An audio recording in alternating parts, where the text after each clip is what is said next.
Over the last 2 days, we've seen the best of action in Grand Blue and Guilty Gear. And now it's all come down to this. Today, finally, we get to crown our champions of Guilty Gear and Grand Blue. Strap on in, because it's going to be one hell of a ride. Get ready, because it's time for the 2023 Art World Finals!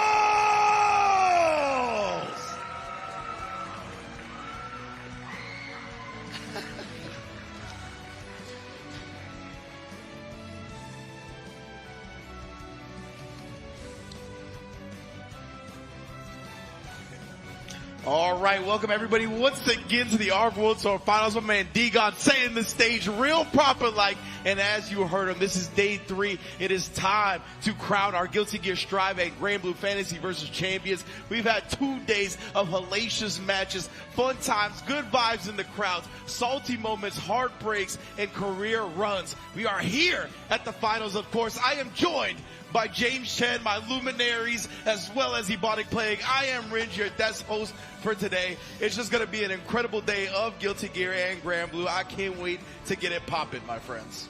Absolutely. I mean, this is just going to be the most amazing day. We're going to have so much amazing action here. We've already crowned an Under Night in Birth champion, and now we're going to add our first Grand Blue Fantasy versus Rising and Guilty Gear Strive champion today. Yes, and for both of those games, we don't even know what region they could be coming from because we have so much regional representation throughout this entire thing. Oh yes, and before we get to those games, we do have some special words for Arc System Works CEO, Hideko Minoru.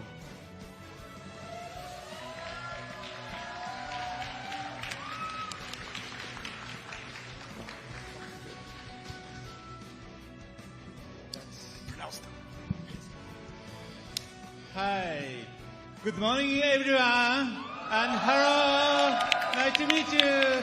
This is Minoru Kidoka, Arc System Works CEO from Japan. This is Yuji. Hey. Yuji! Let's go! 皆さんようこそいらっしゃいました。アークワールドツアー2023、ファイナルズが始まります。Alright, let's kick off Arc World Tour Finals 2023. You guys ready? グランブルーファンタジー、ギルティギアストライブ、1年間の戦い、皆さん戦っていただいてありがとうございます。Okay, thank you for a year of amazing battles on Grand Blue versus and Guilty Gear. そして協力していただいた皆さん、見ていただいて続けていただいた皆さん、本当にありがとうございます。Alright, thank you for all the staff for the cooperation and all the viewers around the world who are watching and supporting the show. そして今日決勝大会に出場した皆さんおめでとうございます。And congratulations to all the players who've made it to the finals. 今日はアークシステムワークスが送る e スポーツの大会ですが、e スポーツの大会だけじゃなくて皆さん楽しめるようなイベント、ライブ、ショップ、いろんなことを用意してますので一日楽しんでいってください。Okay, so this event is an esports event that we are hosting from Arc System Works, but this is not just esports. We have so many different attractions, events for you to enjoy here. So you guys, please have fun. 本当にありがとうございます。一日よろしくお願いします。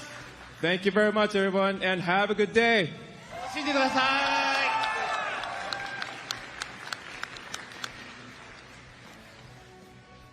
Beautiful stuff. It has been fun times, to say the least, and it's going to be the most fun today, of course, because it is the intensest day of, is that even a word? The most intense day of the finals, 100%, because we're crowning 2 champions already, uni in the books, of course, but I can't wait to see it. We're starting with Grand Blue Fantasy Versus, and Ebonic, take me through some of the things we should expect today.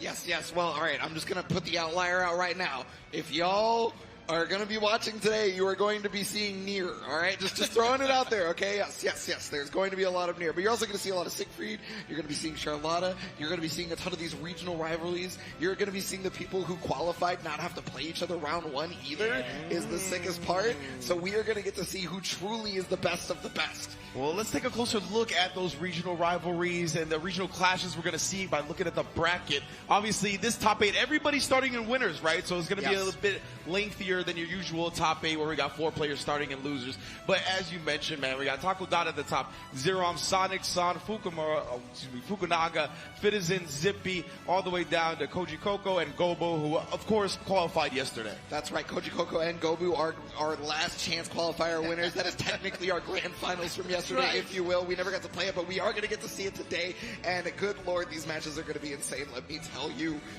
Exactly, as you can see in all of the first rounds over here, different countries for every player. They're all going to come down to, and we're going to find out which of our players is the most intensest player here. Yes, that is now the word. That is now the word. It's a very cromulent word, okay? So, ooh, the diction on my man James. Exactly. Cromulent? There we go. But it is going to be a great time here. There's going to be so much, and not only that, but between the games, we have even some special stuff for you guys planned. And so today is going to be an amazing day celebrating all of ArcSys. So just go strap it and get ready, man. Yeah, and cut my vocabulary some slack, James. I had a long night last night, all right? But let us get into it, of course, and introduce you to our players. Let's see production.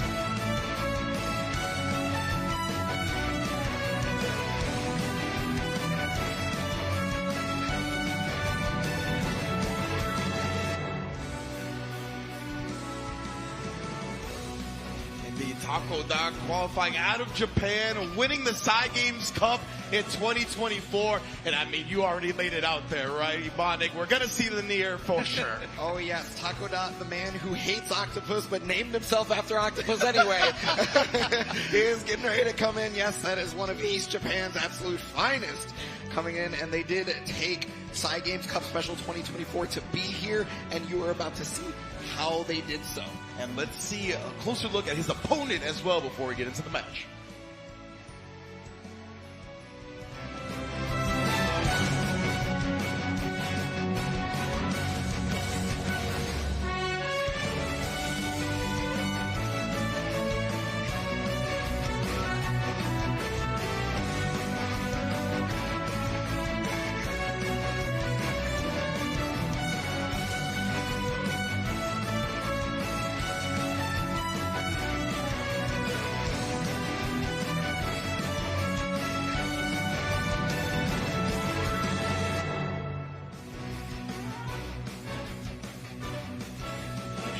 Once again, out of the USA, qualifying through Frosty Faustings. You love to see it. And Zerom, that's how you properly pronounce the tag? Zerom, yeah. Zerom, yeah, so straight up in here. Rocking the Charlotta, you told me about that. A menace of a character when I was really playing the game. I'm sure she still stayed strong. But tell me about her in recent times. Yeah, actually, to be quite honest with you, I would consider her to be maybe a little bit weaker than you remember her. Yeah, I imagine.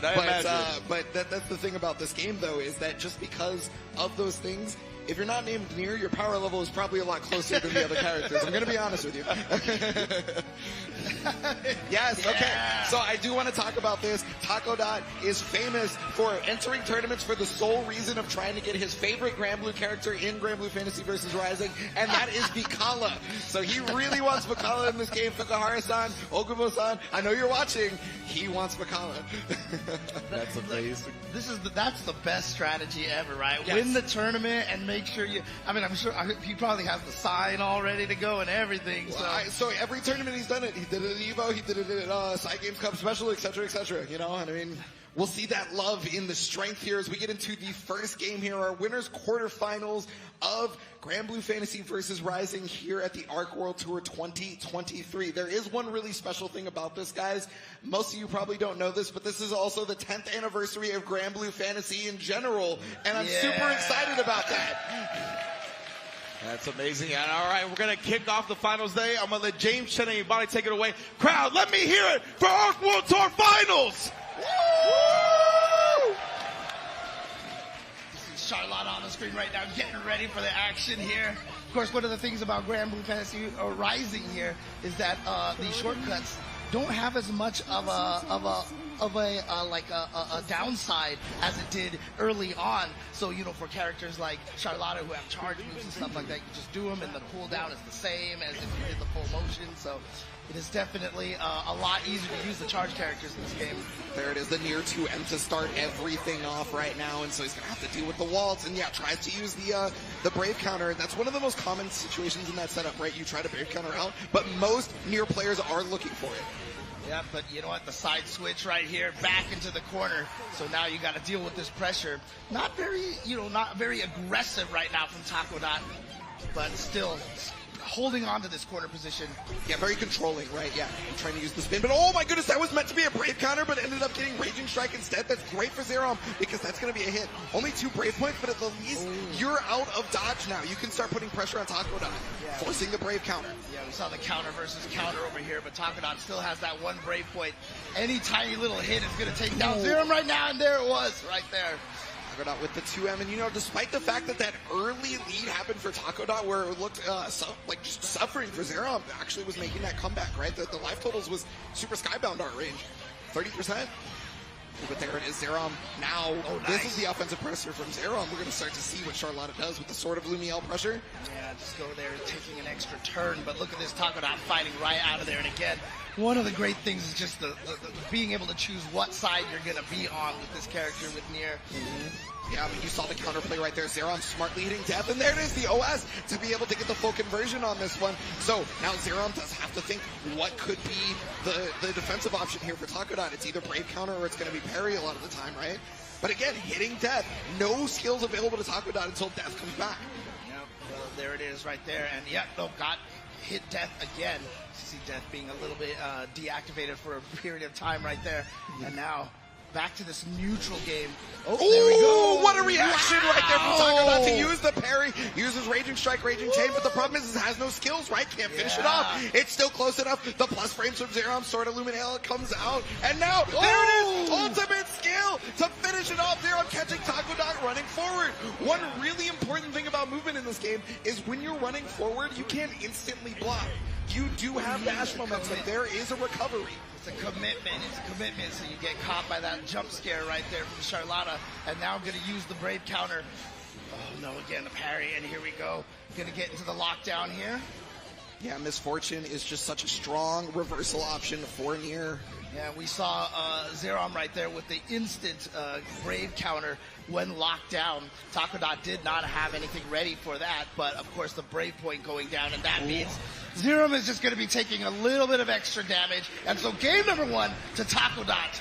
Yeah, no, I mean, ultimate skill death turn is so fast, so strong, because there's 3 hits on ultimate skill version, right? So you're locked down for Takodot to be able to do anything on that. But there it is. So Zerom actually baited it. Yeah, that was specifically in attempts to make Takodot. He knows that the reactions are there, so he's like, okay, I can mess your reactions up. Yeah, go for the shorter one right there, so it didn't actually hit. And then punish. Oh, there we go. The Brave counter against the Brave counter to keep the corner position. And here we go. The strike throw game starting up here. Gets the jump attack. And so this is going to be some significant damage there. Has the Skybound art ready to go. Yeah, probably wants to use it just to be able to get their own Brave point back. Wait, and that's going to be able to kill. Yes, because there's 2 Brave points down. So you get that extra damage, right? Exactly. Zerom getting back in there. That was a strong game 2 start. Yeah, especially with the way that, you know, he baited out that parry over there. And now just going right in with the running low. Yeah, the 6SM. The running attacks have been a interesting change to Grand Blue Fantasy versus. Here we go. Lockdown again. What's the mix-up? Oh, too far. Wow, tried to throw from pretty far away.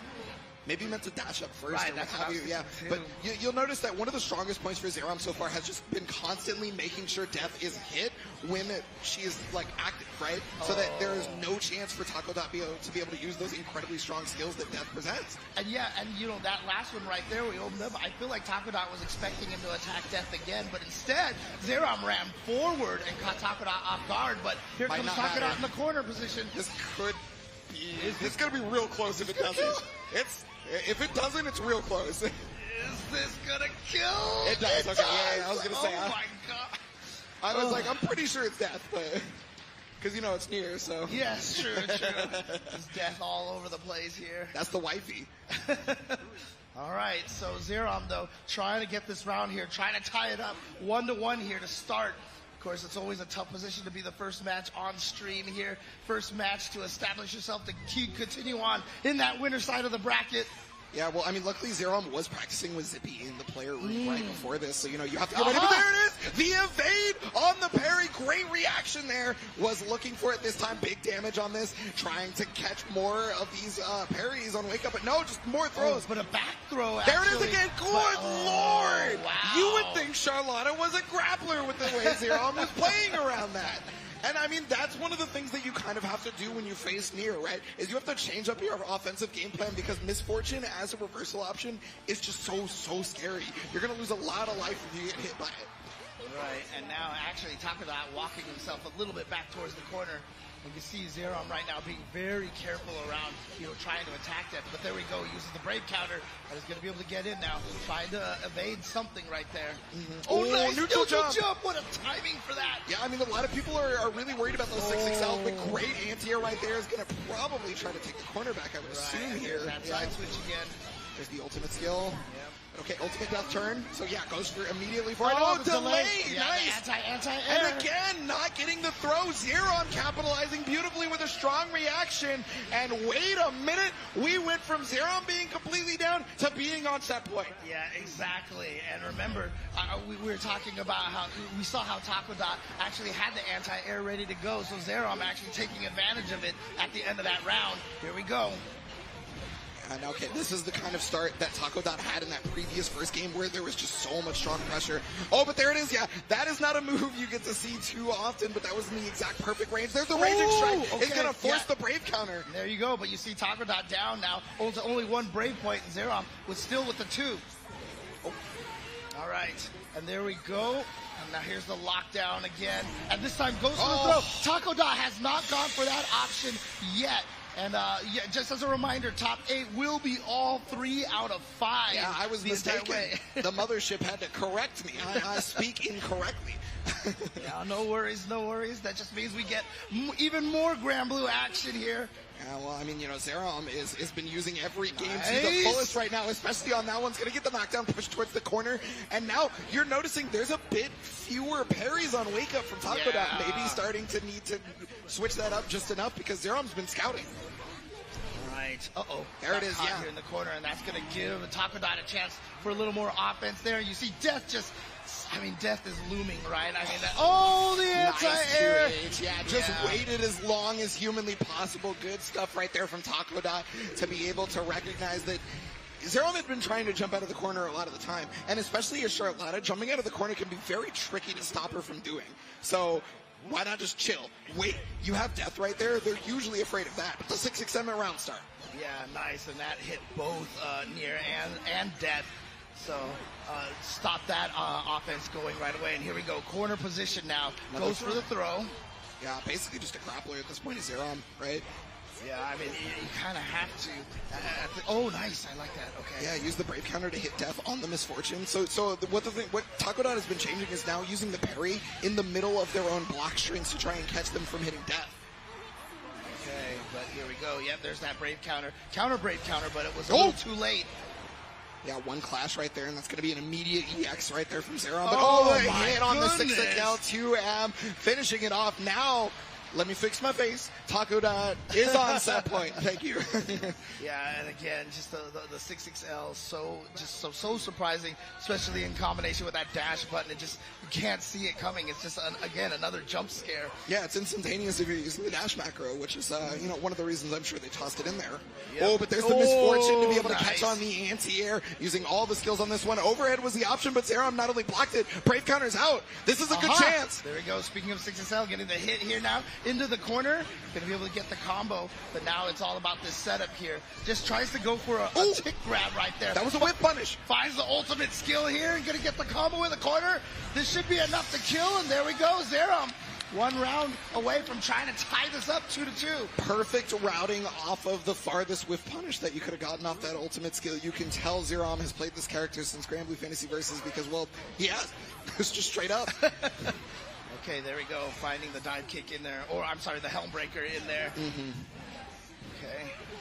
Here we go now. Again, this is something we're going to be seeing a lot. Tries to break out with the...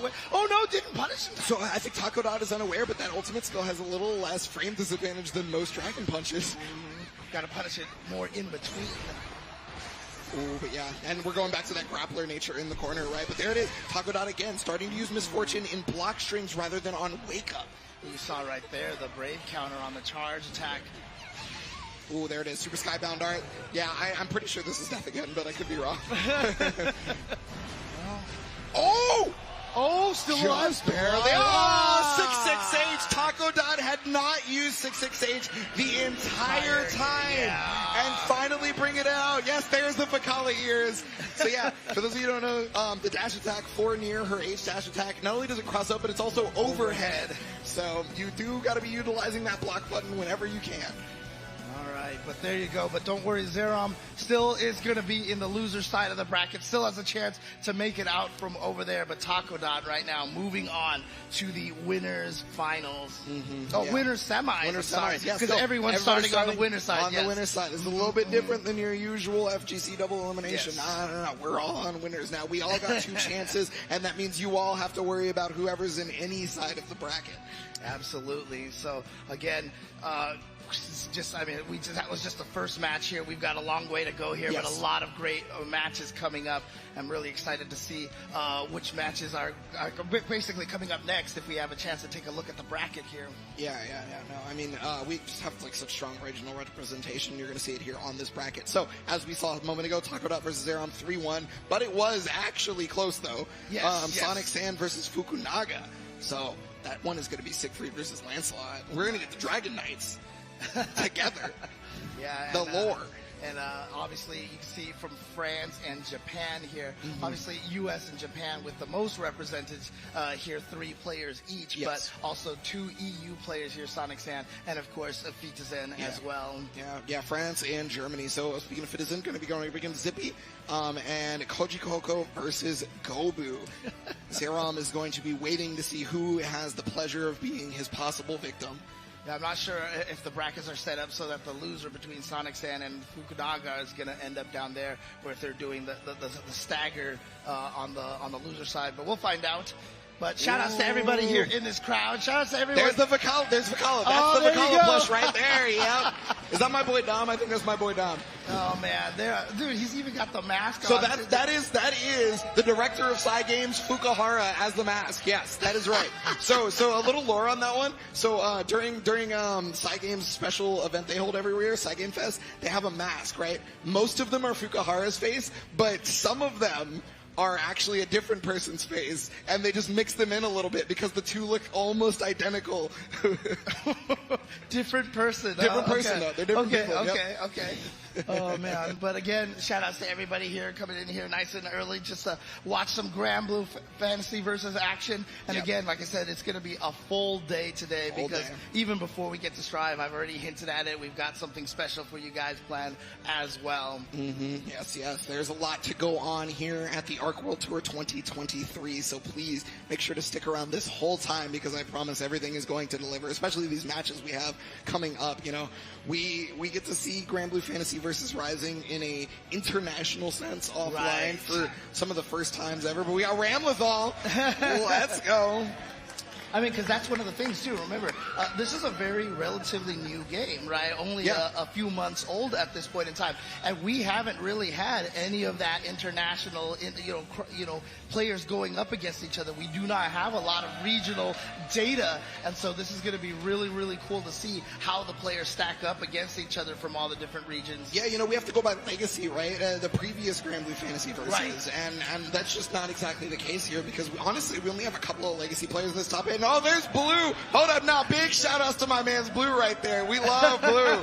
That's my man's right there. He has been one of the hardest working anime FGC people in the business. And there it is. Those are stickers that you can use in the actual Grand Blue Gacha game. You can also use them in Grand Blue Fantasy versus Rising. And you can also use them in Grand Blue Relink. Yeah, make some noise. Thank you so much, guys, for being here for Grand Blue Fantasy versus Rising Top 8. I love this audience interaction over here.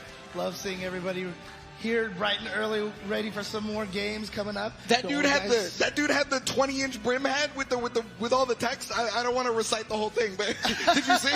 No, I missed that. I saw it. You're like, I got it. I caught that. So it was for a split second, but I knew the vibe was there.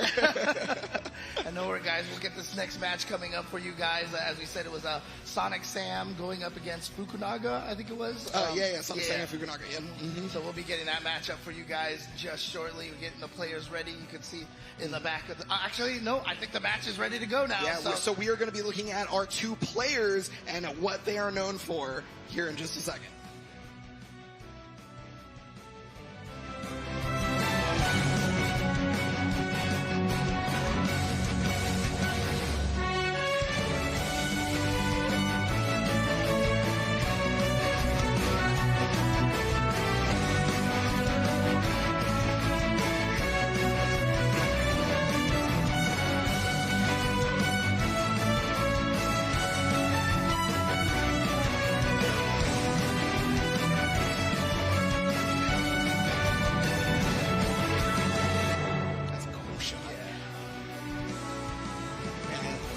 So that is Sonic San, who is going to be our first up. They qualified by getting second place in Kayane Cup with Siegfried out of France. Has been one of EU's best players even since before Rising during Grand Blue Fantasy Versus. But James, we need to take a look at his opponent.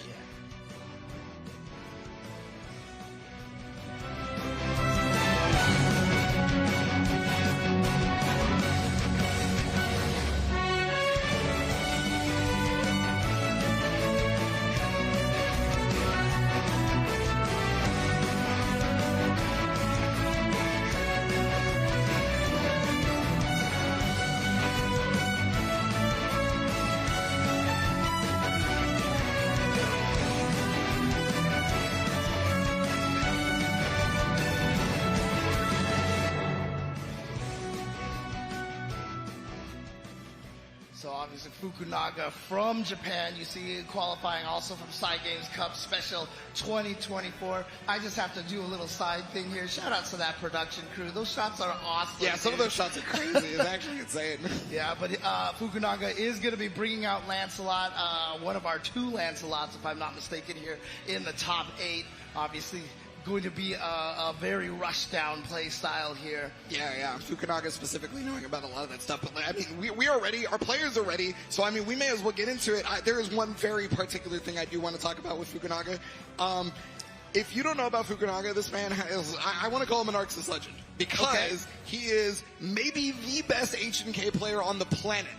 Really? Yes. Hokuto no Ken. Hokuto no Ken. Yes, another Arxis player. Yes. Okay. So this is one of the people to take a look at. Yes. So Sonic San, we have Fukunaga, and Sonic San has been one of the best players in EU for quite some time for this game. You know, it's been a variable, I would say, like top 4 over in EU. You know, like Dragoi, Sonic and Fitizen, etc. Right?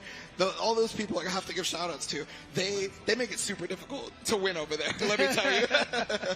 And that's one of the things that I love seeing, especially in this day and age in the fighting game community. We're seeing a lot more of the parity between regions, and a lot of that is, you know, again, wonderful netcode in this game. You know, have the ability to play online matches all over the place with all of your opponents, you know, in different countries and such. Yes. Well, we got our game 1 here between Sonic San and Fukunaga, the Dragon Knights, the Cannon match. Let's get it. And there's the air unblockable situation. So unfortunately, when you block the fireball in the air, a normal will be air unblockable. And so, you know, Sonic Sand putting themselves in there. Nice throw tech to start off right away here. Good spot dodge against the projectile as well, but then just getting stabbed. And you see that's one of the advantages that Siegfried's going to have in this match. His range is so much better. Yeah, jumping out, trying to evade out can be very, very scary. But right now, the mix-up potential is here for Fukunaga, forcing brave counters left and right. Yeah, you see the brave counter from Sonic Sand just to be able to keep the pressure going here in the corner. I'm sorry, from Fukunaga. Yeah, I mean, in a check situation right now, the Super Sky, if this hits, it might actually, okay, never mind. It's not going to kill, I'm sorry, but it's going to be very close. Yeah, see how much damage that did? Yeah, see how much damage that did? Oh my goodness! So that is one of the reasons it's exceptionally scary to try and evade the fireball. Is because not only does it recover quickly, but he has an option from just about anywhere on the screen to make it happen. Exactly, just catching that recovery frames like that. So he saw him avoid it that first time, so he's like, yeah, you know what, I've got something ready for you. Let me show you why it's a bad idea. Yep, and here comes Fukunaga towards the corner again. Look at that movement! Yeah, and going for the fastest option right there was Fukunaga. Very smart. It's going to get the extra damage here on the Raging Strike. Here we go into this corner here. Going to go for the Skybound art. Wants to make sure you get that Brave Point back. That is one of the biggest reasons why you do not care about expending a Brave Point when you go for a Raging Strike combo in the corners, because you're always getting it back. Yeah. Oh, there's the OS. Okay. Orc in, gonna hit the ultimate skill, so this will push all the way to the corner, and you can get several different setups. It just depends on what type of person Sonic Sand is. Yeah, you see how plus he is after that, just has so much time to run up, and now pressure, but again, that Brave counter, so they're both down to one Brave point. Ooh, 0 now for Fukunaga. Actually, this is dangerous for Fukunaga. If he gets touched, he can that was... Okay, so this is what happened. So Fukunaga wanted Super Skybound Art in the gap, right? But because it was ultimate skill Ice Fireball, what happens is your frame data slows down while you're connected with it. It puts a debuff on you. So when Sonic Sand got the incorrect move, it was just at the mercy of Fukunaga, basically. Oh, there we go. And now Fukunaga continuing this pressure, trying to, but just jumps right out of the corner here. So that's really good for Sonic Sand, but as you can see right now, Fukunaga not giving him any chance. Yeah, there we go. There the it is double again. teleport. Yeah, so it was trying to Brave counter, but because the debuff was on and there was no attack forcing him to block, Sonic Sand was at the mercy again. Fukunaga is using that debuff to great effectiveness right now. All right, there's that 6XL, and you know what? Fukunaga wants none of that Brave counter, and these two are just Brave countering everywhere, back and forth. Again, and now Sonic Sand with no Brave points at all. This might just kill now. 50% extra damage on all the hits. No. Not quite. Oh my goodness, luckily Lancelot is not a character known for big damage without being able to Skybound Art or being in the corner. But, I mean, Fukunaga also having 0 Brave points and, you know, oh, getting caught right there. Good Lord, the tenseness. My heart, man, my heart. You see the players there. I mean, you know, us on the desk here, we can feel the tension and everything, but you see the players right now trying to stay super focused here, trying to stay concentrating on the match coming up here. That was only game 1. Sorry, Stand H at round start, counter hit is always one of the scariest things I've ever seen because I know it's good damage. Okay. But he's going to be able to get it through with the H Fireball on both sides. So he's now pushed the corner. Nice block on the overhead triple attack. And there it is again. Oh, there it is. Yeah, you saw the dodge against the projectile and then had the EX right afterwards. And so that's going to give him a look at that, calling out the Brave counter. Not only was it a call out on the Brave counter, but you see why it's really risky to Brave counter when the debuff is on you. The recovery becomes even more, so you got to straight punish. Good throw tech from Fukunaga. Almost got the jump into Sonic Sand. Oh no, he's getting clipped out of the air by the fireball. This might be death. This might be death. As long as there's no drop. Yeah, there we go. Has the Skybound Art ready to go. Fukunaga is going to go up 2-0 over Sonic Sand. So he's just going to be at match game. Fukunaga looking incredibly strong right now. You can tell Sonic Sand is not used to having that I thought that was the second round. I thought that was the second round. No, you're good. You're good. You can have that. You can have that debuff on you, but if you don't play against Lancelot a lot, you don't know what you're supposed to do around that debuff, and you can tell Sonic Sand is preemptively just attempting to go to Brave counter, and then Fukunaga is just, you know, baiting it, basically. Oh, well, speaking of baits. Yeah, there's going to be some big damage here in the corner. Yeah, trying to build that Skybound Art so you can get that BP back. Yeah, going to go for it right here. There we go. Had to build the extra meter with the longer combo. Super smart from Fukunaga. Sonic Sand is really on the back foot right now. Okay, so that's the X, so there's no debuff, and I think Sonic Sand recognized it all the way to the corner. Yep. Here we go. And now you have to deal with this mix-up. Nice throw tech. And you actually can just use the Brave counter to get out of there.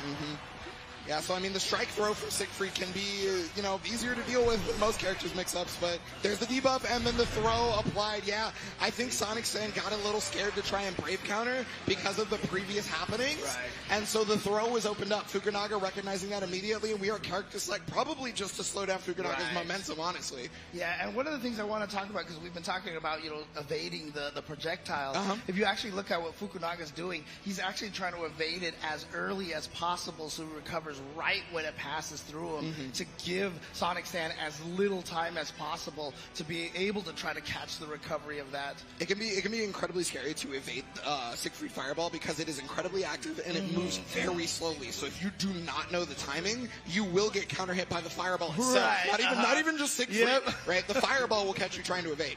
Yeah, that's what, showing obviously Fukunaga very well versed in fighting against Siegfried. Yep, and I mean, just backs off, right? And then can just use the, well, I guess now the input is Dragon Punch instead of 6-6. They changed it. But I mean, that makes sense, right? Yep, there we go. Oh, that frame trap right there into the H. Good damage, but again, Lancelot, not huge damage mid-screen, so that may be a godsend for Sonic Sand. Good conversion here. Caught him out of the air, gonna go right into the Skybound Art. Yeah, takes away a brave point here from Sonic Sand. Nothing too crucial just yet, but it's just really the corner position.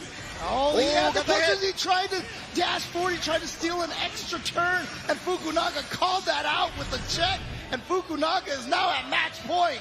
Yeah, set point Fukunaga looking to continue on through the winners like Takodot, really. And, I mean, it could happen. These are two of the best in East Japan, Takodot and Fukunaga, right? Here we go, yeah, just fighting his way out of the corner. Honestly, Sonic Sand hasn't really had a chance to get much of the mix-up going, and whenever he does, Fukunaga's defense has been just really strong. Oh no. Defense, offense, Fukunaga just seems to have it all in this set right now as the pressure continues in the corner with the Fireball on top of you. You're just worried. Now the debuff applied, and again, an easy punish off of the evade through the Brave counter. Fukunaga is just in the head of Sonic Sand. Doesn't quite have the meter for the Skybound Art. Now has it. Next touch might be it right here. Good throw tech, but still, oh no! Picked him up out of the air, and he's going to be able to get the conversion here. That should go into the finish right here. There it is on the final hit. Fukunaga-san is going to finish it 3-0 over Sonic Sand. And I mean, Fukunaga had the offense structured in such a way that Sonic Sand was just afraid to 2H, to anti-air, even though Delta Jump had been used. And you're seeing that Lancelot is clearly above you, right? But the thing is what if he uses the second Delta Jump? I don't know. And so that was the problem right there. You know, you couldn't just so easily stop Fukunaga's offense. Right.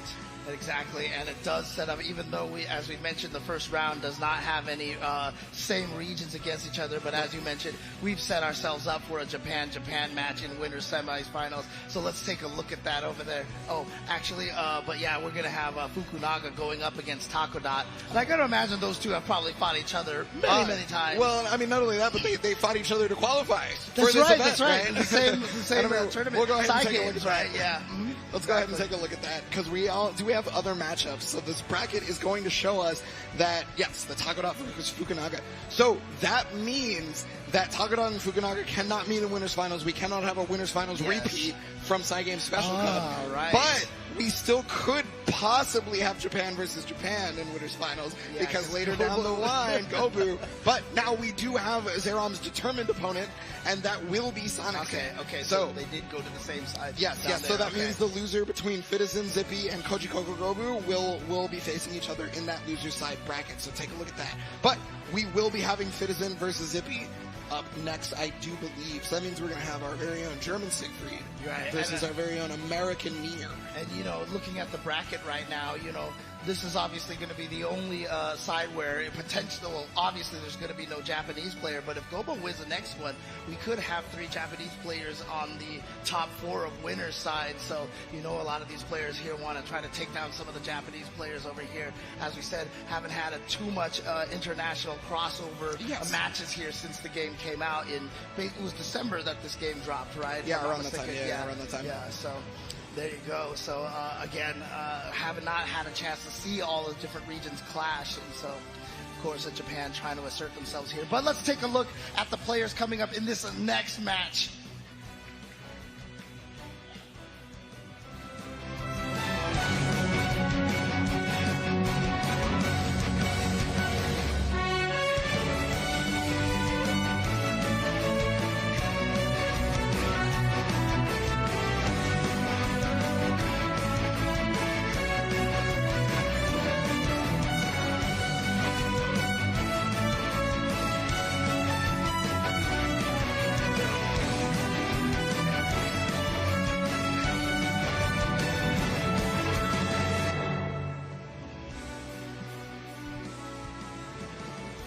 Yes, this is Fitizen, our first up of this match, coming out of Germany, our other Siegfried, and this qualified through winning Kayane Cup. Now, we do have... I love this photo. Dude. Yeah, this photo's he's so calling good. out his opponent. He's like, I'm going to win, and I'm going to go through all of you right there. That's what it is. Yeah, well, yeah, as you mentioned, also qualifying from Kayane Cup as well.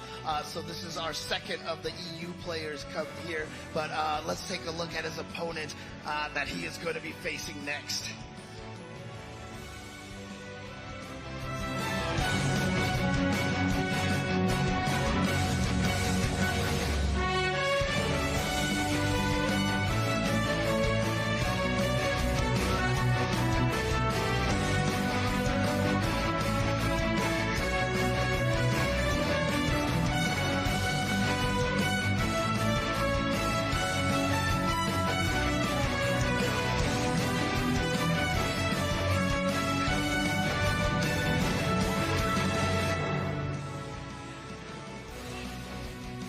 Why does everything look so cool in slow-mo? Nah, the production did a great job. And I mean, look at Blitz Zippy on this picture right now. Yes, that's right. Zippy out of the USA here, representing Nier, qualified by winning Frosty Faustings, and you know, had also previously competed in Guilty Gear Strive as well. So you know, just remember that this is not some first game for Zippy. This is, yeah.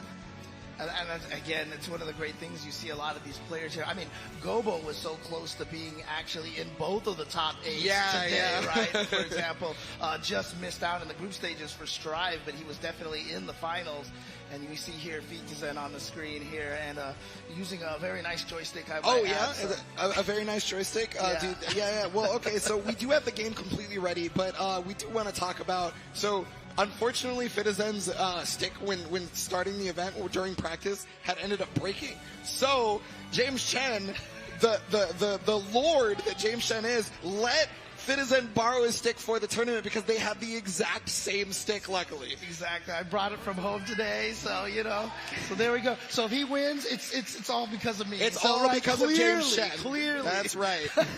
But here it is. First game, Fitizen versus Zippy. One of the best in EU, one of the best in America. All right, so we've seen a lot of what Nier can do, and we've seen a lot of what Siegfried can do, and so Fitizen here, gonna start off very strong here, gets one level of the power up. Oh, yeah, already got the hit, and so remember, Zippy on Nier cannot get out of the unblockable without using a Skybound art or something else. The unblockable is actually free on Nier. Well, this is going to be big damage. And there it is right there. You see, that's what Siegfried does right there. Just drains chunks of your life all at once. And there's the Brave counter here. He has such a life lead here, not worried about spending that. Just wants to keep the offense going. But here comes Zippy now. It is time to get put in the blender from Nier. Yeah, you could see that Fitizen was mostly going for chip damage there to try and get out of chip guts. But here's the Super Skybound art. Get some of that BB back because you really need to be able to not only put your opponent in check due to life, but it's not going out of the 2L coming out in emphatic fashion. Zippy was looking for the shimmy and did not find it. Yeah, it might have even just been the option selector right there, potentially. Could have been, so, yeah, but of course the 2L finding its mark, getting the kill, and so Fitizen starts off with the first round. Ominous turn right there, catching at round start. That is one of the best round start options. The overhead gets blocked, and then an immediate Brave counter. Oh, 667, that's my favorite button in the game right there. That's the move. Oh, and then there's the count. Oh, nice. Fitizen plays just like me, I swear it. Yeah, I mean, the beautiful thing about that 667 is the spacing on that. If you space it just right, basically unpunishable. And it's just a surprise low attack from nowhere, so you always have to be ready for it. Yes, okay, there's the Raging Strike, Raging Tane, though. It's going to be able to put away Zippy. Oh, the shimmy! Got him reaching! So you got to remember, Zippy had no death meter at this point. Was on the recovery and just fought clean. Did not have access to the cheapest tool in Nier's arsenal. And was still able to make it happen. Right, in that situation over there, I mean, you got to keep an eye on that. It's almost kind of like you're better off taking the throw in those situations than trying to go for the reach, right? Yeah, it just depends, you know, how's your defense? That's basically what you're looking for, but the waltz has started now, and so we're going to see the knockdown on this one. So, yeah, it's basically looking for break counter, right? And look at this, down to 2 already here. See Zippy very, very, likes to splurge that gauge here, already just down to 1. Yeah, I mean, we saw it earlier, how the gauge actually just completely was gone earlier. So, got caught out of the attempt at the parry just before. Skybound Art is most assuredly getting used here just to get 1 BP back right now. Oh, wow. Yeah, no access Okay, here. well, never no mind. Access. You're probably going to die, so. You're right. I'm looking at 1 gauge. I wasn't looking at the most important gauge, which is your life meter. And there we go, Fitizen with game number 1. Yeah, big moves right there from Fitizen, recognizing that the first Skybound Art wasn't going to kill, and you still do have another brave point, so just kind of let it happen, right? So 1 now for Fitizen on the board. Right, Zippy now. Feel like, nice. Yep, recognize the gap. Got the EXTP right in the middle of there. And now here we go, approaching. Oh, yep, see again, early dodge on there, so you have a better frame situation when you recover. And there it is. Yeah, always looking for ominous turn is Fitizen. Now, the strike throw is upon us. Is it going to be strike? Is it going to be throw? Those are the only mix-ups. Yeah, stealing a few extra turns with that EX Fireball. Got the 60 reached in there. That 6XL from Siegfried is so good. Yeah, and I mean, that was the only confirm that Fitizen could have gone to because didn't have access to EX Orkin at the time. And so recognizing that, has got another 6XL and has got another round on top of that. Wow. All right, you can see what happens here. You know, obviously Nier is such a strong character, puts you in that blender constantly, but if you can keep the pressure on her and she can't get started, that's basically the game plan against fighting her. Nah, I mean, I'll talk about it later, but like, I've always been a little upset about people complaining about certain things in this game, to be quite fair, to be quite honest with you. All right, okay. I'll save it for after commentary. Fair. Okay, there is the Dragon Punch to be able to get out. The back throw as well, strike throw time. Oh, and it was definitely throw. This is huge damage. This could very well be done. Is this gonna kill? Schwartz, Finger! Yes, there it is. Fitizen 2-0 on Zippy right now. Yeah, I mean, it is Fitizen right now trying to make sure that, Zippy lives up to the moniker right now with Zip wins right now, unfortunately. You want a Zippy victory is that what you're saying? Yeah, exactly. So, but, let's see if Zippy can actually start getting something going over here. Yeah, it definitely seems very, very hard to play around Fitizen. You can just tell what Fitizen knows about Siegfried and how much this character can bring to the table. I mean, considered to be the second best character in the game for a reason. So there he goes. Oh, nice. Okay, found his way out here. So now Zippy, this is one of the first times he's really had this opportunity to get something going. Playing it pretty safe right now. Oh, yeah, okay, brave counter, and then just jumps right out of the corner. Smart decision right there from Fitizen. Yeah, I mean, jumping out of the corner hadn't exactly been presented by Fitizen, but the wake-up sweep, the Callisto special on deck! Okay, Dragon Punch to be able to get out. And there it is, yeah, strike throw, so you really want to just get out of there because you're so afraid of it, but again, he stood up, and not going to kill it. Oh my God, I thought that wasn't going to kill it, it did! Good Lord! Fitizen on set point from all that damage. If I saw right, Zippy blocked the first hit of that sweep too, and I think stood up on the second one. A lot of people forget some sweeps are not one hit, so I mean that could have been the case right there. Yeah, nice check with the EX Fireball, but again, finding that gap as well. So here comes Zippy now with an opportunity to get something going here. Gotta start, back as far against the wall as possible. Lands the cross-up, and now Fitizen has the corner position. This is so dangerous for Zippy now. Yeah, just keep going for throws. I mean, you're making the opponent take a lot of damage, but finally, right there, is gonna hit the Misfortune. Gonna go for Skybound Art.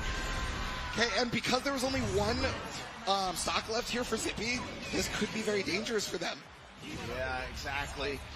I mean, with as much damage as Siegfried does already. Well, the other thing with the one stock is that like you're not having to worry about parry and cancel a lot of the time, right? Because your opponent might be too afraid to use their final stock. Right. And here we go. Oh no, that's getting blocked. That's getting blocked. Yeah. Okay, it didn't even need to get blocked. Okay, yeah. Either one, yeah. I'm not 100% sure if that was intentional, but if it was, it got scouted. I mean, it might have been just. I think it was intentional. I think it was intentional, but 'cause still, it would have did a lot of damage if it connected right there. So true. All right, here we go. Ooh, yeah. Nice. Oh, he's hitting the Dragon Punch right in between the... Oh, wait. Okay, this is good damage right here. He could go for the unblockable if he wants. Okay. Good punish on that 6XL. Yeah, that's definitely still plus situation after getting 2 levels of that charge.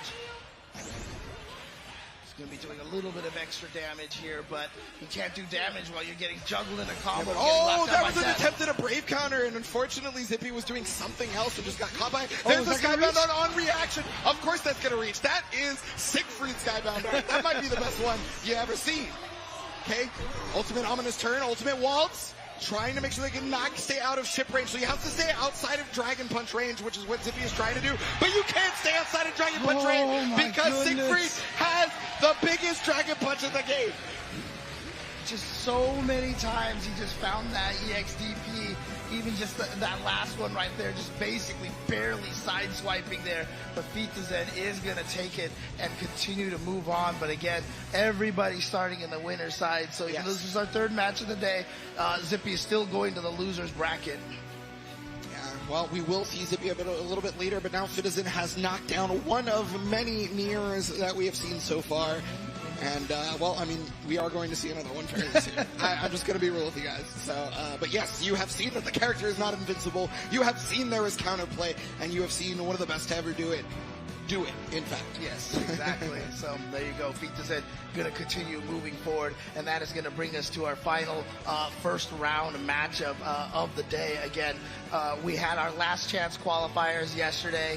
A bunch of players going up against each other, and it just so happened, shout outs to Ringe and Sajam, that when they drew the matches, that the 2 LCQ players ended up in the first round facing against each other. So yesterday, we didn't even bother playing the grand finals because basically we're using this match here as the continuation, the conclusion of the last chance qualifier. We're going to see between the two who truly is the strongest, right? And I mean, a lot of people, they don't know how to fight the diva, but they know how to fight Nier. Yes. Or at least they should. Well, I mean, you know Gobo has fought like Nier after Nier after Nier in Japan. So he definitely has the game plan going for that. And of course, he will be going up against Koji Koko, who we're going to see right now. Yeah, and we'll see that game plan that that Fitazen employed to get rid of Nier, right? Right here. So had to stay outside of Dragon Punch range, and you knew Zippy was knowing that, but couldn't get the spacing just right, unfortunately. Thought they were in the proper range. And, I mean, Siegfried DP is gigantic. And that thing is huge. So it's just super hard to stay away from it. Trying to stand outside of the range might be a futile effort right there. Yes, it kind of is, honestly. I mean, Nier is one of the characters uniquely equipped to be able to do it because she has dev, but if you don't have any stocks, it doesn't matter. But you know what does matter here, James? This bracket right here, because we need to determine who is the strongest Grand Blue Fantasy versus Rising player, and we are slowly making our way as we see that Fitazen has moved on. Takodot and Fukunaga are going to be waiting a little bit. Zerom and Sonic San waiting in the losers bracket. And Zippy, we are going to find out who your opponent will be. Is it Koji Koko or is it Gobu? Because that will be coming up next.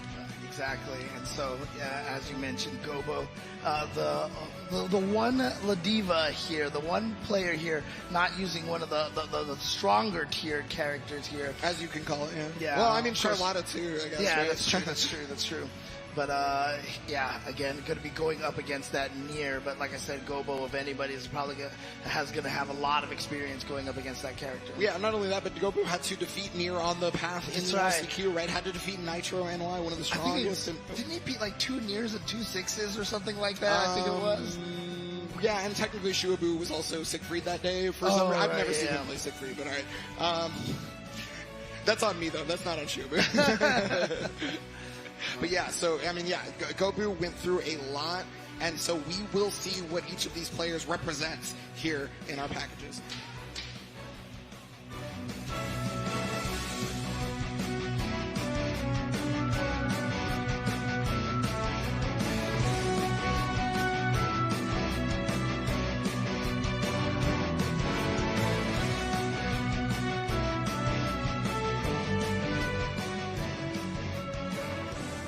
There again, last chance qualifiers shot here live in the stage area over here. But Koji Coco representing the USA, qualifying literally yesterday. And one of the beautiful things about that is that you're coming into this tournament hot, right? You just won the last chance qualifiers. You feel good about yourself. He did it as well on the winner's side. Gobo was the one that had to essentially qualify on the loser's side. Yep, and I mean, we will be seeing Gobo next here in this video.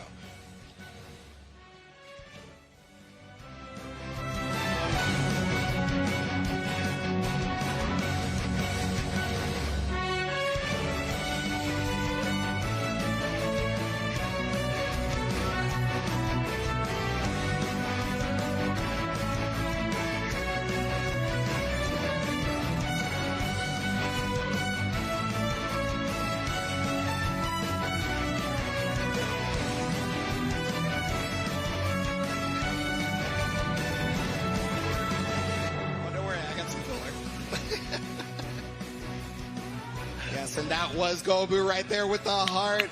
Main character. We got the Strive information up there for Asuka, but Gobu will be playing Ladiva or Fastiva if you are our international friends on this one. Yes, Gobu known as one of the biggest trolls when you're playing him, but clearly just such a big, great heart outside of the game. I mean, dude, the one thing about Gobo that I love so much, right, he is an anime character, right? You just saw that intro video. I mean, I could hear the theme song going, you know, for the show playing in the background over there. But, of course, these players are all ready to go. They're ready to go up against each other. Again, this is grand finals of the LCQ. That's right. Yes, we're going to call this game grand finals, and the players are completely ready. We are going to find out who of the LCQ is stronger. Is it going to be Koji Kogo, or is it going to be Gobu? Oh, man. I love it. I love it. Yes. But again, going to be representing that Ladiva here, going up against Nier, as we've said a couple of times already. Yeah, so we saw this earlier from Gobu having all of those chances to fight Nier in Japan, having the ability to fight Taco Dot on the way here, if not already during their Japanese times, right? Right. So it's just... The character has to be scouted. You have to know what you're doing to fight this character, because she's just going to show up, especially here in America. Yeah. And you got to imagine too that probably even during, you know, in the practice room and, you know, at the hotel, you know, probably giving the Japanese players giving each other some practice over there. So, yeah. I mean, that's like what we were talking about earlier, right? Zippy helped Zerom get ready for Taco Dot earlier today, right? So there's no way they didn't try to do the same thing in this situation here. Yep. But yes, we are going to see it. We are finally underway. Koji Coco, Gobu, who is the strongest last chance qualifier? Is it the warrior of love, Ladiva? Or is it the one just longing for a heart to open up to them in Nier? And again, letting the intros rock over here in the finals here. And here we go. Believe in victory. Let's go. Yeah, first game, Gobu already starting with the 6XL, the 2L. Ladiva classic getting the whiff punish on the 2U. But yeah, Koji Kogo getting out of there, recognizing that they were in a hot situation and not trying to be in it. Right, but that's an early piece of information for Gobo, knowing that Koji Kogo is going to be looking for jumping out of the command throws. Yep, and I mean, we saw how much, wow, there's again, a lot of neutral jumping, in fact, from Koji Kogo. So Gobo better adapt pretty soon, otherwise it's going to be curtains, because the first round, emphatically in Koji Kogo's favor. Yeah, you remember when Gobo was fighting against Nitro, we never saw Nitro try to jump out of the command grab. Except for once. Right, yeah. And then he got caught in the pre-jump frames. Yep. But, you know, Koji Kogo already showing, I mean, I think that's what Gobo did, right? He's like, oh, you jumped out of it one time, you're not going to try jumping again, because obviously I'm not going to, so I'll go for a second one. But Koji Kogo is showing that he is willing to jump out a lot in those situations, so Gobo might have to switch off to another option. Ooh, death reverse right there on the ultimate skill, catching the lariat. The throw does get teched right now, and this is good for Go because it gives a second chance. The back throw, no, the back throw incident. Here we go. Plus in the frames corner. is looking for misfortune, and wow, was able to get the counter hit. That's good damage on this one. But oh, there's the Reset, setup, yep, and there's the yes, setup. the evade. So we talked about this during the LCQ. Yeah. Raging Strike is technically reactable, right? But Gobu wants to make sure you can actually react, because who cares if it's reactable if you never actually react to it, right? Right. I'll take my free damage. So Koji Koko remembered that from LCQ, Yep. scouted it, and reacted accordingly. Yeah, he had that in mind for sure. Gobo, we've seen that, the 2 jabs into the Raging Strike. And Koji, and of course, And scouted the fact that they were trying to jump command grab, and so went for the air throw. Yep, and that therein lies the mind games here. 6XL's coming in there. Gonna use the Brave counter. No, that was the ultimate skill headbutt on this one, and yeah, gets the gap right there. Full conversion on this. Oh, good for 5. You just got grabbed by the 40 frame command grab, my friend. And there's the headbutt. Headbutt Gonna be able to link off of that. connecting raw. Were they There we trying to go. jump? Maybe, I'm not sure. All right, but it's 1-1 here. But you can see how, you know, I've often said that if you play a match perfectly, it doesn't mean you just win in perfects. That first round, Gobo was getting all that information, even though he went down, and now has a better idea of what Koji Koko wants to do. And now he's got him with the command grab. Yeah, command grab is special, but luckily Koji Koko not phased by it, right? Sometimes you're going to get command grab, so you just have to stay alive. You have to keep fighting. There we go, the Brave counter to get Nier off of him. Ooh, Now wow, Gobo. caught Nier on the startup right there. That's great for Gobu, but yeah, Koji Koko getting out of dodge. Smart. I do like that Koji Koko is recognizing when to use defensive options. Again, wow, Gobo willing to go down to 0 Brave points, and he's going to pay for it right there. I do love that they call Nier's Dragon Punch misfortune, because it really does feel like a misfortune when you run into it. Oh, man. All right, let's take this tonight here, and oh, wow, just starting off right away. Yeah, Ominous Turn is such a fast maneuver. It's really hard to stop at round start. Goes for the empty jump low, and wow, Gobu has blocked almost every single one. The very first one is the one that hit, and it hasn't happened since. Well, unfortunately for Gobo, trapped in the corner. No punish in time, and that was a side switch as well. So now you got to deal with this mix-up here. That's really unfortunate. I don't think Gobu recognizes that there's no death meter. Death is gone. Yeah, so you're kind of open for pretty much, it's open season right now. It's just Skybound Art. That's all you have back. Okay, now he's got it back, but the command grab starts coming in.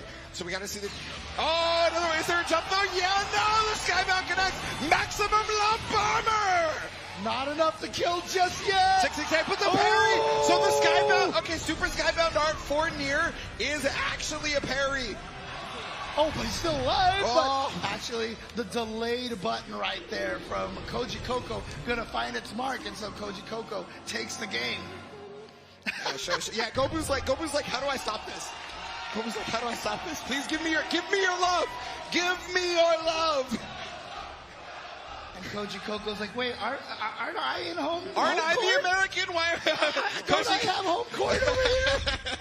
Oh, man. I mean, Koji Koko's up 2-0, looking very strong. I don't know if they need the energy. They're doing well without it. Oh, yes. Right there, misfortune into Ominous Turn. Okay, and now going to set the mix-up, and we can see right here, all the way to the corner, and there we go, lockdown. Ultimate waltz. Very, yeah, just going for some light buttons right there, light pressure after. Oh, Lariat! Just busting out of nowhere, but there it is. Yeah, 2M straight into the option slide. So, yeah, using all that Raging Strike, but doesn't have enough meter to continue it, unfortunately. So couldn't actually get the kill. Oh, got just outside of range of the command grab. So close. Like command grab has a pretty big range, so I'm really surprised Koji Koko made it out with a backwalk. All right, so Koji Koko match point against Gobo now. And here we go. Not a great start for Gobo here. Okay. Oh, wow. It's looking for Brave Counter and just not doing it, but there it is. Finally, a delayed jump. Koji Koko looking incredible on this one, showing why they were the winner of the LCQ for sure. Yeah, that delay tech over there, costing Gobo. Oh, So drop. here we go. Gobo, reaction. again. The dodge, and you get the slow-mo Just do when the you whole dodge thing. the Raging Strike. Finish the job over here. Koji Koko is your last chance qualifier grand champion. Yep, that is But correct. that is just going to put him into winner semis for now, and Gobo will be moving to the loser side of the bracket. Yeah, so I do believe that means Koji Kogo is going to be going up against Citizen. So Citizen has the near gauntlet. That's is what right, that means. that's right. Yeah. Oh, and if Taco wins their match, then it's truly the near gauntlet for Citizen. Is he going to be playing nothing but Niers the entire way? It depends on if he wins. You know, the Citizen has to win for that reality to become true. We do exist in many realities here in the great blue skies of Grand Blue Fantasy. So it's possible. It is possible. But yes, congratulations to Koji Kogo for moving on. We will still see more Gobu here as you can check the bracket. So that is our semifinals locked in. Takodot Fukunaga, Citizen, Koji Kogo, but now we do have the losers, and it is Zerom, Sonic Sand, Zippy, and Gobu. That is now locked in as well. Yeah, we'll probably continue on the winner's side to start off a little bit here. Not sure the exact order that we're going to go through, but what's cool about this, the way that it's set up right now, is that guaranteed in winner's finals, we will have a Japan versus a non-Japan player. So Yes. it's either going to be US or EU at that point. So that's going to be some good stuff. I gotta give a shout out to Ringe and Sajam for accidentally picking the best possible bracket matchups. Right, It was, exactly. completely by chance, but hey, it was sick. Yeah, exactly. And again, giving us the ability to actually kind of get closure on the LCQ as well. So there you go. But again, I believe we're going to continue on the winner's side. I mean, that's how normal top 8 start with 4 players on the winners and the losers. We usually Yeah, well, start the on thing is winner's side. we are in the top 8 for everybody on the winner's Right, side, though, exactly. so it could be a little bit different here. So we'll see what the order will be played out here. But again, hope everybody here has been enjoying here this first round of Grand Blue Fantasy versus Rising, and I hope everybody at home as well is enjoying the action as well. Yes. Thank you so much, everybody, for being here. Yeah, amid those noisemakers, we got Fukuhara, we got Vikala herself. There's a Jita plush as well. We got all you wonderful people in the crowd. You are now a part of the show. Thank you so much for being here at ARC World Tour 2023. And remember, there is so much more going on at ARC World Tour 2023. We have Strive finals after this, but not only that, we have something in between those 2 finals that is very special and ArcSys is very excited about. On top of that, if you want to stretch your legs a little bit, there's vendors halls over there. You guys can get your merch. You guys can play in the shooting gallery and other such things. So make sure you check out the whole experience that ARC World Finals has to offer. Yeah, exactly. Like some of our sponsors over there. We've got 86 here. I've got my bike in 86. I've got my M Rage here. My bike in jacket or my coat over here. So, but we have the next matchup ready to go. Yes.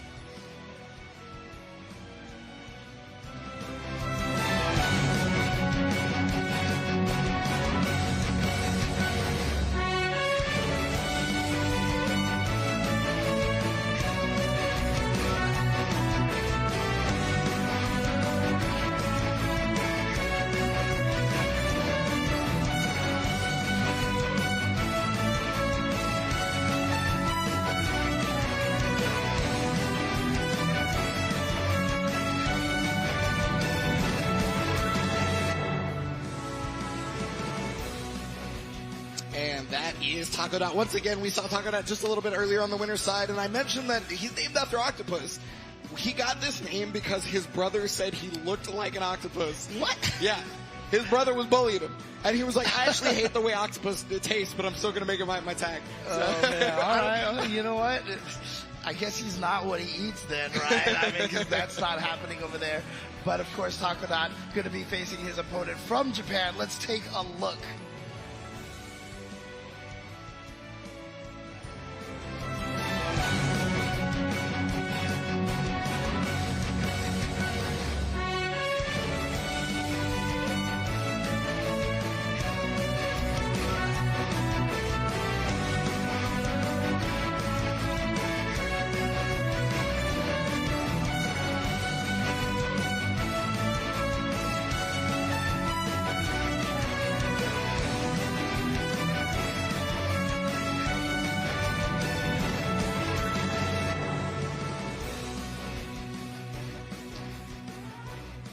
Once again, from Japan, and as you saw, both players qualifying from Side Games Cup Special, so likely they fought against each other at that tournament, and so they'll be facing each other here in the on the finals of Arc World Tour.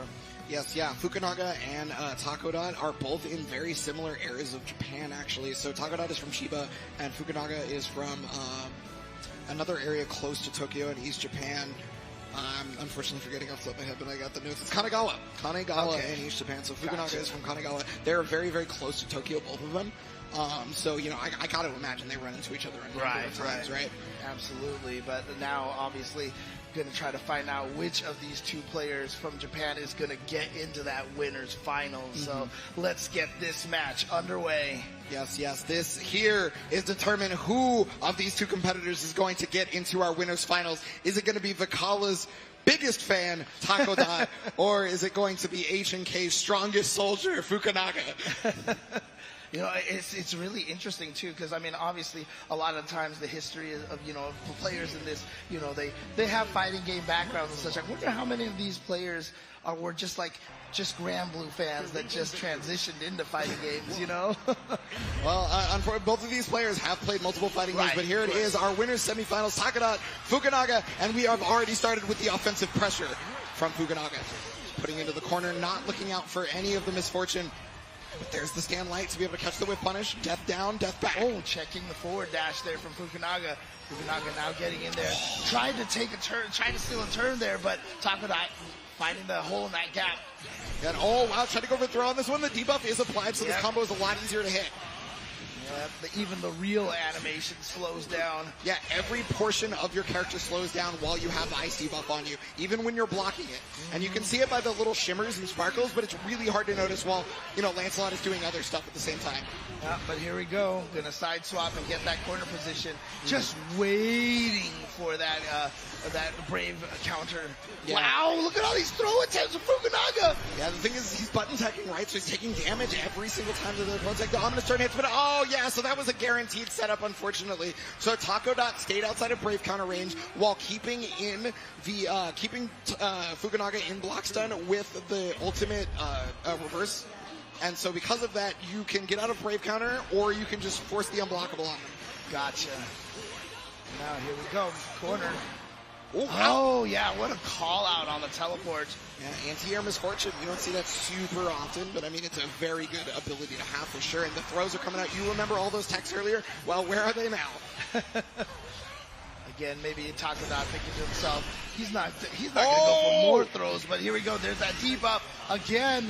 And now to the corner here, not going to have enough meter for the Skybound art. So just tries to apply some pressure, but that brave counter, again, plus on block are the brave counters there. And look at them. They are just going at it right now. Takodot figures, you know what, next hit I'll probably die anyway, so might as well spend the rest of my brave points. Wow! And now Takodot has the anti-air. So Takodot actually used the debuff to his advantage by delaying the 2H, but he's still alive. Hold on. What is it? Oh my god!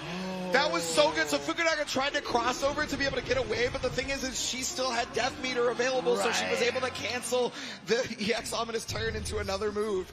Yeah, just barely reached, got stabbed from behind by Death. And so Takodot taking game number 1. That is how death will take us all. Oh, man. Yep, definitely taking advantage of her. Takodot taking advantage of his turn, but here comes Fukunaga. Oh yeah, misfortune again right there. And I mean, that's one of the most common places to go for misfortune, because a lot of people will 6-6L to get their meaty, right? Not going to matter to Fukunaga, though, as he does have pressure back. Okay, keeping the combo, yep, and then, of course, planting the projectile oh, on his you see that debuff? Yeah, you see how long that brave counter took? Yeah, she was standing there for quite some time. Fukunaga stood just outside of range, got the punish with the 6-6L and the kill. Fukunaga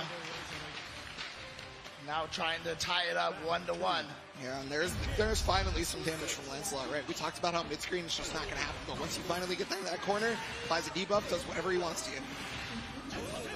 Ooh, missing the dashing H. That's actually really good for Fukunaga, yeah, because that means the best knockdown that Mir had available was not actually available. Okay. Oh, finds the 6-6L, and that's going to probably be the corner position over here. Oh no, actually just going to go into the Skybound art. Yeah, I mean, it puts him in a check situation, right? He has no BP left aside from one and barely little life, but hold on, this is going to be full corner carry. Blade Impulse. Finish it off here, Southern Cross. right. Oh, yeah, going for another setup over there. Nice tag. Oh, wow, the Put 2M him in, catches. yeah. Hold on. There's no BP left, but as long as you don't drop it, there it is. Fukunaga. I'm always scared to put that on the table as long as he doesn't drop it. I don't want a commentator's curse anybody. But there you I'll go. take the blame, James. I will be the lightning rod of hate. There you go. But 1-1 here between these two. And as I said, I expect this one to be a close one here because I feel like these two have probably played each other, know a lot of each other's style. And might even be, training partners, as we said, right? Yeah, very well could be for sure. But I mean, okay, there it is. 2L for Takodot, hot on the mix-up. The high-low was prevalent there, and Fukunaga was not ready for it. Got the combo limit, so was unable to get that 2H, but I mean, it's not going to matter, right?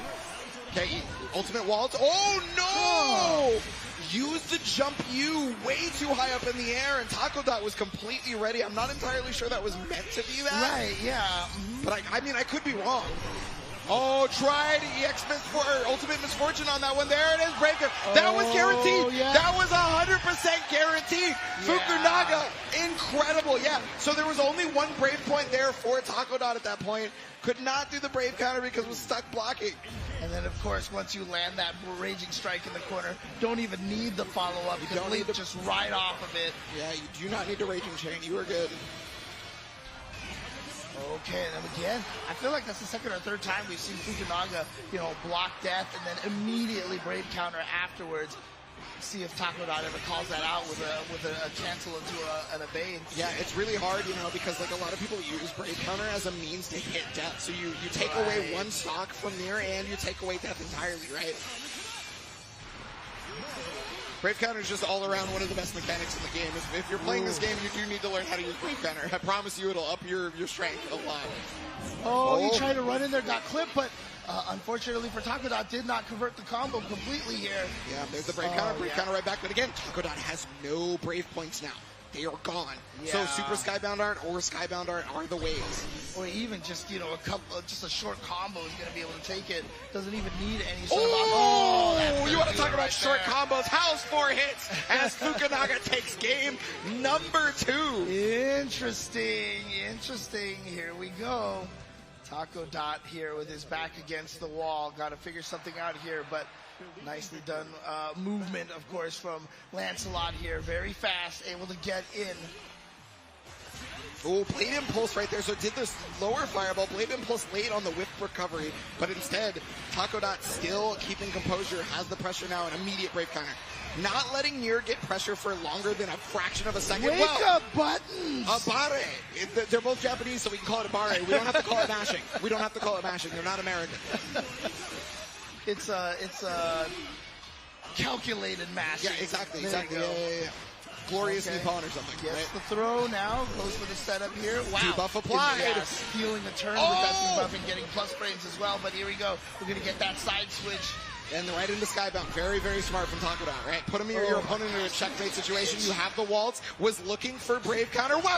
Just held the guard button the entire time. Is going to get Blade Impulse off after the Raging Strike. Has Southern Cross available. Has literally everything. And Fukunaga is looking to take down the person that beat him at Side Game Special Cup. Oh my goodness.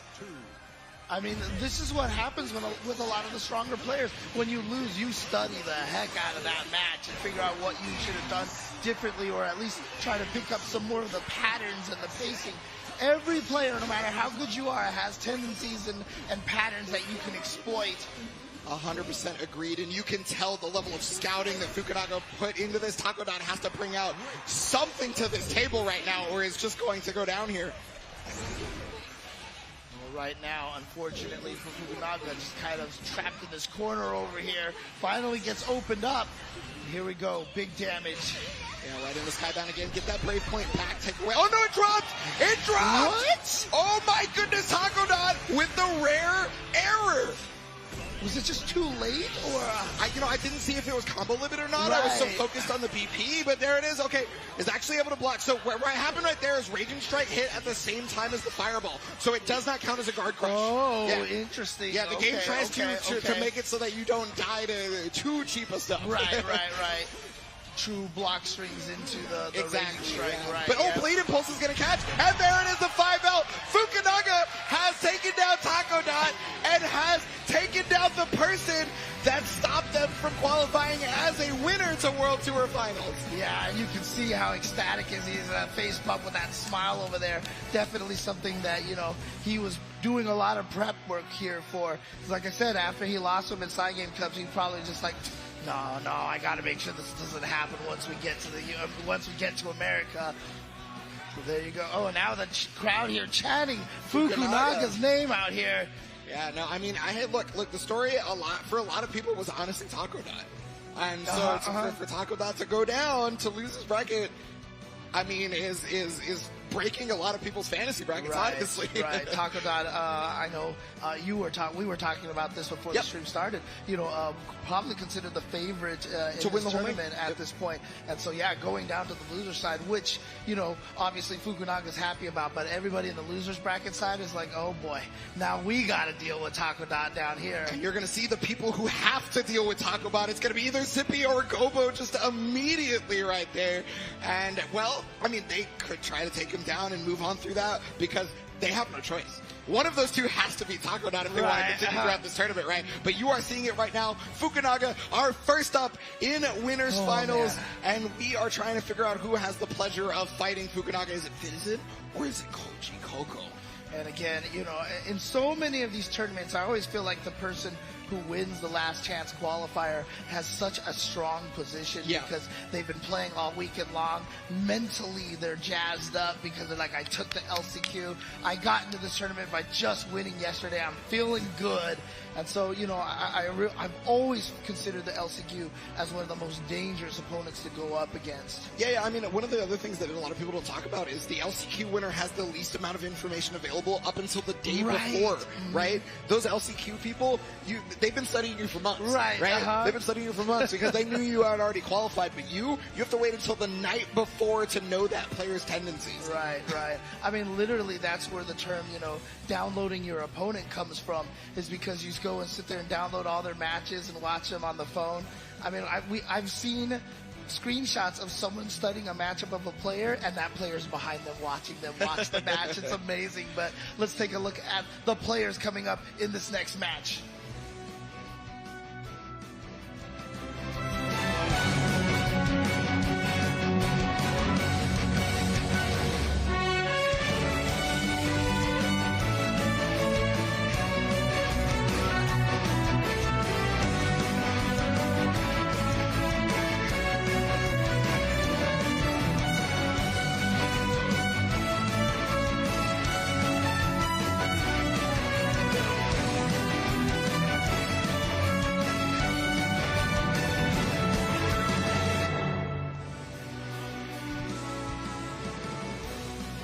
That is right. Fitizen is back in action, trying to make it to this winners finals all the way from Germany, pointing again to the championship right there in that picture, showing everybody that's where I'm going, to the top.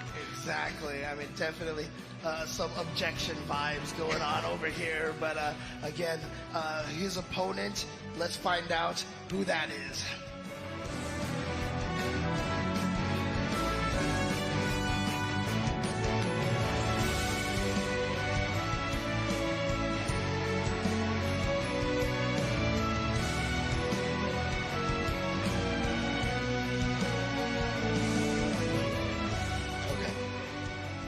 Of course, that opponent is Koji Coco, bringing in that near, again, the other side of this last chance qualifiers. Of course, Gobo being the other one here, but again, like I said, coming in here hot, coming in here with some feeling good after winning yesterday. So Koji Coco, I feel like is going to be a real danger here. Yeah, I mean, Koji Coco breaking the curse of what we saw in the group stages for Guilty Gear Strive earlier, where the LCQ winner is still continuing on through the bracket, right? So this is real good for Koji Coco, I want to say. But Fitizen is probably one of the hardest walls you're going to have to run up against in Grand Blue Fantasy, from Versus even to Rising. Right, and as we mentioned, the next match here in the near gauntlet here for him, so. Yeah, I mean, you know, so if Fitizen does win this one, the near gauntlet is over. But Fitizen has to win this one, and Koji Coco, the way Koji Coco has been playing, Koji Koko doesn't want anybody to win anything. Yes, yes. Screw games. We're talking about no rounds. No rounds, son. But here it is to determine who is going to winners finals. It is Citizen. It is Koji Koko. Siegfried Mir. Again, winner of this will be moving on to go up against Fukunaga, who just took out Taco Dot. And so, you know, obviously knows how to fight Nier very well. So Koji Koko might be thinking, you know, like, I'm going to take this, I'm going to show him how to fight that match, you know. But of course, Fitazen in his way here, ready to continue forward and represent the EU. Here we go.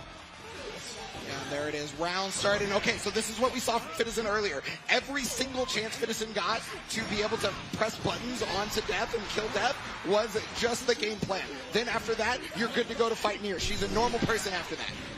Oof, got caught this time here, and now we go. Gonna get the, oh no, doesn't go for the side switch actually. No, was looking for the overhead low and was even, looking for brave counter, and Fitazen didn't bite on it. You can tell the defense is structured for Fitazen, looking for very specific stuff. But there's your side switch right there, James. Yeah, exactly. And you see again those early dodges against the projectile, making it so that they recover right when it passes through them. So you do not give Siegfried enough time to be able to punish that dodge. Yeah, and Fitazen trying to jump out. We saw that option almost never versus Zippy, and so presenting it at the very beginning here this time still didn't really matter too much to Koji Koko. Alright, finding 6XL and now finding the throw here in the corner. Trying to get some extra frames right there, but again, you know, we have players calling out people dashing forward after those plus frames. Yeah, you got to remember there is dash recovery. You're not immediately just able to bulldog like in other games. Okay. Skybound art on tech. This one connects, right? Okay. Oh, man. Unbelievable. Still the wanna 2L. see No what OS right there from yeah. Citizen. You notice the 2L connected, but no brave attack. Coach Koko low on Chip the damage. death gauge, but doesn't matter. Gonna get that chip damage. And there we go. First round to Koji Koko. Yeah, definitely a different game right there for Citizen. And that's the thing is no matter if you're playing the same character, you're playing a different opponent. Oh, yeah. They are going to play differently, right? And on top of that, Koji Koko got to watch Citizen play versus right. Zippy, Yeah. right? So she's like, okay, what was Zippy losing to? I think I've got an idea. Yeah, that's how it always works, right? You know, if you don't know your opponent, of course you play the matchup first. But no matter what you're doing is assessing your opponent and finding out their tendencies. Like I said, every player's got patterns, every player's got habits, and that's what you're trying to take advantage of. Yep, and taking good advantage so far. And there's the advantage right there. Every Nier player wants a 2M ominous turn, and Citizen clearly knows it, is ready with one of the best Skybound arts in the game. Okay. It's just so good. It freezes frame. It reaches really far. It's incredibly easy to do with a quick input.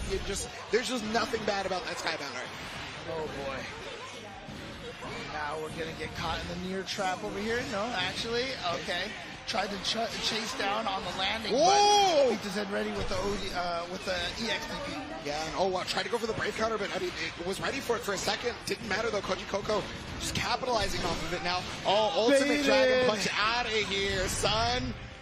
All right, so Koji Koko reading that from Fitazen. Remember, Fitazen, was he the one that was catching him with the EXDPs? Yeah, so it was a lot of HDP in the gaps of the guard strings, right? Yeah, but that was not a gap in the guard strings, so you could tell that this has become desperation for Fitazen. Something we did not see whatsoever in the previous set. All right, well, he does get the corner position here. Button tech right there from Koji Koko, so he's going to lose a little bit of health. Yeah, unfortunately, just always having to watch out for misfortune. So when you normally have a lot of pressure on the opponent, you just kind of try to watch out instead. Because you think you're on offense on Nier until she hits misfortune, and then you're like, oh, I lost half my life. What happened? Again! 5H, ominous turn, has a gap, and Citizen is ready. Oh, but now there it is, the ominous turn jump scare right there. No death gauge. Death is gone. Death is gone. Okay. At this point in time, we can clearly say Fitazen has no reason to fear death. Oh, Love and Redemption got the throw, and that's going to finish it off. We are one apiece. That is what Siegfried presents to you always, is strike, throw. It may seem like it's super easy because there's really only two options or whatever in your head, but no, there's a lot going on there. Strike, throw is one of the scariest mix-ups in fighting games. Oh, there's the anti-air. But of course, also, just the amount of damage that Siegfried can pump out with the right guess makes that strike throw makes them so much scarier. Oh, caught the light. Yeah, that was a counter hit confirmed. Okay, right there. Raging Strike really wants to build this Skybound Art. Just barely got the meter at the end there. He's going to get the BB back. This is a super good position for Citizen. Schwartz, Fenga! Going to get the close range, full cinematic version of the super. Okay, sweep. Yeah, I mean, Siegfried has one of the best sweeps in the game, so I understand just using that. Okay, full conversion here. Overhead? Oh, I see I blocked overhead. I'm a fool. Oh, we got caught. Wow, a lot of ominous turn right into Super Skybound Art. That's all the PP gone. This is a ton of damage. This is gonna kill. Yes. Yeah. Oh my god. It was all the PP gone, dog. Oh so, yeah. Fair enough. Yes. On top of that, one stock left for Nier. So more damage. Okay. So again, this is an important round here. It's going to determine who goes up 2-1. Ooh, sweep right there, and yeah, doesn't have any EX available until just then, so I had to use the Raging Strike, right? Oh, that was a cross-up. I actually thought I was going to land in the front. Well, that's why we got the guard button. Yeah, exactly. Okay, dashing H on this one. Yeah, there's the waltz, and we have not seen a single Brave counter on waltz, which is normally the place that everybody does it. Right. It's just like, no, dog. But there's Super Skybound Art again, and there's no BP again. This is so much damage. Good lord, my guy. Oh, man. 2-1. So much damage. I mean, losing all your brave points, it's so scary. It's so scary. But, I mean, with as powerful the tools that you get from it, I mean, it's proper, so. Yeah, and I mean, you'll notice that Koji Koko is very specifically attempting to use as many gauges as possible before the Super Skybound Art to get that extra damage. Alright, so here comes Vitazen, gets the corner position, gets the combo going, tries to bait Koji Koko into a throw a little bit frames. Yeah, too many plus frames. Oh, finally! That was the first time we noticed that the Brave counter happened on waltz. Oh, is that going to catch? Okay. No. Sometimes it will catch an evade, so it's actually kind of because there's so many active frames yeah, on it, right? the recovery, on the way right? up, yeah. So, but the thing is you know what that means, right? No. Koji Koko has started to scout that ominous turn is something that Citizen is looking for. So he's like, no. I'll use evade here, and it'll trick you. So now Koji Koko is on match point to make it to winners finals. Coach Coco definitely taking advantage perhaps of some nerves here from Vitazen, some baited out wake up, back-to-back wake ups I think it was. Oh, that's been damage. Oh my god, that's damage. Oh, where did the health go? So if there was EXs on the side of Citizen, that would have killed. But there was no EXs left prior to the combo start. So I mean, but so it didn't really matter. Like 60 damage. It was only 60% instead of 100. You know, it was only 60% of 100. Yeah. Oh, the jump U getting whip punished on this one here from Koji Koko. Really good reaction. Koji Koko, don't forget Koji Koko still at match point. Yes, trying to make it into winners finals right now. Fukunaga may be the one who's going for the near gauntlet, huh? Ooh, yep, there it is. Dragon Punch, take it out. So we're seeing it more as a defensive tool in actual guard streams rather than looking for ominous turn now because of the call out earlier. And yeah, still looking for that Brave counter. And Citizen is not budging as the Callisto special comes out. Well, I guess that one wasn't wake up, so maybe it doesn't count as Callisto special. But, oh, the Orchid could kill. Sweep. There it is. Dude, he is getting so much out of the sweep. Perhaps reading that Koji Koko is trying to walk out of range a lot of the time. Yes, so I haven't gotten to talk about that all weekend, actually. That is a very common thing from Glamblue Fantasy previously in Versus, and now in Rising it's showing up a lot. Normally we have the Grand Blue Zone, which exists in every single game, but we call it the Grand Blue Zone anyway. And a lot of people walk back and forth. They're trying to shimmy you, so you go for the sweep to stop them from doing it. Yeah, and also, I mean, Siegfried's sweep reaches really far, and a lot of times it's maybe the best sweep in the game. Maybe. Yeah, you miss the first one misses, and you're like, oh, I should be okay, and then you get caught by the second. You're like, oh, that's right, take it. Yeah, 2 hits, and he can cancel either one. He feels like it. Alright, there it is, full conversion here from Koji Koko, and staying outside of Dragon Punch and sweep range. You saw that, right? Yeah. That was the bait for the sweep. You can see adaptations on adaptations here in the semifinals. They are duking it out with literally everything they have, leaving nothing on the table here. Koji Koko back on set point for winners finals. Oh boy. and just checks the dash right there. Probably a 6-6L, but again, gets caught in the at the startup of the dash. And now here we go, corner position. This is where Citizen has had such trouble, right? Koji Coco has been so strong in the offense with the 6-6L. Oh, okay. Honestly, okay. is that like the first 6-6L that's actually like done something? Oh boy, again, that's going to be Skybound Arts. Going to be very close to death now. Just needs one nice good hit. Wake up buttons again. Oh, wait a second. Okay, this is unfortunately going to put Koji Coco really far away, so Citizen is going to have to make something happen. On the third, you're chip range now. Yeah, you are just stuck. Trying to chip at this point in time. Jumped over it. Can't get hit by anything, but here we go. Wait a minute. Here we go. Here we go. He doesn't have enough meter for the Skybound Art just yet.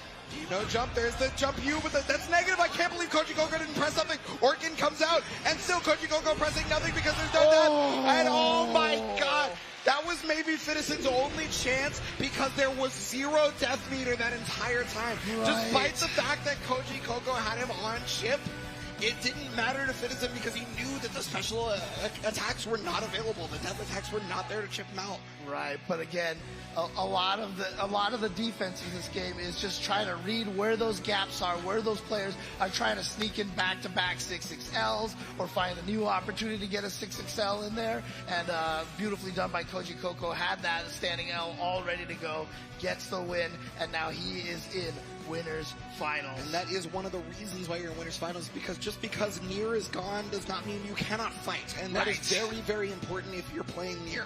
Take notes. Definitely take notes on the Nier players here. And you want to take notes on this bracket, as we do have an outdated one. Winners Finals, we have solidified it. It is Fukunaga versus Koji Coco. We have Japan versus America, but now we know that Zerum and Sonic Sen are going to be fighting Citizen, whichever one is going to be able to win. So, Zerum, Sonic Sen, Zippy, Gobu, Citizen, Taco Dot, they all have to duke it out to make it back through this bracket. Right, of course, we started with everybody on the winner's side, so nobody has been eliminated yet, but that is what is starting here right now.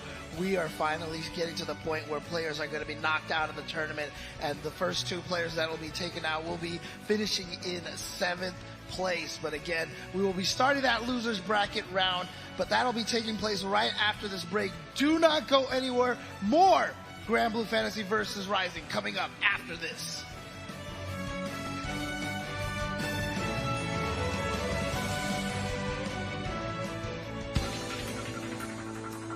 人間離れした剣技を使うとか油断しないでいくよ。味方でしょうか。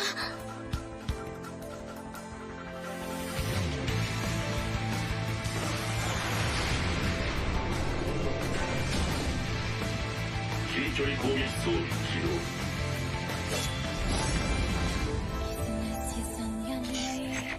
敵反応多数確認。緊急時規定により独断で任務を遂行する。はっ。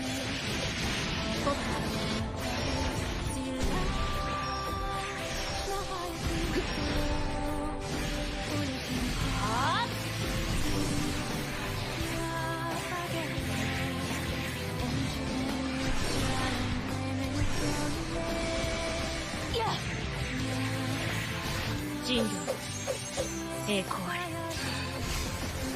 回避。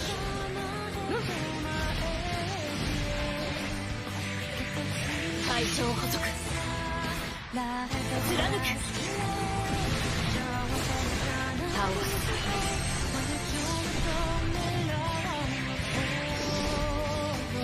やっ。もっと。合図する。了解。今。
Welcome back, Skyfarers of all identities, to the Grand Blue Fantasy versus Rising finals here at Arc World Tour. That's right. We have just completed the first round of the, again, everybody starting on the winner's side. Yep. And then we completed the next round of winner's side. Now, unfortunately, this is where players start to go home. And so we are going to the loser side of the bracket, and we are going into our elimination matches. See if we can take a look at that bracket and see what's coming up here. That's right. So we are now having most of the bracket solidified up on the winner's side. You know, we got the Fukunaga Koji Koko winners finals, but it is time, just like James was talking about, to see who has to walk on home. They're not allowed to play night; they have to walk. That's particularly harsh for Sonic Sam and Gobo. I'll be honest with you. So yeah. But yeah, so there is our losers round one. Though I believe the match that we're going to be seeing up first is going to be Zippy and Gobu, and then after that we'll be seeing Zerom and Sonic Sam. So, winner of those matches will be playing either Takodot or Fitizen, respectively, of course. But yes, that is it. We are now in relegation, elimination, whatever you want to call it. Yep, exactly. So, and again, interestingly enough, I mean, this first match over here, you know, I've been talking a little bit about the, you know, the Japanese players over here. Gobo, of course, is on that loser side, but the first one is going to be, we're going to be eliminating one of the EU players or one of the US players coming up. As you can see, Zippy going up against Gobo. Oh, okay, actually, we're actually doing this match first, Yeah, so it's going to be Zippy versus Gobo.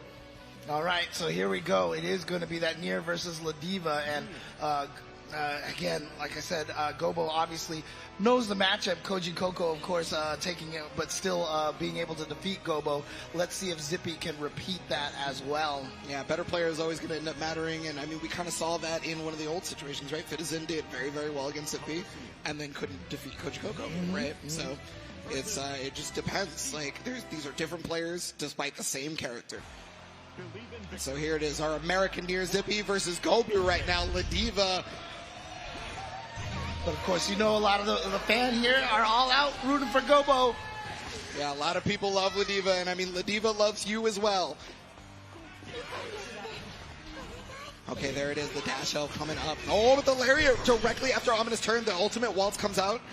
And then there it is. Wow, just regular throw back to the corner and already ready for the Brave counter. But unfortunately, finally, Zippy finds the time where Gobu can get frame trapped. Yep, and now we've got the corner pressure situation here. How does Gobu decide to handle it? He does get shimmied here. Yeah, really strong right there from Zippy. I think Zippy was, you know, paying attention, but did man, catch it? super It did, yeah. There's no Brave point, so look at this. Everybody count with me. 1, 2, They kicked out. Made it out. God, look at the damage that did. I know, even the matchup just like that. Oh, but man. Still, Zippy managed to get that hit right at the end. Fantastic. I can't believe that Gobu with one Super Skybound art was almost back into that. But unfortunately, that was not the case. Zippy taking round number 1. Right. And now just, getting pushed toward the corner here, got opened up, and now Gobo has to deal with the mix-up again. Yeah, using all these stocks right now, was looking for Brave counter again and just staying outside. Ultimate Waltz is up and just still doing the same thing, right? But you gotta remember, if you're staying outside of Brave counter range for Ladiva, you're inside of 2U range, which is the sweep, and that can lead to some bad stuff. I didn't want to deal with the lariat at all right there, just immediately with the Brave counter. Okay, made it over Death. One death stock. Yeah, I was about to say, I mean, we've seen this from Zippy. He definitely is not bashful about using those death stocks. No, yeah, they're just about using the death stocks. And I mean, now Death is gone. And we do have another Super Skybound art on deck. Oh, wow, with punish, very good. But why didn't you break Raging Strike? I feel like Raging Strike would have connected there, but maybe I'm wrong. Zippy's been way better than I am, but there it is, the 5L, just far enough away from the command grab. Zippy going to be taking game number 1. Oh my God, Gobu. Dude, I swear it always looks like he's planning your demise in some form or another. I mean, clearly he is, but still, you know, it's just, there's something more evil about it. You got to remember what the Japanese players said about him. Crazy man. They called him Crazy Man. Never forget. Oh, man. Yeah, you said yesterday you asked the players, does he have a secondary? They said, no, only Ladiva, Crazy Man. They called him a Crazy Man. in this world of Nier, 2Bs and Siegfrieds and Zetas and Lancelots and all that stuff. Yeah, I'm going to stick with the Ladiva here, but I mean, you can see like one of the downsides of this character really, having trouble fighting against Nier, and this is one of those characters that you are going to run into. What a call out from Zippy right there, ready for the Super Skybound R. Basically setting up the exact same situation as previous, and then just going, okay, you'll probably go for it again. Yeah. And again, like I said, I mean, obviously not exactly the greatest matchup here for Ladiva, but and that's what makes it tough, is that you're going to run into like so many Niers in a lot of these tournaments. Yeah, try the 6H. The dashing H is not a button you see quite often as like a neutral tool, but sometimes you just got to bust stuff out, right? You have to change it up because it's not working right now, so you got to make something else happen. But you're trapped here in the corner again. Death is dead. 6 is out. Oh, 6H! Okay. Or excuse me, that's M, I believe. One of them is the drop kick. I'm mixing them up. Yeah. And here we go, Skybound Art. Is this going to go? Okay, actually, he had a lot more health. Gobo had a lot more health than I thought. Okay. Yeah, but look at the chip. Yeah, it's just you see how Death is just looming right there, right? Yeah. You see and great evade right there. Evade is exactly how you were supposed to deal with Ultimate Lariat. You don't want to block it in any fashion because you will get hard knockdown off of it. The first hit puts you in guard crush, and then the second hit actually connects on you if you block it. Right. So, and again, there's the crowd. Yeah. I mean, obviously, Ladiva's mobility not as strong as a lot of other characters out there. And so when you have Death planted right in between you and, you and Ladiva, it's really hard for her to get in. And so that is why Gobi thought it was the best time to Ultimate Lariat there. Yeah, exactly. Zippy had every option scouted. I mean, Zippy showing why winning Frosty and Faustines was the way they qualified, right? Ooh, that back dash. Yeah, wow, and that wasn't even trying to throw. Gobi was actually trying to press buttons to catch. All right, gonna use one of those brave counters. Wow. Zippy got that young man reaction, huh? Oh, and now look at this. Gobo already down to 1 brave point. Yeah, but evasion on the Zippy. Oh, but there it is. OS on that one right there. Scott for Raging Strike. I mean, we talk about that option select for those players at home that aren't familiar with it. Yeah. Yeah, can you describe, how it so works? basically you press the Abare button that you're looking for, whether it be the crouch light, crouch medium, or maybe even the sweep, right? Right. And you plink, you piano plink, whatever you want to call it, into your Raging Strike, right? Right. So if it connects, you get the Raging Strike, but if not, you're doing the motion so fast that it won't come out on whiff. Right. And also, if you get hit, if you block something, you'll come out with a brave counter. Brave counter, yeah, because you want to delay the button that you press, right? Mm-hmm. So you're really trying to layer your defense there. Death going away there. Oh, whoa, he just ate the jump in. A minute, he was doing 2U, I believe. Oh, okay. Zippy was already pressing the button at that point. So here's Ultimate Waltz, though, but now no more Death. Yeah, Death is gone. Yep. Death and taxes. Oh, got hit. Raging Strike, Raging Chain. Didn't have to Raging Chain, but Gobu didn't know that up until it was already happening. Right, look at the damage that he got over here. Okay, here goes Ultimate. The Link. Leg drop. Oh, no, sorry, it's the elbow drop. Not enough to kill. Oh, no! Mistimed the meaty. Mistimed the headbutt meaty. So unfortunate for Gobu, and Zippy is going to eliminate Gobu out of the tournament there. And that is it right there. And clearly Gobo, one of the fan favorites over here. Everybody in the audience here, give it up for Gobo!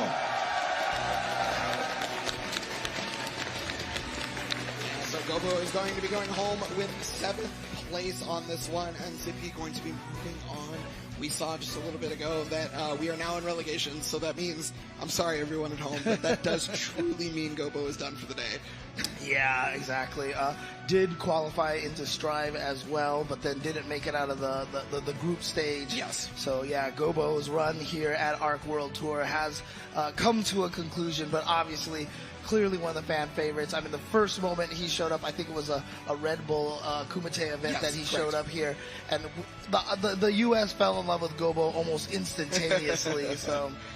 Well, we are going to take a look at the bracket to see how the rest of it is shaping up. So Zippy will be playing Taco Dot. So You know what that means, everybody? We are getting our near mirror there in that losers match. It is finally happening. It's the nearer match, right? How did we not get a nearer match earlier? Actually, I'm really surprised. Look, you know how it's Say Jam and Ridge. Here They for did a good near job. mirrors. Let's go! Oh, yo! He knows. I'm so sorry you had to wait this long. I know you came all the way, and it only is just going to happen soon. It's not even going to happen yet, right? We got more matches to go through before we get to near mirrors. All right, so now, there's Anila and May. That May right there was our Anila earlier, and that's the dolphin as well. Yes, who exactly. was the sheep previously. Yes, and also, I mean, she told me that her phone case Oh, it's matches all the Fukuhara-san. time. Fukuhara-san is here in the crowd. Yes, yes. Ooh, okay, we got Bridget and Sin. Let's go. Thank you so much, everybody, for coming here and showing your love for all your characters that you love in whichever game it may be. Yeah, absolutely always love to see Boom, the cosplays. The cosplays out here, so much effort, so much work in here. And the greatest cosplayer as the hardest working man in the anime FGC. That's who Drew was cosplaying. We got FGC bodied here, on deck. Woo! Shout outs to everybody rocking a lot of the Guilty Gear merch that we have available. So there is the merch stuff outside. You guys still do have that stuff available. You can get your M-Rage stuff, you can get your 86 stuff, etc., etc. The ARC shop is out there.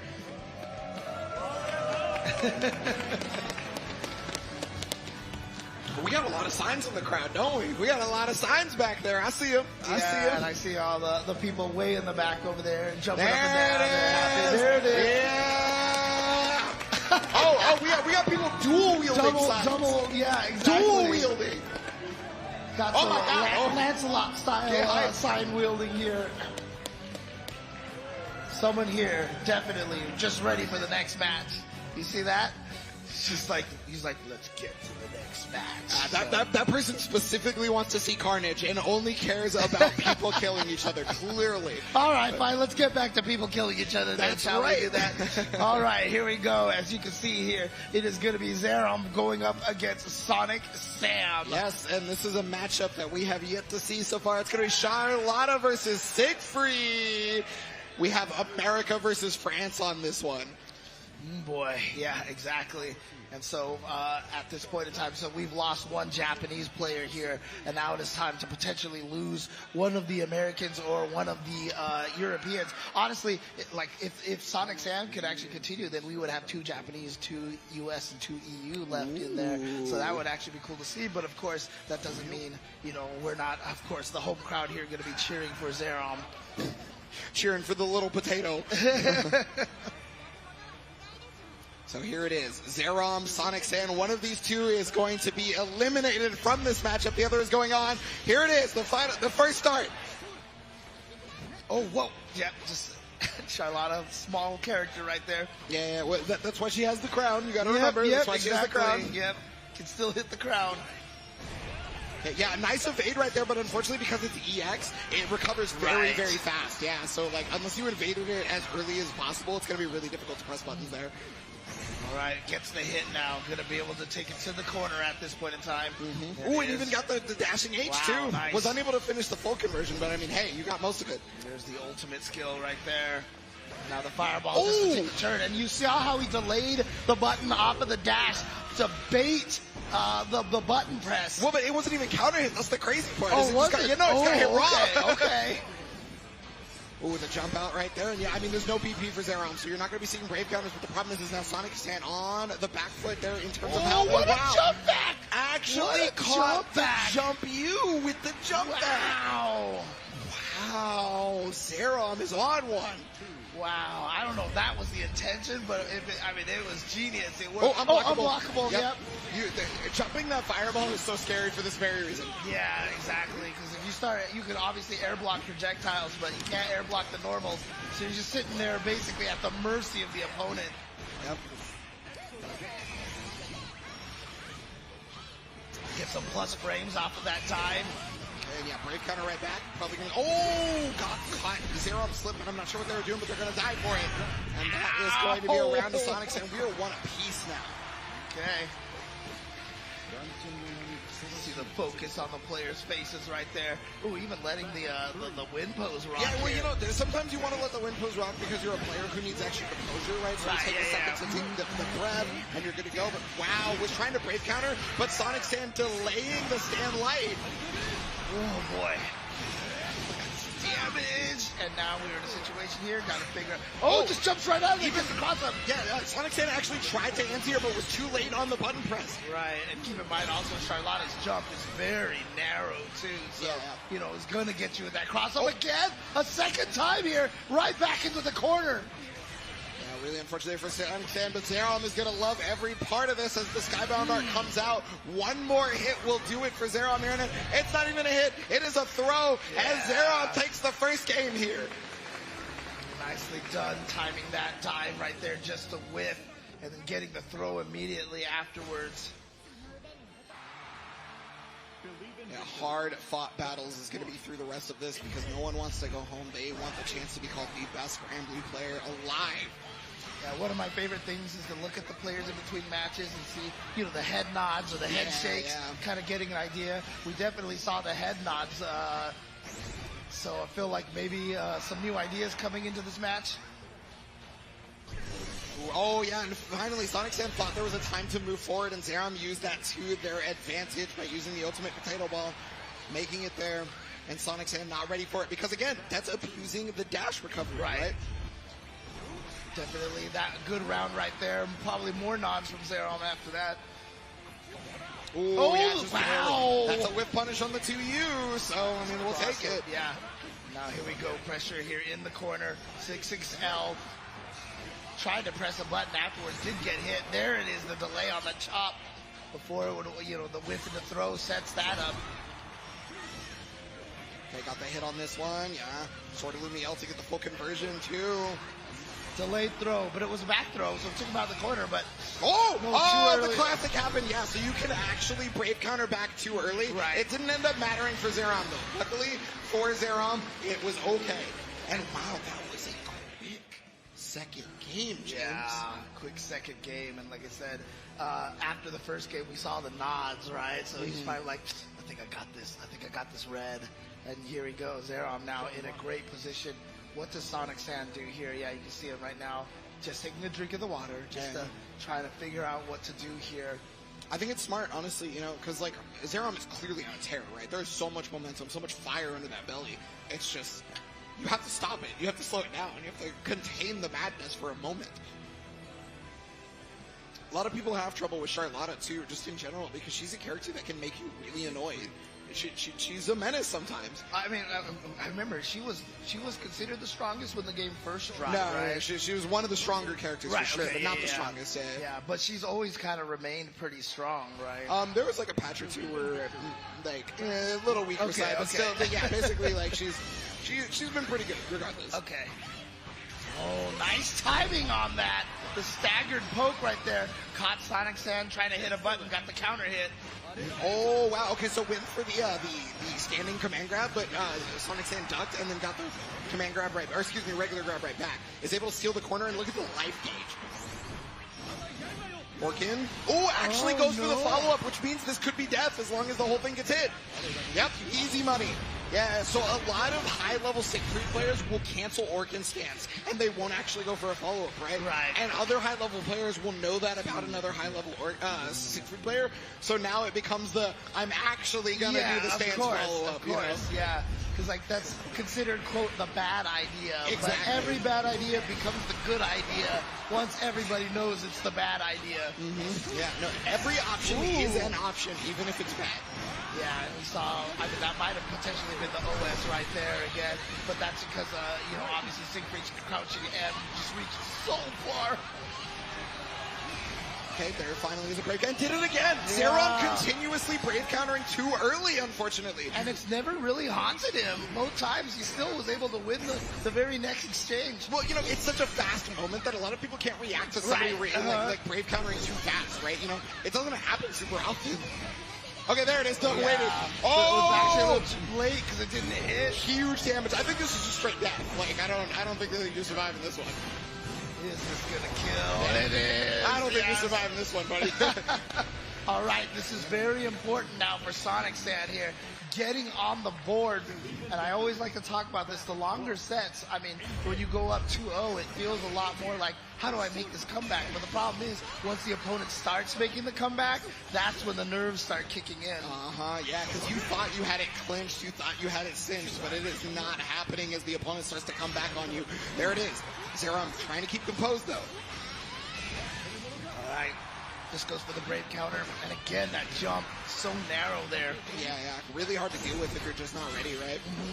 But I mean, Siegfried has one of the better anti-airs in regards to both sides of him, so it could very well be possible that Sonic Sand picks it up. Unfortunately, right now, the only thing that's getting picked up is mad damage here on the side of Zerom. Climbs up the jet kill, yeah, there we go. Gets the ODDP, but look at that life lead right now that Zerom has. This is going to be a long path here. Okay. Oh, was looking for that exact option, but just a little too early on it. Yeah. I mean, it makes sense from Sonic Sand, but now Zerom back to set point here. Right, because he was close to being chipped out at that point. So a lot of players like to just go for their invul DP and chip and finish it off. That's what Sonic Sand was trying to bait out, but Zerom just happened to do it a little bit later. Okay. Oh, he didn't do anything after the break counter. He didn't even, it did take advantage of his plus frames there. Well, regardless of that case, it means Zerom is just going to be okay with him taking it all the way. And okay, yes, a close H counter hit on this one. Big damage, got the Skybound art available, and of course expends it. And you were in check situation once more. Yeah, here we go. Oh, the fake out right there. So good. So good. Remember, he closed out a previous game with that whip into the throw. And so this time he whipped it, immediately jumped, got the throw tech to whip. And there it is, Zerom gonna take it over Sonic Sand. And unfortunately that means that Sonic Sand is out of the tournament. But everybody in the crowd, let's hear it for Sonic Sand! Thank you so much for joining us, Sonic Sand. You are one of our stronger players for sure. That's why you qualified here. Unfortunately, we have all of the best of the best. Somebody's gotta go down. And it is a very difficult bracket as we are going to take a look here and notice that, I mean, some of the strongest players here have just had such a hard time even, right? Winners finals is set still. Fukunaga, Koji Koko. Now we are moving through our elimination matches. We are moving through the losers. We have Fitizen versus Zerom now, which means the training partners, the other halves, Fitizen and Sonic Sand both have to fight Zerom. So now it's up to Zerom to maybe try to take out both of you. Who knows? Boy. But Takodot and Zippy will also be the other side of that. Dude, I love this right now. I mean, again, clearly Sejam and Ringe did this on purpose. Clearly, yes, it was but, rigged. I mean, look at this. Takodot and Fukunaga are are the only players from the same region that have had to fight each other in this tournament. Even here in the next two matches, we're not going to see that situation. And only if Zerom and Zippy both win will we get another one. So there's probably a likely chance that we will still even have different regions. Yeah, there it is, the Gorilla. Gorilla is a summon in the Grand Blue Gacha game. I was about to say, you got to give me the lore on the Gorilla here. I got you on the lore, buddy. I always got you. That cat is not in Grand Blue, but there are cats in Grand Blue. So, you know, this counts. Hey, yeah, you know, I approve of that clearly, right? There's a playable cat character. It's just young cat. It's just a cat. That's it. All right, now I'm gonna try to now that I'm here, add young cat to Grand Blue Fantasy Versus. There you go. For sure. There's Vakala and Fukuhara himself, as we know that is the real Fukuhara there. Oh, there's another Vicky. That's a Vicky sign. Yeah. Is that Siegfried? Was that? Oh, Jubei. That was one of my cross tag characters. Oh yeah. I used to Yuzube, you know, Yuzube. Okay, and cool. Jubei, yeah, exactly. Yeah, I got that Guilty Gear Strive hat. I see you. Again, so much great, amazing merch out here. Ooh, so many companies. Sorry, I'm geeking out over here. I'm geeking.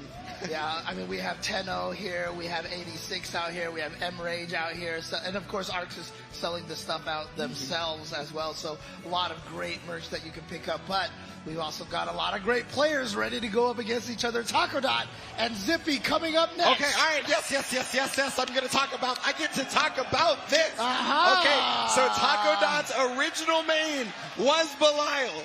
This was the character that we saw getting third place at EVO, all that stuff. Takodot had run through a ton of competition with this character prior to Rising's involvement in this whole affair. So basically, he wants to avoid the mirror match, basically. The right? mirror match is getting avoided. I'm so sorry for whomever that Yeah, side I know, was. right? I feel that, I know. Takodot saw that sign and was like, nah, we will not do this. All I'm saying is it's time to give Daddy some sugar because we got the boy on screen right now. Ooh, he is a regular love guru. I need to hear it, y'all. Takodot, Zippy, let's get it. Belial, very strong character in previous versions, still very solid here as well. Yeah, never went away basically, right? He was not as strong as he used to be, but he still never went away. That's the great part about it. But Zippy trying to show I am the new blood here. I am the one you gotta watch out for. Yep. Ooh, the shimmy yeah, again. We've seen that a ton of times from Zippy so far. Yeah, I mean, honestly, you know, those kind of situations, doesn't really matter as much which character you're using. Oh, guy actually checked the break counter, but didn't get anything off of it, but it's gonna get the kill over here. So with a perfect, so maybe the Belial is Zippy with the perfect to start it out. Yo, that's gotta definitely be a confidence booster here. Yeah, most definitely. And there's Takodot starting to get near death on this. There's the Goetia. All right, here we go. Now the pressure here in that corner, and that 2M, of course, one of the most oppressive 2Ms in this game. Yeah, and again, attacking death as soon as possible. But Zippy doesn't care. Zippy is busy using death as a means to force Takodot to want to press a button, and then whip punishing said button. Ooh. Yeah, had the ultimate spin ready to go there, too. Oh, what a neutral jump. Incredible. Death was all there, ready to go. Here we go. What's the setup here? Just chilling back there. Yeah, I mean, Takodot seems completely lost on defense right now, but hold on. Wait a minute. This is how it gets started. This is how the party gets started here. Okay. Oh, but there it is. The 2M connecting on counter hit right there. Zippy with the first game. And honestly, it's looking real difficult for Takodot's Belial. I don't know about this one, mate. Yeah, but again, I mean, you know, after that break counter, like I said, that is plus, and so Zippy kind of like staggering the poke afterwards was what caught Takodot hitting a button. Yeah, definitely agreed. But there it is. Yeah, Asmodeus connecting for the full knockdown. Wow, just ran all the way to the corner. It was just like, you're not going to press a button. I dare you. It's like one of only 2 plus on block 2Ms in this game, I think. Nowadays, I think there's more. But okay. But yeah, I used to call it, I'll say the PG-13 name, and that's mess around and find out. That's what I used to call it. So. Fair enough. Yeah, ominous turn was held on that one to make sure it's totally immediate. It's a 2L connection. Takodot again on the back foot. Zippy has full control of this. He has just known everything that his opponent wants to do. He's looking so good. The brave counter. How many brave counters can you do? How many brave counters? All right, but this is a dangerous. This is dangerous. Hold on. Any hit could kill for either person. Guard break setup. Yeah, that's okay. So ultimate Asmodeus guard crushes. So you actually get a setup there. But Zippy tried to press a button, and there is more than just plus frames when you get guard crush, my friend. Yeah. Guard crush in all of these Arxis games is not a fun position to get put into. Okay, and finds the DP.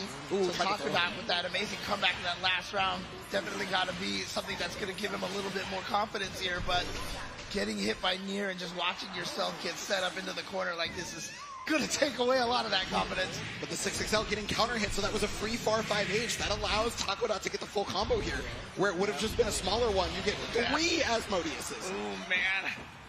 Asmodei? Is that the plural? Yeah. Asmodei, Asmodeuses? Yeah, Asmodei. We'll stick with that. Another 6XL. Cold shoulder. Okay. Full conversion here on this one. The Skybound art is available. I imagine you got to go for it. Yeah, because you want to put Zippy into one final chance. Now, Zippy does have almost full resources here, though, so it is kind of scary. Okay, not enough to kill just yet. This is one more hit. Oh, I like that because that's chip damage. Yeah, that was the perfect option right there from Takodot. Takodot knew if I block a single thing, I put you in chip range because all I have to do is brave counter. And here's a fun little fact for you because it's relevant because of Taco.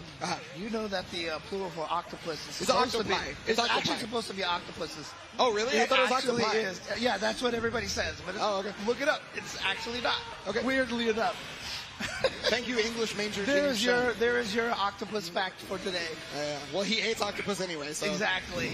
So we'll say octopi for him. Yeah. There we go. Oh, with the brave counter, he tried the raging strike on that one. Zippy was attempting to break the guard.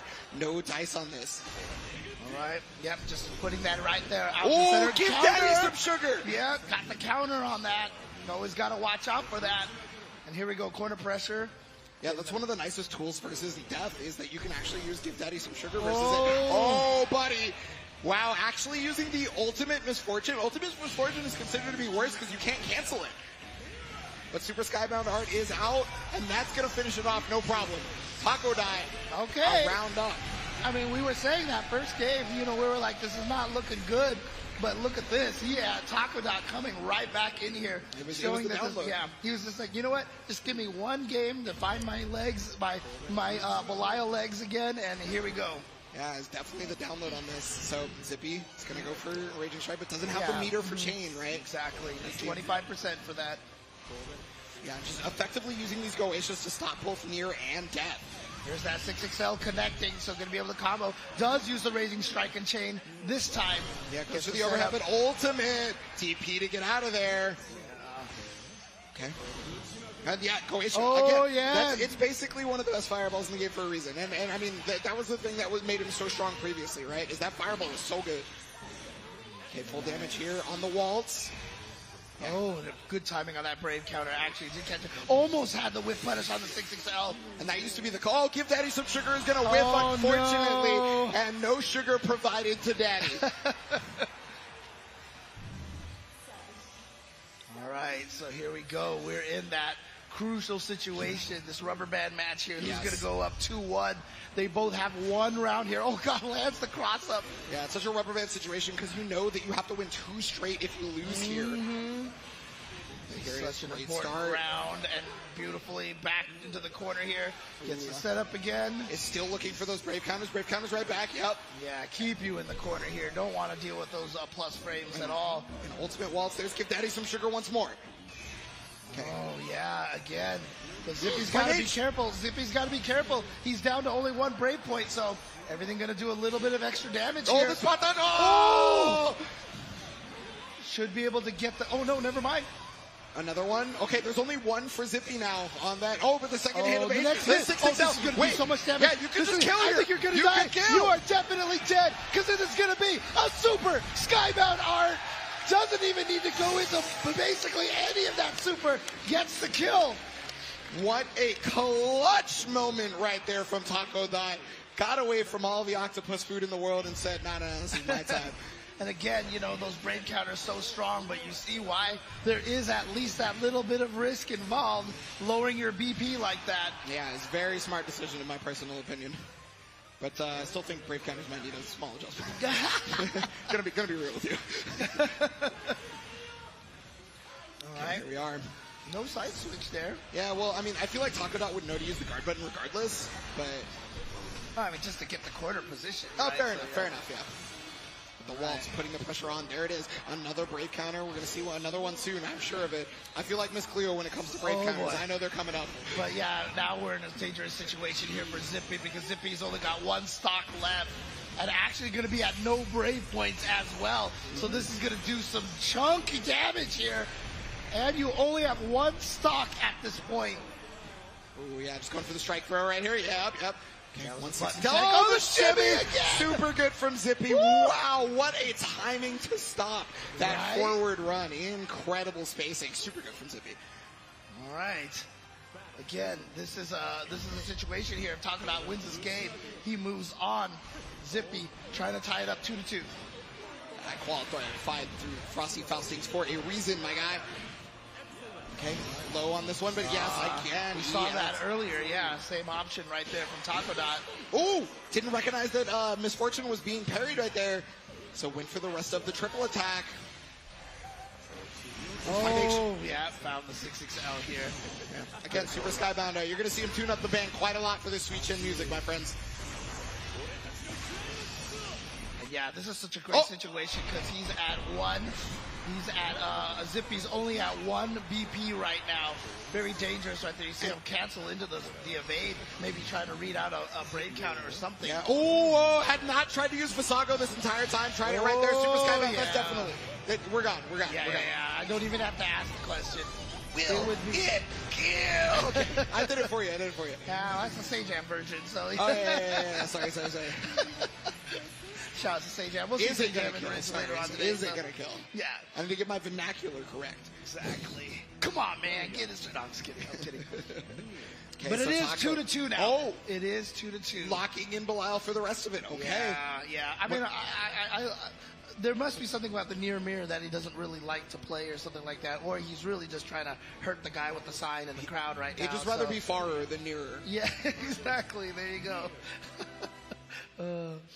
It's okay. You guys can shoot me after this. You know, I understand. Don't worry.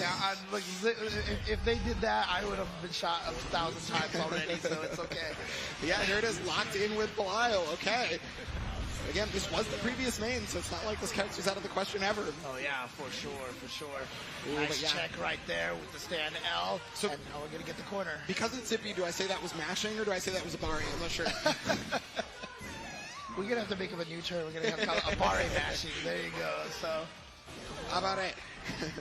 Oh, another 6XL right there. And Death will come back after this raging chain, so that's why you see near players do that a lot. okay. Set up here. Look at all that chip damage. Raging A strike rate. little Oh my too God, late on that break second counters. break counter, but the throw chip damage is a threat. I don't know what you were going to do in that situation.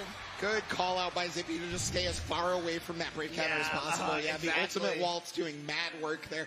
Zippy now on set point trying to take out Taco Dot. Wow. As we mentioned, Taco Dot might have been one of the favorites for taking this tournament. Might go out here in 5th place. What a got him. call out with the spot dodge. Full extension too. It's going to get the whole thing. Yeah. Look at that. Already down half health. 6XL, yeah, is really trying to layer that offense to get away from Misfortune being a possibility. Ooh! Caught Death, caught the 5H. Wait a minute. Taco Dot, Asmodeus EX. Right, can he be able to keep the combo going? Okay, right here in the Skybound art. Ooh, This man. one is close. I don't actually know if it kills. Is this gonna Okay, kill it? yeah. Wow, Here we go. Here we go. All right, everybody. Final game. Final round. Who is gonna move on and who is gonna be tied for 5th place here? Taco Dot and Zippy, let's go! Oh, and a strong start here from Taco Dot with the 5H counter hit. man. That's going to be corner carry here. And now you've got the pressure going. Strike throw was throw this time. And yeah, you see, trying to play around Ominous Turn, but still getting clipped by it. Because as long as Zippy keeps the timings Oh, weird. it got to the other side! Cut the overhead. Okay, yes, give Daddy some sugar on the ultimate Ominous Turn. Knock the counter.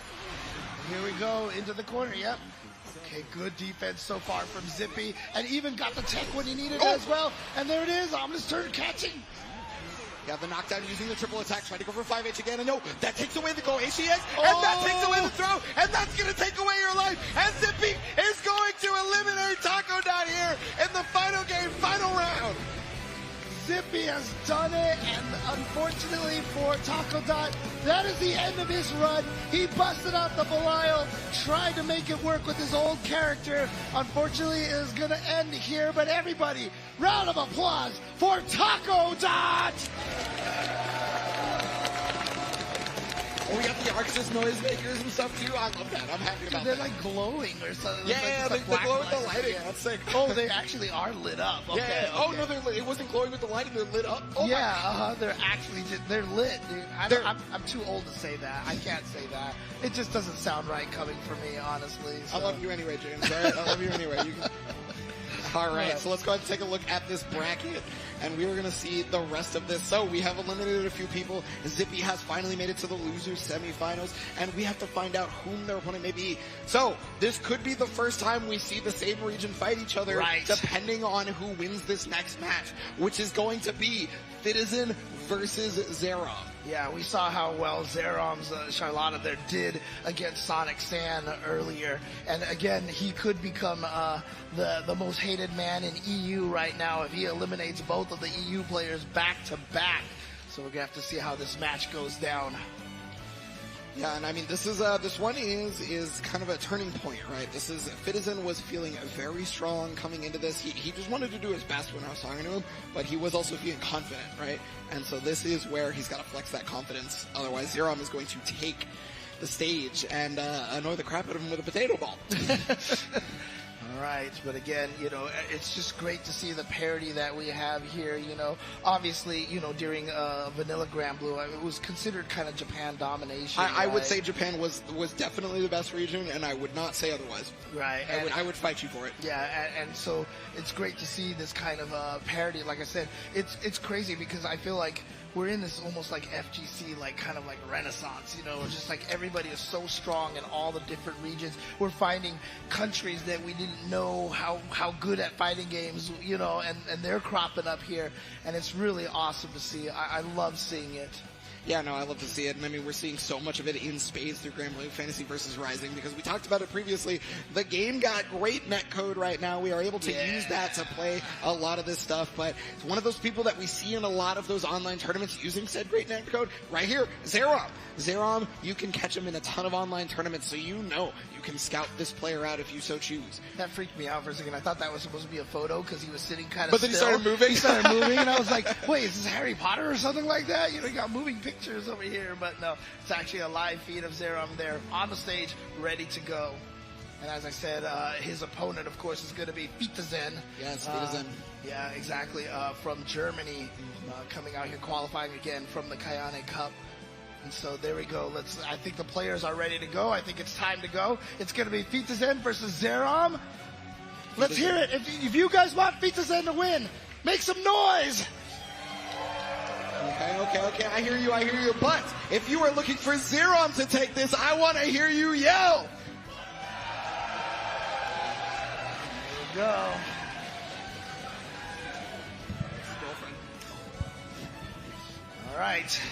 All right, here it is. So, loser of this is eliminated. Fitizen, Zerom, first game, engage. There it is. So the neutral jump already. So a lot of people love to neutral jump versus characters like Charlotta and Soares because they have dashing specials, right? Right. And so neutral jump is very, very good. Round start, you usually expect it. Right, and not only that, too, but obviously Siegfried just has tremendous range on his buttons, too. Mm-hmm. Yeah. Oh my goodness. Here we go. And yeah, that range is going to play out here, especially against Charlotta. Not exactly the greatest range. But got a raging strike, and because there's no PP, you could not brave counter out of this. This is all guaranteed right here for Zerom, and that's going to be a complete turnaround from what we saw a moment ago. The combo limit doesn't even matter. Zerom with the absolute optimal routing. What combo limit? What combo limit? It doesn't exist until you leave the ground. Of course. Yeah, combo limit does not start counting until you leave the ground. But great, using the Dragon Punch to be able to stop the noble strategy. Right, yep. And again, that 2M right there. Still able to reach Charlotta after blocking the charge. Here we go. Charges up to 1 level here. Does not bait out the DP. Zerom gets out of the corner now. Yeah, that was one of the reasons they included ultimate Dragon Punches is because in the previous game you could always bait your opponent's Dragon Punches by just doing a safe jab, right? Now ultimate DPs are faster than the H ones. Yeah, they have that slowdown factor that makes it so that they can beat those jabs. There it is, full conversion right here. Blocks the Helmbreaker, which is really important. I believe that one is called For Great Justice. I forget. All the follow-ups to Noble Strategy are like For Great Justice, for excellent tactics. Caught him out of the air! Oh, I get the full conversion! That's gonna kill! Beautiful done. Beautifully done from Zerom. Bro, the pickup? That was insanity! That pickup was ridiculous. Yeah, he caught the back jump with the ultimate skill right there, and then was still close enough to the corner to be able to convert the whole thing. Ooh, tried to go for the unblockable right there. Was unable to connect, however, just fast enough before hitting the ground. And so now a lot of the EXs were expended at the very beginning, so they had to kind of honest person guard string them. Got that jump back, but didn't convert it into anything. Oh, taking advantage there because he's been poking with the 2M. Oh God! Big damage. Boy. Oh, this is gonna hurt. Big damage. Okay, decides to go for that before the combo limit happens rather than going for the Skybound Art. I can totally understand. All right, tick throw now, and Zerom throwing backwards, getting another one. The strike throw game coming in spades here. Oh, immediate counter out because you want to. Oh, wait, but no! The holy ladder to get the final connection. Zerom. Yeah, again, he had no health left in that situation, so that's when a lot of people go for those, invul moves just to chip you out. Oh, wow, I like that. Using the 5U to be able to parry through the fireball, right? Wow, holy ladder actually connected there. I wonder if he could have got a 2M. Oh, chases the backdash down. Of course, not going to get a combo off of that. Oh, yeah. Be careful. It was a true punish there. Yeah, unfortunately, that is the nature of Siegfried's fireball. Is it has 3 hits, right, when you're doing the EX, and then it also travels very slowly. So you can try to parry over and over again, but you might open yourself up. Didn't combo after the 6XL. Does get the EXP, though. Here we go. Wasn't expecting the low. So I don't think Fitizen actually knows how Ultimate Noble Strategy works. It is always the same thing if you do Ultimate Noble Strategy. Yep. So it always goes into the low. It is always going to be doing the third hit. Yep. Yeah. So but not going to matter here. Punish. All right, Fitizen here. Taking a round. That's the first round, I believe, that he's gotten in this match so far. And he's going to need that for momentum, for the morale, because you cannot let that kind of thing get to you right now. I mean, honestly, Zerom feels like he's been dominating this. Oh, he got the link after the fireball with the 6XL. Yeah, that was definitely distance dependent, but wow, Fitizen missing the meaty, so Zerom was able to jump out without any issue. And now corner pressure here going 6XL, finding its mark. Gonna get the combo off of that. Look at this damage. Yeah, full sword of Lumiel loop, and then we're going for double strategy. It's the command grab. So yeah, that one only catches if you're standing, and now you're gonna learn today as we're gonna finish it off 2-0 for Zerom. Yeah, I was about to say, if Fitizen can take this round and tie it up 1-1, it would actually be great for Fitizen, because like I said, it felt like Zerom was super dominating, but Zerom still manages to close it out, takes a 2-0 lead. Fitizen now has to win 3 games straight in order to win. I mean, Fitizen looks confident enough because we're straight into the match. There was no hesitation right there to say a rematch. But there's that holy ladder. Zerom is just making themselves so unpredictable on defense. Oh, nice neutral jump, but still can't punish it. But there we go. The big counter hit again. We're going to see, but not close enough to be able to get any follow-ups off of that. Yep. Okay, but wow, this is good hits as well. EX Fireball, Orkin. Could use Dragon Punch as well if they want. Not going to kill quite yet. And that combo limit makes it kind of hard, you know? Right, exactly. Very dangerous situation for Fitizen. Oh, the Raging Strike and it connects. Vance could do it. Yeah, he's got the Super Skybound art, but doesn't even need it. Gets the kill anyway. Here we go, Zerom. Match point. Yeah, Zerom. Oh, I'm sorry, I was looking at Fitizen's I was going to say it, but I didn't know. Yeah. Sorry. Zerom did not have Super Skybound Heart, but it didn't matter because it just had Raging Strike, Raging Chain, right? Yeah. But there's a Dragon Punch on reaction, okay? Fitizen needs this. This is time to dig deep. This is time for the Spirit Bomb if you're rooting for Fitizen. Oh, yeah, the counter on 5U. Trying to go for throw, but Zerom is getting out of the corner with impunity at this point. We've seen so many jump outs. It feels like Fitizen is playing nervous right now, but we've got a Skybound R on deck over here.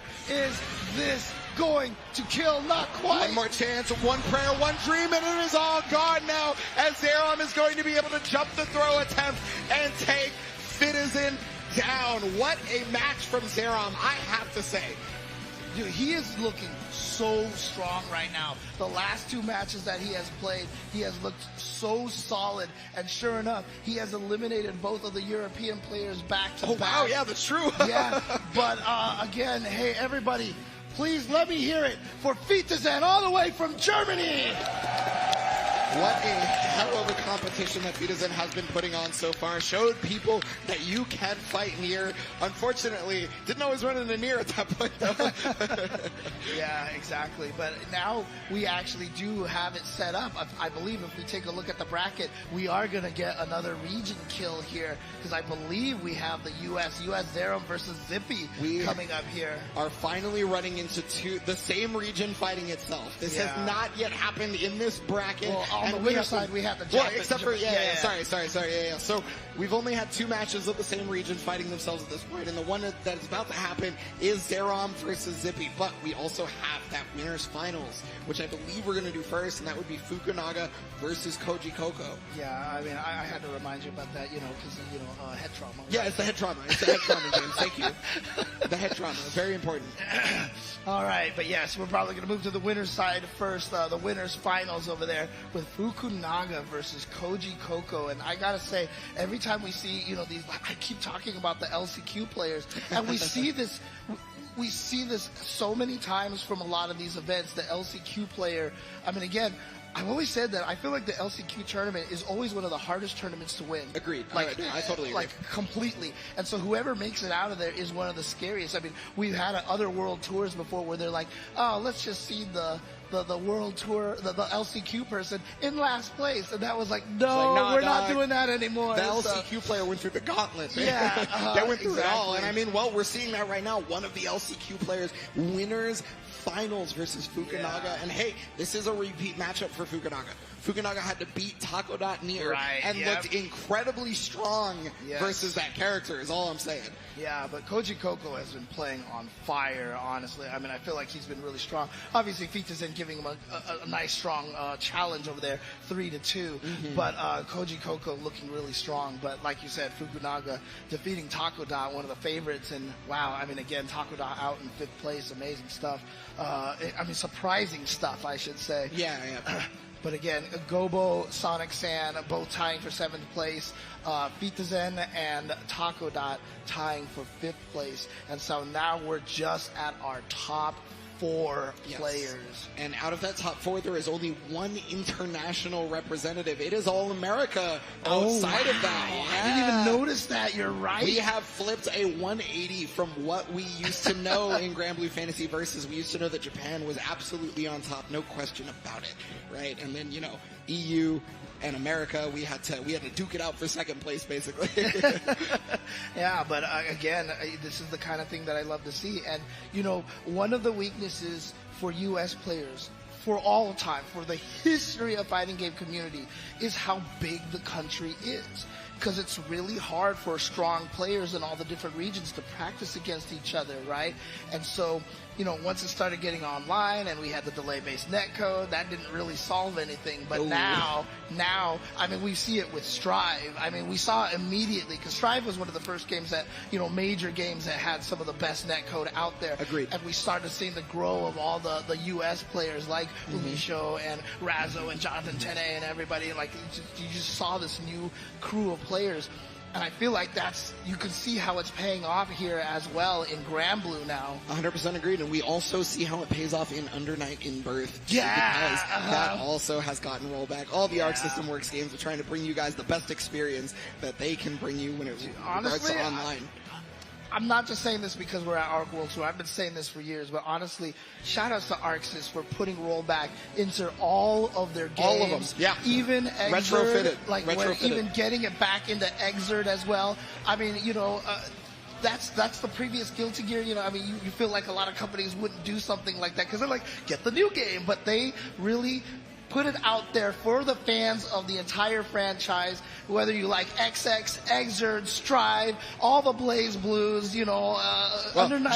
Just BBCF and BB Tag. Okay, fair. Just BBCF and BB Tag. Yeah. Don't go to the story. I mean the latest ones, the latest version. Yeah. But again, shout outs to Arc System Works, honestly, because putting that rollback, retrofitting it into all the games. Fighting games do not age. I said this online. Fighting games never grow old. If it's a great fighting game, it's a great fighting game forever. Yeah. And so putting the rollback in there, letting us all play all of our favorite fighting games, really shout outs to them, honestly. Yeah, and I got to give good shout outs to our man on the hour, Digon. He's got some stuff to talk about for us. All right, it's time for the winner bracket finals of Grand Blue. Please welcome to the stage from Japan, Fukunaga!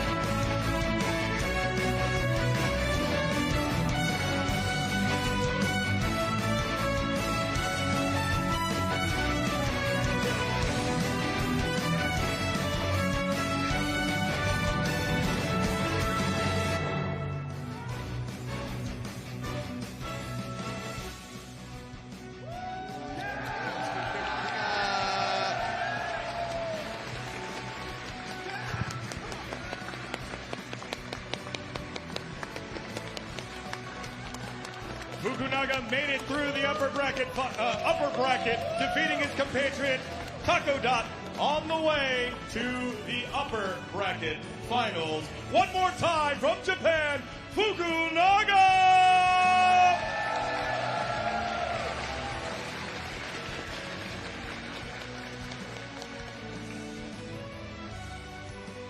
And his opponent making the miracle run through the last chance qualifiers, it's Koji Koko!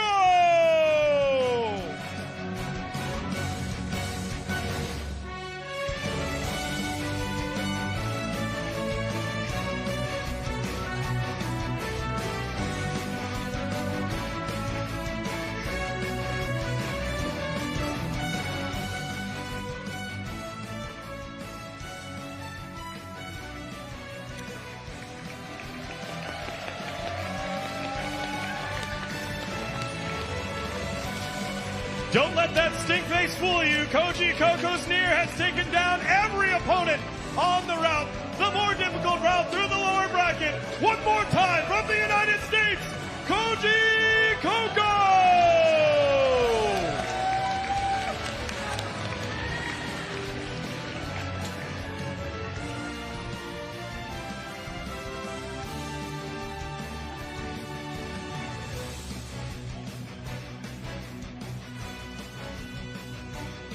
All right, gentlemen, upper bracket finals, 2 different routes. You have the opportunity to say something to each other here. Let's start with you, Koji Koko. What do you think of your opponent here who's made it on the top side of the bracket? Even before I qualified, I think the player I was most scared of was Fukunaga. 2, I don't think I'm very good at fighting Lance, so this is definitely like my demon. But I'll do my best, and of course, I'll do what I can to win. Humble words here from Koji Koko. Your thoughts against Koji Koko?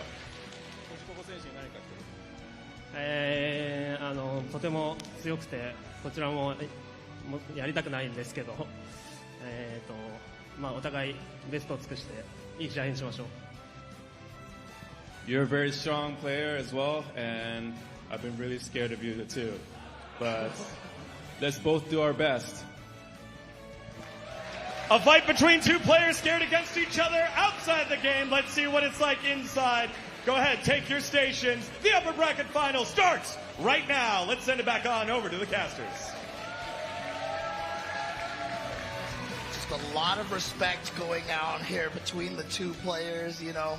Or maybe, you know, they're trying to sandbag a little bit. I'm worried about you, you know, kind of thing. And then they're just going to be like, ah. So well, we always know there is a transitive property, or excuse me, not transitive property. There's like a parable of like how it works. The nicer you are outside of the game, the more messed up you are as soon as you get into the game. As soon as you sit down at the stick, you are the rudest person on the planet. Exactly. So if that interview tells me anything, they're scumbags. They're scumbags, all right? Yeah, we're going to see some grimy play over here because, you know, neither of the players are going to be holding back at all. And again, this is both players here on the winner's side. This is the winner's finals. Whoever wins this one gets into the grand finals, is in prime position to take the tournament. And again, the person coming and challenging them from the loser's bracket, of course, will need to win 2 sets. So this is where you want to be. Yes, no, this is going to give you a heavy advantage if you're able to take this set. And Fukunaga is one of those players who is looking great at doing so. I mean, just throughout this whole thing, right, took down Takodot into loser's bracket to be able to just show that you, like, this is how I fight Nier. So, will you be able to fight this Nier, though? Yeah, it's a different Nier. Looks like Fukunaga getting up and try to get a handshake in there. But again, I mean, Koji Koko saying that he doesn't feel like he's as well versed in the Lancelot matchup. That's honestly the truth. If you check out a lot of the North American online events, right, you do not see a lot of Lancelot. Okay, that is straight up the truth, right? So, and online events is where we have most of our stuff. Obviously, we still have offline events as well, but you know, because the game just recently came out and it's still a little iffy on tournament season at the moment, right? Because, you know, we are here at the World Tour Finals. Most of the tournament season hasn't kicked back up again. Rising is a lot of online, and we don't see a lot of Lancelot there. And I mean, it's so fascinating too, because one of my favorite things about the regions is that we always have different opinions. You remember what happened at our World Tour last year in Guilty Gear, where a lot of the people were like, "Oh, Soul is not good anymore. Soul is not that strong." Soul, and then from Japan we had a Soul take the whole tournament. So region, I love that that kind of disparity between regions and how we look at characters. Yeah, well, at least we can. We've all agreed. I think every region so far has agreed that Nier is the current best of the state. Yeah, I don't think anyone's going to be questioning that. And I mean, Koji Koko is a smart individual for picking power and not being ashamed of it, right? Because we can all pick the same characters. We all could. Oh yeah, and, absolutely. I mean, you could pick Nier if you want to have power. And adapt or die. That's all I'm saying. Y'all need to go with the time. And again, that's one of the most beautiful things about fighting games. Someone said it to me one time, and it's never left my head. But it's just like, when you pick a character on the character select screen, it's the exact same character that these pros are picking as well. So there's no loadouts, there's no armor, there's no HP values that are different. Exactly. None of that stuff. Exactly. It's the exact same character. So if they can win with that character, you can win with that character, clearly. Well, here it is. This is our winners finals of Grand Blue Fantasy versus Rising. Fukunaga, Koji Koko, let's go! All right, immediately you see Fukunaga trying to do his best to run in there and going for a lot of strike throw mix-ups, and great stuff to Koji Koko for the defense so far, but finally got opened up with a throw and pushed all the way back into the corner. Finally find this opportunity here. This is mirroring the Taco Dot match so emphatically, right? Because one of the things that we saw is like, this is how Fukunaga always started. And then he always found a way out of defense as well. It was incredible. And here it is, full conversion. So the question is, does he put the debuff on him or not? That is what we're looking for. We're going to see so many of these brave counters. It's just going to happen. Like, let's not even pretend. Oh, the double with the air shimmy right there. And because Koji Koko was debuffed by the icicle, that means the throw had more recovery. So it was easier to punish. If that was a regular throw whip, Lancelot would not have been able to connect with a whip punch. That makes a lot of sense there. Okay. And here we go. Pressure gets the shimmy this time, and there we go. He gets the debuff applied. Can you see how slow that grave counter was? And here we go, Fukunaga now getting this corner pressure here, getting the corner combo. Gonna set up that meaty, you gotta deal with that and then deal with all the pressure afterwards. Ooh, Koji Koko does find the room to brave counter. And that was a really good time to brave counter in specific, but I mean, it's not gonna matter because the movement from Fukunaga right now is gonna go full corner carry. And I mean, you've got brave points, you've got almost 25 meters. No, not gonna right. see it. Wait, no, hold on. Okay. It was enough to kill. And so Fukunaga, just like that, first game going to him, and yeah, Koji Koko saying he was worried about the Lancelot, and you can see exactly why. Yeah, definitely not used to all the delta jumping around. You know, the unique action is very tricky if you don't play against Lancelot. So that's one of the things that I'm actually noticing is a lot of the newer blood doesn't know how to fight Lancelot, whereas like the people who play Grand Blue Fantasy Versus, they're super well versed in fighting Lancelot, right? Because we ran into that character all the time early on. Yeah, he was one of the best characters when we started. So it's like, I mean, he was basically 6 before 6, right? Correct. I mean, yeah. So, ooh, wow, just barely got out of that brave counter situation. Got the hit as well on the mix-up. Koji Koko defensively is looking lost. Yeah, and gonna go into the Skybound art here. It's not gonna kill quite, but gonna be right there. And yeah, you have to deal with this mix-up here. Any throw, any... Oh, wait, okay. You caught him low, trying to walk backwards, call that shimmy. Gonna go into the super Skybound art. It's gonna hurt so much. I didn't see the number of break points he had left. Oh, it's not quite enough to kill. But it's even, and that's a big deal right now because there's still. Yeah, see, that's really important. Choice, yeah. So, but the throw tried to evade, and you cannot evade a grab. That is one of the rock paper scissors effects. Yeah, the throws will beat the evade, and will beat the crossovers as well. The only difference being, crossovers, they're loose to lows, whereas evade don't. Right, yeah. Okay, now here we go. This is Koji Koko's opportunity.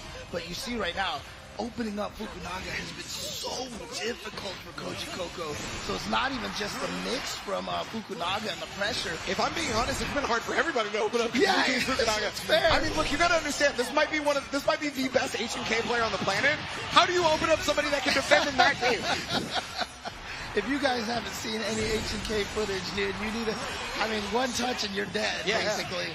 So, but there it is, the mix-up on that. Fukunaga already up and doing exceptionally well right now. This is definitely looking like a Fukunaga Winners Finals. But I am not counting it out yet because we have seen many a comeback here on the Arc World Tour stage just this weekend alone. Yeah, we've had, especially like the Strive group stages, we've seen some ridiculous comebacks. Koji Koko still not out of it. If you're not done, you're still in it. So here you go. Ready, X-Fireball. Oh, with the blade impulse catching. Jump scare right there, just catching. Oh. Okay, wall bounce on this one too, and yeah, Fukunaga has just been using that movement to such great effectiveness because Koji Koko will try to go for a throw, but they're already out of range by that time, or something. And there we go, set up for the throw. He hadn't really gone for that throw option. Stealing the turn with that fireball as well. Koji Koko did not get got by the mix-up, so Fukunaga did the debuff, right, and then did a negative on block move, but because you debuff, you actually can't punish it. Yeah. So, but Koji Koko didn't press anything.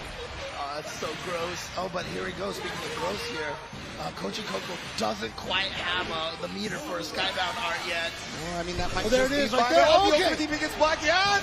Very good from Koji Koko. Okay, the tourniquet is on the bleeding. We have slowed down the bleeding. Fukunaga's like, oh, you're slowed down the bleeding, huh? Hey, look, my character has to slow down, okay? You know? Watch this slow down. Oh, well, you see that slow down right there. Yeah. So, actually, that fireball worked to Fukunaga's detriment because it allowed the active frames to continue for longer for Koji Koko. And and that back throw over here now, corner position here. Good throw tech. Yeah, oh, yeah. Ultimate Ominous turn, very good. But right there, Misfortune, right into Death Reverse. Full conversion here. It's going to be the low, but yeah, there's the Brave counter. A lot of the Japanese players haven't been Brave countering once immediately. Yes. So I think Koji Koko was looking for that to be the same case there. Right. But it wasn't. He delayed it last time, yeah. Oh, the Abare. There we go. Winter is coming. Winter is coming. I love English Scrambler. Catches the spot dodge, yeah. That recovers in time. I mean, obviously that died. So little recovery, able to punish the spot dodge attempt. And now Fukunaga is on set point, trying to make it to grand finals on the winner's side. Engage. Again, this is such a great position to be in. It would be a prime position for Fukunaga. Oh, the throw. And here we go, the pressure there. And now the delay throw here. What's the mix again? Is he going to go for another throw? Oh, the 2M right there catching the evade. So this is Koji Koko's chance. Remember, Koji Koko was able to stop the bleeding. Does not mean they're out. Nope. Oh, did he try to throw too early, it looked like? Well, I saw an evade, but it's hard to see when Death is doing the waltz because there's just so many effects, right? Obviously a lot of throw-in vulnerability when you come out of block stun. Oh, but another Brave counter. We want to talk about invulnerability. There's the Brave counter. Yeah. There it is again. Oh, wow. Actually, that is knowing Lancelot. Wow, that's really surprising. Okay, he has 100. He has 100. Right into Super Skybound. That's 100% that's going to kill. That's 100% going to kill. Yeah. If it was just the regular Skybound art, maybe not, but there it is. The super. She has one stock, 0 BP. Oh, right. That's right. Yeah, that is Omega killing. Yeah, you're right. You're right. I always forget to take into account the stock. The stock there, too. Battle 1. Okay, so Koji Koko on the board? Yes, that is right. Yeah, has, again, stopped the bleeding. That's what we're talking about. Yeah. Has found the first aid kit even. Before it was just the tourniquet. Now they've got everything else. Misfortune. Mm-hmm. And this is what it's about. You talked about fighting against the player, reading their tendencies. And yeah, you see this right here. Look at this. This round is looking all Koji Koko so far. Oh, guard crunch. And then no Brave counter because they didn't have the Brave points left. That was guaranteed. Smart from Koji Koko to watch their opponent's resources. Wow. And just like that, look at that. A 20-second win there. A near perfect, actually. You got it, James. You got it. Good job, buddy. I don't know if I did that on purpose or not, actually. I thought you did. I thought you did it on purpose, but it went that way. Let's just put it that way, so... Oh, man. Okay, yeah, there it is on his turn. Oh, fell out of the walls. That's kind of rare, actually. Right? And there you go. Perfectly timed brave counter to the brave counter, but Fukunaga immediately getting his turn back. You see the debuff right there, allowing him to link those 6/6Ls. Yep, debuff is putting in mad work. That ultimate skill change was really good for Lancelot, honestly. It's so good. Yeah. It's so good. Oh, a great timing for that brave counter because it caught the ultimate skill, meaning the meter on it. Okay. Oh, the shimmy. Just outside of range. Okay, Fukunaga coming back here and kind of almost stopping his own bleeding right now, almost a little bit of his own tourniquet here. Yeah, because Coach Coco had 2 rounds straight on that last one. So Fukunaga now again back on set point, trying to make it to grand finals on the winner's side once more. But makes it right over the evasion. Oh, man. I mean, right now Fukunaga definitely cheating death. And here we go into the corner here, going to set up with the fireball, of course. I'm going to have to put a muzzle on you, James. But okay, there it is, the hit for Coach Coco. And now the corner position here. Oh, didn't go for that. Okay, there we go. Yeah, looks like they're trying to stay outside again of brave counter possibility once more. And yeah, so there's the ultimate on this. God, look at this defense for Fukunaga. Even though that was a button tech, that's still just, lowering the damage as much as possible. Here we go. As long as you get the whole thing, it's down. Big damage over here. He's also got all the brave points ready for him. There it is, and that's going to do it. Fukunaga is our first entrant to the grand finals and on winner's side, no less. Oh, man. And he now gets to sit and wait and just chill until he finds out who his opponent is going to be. That could be anybody. We still have like a couple of people. There's 3 whole competitors looking to take down this person right now, and I mean, he's looking impossible to beat. I'm gonna be real with you. He's legitimately looking impossible to beat. It's insane. Yeah, exactly. Like I said, it's not even just. I mean, obviously Lancelot known for that rush down, the mix-ups, etc., etc. But the defense from Fukunaga, in my opinion, is the thing that has been winning him these matches. Nobody has been able to open him up, not even with Nier. How do you open up a person who can block in Hokuto no Ken? How do you do it? You just don't. Yeah, I mean, it's really kind of like shades of Goichi, from Dragon Ball, right? I mean, like, it was so hard to open him up in that game as well. So yeah, I'm getting that kind of vibes from Fukunaga right now. I've seen shimmies and mix-ups and everything, and he's just like, nope, I'm not pressing a button. It's not happening. Yeah, exactly. Except for when he presses a button and it's the exact right time to press the button. It's insane. It's just such solid defense on his part there. So, I think we're actually gonna go for an interview here. So let's see what we've got here on deck. Thank you very much, guys. I'm joined by the victorious Fukunaga. Okay, again, one more time, audience, Fukunaga!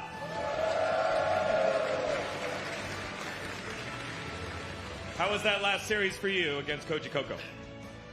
コジココさんと今の戦ってみてどうでしたか？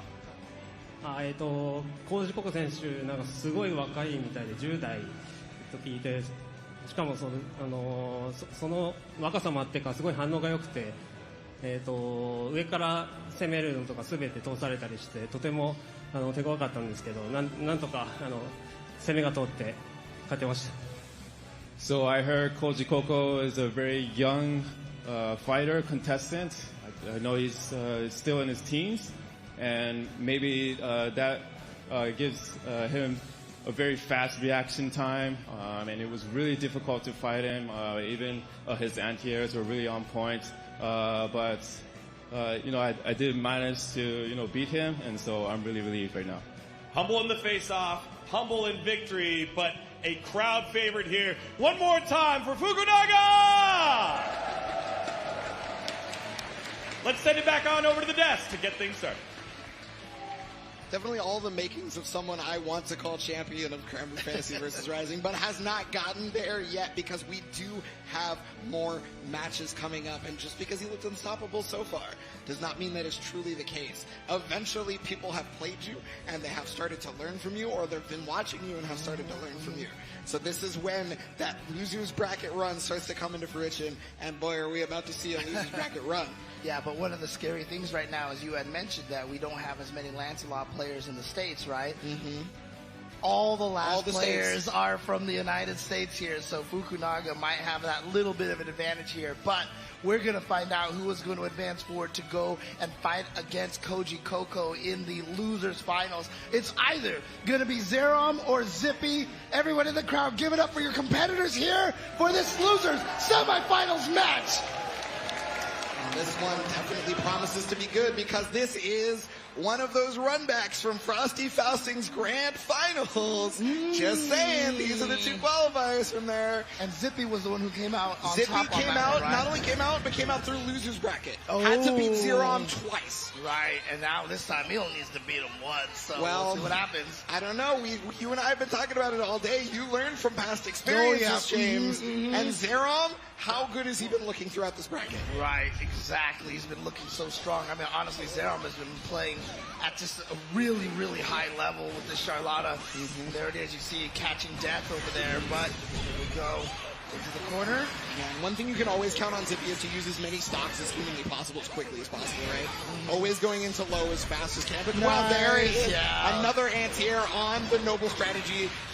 Just ready for that. Backs up a little bit. There we go. Zippy's another young man, right? So it's another young man reactions that we were talking about in the interview. Can't believe Koji Koko's in his teens. Oh, you didn't know? I didn't know. Oh, okay. Well, yes. Oh, man.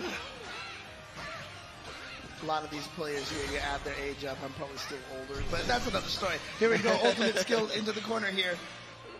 Yeah, I'm trying to fight back. Zippy does get the pushback right now, but you've got to remember that jump is so weird to deal with. But yeah, okay, we have tested this before. Zippy has reacted to every single raging strike this tournament. I'm not talking about this game. This tournament. Yes, yeah. As soon as you see that slowdown every single time. Okay. Oh, White got under and it's going to punish from the other side. And it's so beautiful, too, because you also get the side switch into the corner, but you see Zerom just jump right out of there. Yeah, and unfortunately for Zippy, accidentally pressing throw mid-combos, and then got Zerom out, but still finding a way back with the ultimate ominous turn. Okay, and then we go back throw from Zerom now. Going for another throw, we have the button tech over there. So you can see Zerom right now trying to lean in a little bit to the throws on the mix-up situations, I think. That'll open up the shimmies potentially for him. You're always going to see a lot more throws in somebody's game plan when it's versus Nier. Specifically because throws are going to get you around those parries, and Zerom doing that right now. Yeah, you don't want to deal with misfortune. Throw can be pretty good, but eventually your Nier friend is going to catch on. Well, speaking of catching right here, Zippy starting off with a nice catch over here into the standard Nier mix-up here. Yeah, catching a fish much like the hat Nier is wearing right now, but the ultimate misfortune getting jumped over. And again, one of the nice things about that narrow jump is that you can get cross-ups from a lot closer against your opponent, where a lot of characters would end up jumping over you. Well, I mean, just got to keep trying to deal with it. You have to get ready for the character, right? Yep, absolutely. But, okay. Wow, that was punished. Oh my goodness. Caught the ultimate skill? Okay, and should be able to kill off of this one here. Wow, that is so unfortunate for Zippy, but Zerom will love that all day as the first game going to Zerom now. Ooh. I mean, this is a tough situation here because, like, if you're Zerom and Zippy and you're Zippy and you're like, I beat him at Frosty Faustings, and then you come here to the finals and then you lose, it's like, that's a bitter one. Well, I mean, you got to remember, I do believe Zerom was the one who put Zippy in the losers in the first place at Frosty's, okay, right? So I could be wrong about that. I could be misremembering, but I do believe that was the case. So technically, if Zerom wins this, they'd be 2-2. 2-2. It's just the order matters. The order always matters. Yep. But yeah, the hit right here, that's going to matter a lot as it puts you into the corner. You're going to have to deal with the ultimate waltz, and now you're going to deal with just about everything, but while catching the underside, and that was a punish on the landing. Okay. No. Okay. Again. Oh, yeah, that's going to cause the side switch right there. You saw the break counter right there to hit death. Ooh, and there's the OS again, being able to press the button, immediate raging strike, and getting ready for it. That's the thing, is the Zippy showing strong avenues of fighting without death. Death will get hit by Zerom, and Zippy still fights. Right, exactly. I mean, it's like one of those things, like even in Guilty Gear, like the best Zato players are the ones that are going to be able to fight without Eddie. Very similar kind of situation here. Yeah, that is the mark of a true puppet character master, right? Is you need to, I mean, like, Nier is not as much of a puppet character as 90% of the artists puppet characters, Right, but yeah, still. Well, here we go again. Standard corner setup here. And yeah, you see them backing off, trying to stay outside of the Brave counter ranges here. Oh, I like that Brave counter into immediate charge forward. And there's the air throw right there. Yes, utilizing Universal Mechanics as a defensive option for sure. You see Zerom jump a ton, and you're going to see Charlotta players jump a ton. It's just normal for them, right? And so air throw can be a great option. Oh, again. Somehow he just sees it every single time. So I think that time, Zerom did not mean that as a mix-up. I think Zerom attempted that as like button into Raging Strike, but kind of did it a little late. Okay, right. That's what it looks like to me. But you know, again, I could of course be incorrect. All right, getting back-to-back throws here for Zippy. Oh. Zippy, of course, getting onto the board now. Outside of Raging Strike range, Zippy miscalculating the spacing just ever so slightly. You saw the jump scare right there. Catching you from so far away, you're just not ready for it. And already the throws. Remember, a lot of characters turn into grapplers when they're fighting Nier just because they want to be able to get around Misfortune, just because they don't want you to be able to use Brave counters, because they want to be right next to you. Wow, going through the fireball, that is one of the properties. So... yeah, again, Zippy right now trying to play some solid defense. Nicely done over there. And yeah, you can see Death just being a threat, just chilling there. Got the hit, but it's done! Okay, alright, okay. So it is trying to press button into Raging Strike because Death is messing things up. Yeah, I think that was the OS attempt, exactly. Right? Death does take the hit, so you do cancel into the next thing, so the OS does not work correctly. Exactly. Well, it works correctly. It works as intended, but not the way you want it. Right. Basically, like you said, the light, if it whiffs, it's supposed to eat the input of the Raging Strike. But it's not whiffing, it's hitting Death. Exactly. Okay. Big damage here. And that round was so fast. 81 seconds left on the clock. We were talking about the OS and then it was over. Yeah, I know, right? Man. Okay, all right, one apiece. I mean, these two were very evenly matched previously in Frosty Faustix, so I mean, we're just showing that as a longevity thing as well. Okay. Yeah, using the crossover to get out of the corner after using the counter, very smart. Ooh, so that was medium sword of Lumiel, so yeah, that was a frame trap, and then getting the H, big damage on this as well. Raging Strike. And into the Skybound Art. Not going to quite kill, but just going to be on the verge. Oh, I like the attempt to just try to roll out of there, but he had the reactions to get the... I mean, he might have been going for the whip and the throw, and it just, you know, automatically turned around and grabbed. Yeah. And definitely grabbed the punish. You saw the no escape show up over there. There was no way to tech that throw. Yeah. I mean, I totally agree with you on Zippy attempting a crossover, right? Because has not attempted to crossover out of the corner very many times. So you're not always looking for that. But not going to matter now. Zerom just looks to be the predator in this situation, which is very rare when you're fighting a Nier player. Ooh, yeah, nice. Yep. Stayed ducking. Very good from Zippy. Recognizing that you can react to both options. You just have to try your best. Oh, and good block on the cross under, and then had the Brave Guard right there. Yeah, ultimate noble strategy. Goes to the cross under, most likely using the guard button if Zippy was, knowing what they're doing. Okay, right, shooting the Super Skybound out. No Brave points. There are none on this. Oh, boy. Good lord, brother! I mean, again, whenever you land a Super Skybound Art, the most Brave points you'll ever have is one in that situation. Yeah, because it always takes away two. Right, exactly. So... and you are getting that damage boost directly afterwards, so it's just super good for Zippy to go there, recognize how much damage was going to be done, and plus cool. only had 2 stocks, right? So. Right, and it's a cool system too, because that way, you know, when you use one Brave point, you obviously don't take extra damage, so you feel safe, but then you get hit by a Super Skybound Art and you just melt. Yeah. Throw is getting touched right here. You can see that Zippy is a little bit more stoic on the defense, right? Not immediately doing something. Holding out for Zerom, and holding out for that throw for Zerom as well. Is going to be able to get the shimmy. Big damage here, and one more situation can do it. Is Zippy gonna get this to a final game potentially here, or is Zerom here trying to make this comeback this round? I mean, it's totally possible still. I know there's not a line of life for Zerom, but the attack, and that was a regular attack right there too. Not gonna be able to punish this. There's no death left, no skills available. Zippy's on the back foot, and Zerom is gonna take that round off of one jump off the 6XL. Yeah, exactly. And again, there's that narrow jump again, you know. You do normally neutral jump to kind of punish those, but, you know, she's still going to be able to cross you up in those situations. And now Zerom is at set point. Yeah, Zerom's definitely looking to do it big, definitely looking to avenge the Frosty. Nice. Okay, See, another neutral jump. And the neutral jump immediately to punish the 6XL that was coming at him.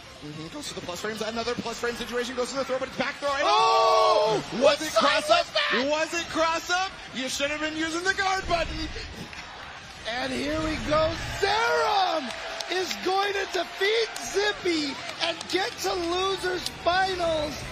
Zippy is going to go out in 4th place. He was able to be victorious at Frosty Faustings, but Zerom coming back here for vengeance, and he will be moving into top 3. Hey, I need the crowd to absolutely give it up for Zippy because they put on a hell of a show this week. Thank you so much for getting here. 4th place is not a slouch in any capacity. Absolutely. Shout outs to Zippy. Well played, well done. And again, one of these great experiences coming out here, playing in a world tour like this is an experience you'll never forget. So shout outs to Zippy and all the players that have already been eliminated out of this tournament. But we are down to 3 players left. Isaiah, this is a tough situation here. This is scary now. The nerves are kicking in at this point. Well, they're all team kills, and the next one is the final team kill, I should say, because after that, there's no more team kills, right? America has finally come down to the final 2 as Japan waits up in the wings, ready in the winner's bracket side. But we do want to talk to one of these winners. Thank you very much. Joining me is the victorious Zerom. Give it up for Zerom, everybody! Hey, brother, so there's been a lot of near players. You yourself play a lot, Charlotte. What do you think of some near players? About these near players, you know, develop some fundamentals, maybe. But the game can't save you forever. Well, you're about to face one here in Koji Coco. What do you think of his performance so far and his choice to play near? Coco's a very strong player, but I personally think his Zoe's a lot better than his near. Well, we'll see if he pulls that one out. Go ahead and go set up for your lower bracket finals matchup. Thank you very much for joining us, and congrats on the win. Zerom, everybody!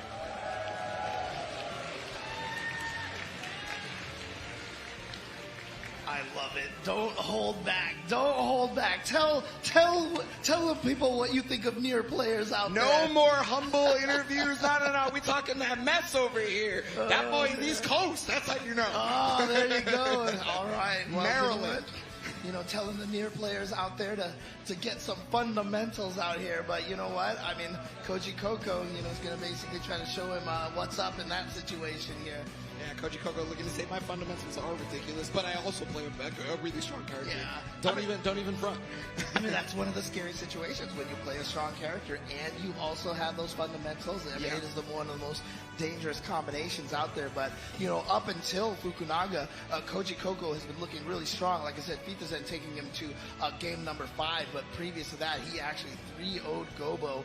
And then, and then again, technically the grand champion of the LCQ, right? So yeah, no, and I mean, we are going to see that grand champion here pretty soon. As we are getting into that, we are going to find out who has the pleasure of being the American representative in grand finals. It's so nice for me to be able to say that in Grand Prix Fantasy versus we're on an international level. I really am excited. Yeah, absolutely. Again, I know I've talked about all of the parity between all the different regions here, and I love seeing that in all the fighting games, and I'm going to keep saying it because I love it.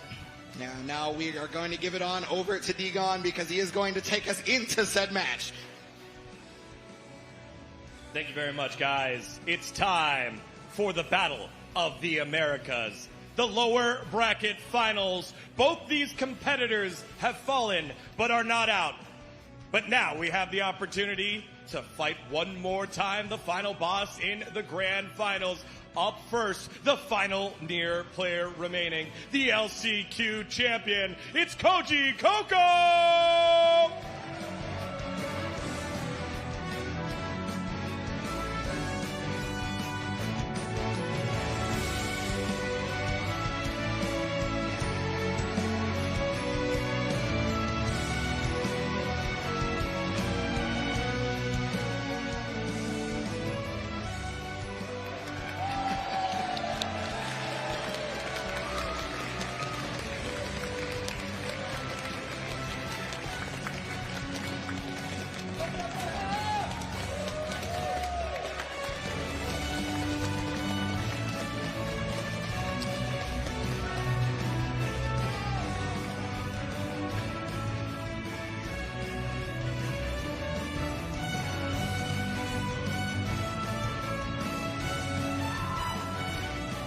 His opponent, the slayer of Niers, getting revenge in his last match from Frosty Faustings. And now, with the opportunity to represent Americas in the grand finals, the Charlotta, it's Zero!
Both these players making their way through the lower bracket different ways. Zerum, obviously, a much longer trip.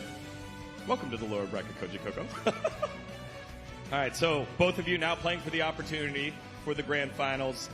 You heard his words in his interview saying he respects you, young player, but again, can't be saved by the game by playing Nier. What do you think of that? I mean, it's fair, dude. I think Nier sucks too. I don't want to play against that bitch, bro. What? Okay. But yeah, seriously, in all seriousness, like, I'm really glad with how far all of NA came with you, dude. All NA like top 4. Let's go.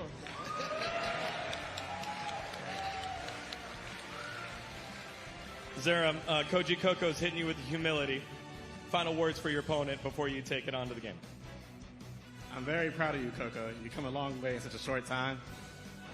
But unfortunately, in order to save Grand Blue, Charlotta has to win. Here are both your opponents. Please give it up one more time for your lower bracket finals!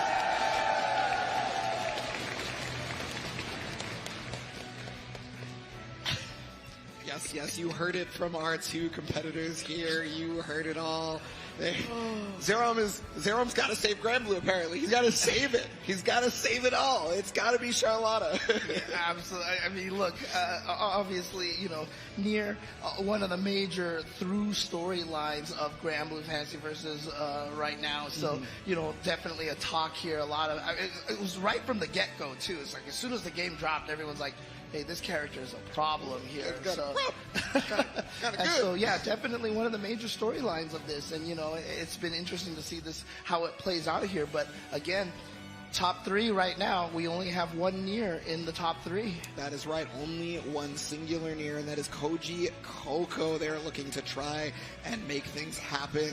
Try to be the one who, I don't know, I guess if Zerum is savior than Koji Koko's the Slayer of Grand Blue? How do I put that right?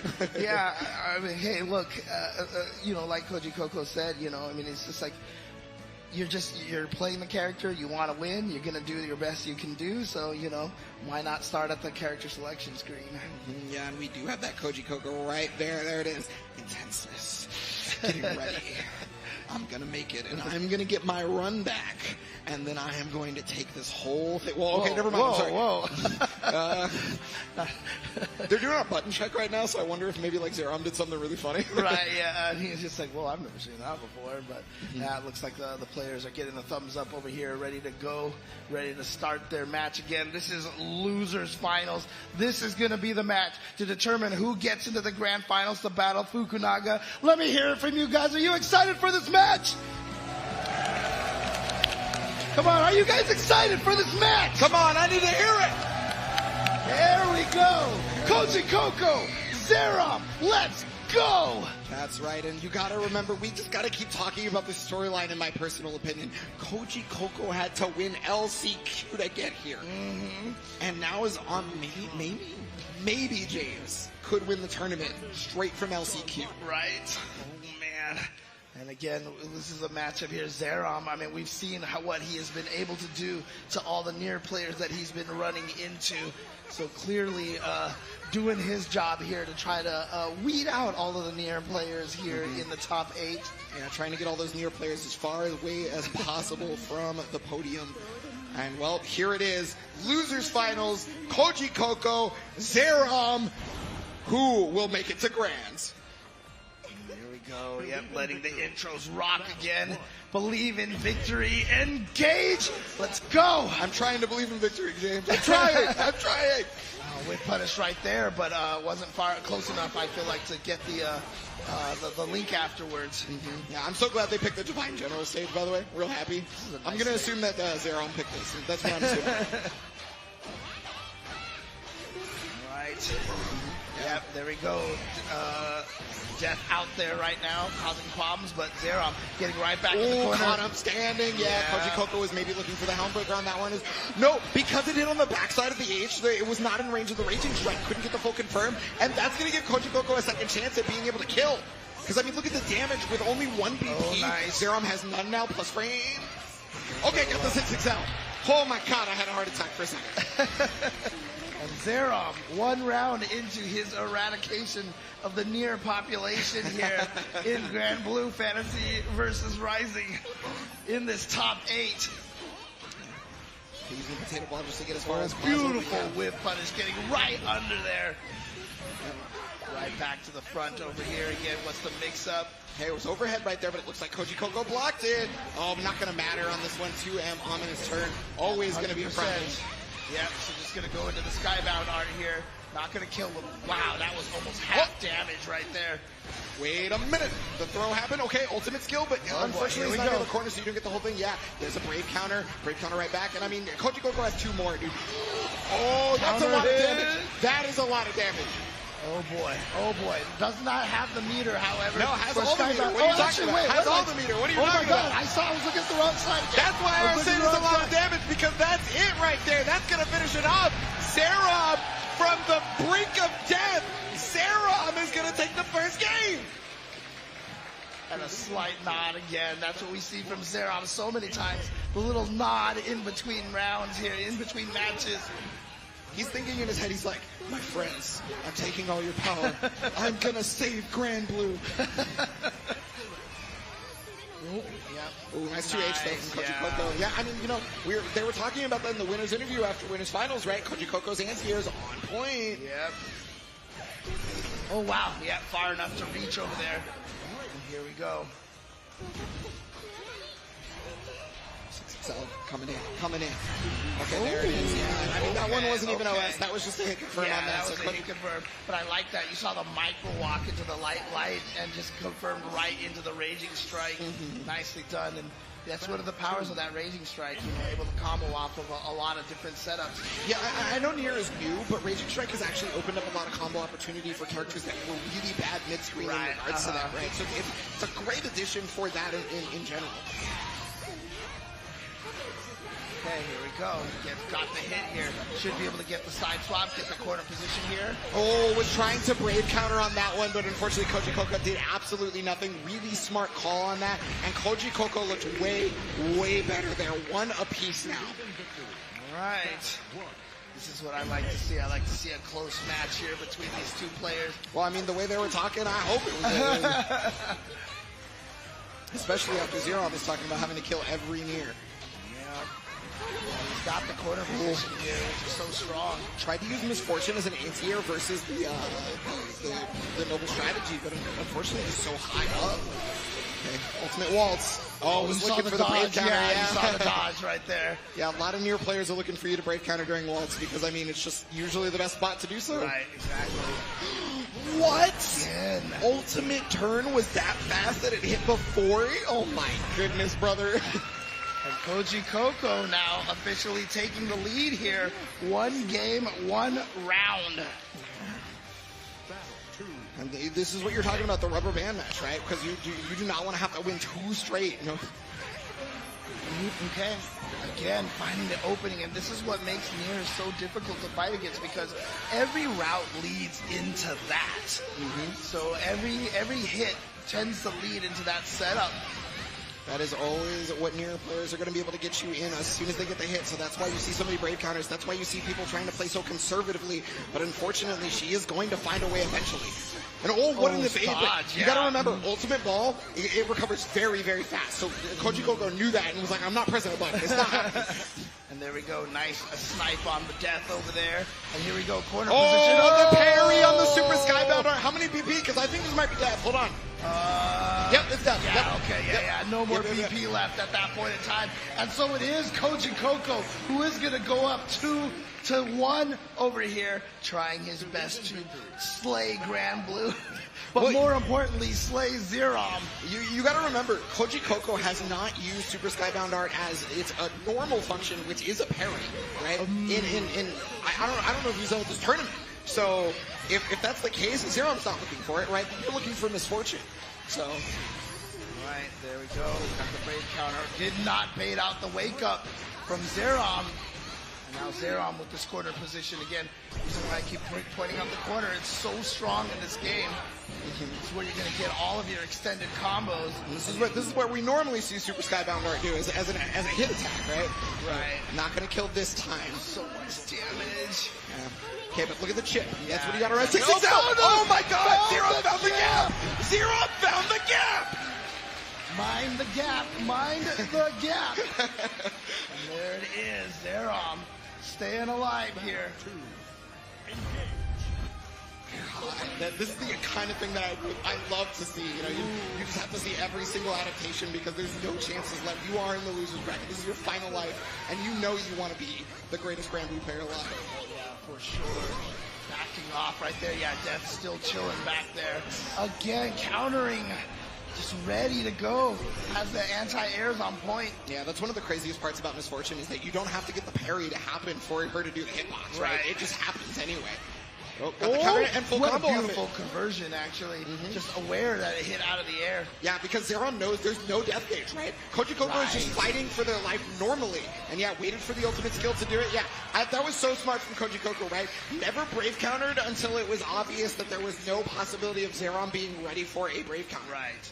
And then just kind of delaying that last snipe right there. He is at match point. Koji Koko 1 round away from getting back in the grand finals against Fukunaga. Just wants that run back right now. But the jump over, okay, Zerom baiting the throw. All right, Zerom just going for a reset. Going that time the back throw. Very meaty 5H, but there's the ultimate turn. Yeah, I mean, Zerom was thinking, okay, I can do something here, but not actually the case. Overhead! Oh, is this going to do it right here? Absolutely. Yeah. Koji Koko is going to finish it off and defeat Zerom. There it is. Unfortunately, I guess there will be no saving of Grand Blue today. Yeah, you know, if Zerom was the only savior, not Fukunaga, right? So yeah, exactly. That's the I mean, impression I got from that. I feel like Fukunaga might be still the chance there, but you know what? Again, third place here from Zerom. Everybody, give it up for Zerom! So much work put in this year for Grand Blue. And I mean, Zerom was one of the OGs for this game in general, right? Zerom was just jumping into online brackets back when we had delay-based netcodes and was putting in work. He was jumping into offline brackets in Grand Blue Fantasy Versus before rising and putting in work. And so now, I mean, third place, Arc World Tour Finals. Yeah.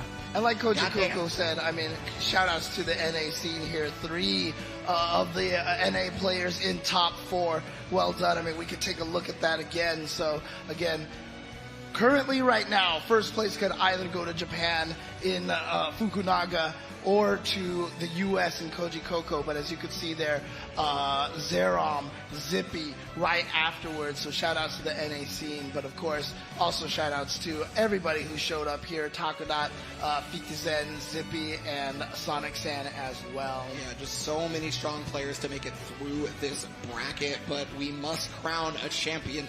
There can only be one. Exactly, and Fukunaga, remember Koji Coco said that he doesn't like fighting Lancelot, and we saw that on the winner's side over there, Fukunaga looking so dominant. We talked about it. How do you open up a person whose defense is just so solid?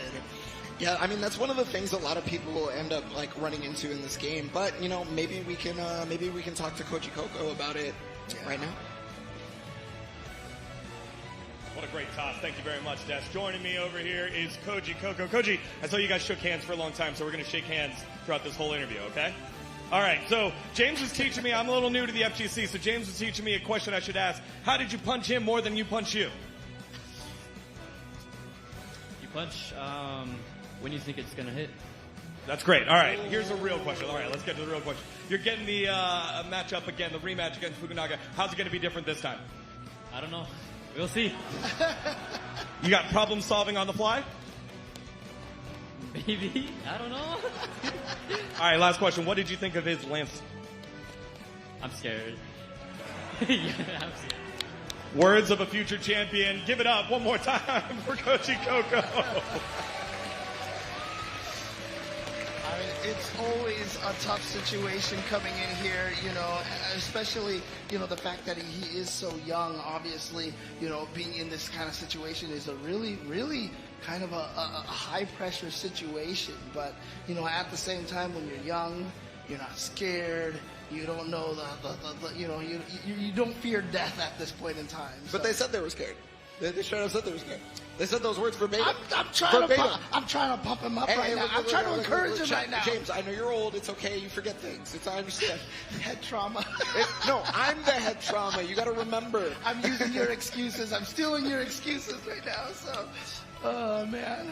But no, I mean honestly, you know, really it is a little bit of words of encouragement for him. So hopefully, you know, he's ready to go for this. But let's go to D.O. But yeah, hopefully he's ready for this and ready for this grand finals match. He's got to try to figure out what happened last time, make the adjustments over here. And, you know, Koji Coco in a tough situation. Again, just to remind everybody, you can't be eliminated from a tournament until you get to the loser's bracket. Yes. So Koji Coco actually has to win 2 sets of 3 out of 5, and Fukunaga only needs to win 1 3 out of 5. Yeah, so let's see that person that Koji Coco has to win 2 sets versus right now. All right, he's been waiting in the wings with the right of championship on the line. One more series, and he'll be your 2023 champion. Give it up for Fukunaga!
He may have said he was scared, but in game, he does not play scared. The winner of the Battle of the Americas in the last round, the last chance qualifier champion. Give it up for the final American remaining. It's Koji Coco!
Deja vu is quite a coincidence.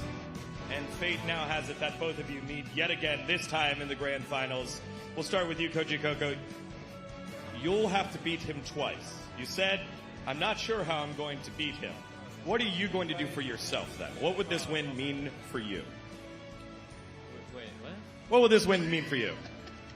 That'd be pretty cool.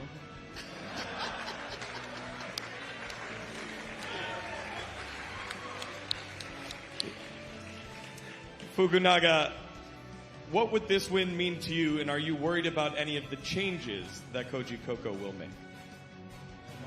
この試合の勝ちというのは、福永選手にとってどういう意味を持つのか、そしてもしコジココ選手が、動きを変えてきたらどうしますか？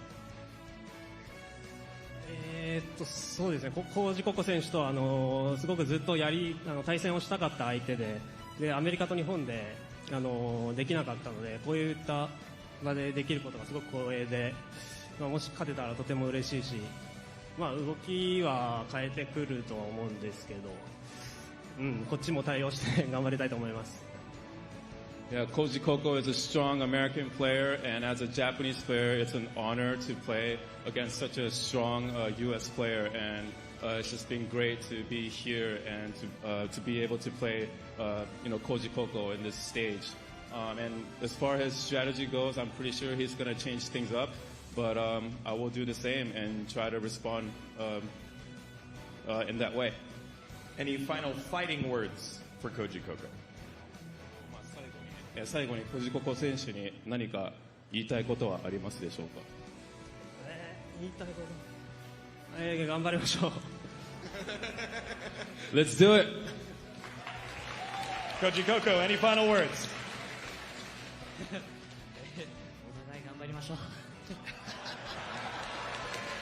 There you have it, both competitors in the grand finals. One will be your 2023 champion. Let's engage!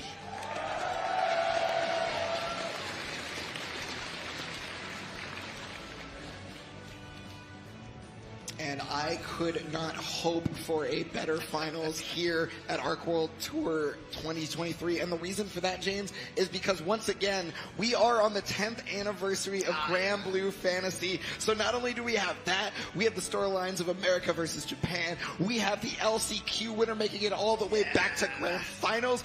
This tournament just has it all. Exactly. And you know what? I mean, again, one of the things I love about the fighting game community, the FGC, Koji Coco, obviously so young, getting to experience this kind of thing, soak it all in. Obviously, he's, this is a little new to him to be on this kind of stage over here like this. But again, he was going to be back over and over and over again. I love seeing the future players coming up here and asserting some domination here. So again, I hope that, he's been having a wonderful time. And you know what would cap it off is to win this grand finals match. That's right. To put back on the topic of discussion, right? Because before it was like, well, I guess Japan's probably going to win EVO, right? Maybe not the case anymore, but let's go ahead and take a look at our players. we have two of the best right now. Fukunaga here from Japan had qualified by getting second place and then defeated the person whom put him in that second place qualification. No, you won that tournament. I don't care. I'm winning the biggest tournament.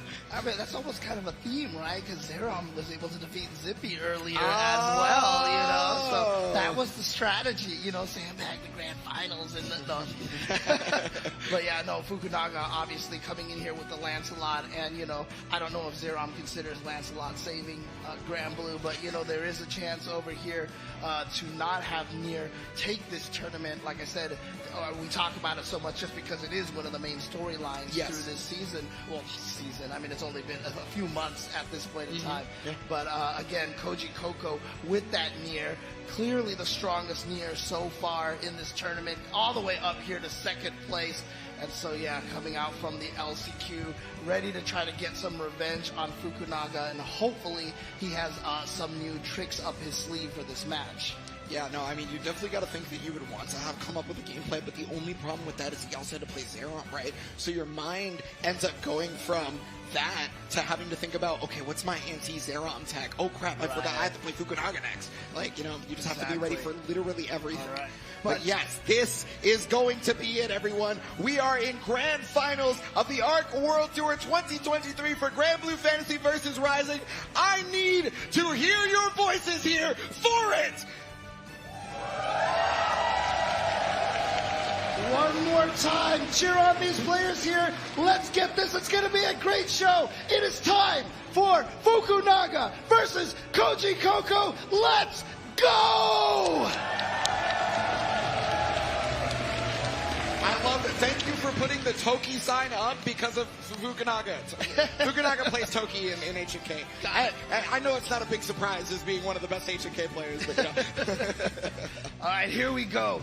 Players getting ready to go. We saw this match earlier. It was a 3-1. It was important, though, that because it went 2-0 and it looked like it was going to be a 3-0. Koji Koko did make adjustments and win that third game, lost the fourth game, but I feel like that third game at least puts that seed in his head, like, you know what, I can do this. I can do this. I beat him one game. Let's string together 6 wins here. And starts with a beautiful check on that immediate dash in from Fukunaga. You gotta remember that Koji Koko is on that hot streak like you're talking about. Yes, an immediate 6 wins. Well, I mean, you know, already on a couple other wins before, but there's the anti-air from Fukunaga. Right, and yeah, I love that braid counter. Puts Fukunaga into the corner, so Fukunaga returning with his own braid counter here. Yeah, the debuff is applied. You gotta remember about the throw. Yeah, Koji Koko too afraid to try anything because of the debuff, right? Your frame data is so much slower. Triple attack overhead being represented. Yeah. Here we go now into this corner position again. It's going to be up to Koji Koko for the defense over here. A little bit of a drop right there, but then manages to snipe the ankles right over there. Is he going to? Nope, not going to be able to combo into the super. The OS. 2A, and he's going to finish it off right there. 5-8, and Fukunaga was on the back foot for about 2 seconds there and still made the comeback. I mean, you mentioned it, some characters not exactly the strongest mid-screen. It's always nice to have these strong mid-screen combos that get you crumples and such like that. So, there you go. Oh, baits out the throw. Yeah, Blade Impulse to finish through this. So yeah, we are looking to get as much damage as possible. And you know that when somebody uses that Brave point, and they're going to get it right back. Here we go, Skybound Art. Now, yeah, look at that damage from Lancelot here. Bro. Aren't the fast characters supposed to do less damage? Well, I mean, that damage is very apparent as Fukunaga hits a perfect in the very first game, is only going to need 2 more at this point to become your ARC World Tour Finals champion. And he is looking poised and ready to do that. Just gets the run in the throw, the delayed throw there. Oh, nice block on the little wall jump over there. But then the mix-up continuing forward here. This is what Lancelot wants to do to you.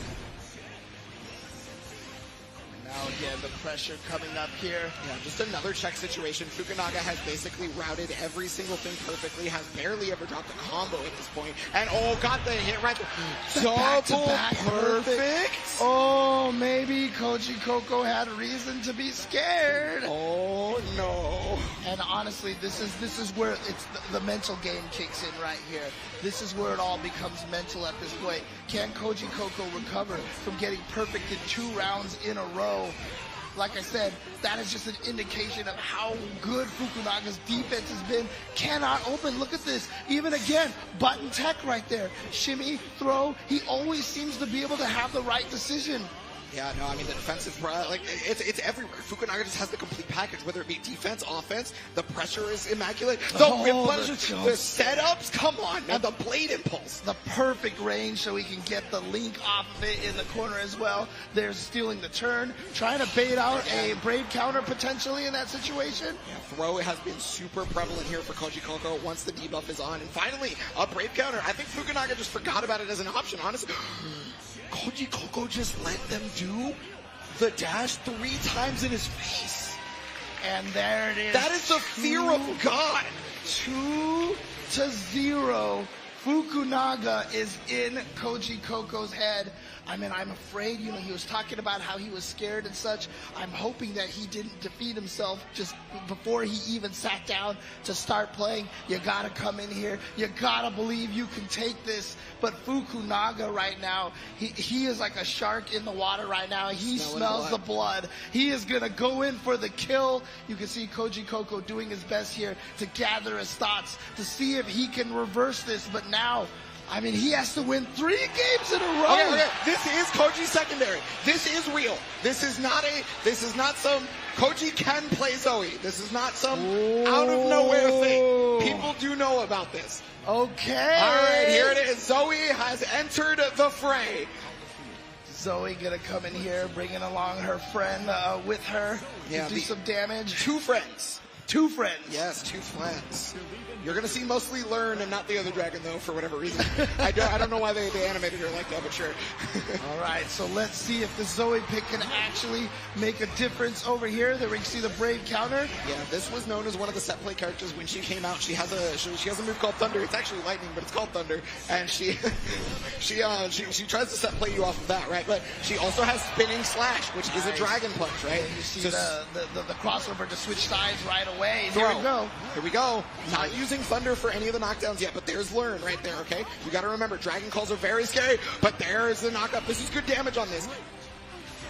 Oh, the POS again! 2L, Raging Strike, Blade Impulse to get the full corner carry. Here we go, corner pressure over here. Yeah, as soon as he started blocking that, you saw Fukunaga dash right in there. Oh, what a time to a bar right there from Fukunaga, and Fukunaga is now on tournament point. Fukunaga can definitely taste it right now. He is feeling confident. He is definitely in Koji's head. Can Koji make the comeback? The audience chanting for him. There we go. The dragon coming in and doing a little bit of help here, but immediately Fukunaga with the throw and the pressure. Yeah, very good time for that Brave counter. Caught it before the cross-up, so that means we keep the corner right, and it's now got the pressure due to the Dragon Calls. And there it is, crossover. That is one of the ways you get out. Right, and unfortunately you can see the Dragon counter, the Dragon meter getting kind of low here. Yeah, it's going to have to find a way to replenish that, but the debuff is on. Ooh, was really trying to look for that throw tag. Yeah, got the 6XL after the throw tag. There's good damage on this one. Should be able to build the meter. Skybound, yeah, I was about to say. Here we go, Skybound Art. Gonna do a ton of damage here. And now, just one more mix-up away from taking this. Tries to go for the shimmy. The throw tag. Oh, gets it! That's gonna do it! There it is your ARC World Tour Finals 2023 Grand Blue Fantasy versus Rising Champion. Fukunaga has done it, was able to defeat Takodon, who defeated him at Side Games, come all the way through here. He is the champion. But one more time, I just want everybody to give it up for Koji Coco! Hell of a competition, but Fukunaga stands tall above the rest, tall on that mountaintop, and just, can anyone stop the Lancelot? Everybody was talking about Nier. Everybody was talking about Siegfried, but it was truly a different character, truly a different breed at the end of the day, and that breed was Fukunaga. Yeah, absolutely. And again, you know, shout outs to the NA players, of course, 3 NA players at the top up there. But again, Fukunaga, you know, holding it down for Japan over there. And again, one of the strongest scenes out there. And so it's just really, really well played by Fukunaga. He is the first Grand Blue Fantasy versus Rising champion here at ARC World Tour, establishing what to expect for this coming year. And again, we're just at the start of this game. So much more stuff gonna happen. We've got EVO Japan coming up. We've got EVO, so much Grand Blue action coming up. But before we close out here, we gotta award all of our players here on the stage. Let's throw it over to D-Gon. Thank you very much, James. One more time for your champion, Fukunaga!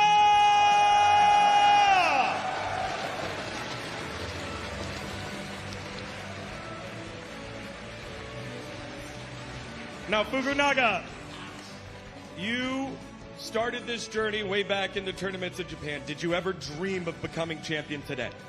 日本の大会からずっとやり続けてきて、ついにこの優勝という立場に立ったと思うんですけど、その当時最初始めた時からここに立ってると予想してましたか？想像できてましたか？いえいえ、できてないです。Yeah, I never imagined it. And then you went undefeated. You know, what is your secret to success when you share this with other players? もう一回も敗北なしでここまで来たということなんですけれども、福永選手の強さの秘訣は何でしょうか？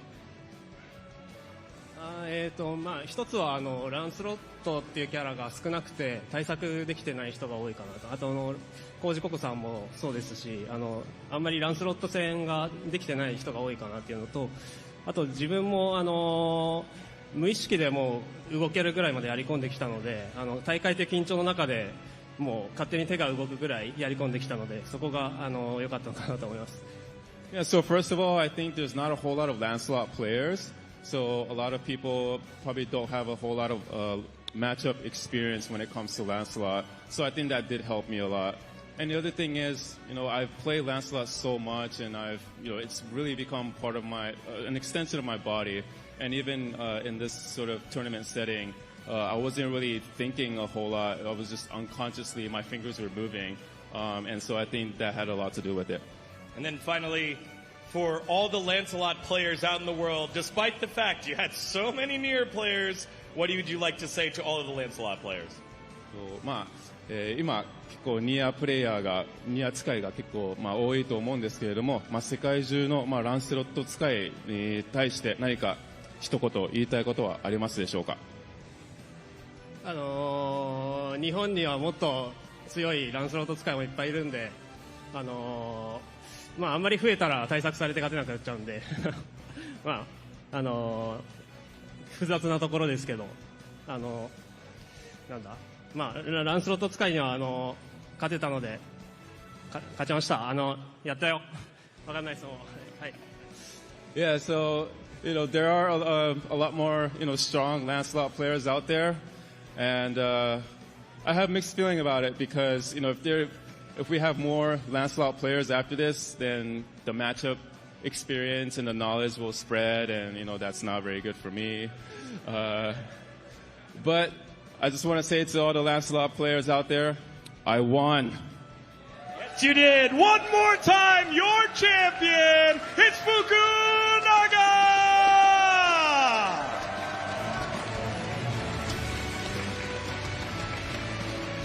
Let's send it back on over to the boys at the desk.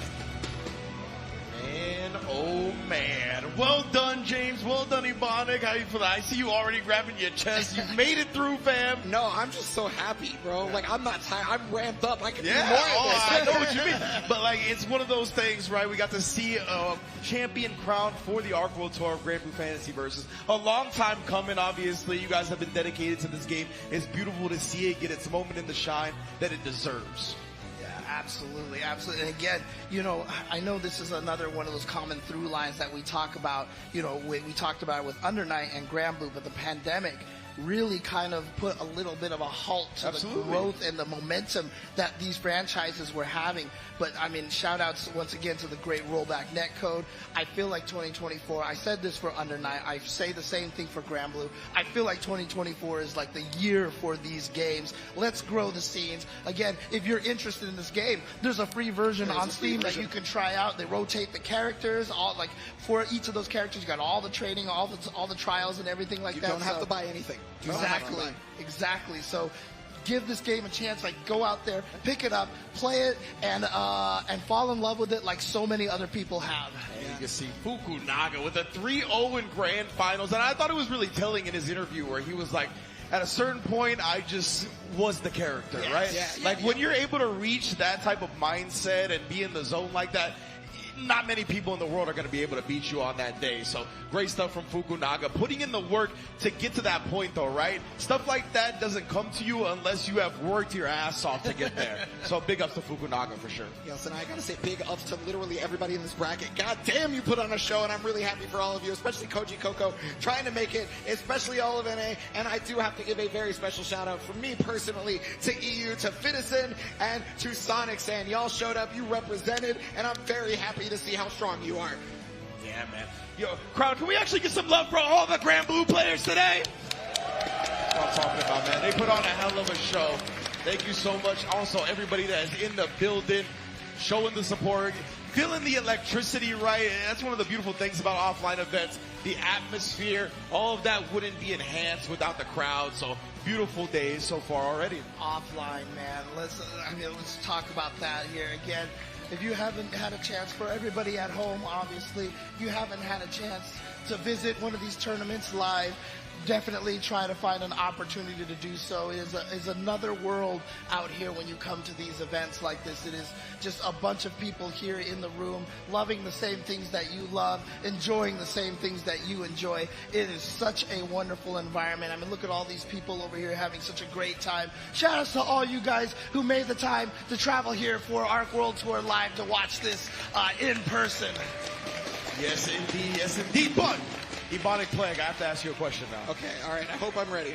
Now that Nier has escaped victory, will she escape a future nerf? She's going to get buffed. Yeah, that's one of those. I'm just playing. I'm just playing. I playing. hear pops from the crowd. Damn, I want to see more Nier. I'm just playing. I think she's actually getting tuned. I think we've already talked about normalized, it. Perhaps, one of those.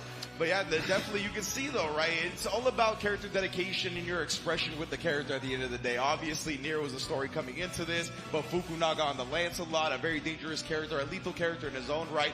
And when you're able to harness that character on a different level, like he said, not a lot of people are going to be prepared for him. It's like what we talk about with Slash and May and Strive, right? When you're a player that is on a different level with the character, it's really hard to be prepared when going up against said person. Right? And keep in mind too, I mean, 2B only just dropped.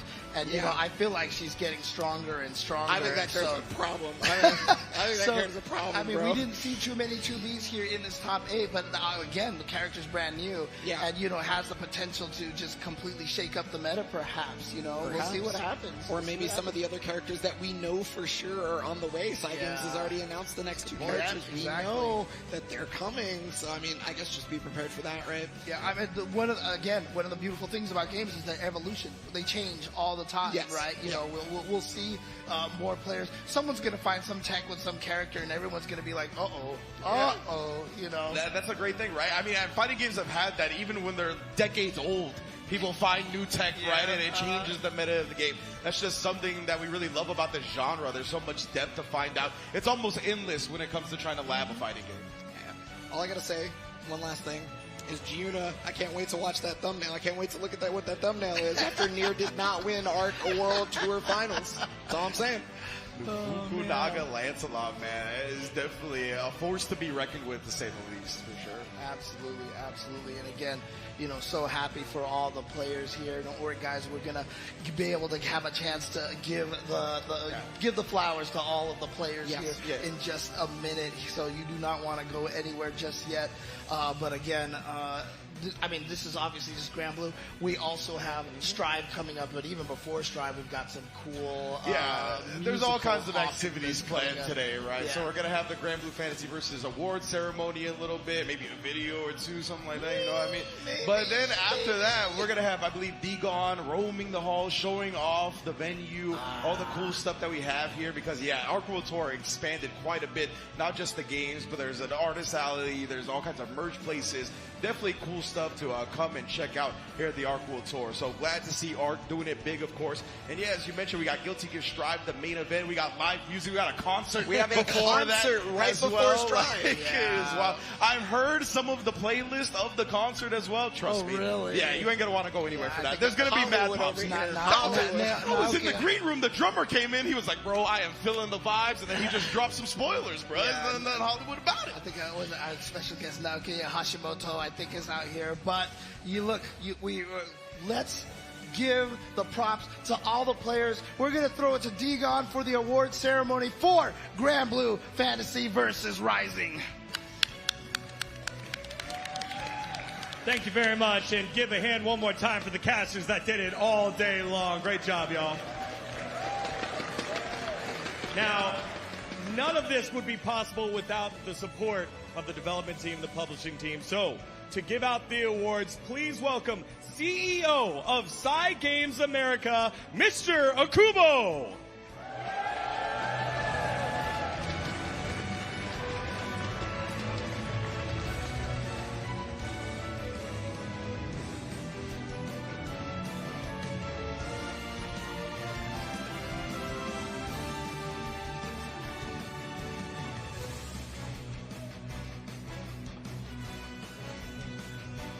All right, first up, in 7th place, you loved him, the fan favorite. Please welcome Gobo.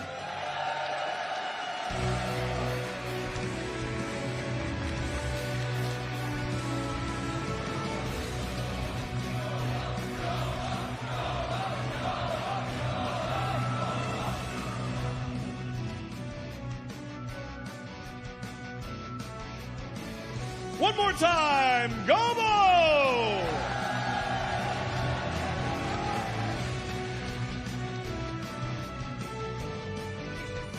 Next up, from France, please welcome in 7th place, Sonic-san!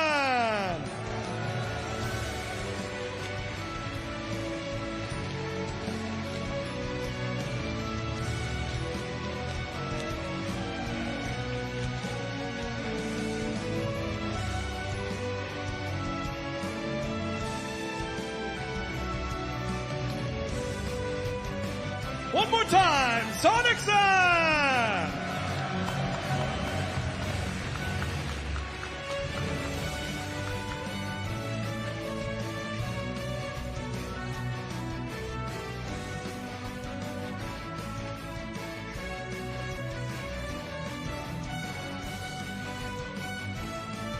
Next up, in 5th place, please welcome, I need a name, Citizen!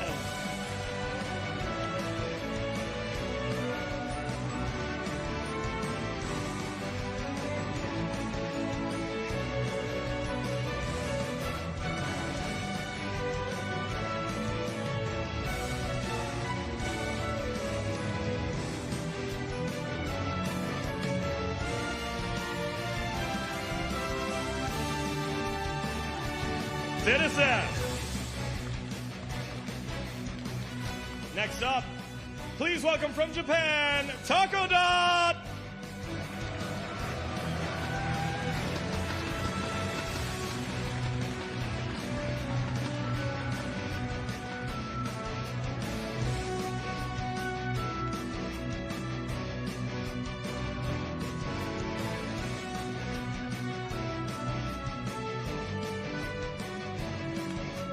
Taco Dot!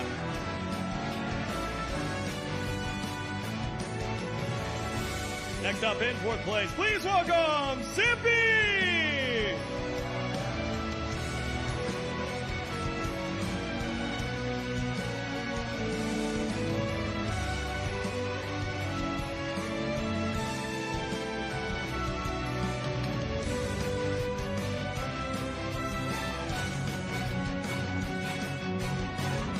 Mississippi, everyone. In third place, please welcome Zara.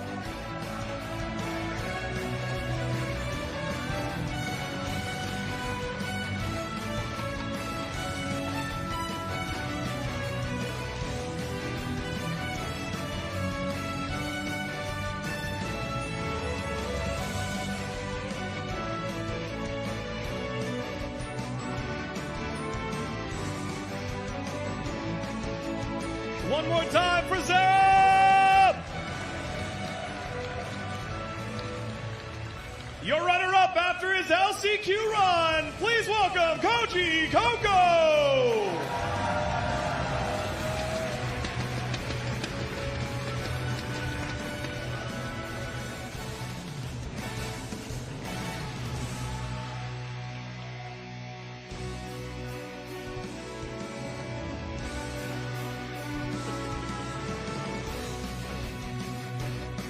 Your runner-up, Koji Coco!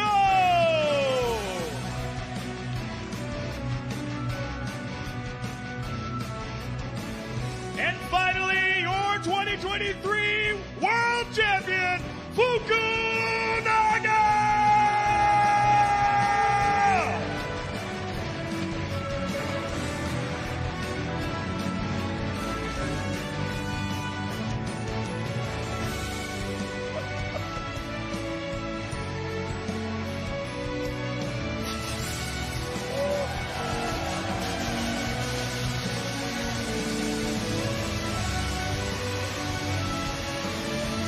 Fukunaga, the trophy is yours! Please lift the trophy! Fukunaga!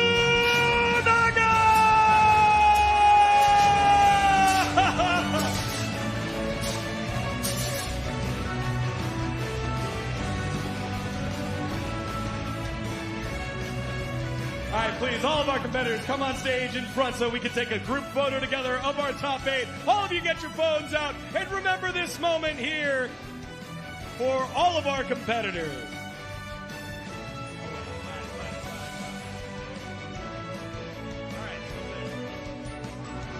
All right, well done, right? We have our players, an incredible top 8, obviously. We had a beautiful storyline with one of the LCQ winners getting to grand finals as well, right? Something that I always like to see personally. So good to see him. Fukunaga taking it with the title.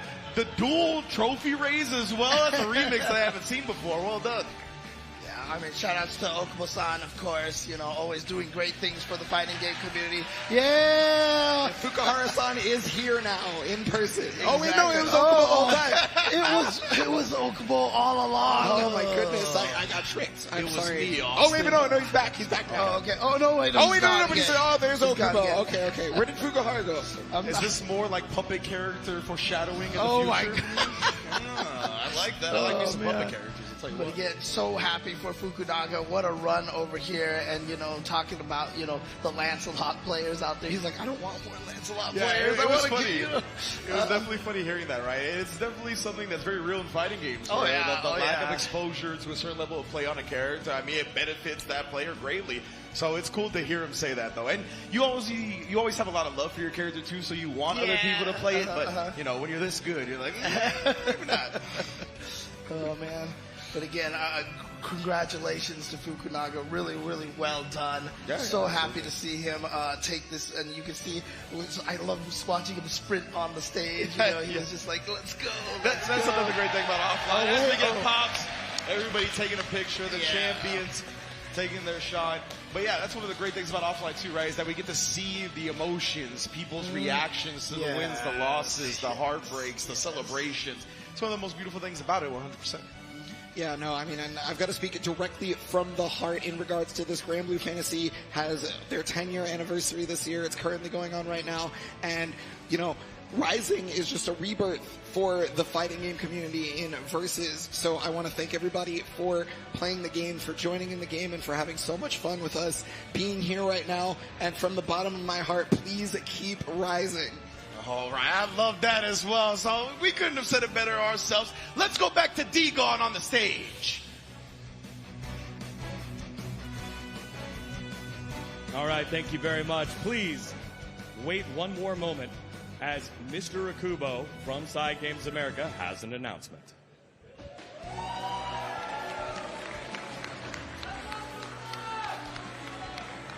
はい、皆さんこんにちは。サイゲームズアメリカの大久保です。Hello, everybody. My name is Okubo from Side Games America. Thank you, thank you. まずはですね、先ほどまで素晴らしい戦いをしてくれた、選手の皆さんにですね、大きな感謝をしたいと思います。本当にお疲れ様でした。ありがとうございました。I just want to say a big thank you to all the contestants who've shown us a great performance just now. So thank you so much.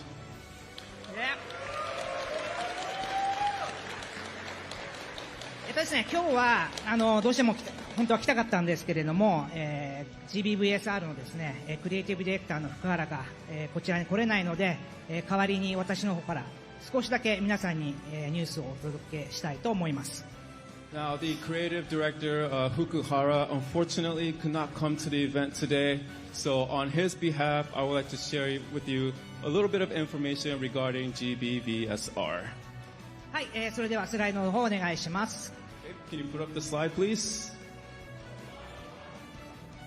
はい、今日でですね、アークワールドツアー、2023は終了、GBVSR は、今日で終了したんですけれども、来年度アークワールドツアー2024にも、GBVSR が、タイトルとしてですね、取り上げていただくことになりましたので、こちらのお知らせです。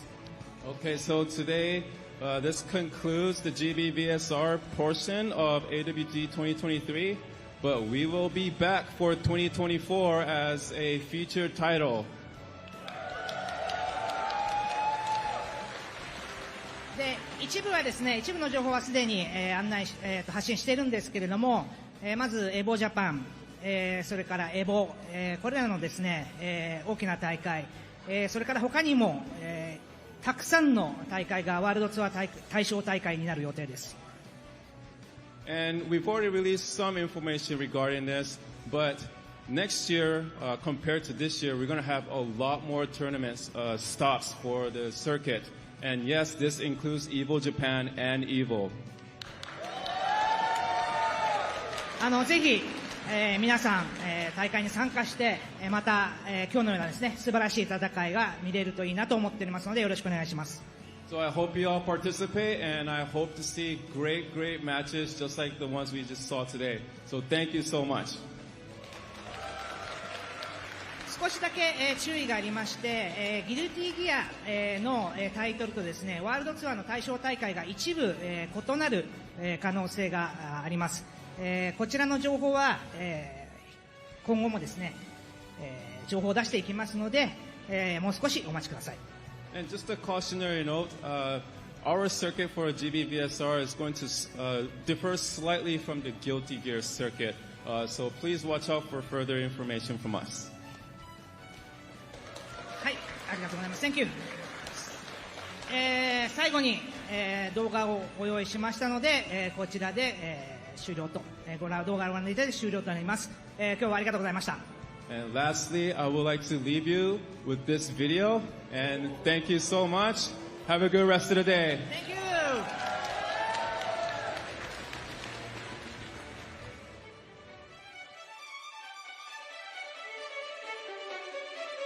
お待たせふふん騎士団仕込みのトレーニング本番はこれからだぜ面白いその勝負受けて立つ行くぜ遠慮はなしだもちろんだなんちゃん行くぞおっとよしはっさするか白龍の牙を見せてくれまっさあ行くぞここですこいつでよーしいい感じだ負けねえあのかいどうしたい昨日は行くぞビート刺激キッサーズエベバインヤットおっと発露を開くこいつぜワイルドビート。さああれをやるしかねえ。オスブルフーシュラックー。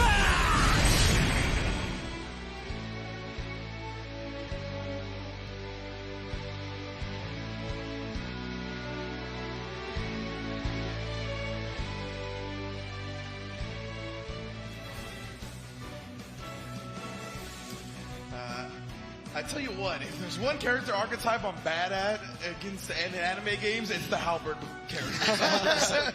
So Bane definitely going to be looking like a bane on my existence, but I'm looking forward to the character for sure. And the projectile shield, I don't want none of that. Yeah, well, I mean, hey, we just found out April 2nd is the release date. It is very, very soon that we are going to be getting our next DLC character. And I mean, hey, I know a lot of people have been looking for the puppy dog to show up, and now he's finally here. Yeah, again, awesome stuff here. And, you know, like I said, the game is going to keep growing. We also know more DLC characters, of course, coming in the future as well. You said it was Beatrix was announced, Beatrix right? was the other one announced, correct? Yeah. There you go. Speaking of the announcements, I'm so happy that Arc World Tour has already made this known for the 2024 tour. The fact that Guilty Gear and Grand Blue Versus is going to be a stop at EVO Japan, which is, I mean, around the corner, right? I'm so glad they're kicking off the tour as soon as possible. And a huge event like that, the competition is going to be nuts. Absolutely. And again, competition, of course, was nuts here for Grand Blue, but you know what? It's not done yet because we actually have the top 8 for Guilty Gear Strive coming up here. But even before that, we have a special presentation, guys. It's going to be a wonderful musical presentation. Hope you guys have seen it on social media already. Naoki Hashimoto himself coming out here to perform some music for us, and it's going to be amazing. It's going to be a lot of fun. So, guys, it is all going to be streamed live here as well. You do not want to miss that at all. Exactly. So, I mean, it's going to be a great day for sure. As you mentioned, the concert is going to be taking place a little later, right before Guilty Gear Strive. But we got some stuff in between that as well, right? D-Gon going to be going around showing off the venue, the immaculate stuff you can do, the ABBA station, the different things we have here as attractions at the Arc World Tour as well, beyond just the tournament.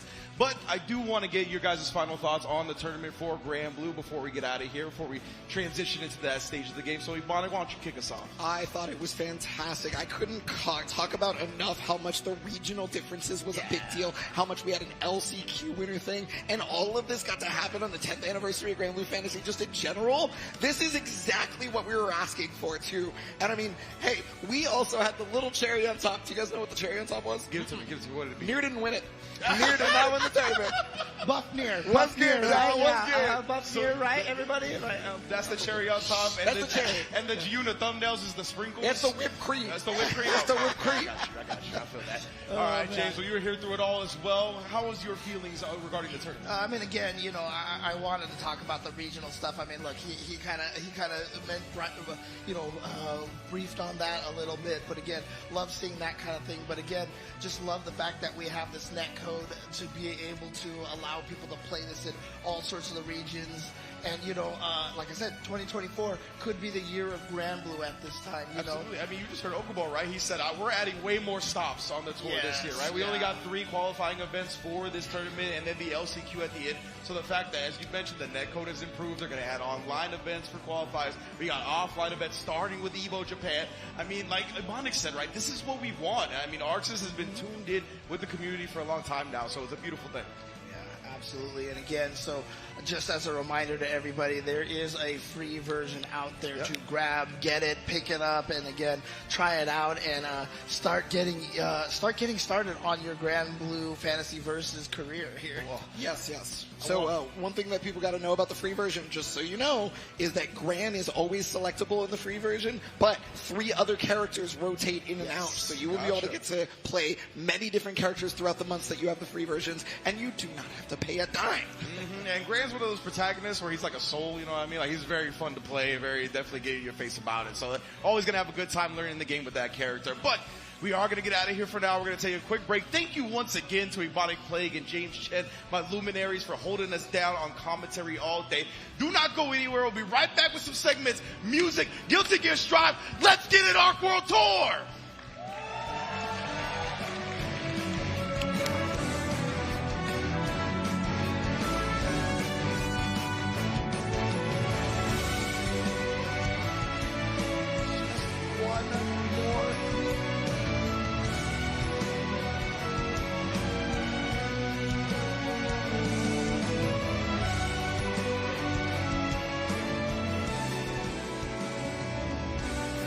待ったせへっへん。さてさて、模擬戦の時間だな。行くぜ。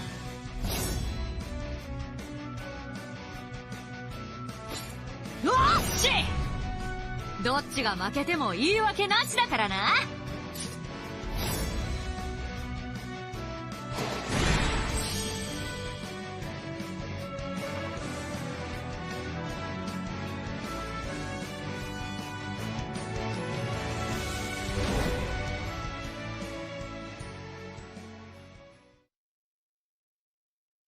Thank you all for waiting. Time for LFL Valentine to sing her heart out.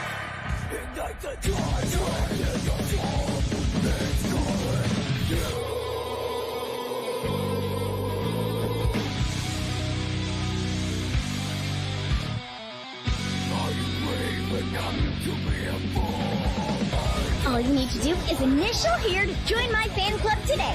Then you can get your hands on exclusive merch and skip the line at my concerts. How about it? You really want to sign up now, don't you? Yeah, here you go. Oh, this? Don't be ridiculous. It's not a marriage certificate. Look closely, okay? Throw away all your hang-ups and simply do what you feel. Aren't you just dying to sign? Won't it feel good? 3, 2, 1, sign! You'll see a new LFL Valentine full of rock, death, metal, and love! That is bullshit blazing, still my heart is blazing. If I lose my wings, I don't need a new world under you. Can't feel a thing, we already know the smell of the game. Remember you are blazing. That is bullshit blazing, still my heart is blazing. If I lose my wings, I don't need a new world under you. Can't feel a thing, we already. Ooh, you're pretty good. I'm just a little better. Just listen what's called the years, the word of the guy who was hated by that god of failure. Just lean. A happy ending happens when the handsome guy wins. The Joker's just a clown when you don't win. Gonna repay that with interest. Let's get one thing straight. I didn't beat you. You beat yourself. If you've got sour grapes, I'm all ears. Oh, you're taking a gamble. I respect that. Let's make this simple. You won't be a hero. Be the last man standing. That is bullshit blazing, still my heart is blazing. If I lose my wings, I don't need a new world under you. Can't feel a thing, we already know the smell of the game. Remember you are blazing. 見ているか、ルシフェル。俺は今度こそこの空を終わらせよう。お前という存在を消し去り、真のゼロへと至ろう。無にキスがいい。行け。逃げろ。逃げられるというのなら目障りだ。週末の供物となる。無様だな。思い上がるな。くだらん世界と共に散れ。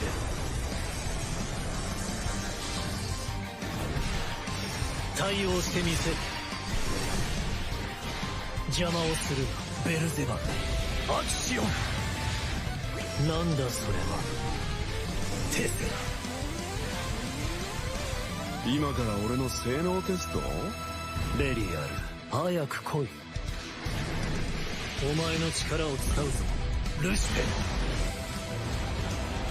パラダイスロスト消えろ空もろとも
rock and roll, rock hard. Mania,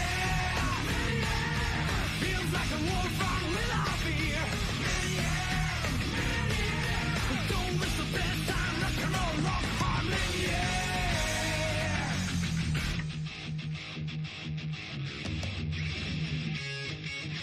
Don't hold back, let them laugh at you. I'll go with you if you're straight. No one knows you are made of steel.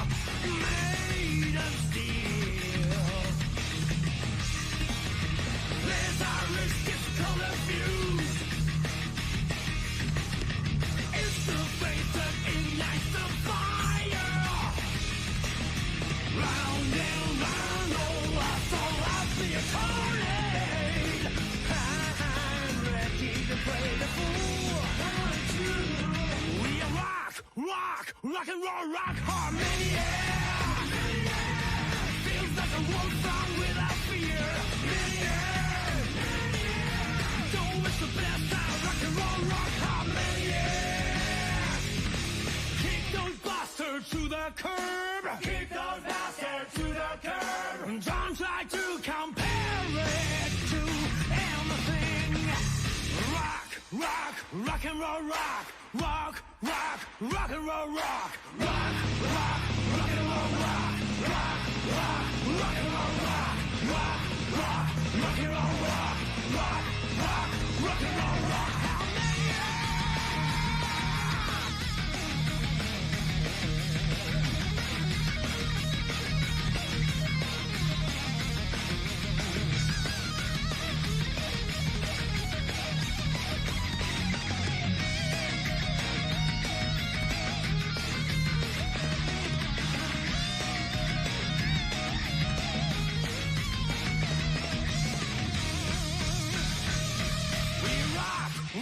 Rock and roll, rock, how many?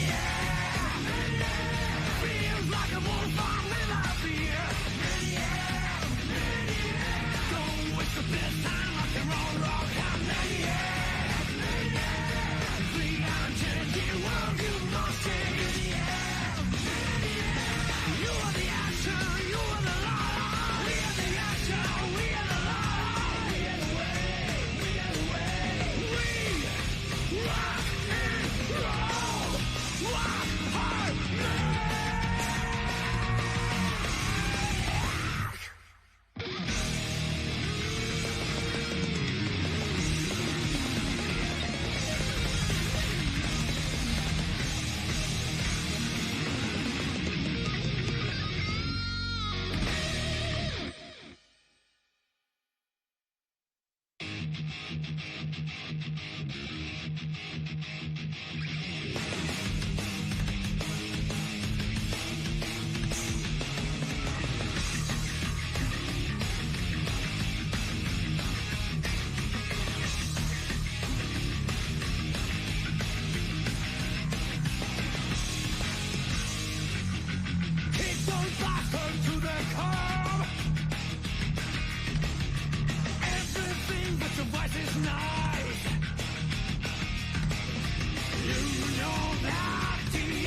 hard, rock and roll, rock hard. Mania.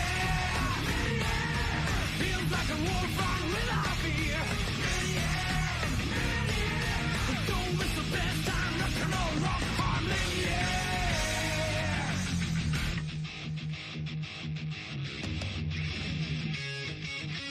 Don't hold back, let them laugh at you.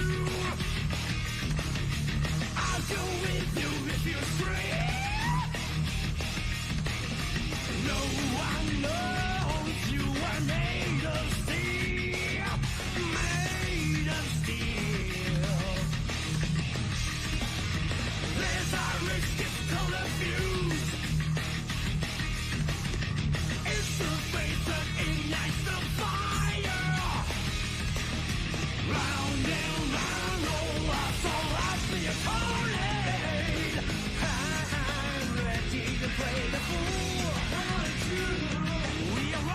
rock and roll, rock harmony. Feels like a wolf strong without fear. Don't miss the best time, rock and roll, rock harmony. Kick those bastards to the curb. Kick those bastards to the curb. Don't try to compare it to anything.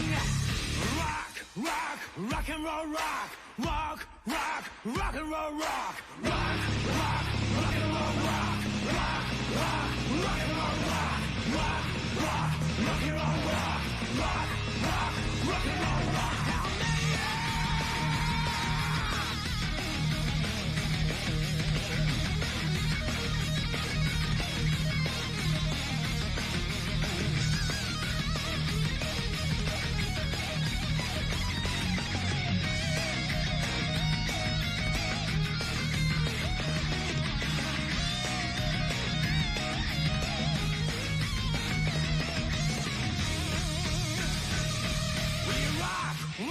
Rock and roll, rock, how many?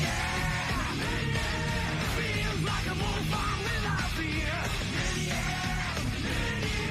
Don't waste the best time, rock and roll, rock, how many? 360 world, you must see. You are the action, you are the law. We are the action, we are the law. We are the way, we are the way. We rock.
Rock and roll, rock harmony.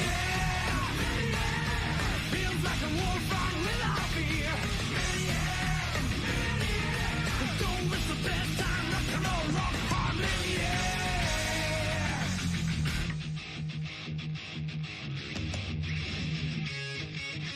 Don't hold back, let them laugh at you. I'll go with you if you're straight. No one knows you are made of steel, made of steel. There's our risk, it's color fused. It's the faith that ignites the fire.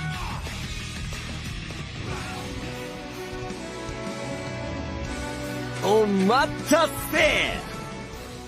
Hehe! さてさて、模擬戦の時間だな。行くぜ！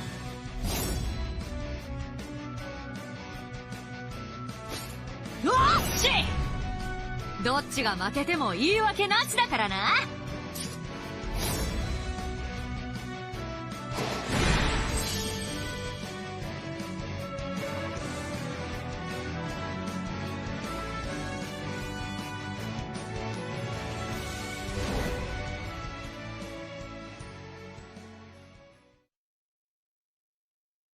Thank you all for waiting. Time for LFL's Valentine to sing her heart out.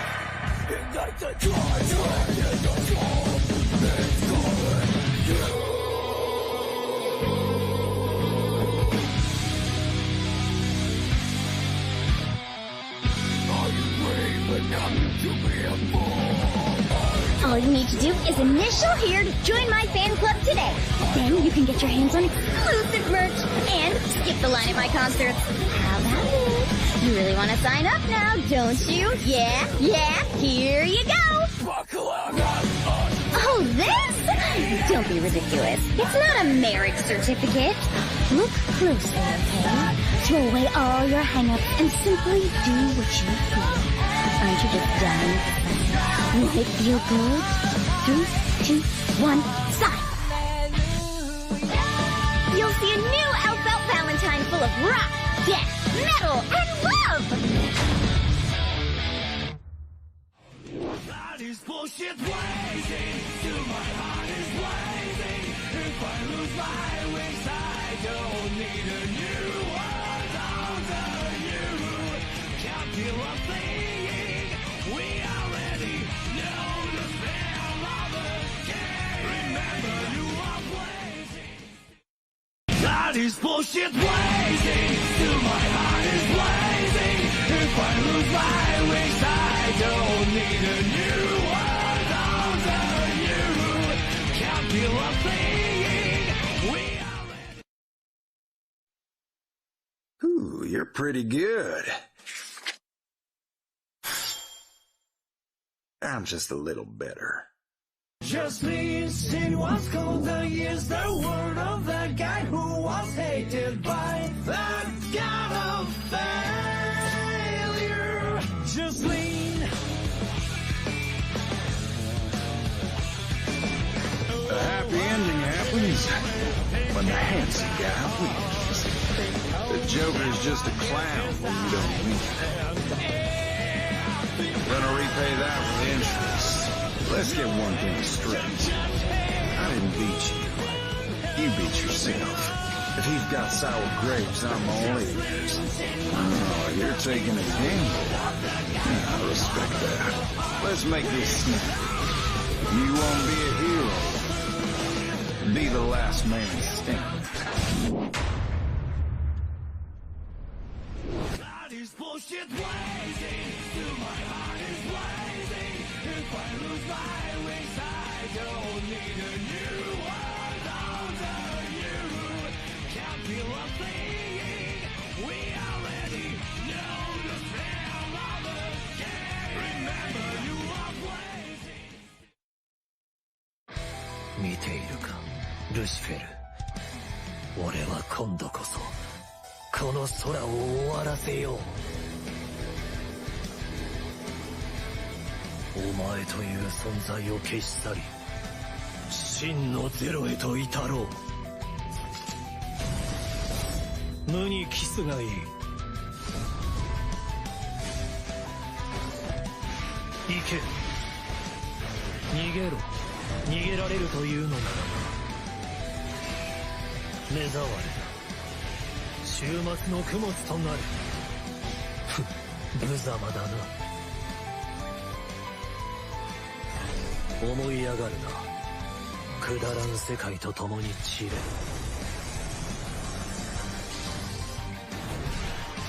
対応してみせる。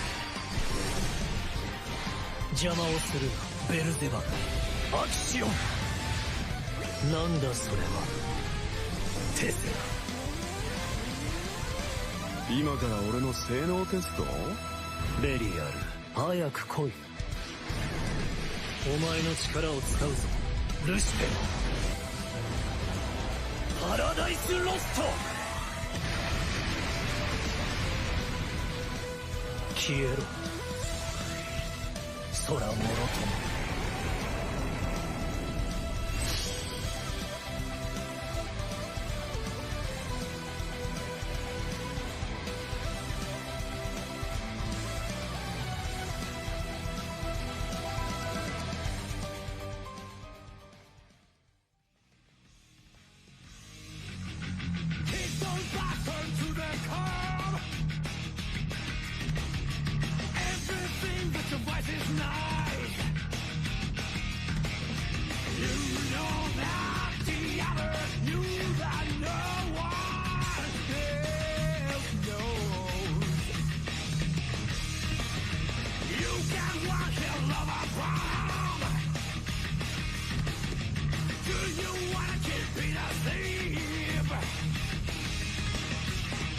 try to compare it to anything. I'm ready to have some fun. We rock, rock, rock and roll, rock hard. Feels like a war front without fear. Don't miss the best time, rock and roll, rock hard.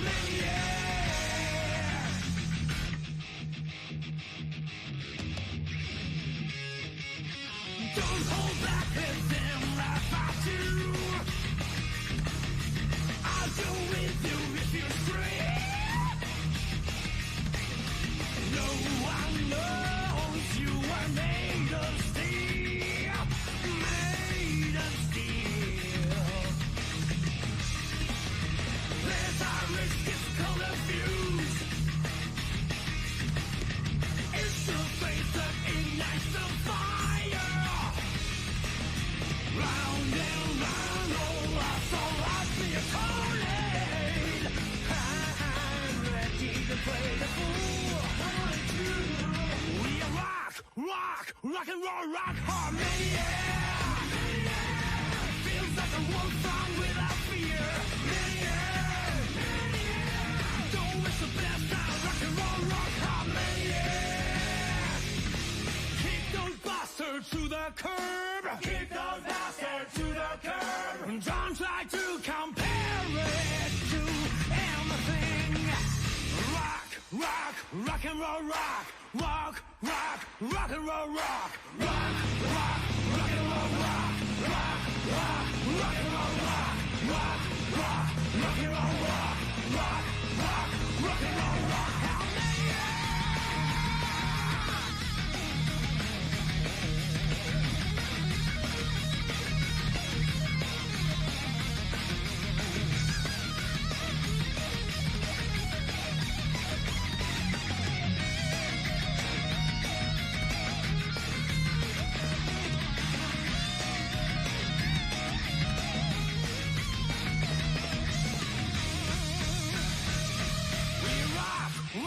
Rock and roll, rock how many feels like a bonfire without fear. Don't waste the best time. Rock and roll, rock how many the unchanging world you must see. You are the action, you are the law. We are the action, we are the law. We are the way, we are the way. We rock. Rock hard,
rock and roll, rock hard. Feels like a war front without fear. Don't miss the best time. Rock and roll, rock hard.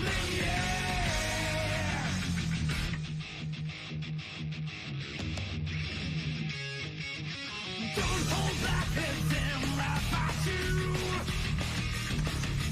I'll go with you if you're free. No one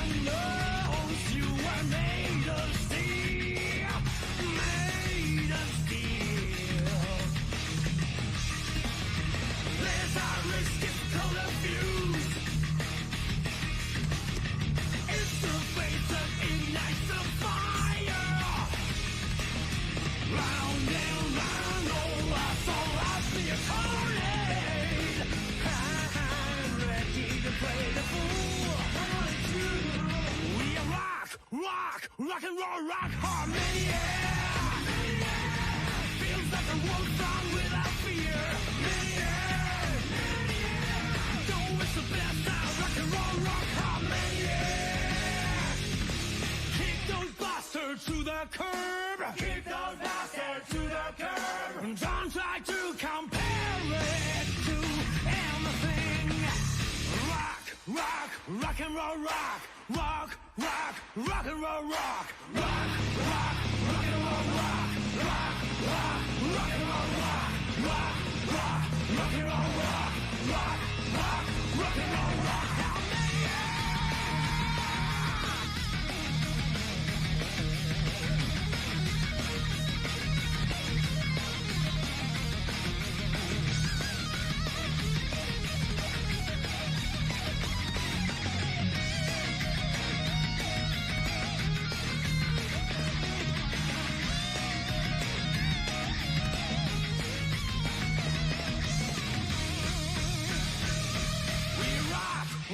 rock and roll, rock harmony. Feels like a wolf song without fear. Don't waste the best time, rock and roll, rock harmony. The unchanging world you must see. You are the action, you are the law. We are the action, we are the law. We are the way, we are the way. We rock.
Rock and roll, rock harmony.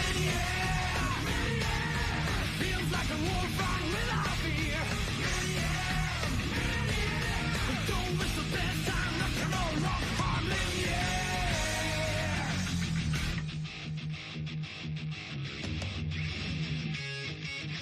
Don't hold back and then laugh at you. I'll go with you if you're straight. No one knows you are made of steel, made of steel. There's our risk, it's color fused. Hello, everyone, and welcome back to the ARC World Tour Finals here in Long Beach, California. We just wrapped up the Grand Blue Fantasy versus Rising esports tournament and crowned a champion. But you got to remember, it's not just the esports that are happening here. We're in the place that I'd like to call the bazaar, where we have a lot of vendors, activities that give back to the community and really notch down the fandom of everything Arc System Works. So why don't we go ahead and take a look around here at some of our vendors. First up, over here, to get your fix of gear, pins, we're here with 86. Hi, everyone. How's it going? Doing well. How you doing? We're doing great. So kind of wanted to get some of, just a quick look at some of your best-selling items and what people can find and where they can find them. 86.com. These are our best-selling merchandise. They're going really quick. Our pins are going really quick, and they're limited edition. So once they're gone for good. Yeah, that was one of the great things. You had May pins earlier, but those went like hotcakes, right? We had like 400 of them. They just went like that. Again, crazy how the fandom shows off. Final words here for our friends over at 86. Where can they get the stuff? And you've got a promo here for us. 86.com. And again, thank you very much for everything that you guys do. We really appreciate your support. All right, thank you very much to 86. Hey, have a great day. So that's some of the stuff that we got here. Again, some of the shirts, some of the pins, we got hats. But we also have official merch as we head on over here to the official Arc System Works gear shop. As you can hear, some of the music starting to ramp on up. Hi, everyone. How's it going? We're doing great. So what are some of the best sellers that people can get here from the official shop? So we have our popular line of plushies. Can I take you to the display section? Absolutely. All right, let's go to the display section. So we'll head on over here. As we've got official merch from Strive and some of your favorite titles. So we have our shirts. The Soul Kai shirt line. We have our Happy Chaos sweatshirt, which is super comfortable, and I'm wearing it now. Oh, that's what you're wearing right now. Then we have the back guy. And then our Roger Bear is the most luxurious one in our plush line. The Domedaki, Ray, our Tosukeki, the Mr. Dolphin. And then we have our tumblers, 37 ounces, double steel wall. Keeps your drink cold and hot the whole time. As usual, we have a keychain line, and most recently, new release, we have our Asuka eye patch. Ooh. And the Potengi pin, this is 3D. I don't know if you could zoom in, but the effects is like 5-level construction. This is our first collectible 3D pin. And this is actually getting really good fan response right now. Awesome. We do have an event special with our Ram Cook. And then this is mainly cosplay. You could go blink it in style mode. And then we have our Dust Mat line. And that's about it. And I do want to cover our prototype section. These are products that are coming up in the next 3 to 6 months. And I'm getting really good response from fans, and I hope they can take a close look and look at it. If anyone's watching this and you guys are interested in seeing the entire selection at our site, you could QR code here and order away. All right. All right. Well, thank you very much. So cool that you have a prototype lab to show fans back at home. Hey, these are things we're working on. Your response matters to see what gets produced. So thank you very much for your time. Awesome. Have a great show. All right. So it's great that we have fan response in fan shops. It's also great that we have the official line here. You have some keyboards as well. You want to take a look at the keyboards real quick, which is so cool. Again, prototypes, but different colors, the ones that they can go ahead and show up to, again, really dive into the fandom and take your fandom to another level. Let's head on over to one of our familiar friends. Anytime that you go to an event in gaming and esports, there's always G Fuel. Friends over at G Fuel here have 2 specific flavors, the Heaven or Hell flavors, which are pretty awesome. We can have them speak about it. Hey, how's it going? So this is our blue raspberry flavor, and then that is our acai berry flavor. If you don't know what G Fuel is, first of all, why are you living under a rock? Second of all, if you don't, G Fuel is a sugar-free energy drink with no jitters and no crash, and it actually tastes good, so highly recommend. And there's a cool drop coming. Jen's going to tell you about it. Yeah, sure. So this summer, like July or August, we're doing a custom collector's box for Guilty Gear, and it's going to have the 2 flavors in there. It's going to have a brand new shaker cup and custom art by Hungry Cooker. All right, perfect. Again, make sure to go get your custom box, Heaven or Hell flavors, which is so, so cool. Again, thanks to our friends over at G Fuel for supporting the ARC World Tour Finals. Head on over to this side. Back to, is this Doc G? All right. So, can you explain what Doc G is to friends that don't know what Doc G is? All right. Hello. Doc G is basically a Korean traditional game which you play with this is made out of paper, and this is also called dakji. Basically, how you play this game is you put, and you're going to finish it and flip it. All right. And if you win the game. Okay, can I try one? Oh, sure. All right. All right, good. I'm using Maze because obviously, the anchor. All right, here we go. Ready? 1, 2, 3. All right, chew. That's all right. All right, we'll do one more. All right. All right, here we go. I didn't carbo load for nothing. They told me to say that. All right, here we go. Ready? 1, 2, 3. All right. I threw that one very hard. All right. What do you get here if you win? Obviously, I didn't win, but what happened? going to make your own dakji here with your favorite characters, and you are going to play a game. And after you finish the game, you can take the dakji you made, and that's it. Awesome. Thank you very much. Again, one of the cool activities here at the Arc World Tour Finals. Thank you. All right, let's keep moving on over. And I think 10-0. All right, 10-0. You guys free? Is this free? All right. This is our friends over at 10-0. Why don't you tell us what you have here, some of our best sellers, and what you love about the Arc World Tour Finals? Yeah, for sure. So we're selling a lot of merch here. We have a lot of t-shirts, sweaters. Our best seller actually is probably this Zato hoodie right here. It's a really dope windbreaker. It's actually, out of all the stuff we have, it's the favorite of my line. And then we also have some pins, and it's been really good. Where can people find your stuff? For sure, you can find us over at merch.10-o.gg. You can also follow us on any socials, 10O Media at Twitter or on Instagram. All right, thanks to our friends over at 10-0. Some of the cool stuff, and again, top seller right here. Thank you, guys. All right. And then finally, one of our last vendors here. This is actually one of my favorites. This is M-Rage over here. M-Rage has made a lot of anime, gaming-inspired gear, specifically jackets, and they have officially licensed products here for Arxis Works. As you can see, some of the cool, just the colorways are so amazing. Let me talk to Priest here. Priest, I'm putting you on the spot. Is that okay? Just a little bit. Priest, how have things been so far? Pretty good. It's a fun event. And then what are some of your best sellers? Honestly, I think the Bridget Varsity jacket. That one. The thumb hole, the fit, the cut, the warmth, the design. And then finally, where can people find your stuff? m.rage.com, online Twitter, X, Instagram. Perfect. Thank you very much. Take care, Priest. And again, M-Rage. Go get it. It's the coolest thing. Again, I didn't know about it until my brother came home with a jacket, and I was like, this is nuts. All right. We have one more activation down here. As you see all the DJ and cosplaying action that is going on. We've got a shooting range right here, I think. All right. Excuse me real quick. Okay. I think we're doing the shooting range here. This is one of the activities that we have here at the bazaar. Can you introduce myself and what I'm supposed to do? What am I supposed to do here? How's the game work? So you have six times to shoot. Yep.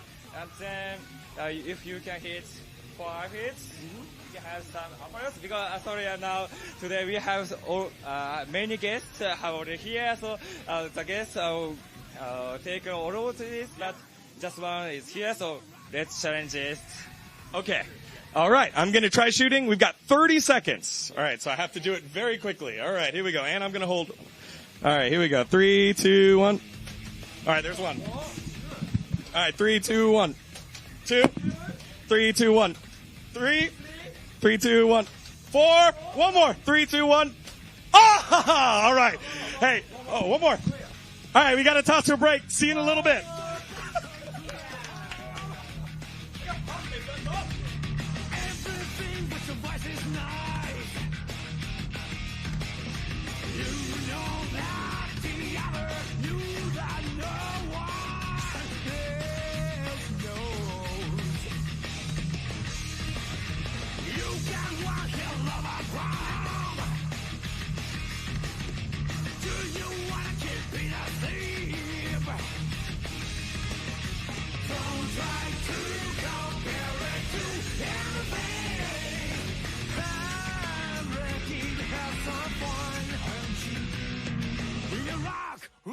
Rock and roll, rock hard. Feels like a war fight without fear. Don't miss the best time. Rock and roll, rock hard.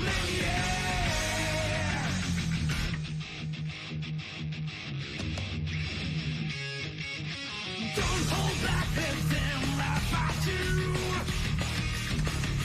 I'll go with you if you're straight. No one knows you are made of steel.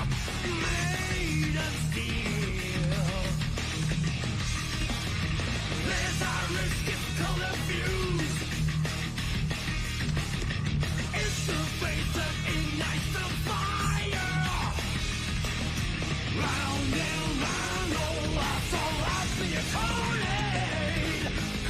I'm ready to play the fool. 1, 2. We are rock and roll, rock harmony. Feels like a wolf song without fear. Don't miss the best time, rock and roll, rock harmony. Kick those bastards to the curb. Kick those bastards to the curb. Don't try to compare it to anything. Rock and roll, rock and roll, rock and roll, rock and roll, rock and roll, rock and roll, rock and roll, rock.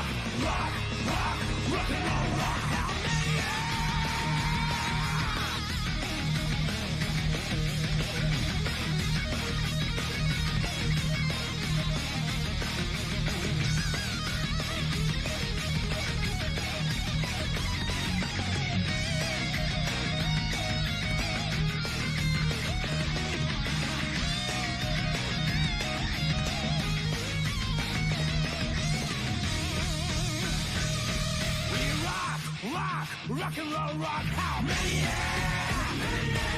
Feels like a bullseye without fear. Don't waste the best time. Rock and roll, rock, how many? 310 world, you must change. You are the action, you are the law. We are the action, we are the law. We are the way, we are the way. We rock.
of you, that's all. Somebody will make you do crazy shit. Where have I ever pushed you to the dead? Give me my perky, I will take your place, no place still. The world is just so tight right now.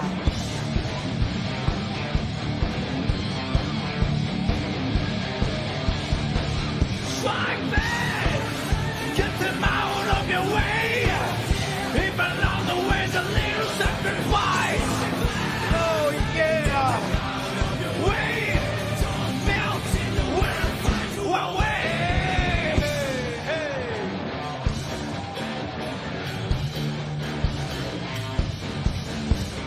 Get down back, nobody will just say, I'm just saying, step back into it our turn.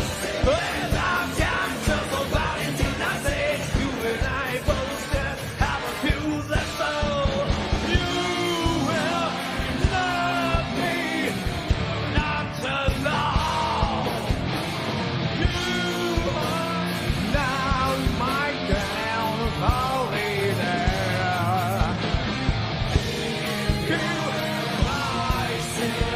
We'll build the sky. I'll take a wasteland, but I won't be alone.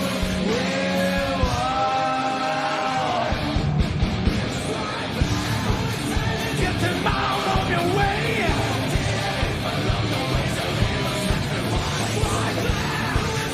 Get them out of your way. Don't melt in the world, find your wild way.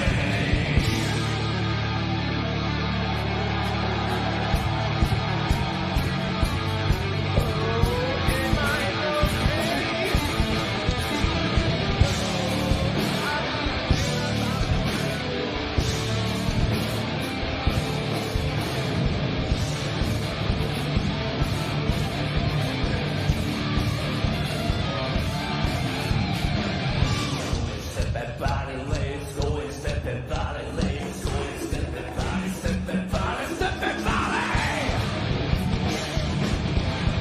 Strike back, get them out of your way. If along the way the little sacrifice, strike back, out of your way. To your heart, go and sing your day. Strike back, strike back. Strike, strike, strike, strike, strike back. Get them out of the way. Don't melt in the world, find your way.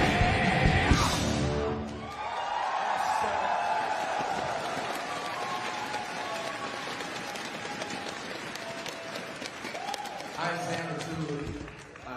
sang too much yesterday, rehearsal. Almost like lost my voice, right? You know what I mean?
Am I okay?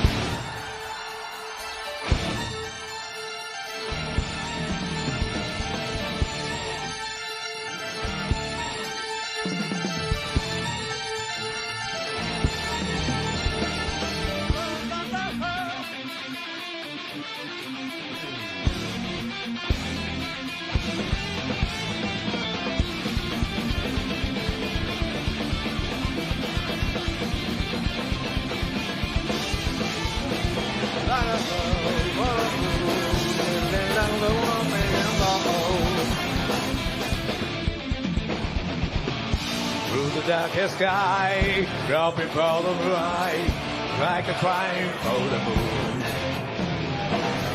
Never-ending black, forgot what I want, never felt that hurt to me. That's why I go forward, don't look back. I can't believe in the path I'm on.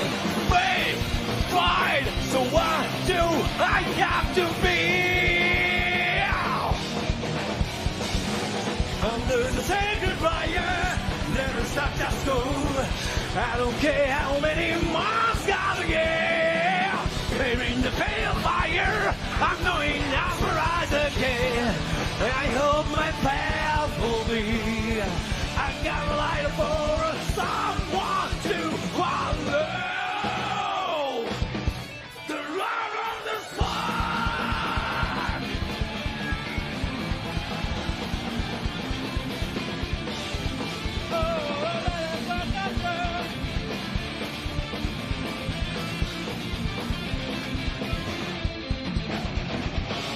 Down that burns my eye, right on the red. Time to go, time to again. Never ending wide, forgot what I want. Is this Arcadia? I don't know what's right for the world. Oh my man, on my way. There's no reason to doubt it now. So what do I have to fear? Under the sacred fires, never stop, just go. I don't care how many miles gotta get. Here in the pale fire, I'm going out for eyes again. I hope my path will be. I got a light for someone to follow. The roll of the spine. Woo!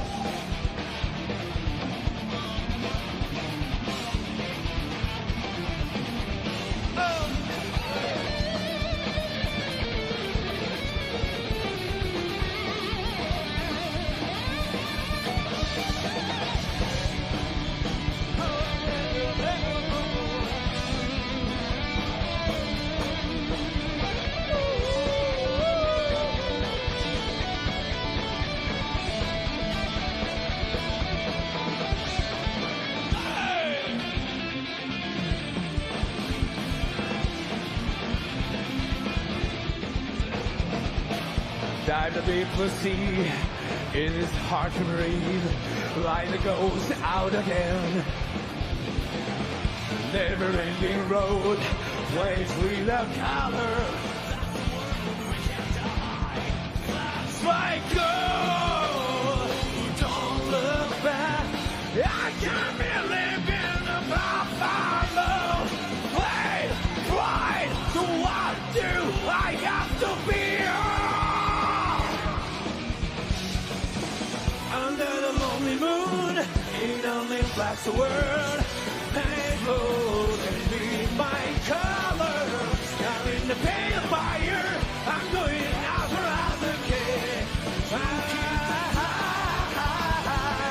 Under the sacred fires, never stop, just go. I don't care how many more got get. Here in the pale fire, I'm going out for other kid.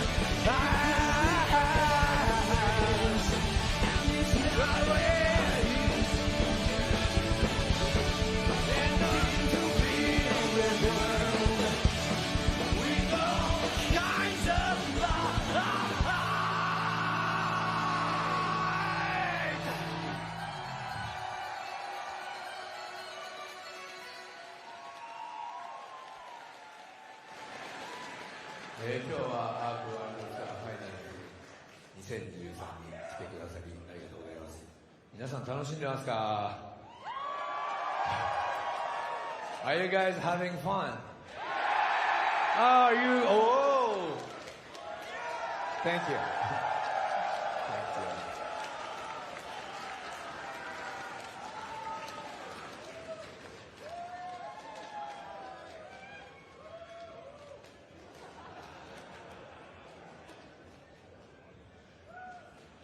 もう次行きましょうか。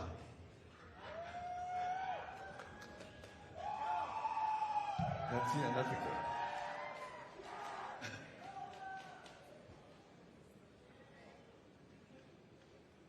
プロンプさ、手伝わしてみてくれる次。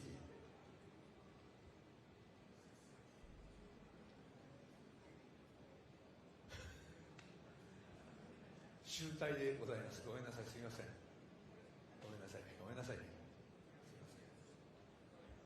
すみません。ちょっとトラブル。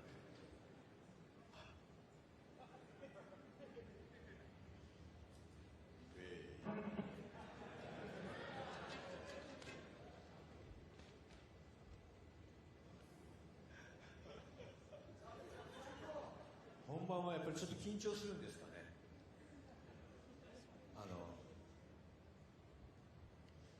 満席じゃないですか、これ。すごいね。UT ギアすごいですよね。今更ながらですけど。いや、ここはアメリカですよ。びっくりしますよ、本当に。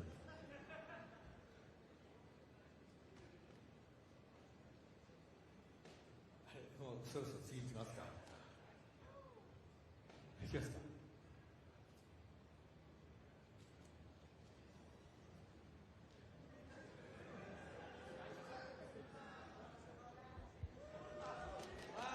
Yeah. So now I would like to introduce Diva, who essential of Guilty Gear Strive series, right? Very Aisha.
You need to know always one or two things are of you. I'm alone, but I'm not alone. You know that right? Reset way. Now and then, I can't live without that precious one. Swallow, so let's see. Springtime, think about follow you.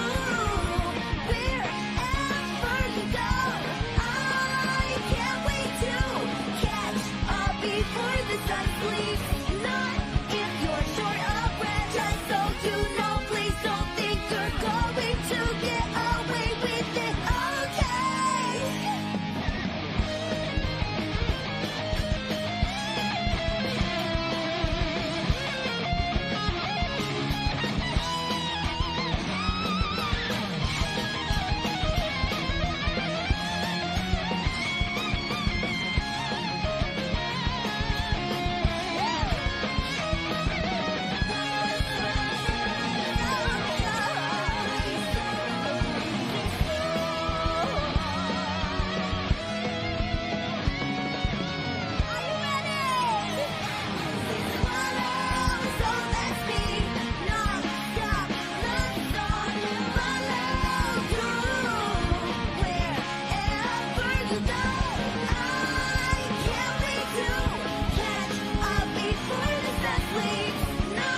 2023 finals! Yabai ne! I love the energy. Oh my god. I'm so excited. I'm so happy to be here today. Thank you so much for loving Guilty Gear. Yes, thank you. And for loving every song that we make, because we pour our hearts into every single song. So thank you. Arigatou gozaimasu. Mei-chan! Hi, Mei-chan!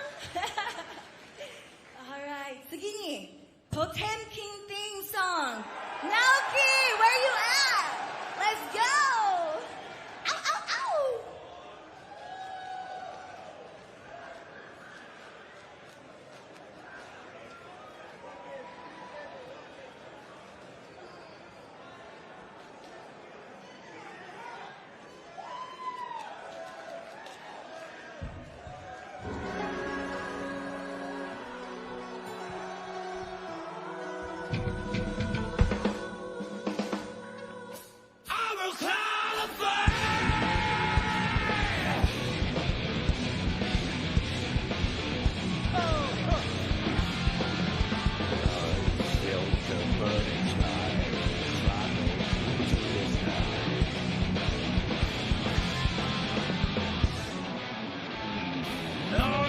The building sky, they struggle testify. Justice filters focus, disappointed, plotting children, smile full of laughing. You got through something so red, everything you breath you take is a countdown to your death. Oh, Nirvana.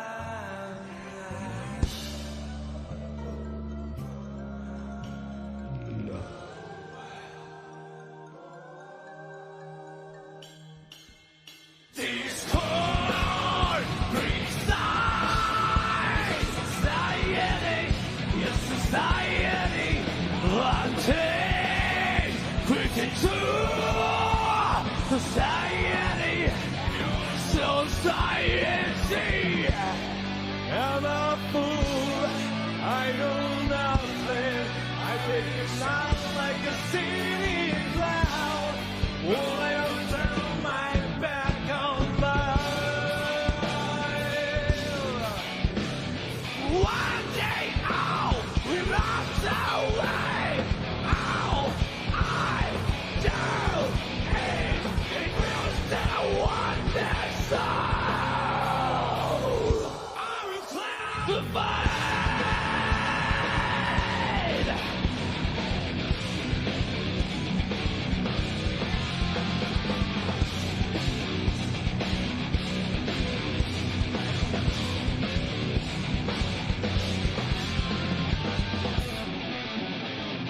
We'll win a colony for our future. Avant and great system of them to something fresh. People trying to delusion without missing out for truth. Some children gotta choose, but true, how friends are you?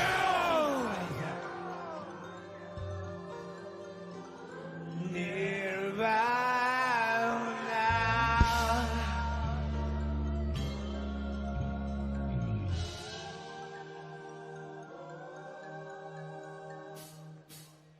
Discord, freestyle, society, your society, planting, drifting through, society, your society.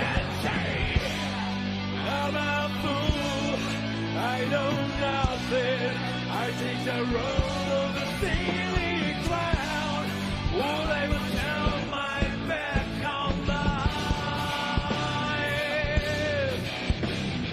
One day out, we lost our way. All I do is embrace the one that's so.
I took the road to see a cloud, but I won't turn my back on life.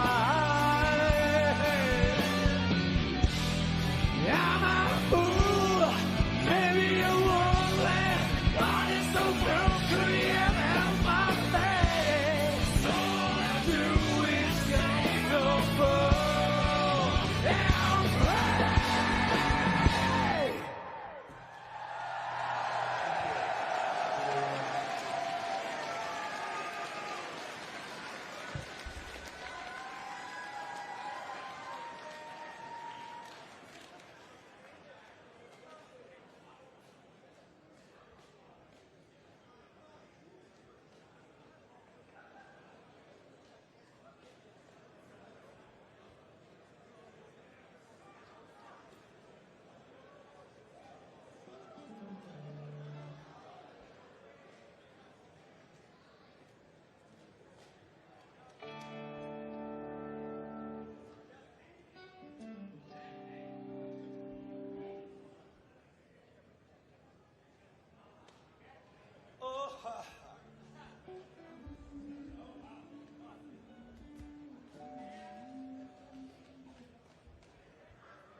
Your hand touching me. What do you want to know? It's just beautiful. It's just beautiful. Your eyes reflect in me. What do you wish for? 'Cause I want to know you.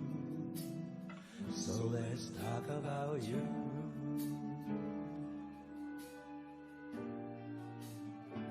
Let's talk about you.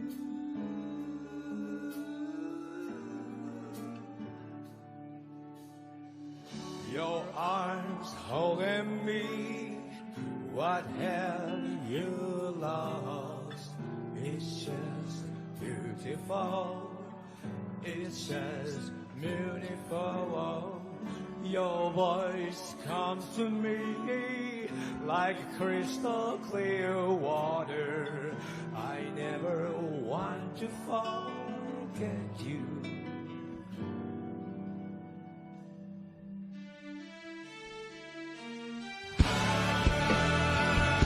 In the midst of a time, I hope if I could only stop one thing, I want to burn out of you in my heart. So let's talk about you.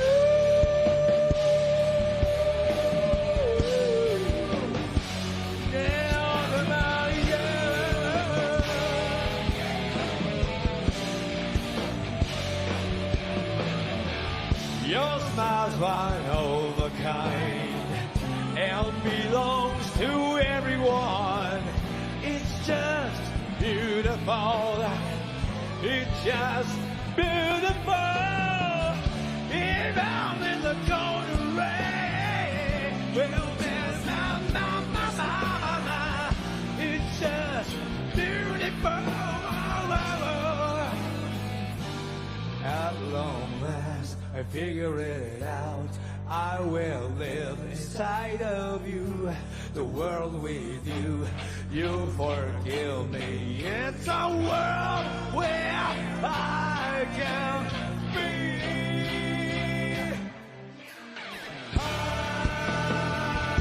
In the midst of time, I hope if I could only stop one thing, I want to burn all of you in my heart.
got to walk. What are you looking at? It's just beautiful. It's just beautiful.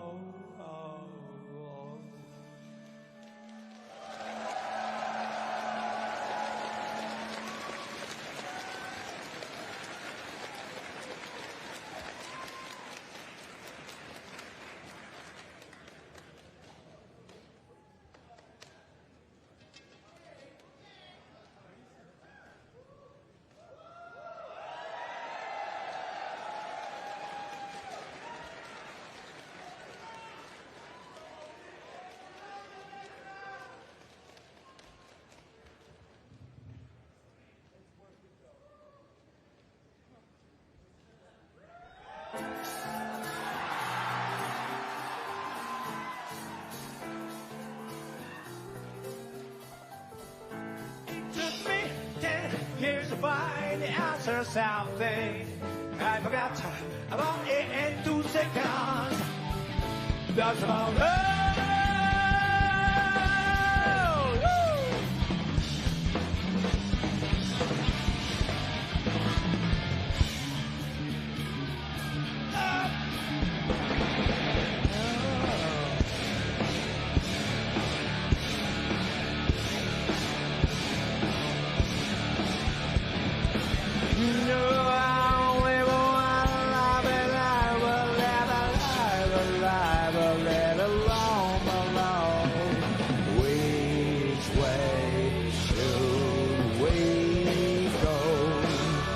Which way should we go? Which way should we go?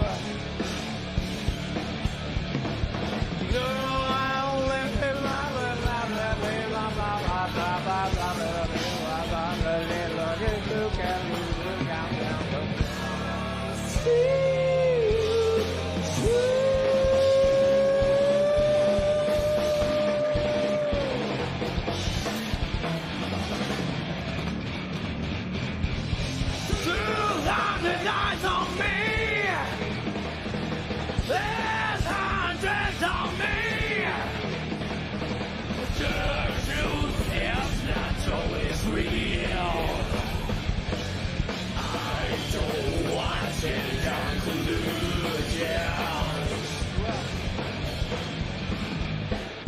I came tonight to read by the way.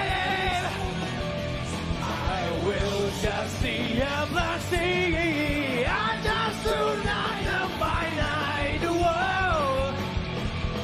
In the infinite one. Can you hear this find the answer something? I forgot my limits. I forgot my limits. I forgot about a thing. That's why everything is beautiful. La ba la ba la ba ba la ba ba ba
don't want any conclusion.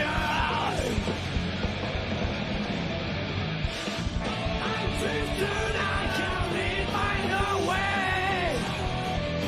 I will just be a black sea. I dream tonight, I'll find out.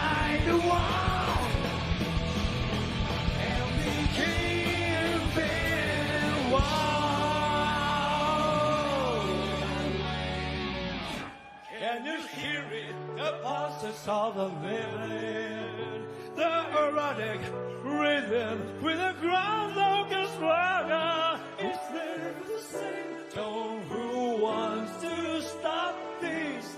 There can be. When the violent storm is over, blue sky and more beautiful than ever. You see, I'm that, I want that, that's all I want.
次なんだっけ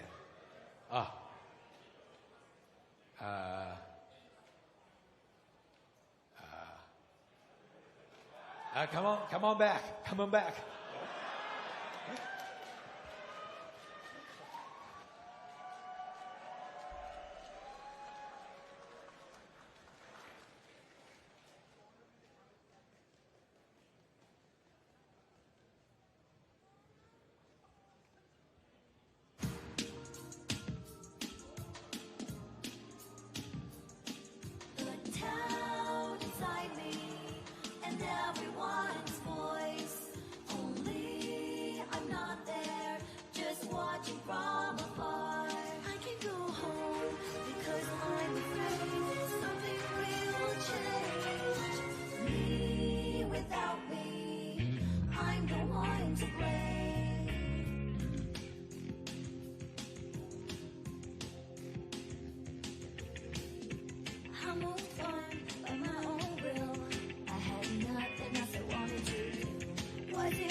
I've had the gray haze for a long time though.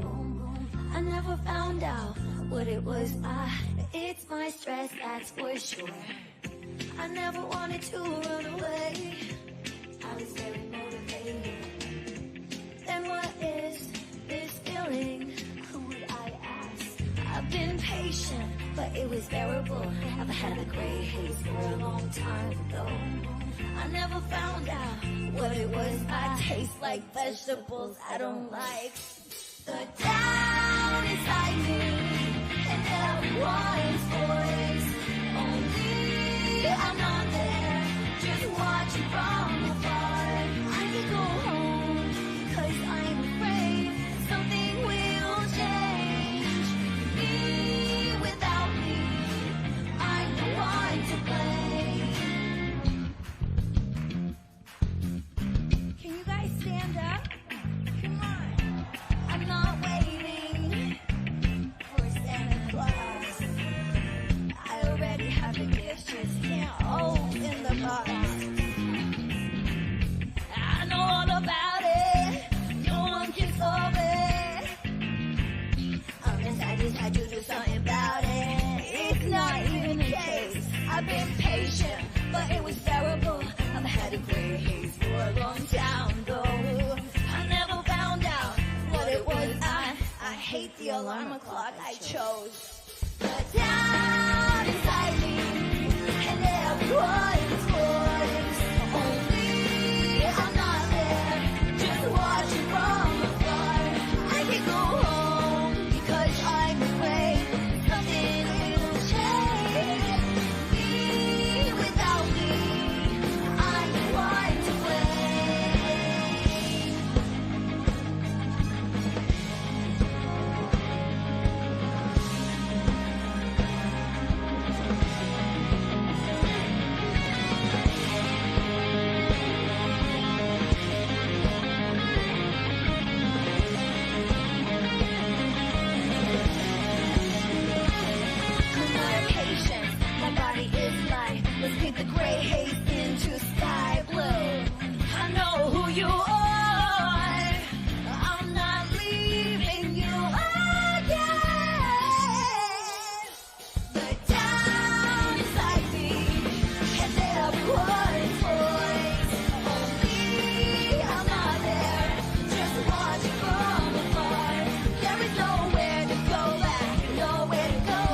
y'all just got up.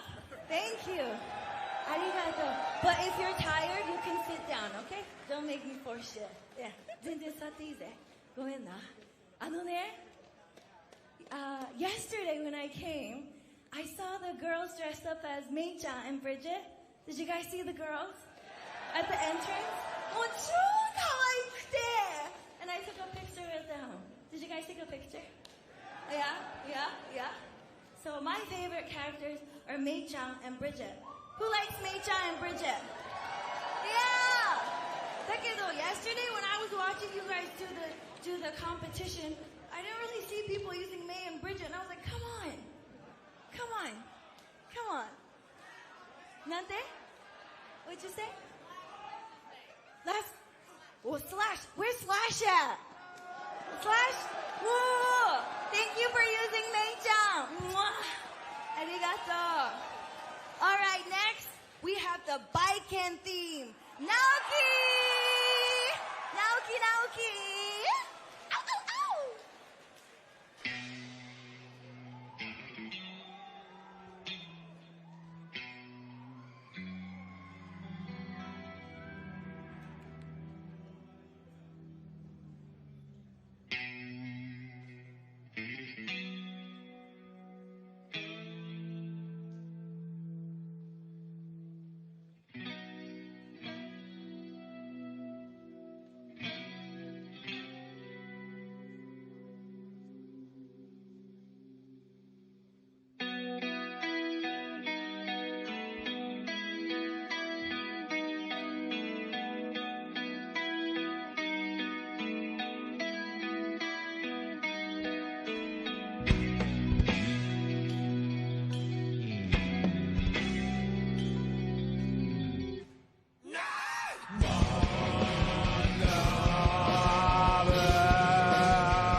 God knows I'm trusting how about a damn.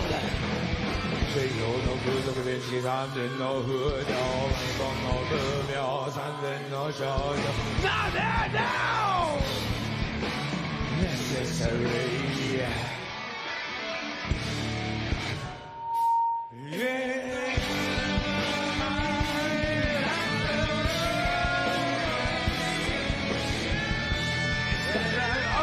Yesterday, I had the time in mind. I let it go, my nerves down the side.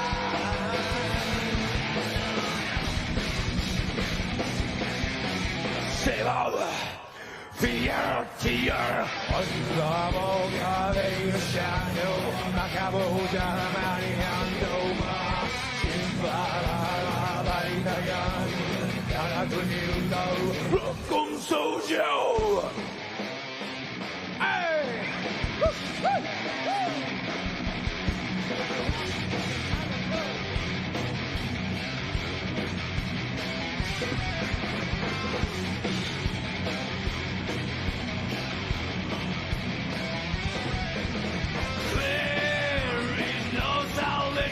All the other God knows what's only been a town and a time to do it. 式三千の風情、なもの無病、三千の少女。Necessary. In the light.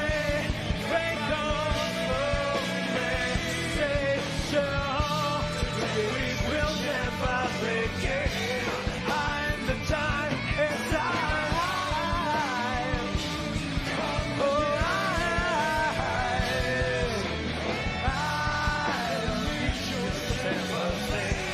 why won't anyone leave me alone?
If I had a time running, I wonder what I would tell him. Yes, yes, I knew the answer.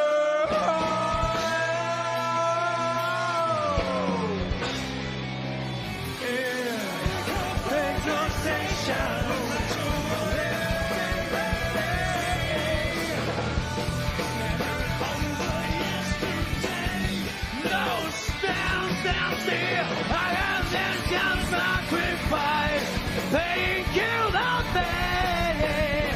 I have to try, I can't die. We'll be a mirror of the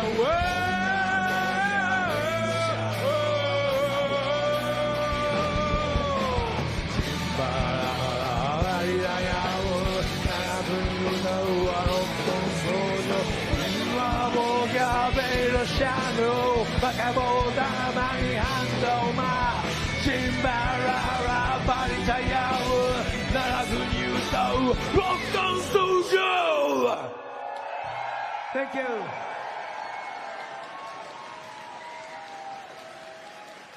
You like it? Okay.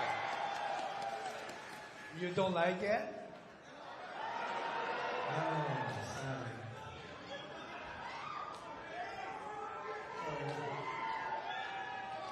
Hey. そうですよ。僕の時にはちょっとこれだけの人がいるとね、やっぱ上がります。実は心臓バクバクです。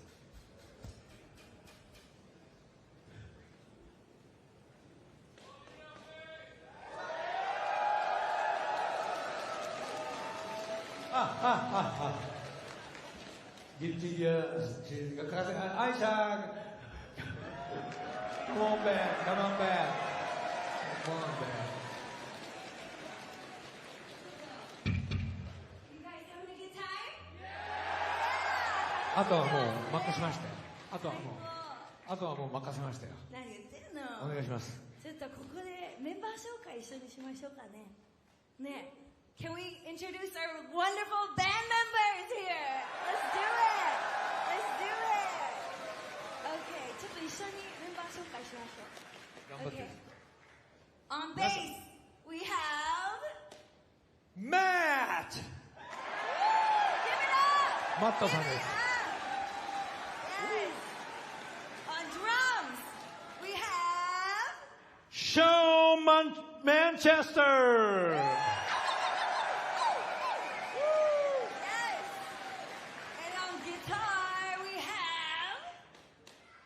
Greg! Greg! Greg! Greg! Greg!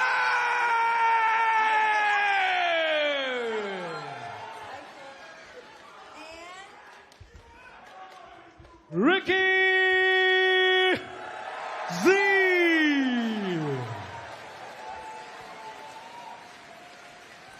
レフリーミスター高橋違いまし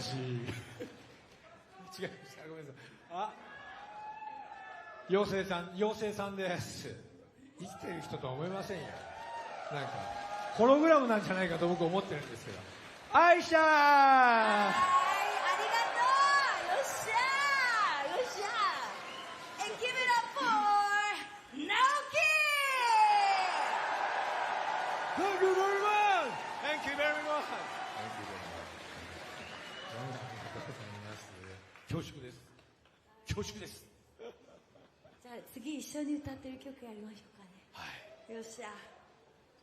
Alright, let's do the Ram Lethal theme song.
Just want some time. Running, calling, dying. Just want some time.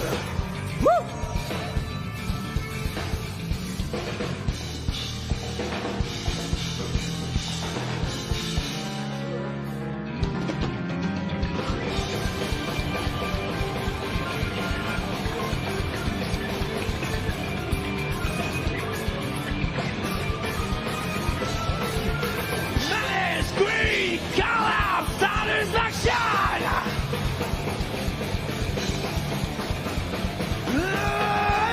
Cheat, bang and domination!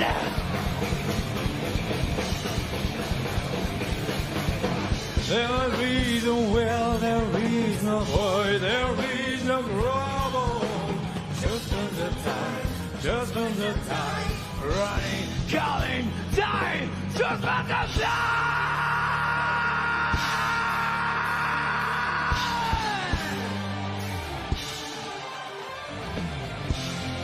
Shine and dark, sit on the houses. This is a real discrepancy. The world is still this falling down there. Black and white, 2 and 1. This is a real discrepancy.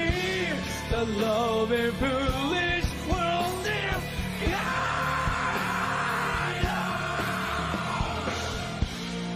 If I roam without the sky, it's what we eyes wide see today.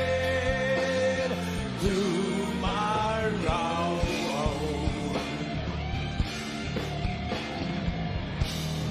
right and wrong are not for show. The land so made of sand will fall. One thing is certain.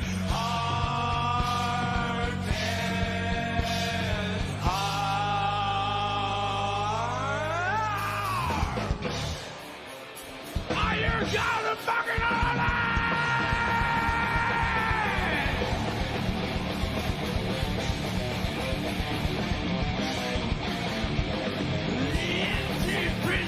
disgusting doom intention. Lumping the bumping never. Like a wave launches relief of justice. The bluffing is the bluffing. Never, never, never, never.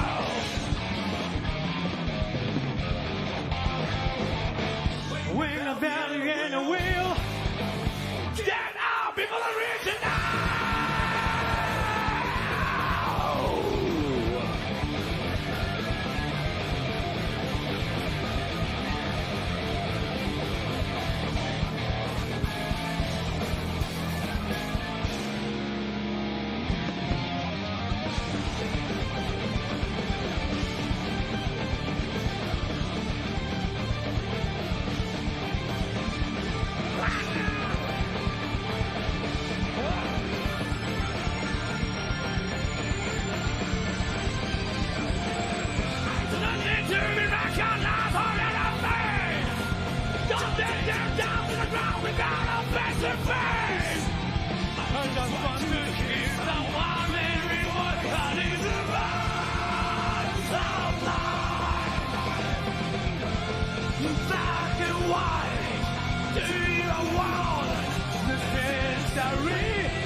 castle made of sand will fall. One thing is certain.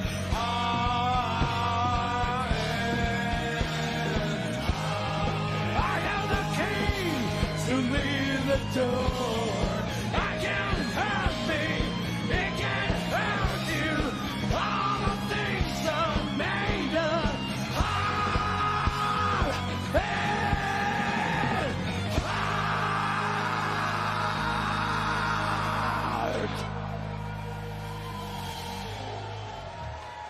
Thank you. 素晴らしい。かっこいいね。ありがとうございます。そう言ってくれてありがとうございます。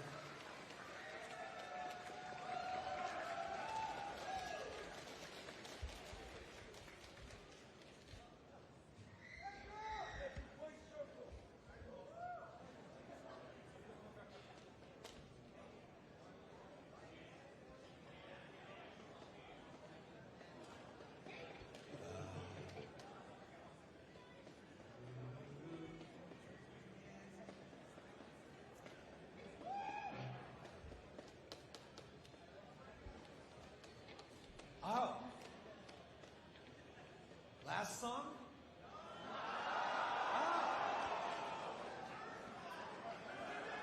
Hey. He'll come.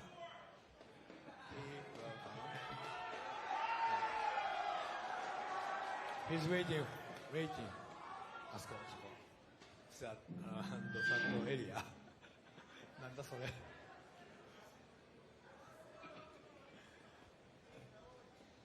Exactly my English is a broken English. Right?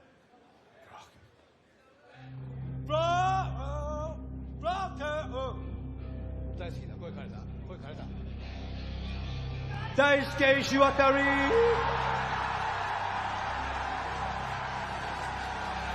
General Director. つまりは大ボスです。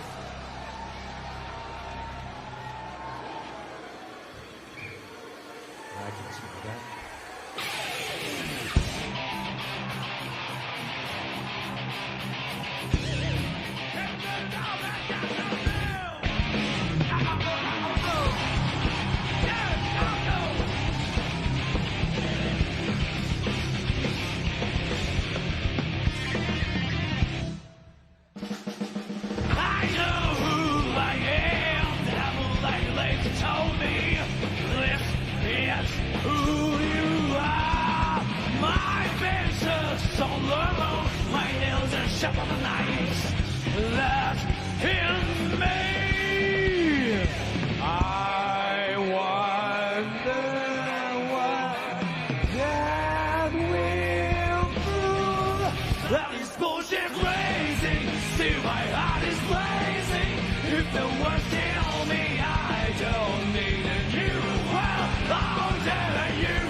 am I? What am I? What am I? What am I? What am I? That they cannot change society. So instead of reflecting on themselves, they blame on the beast. But they don't live the lives of beasts and couldn't lie to themselves about it.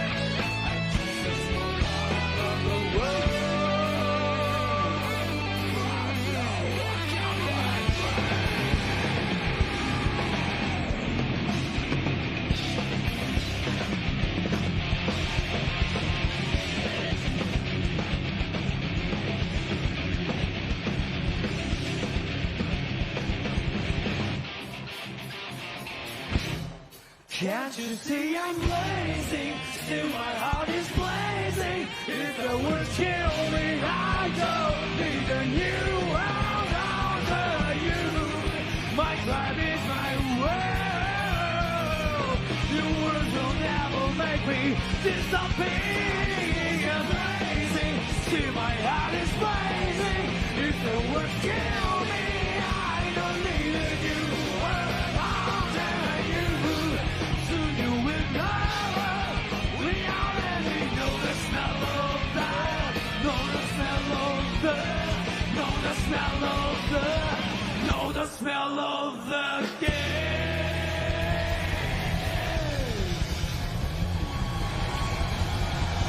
Thank you very much. Thank you very much for having us. Thank you very much for inviting us. We are so glad to be standing on stage today. I appreciate, really, from my heart. Thank you very much. Thank you very much, everyone. I love you all. Wow!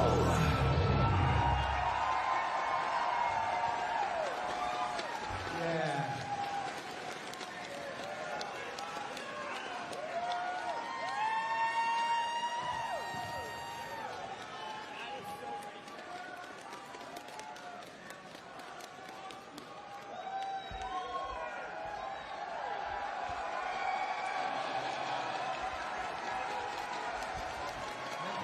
これ終わってまたイベントに戻るわけですよ。大会に。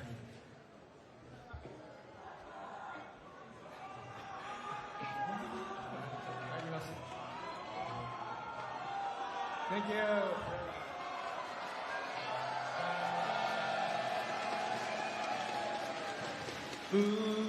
Goodbyes. Tuesday train. I'm looking for a milestone. I had a on and do you know that? Turn around, stay away. Laughing so hard, here it goes again. Time over, so I thought. I don't know how you're feeling now. Hope you were not lonely. Worrying about the weather. Are you crying? Coming home, coming home. I'll be waiting for your words. I'll be there. No, do you?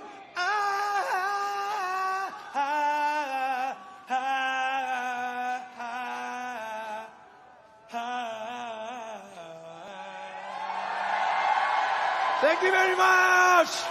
See ya. Bye bye. Thank you. I love you all. I love you all.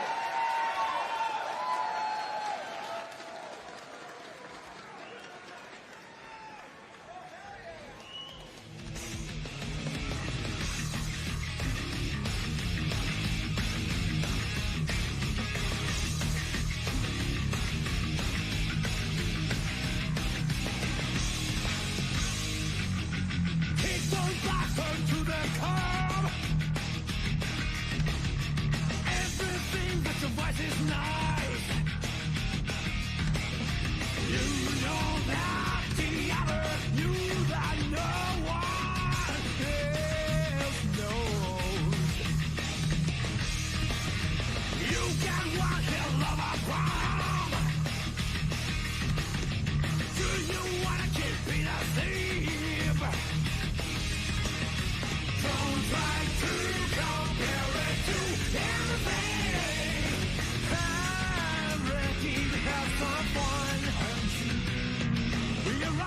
rock and roll, rock hard.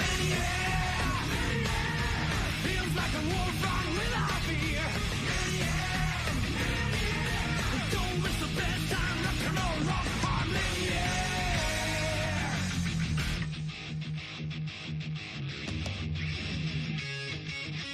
Don't hold back, let them laugh at you.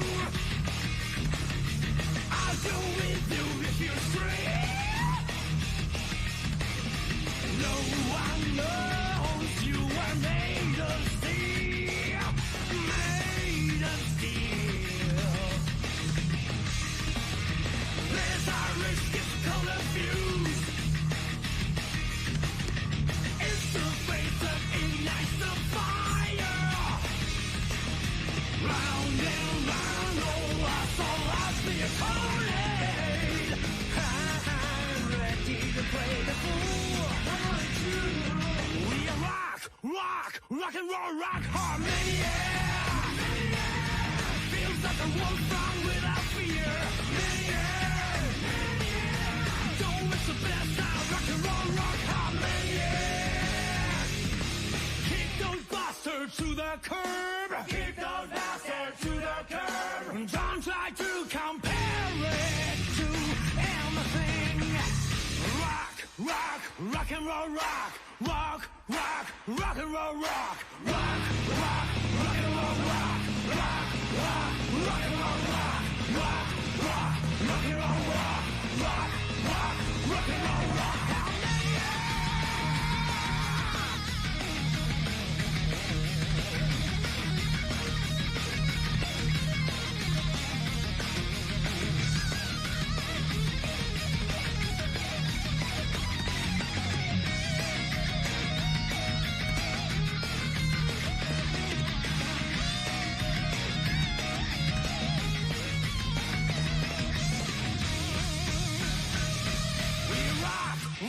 Rock and roll, rock, how many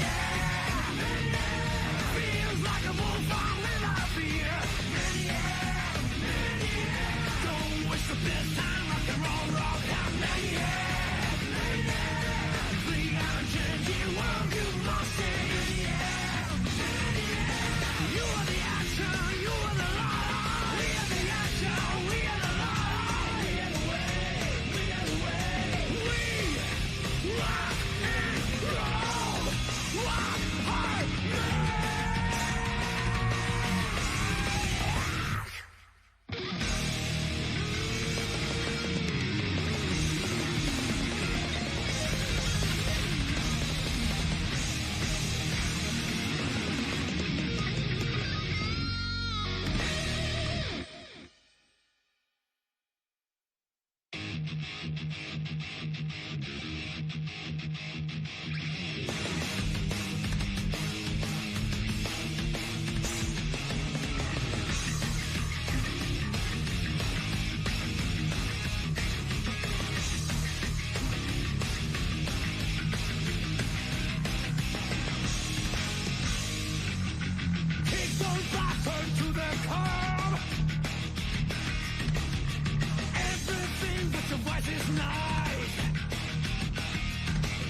Rock and roll, rock hard, feels like a wolf run without fear. Don't miss the best time, rock and roll, rock hard,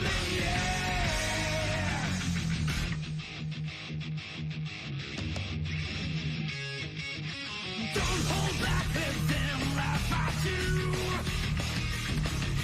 I'll go with you if you're straight. No one knows you are made of steel,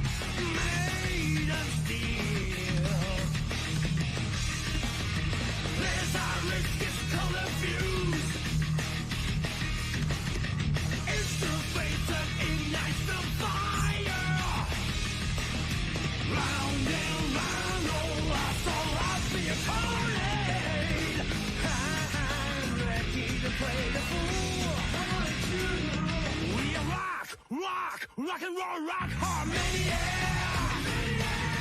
Feels like a wolf from without fear. Don't miss the best time, rock and roll, rock harmony. Kick those bastards to the curb. Kick those bastards to the curb. Don't try to compare it to anything. Rock, rock, rock and roll, rock. Rock, rock, rock and roll, rock. Rock, rock, rock and roll, rock. Rock, rock, rock and roll, rock. Rock, rock, rock and roll, rock. Rock, rock, rock and roll, rock.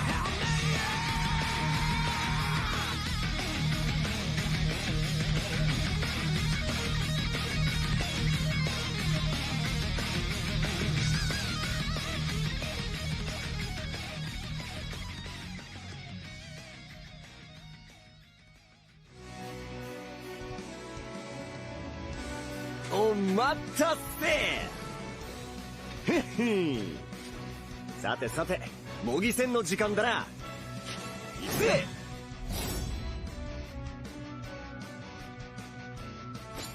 よっしゃ、どっちが負けても言い訳なしだからな。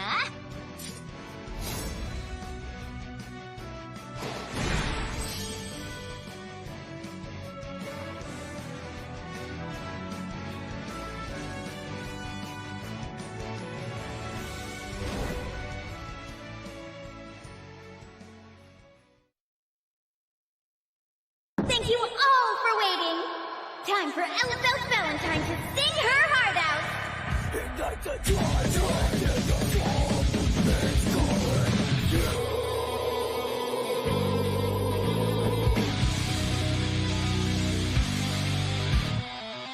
Are you brave enough to be a fool? All you need to do is initial here to join my fan club today.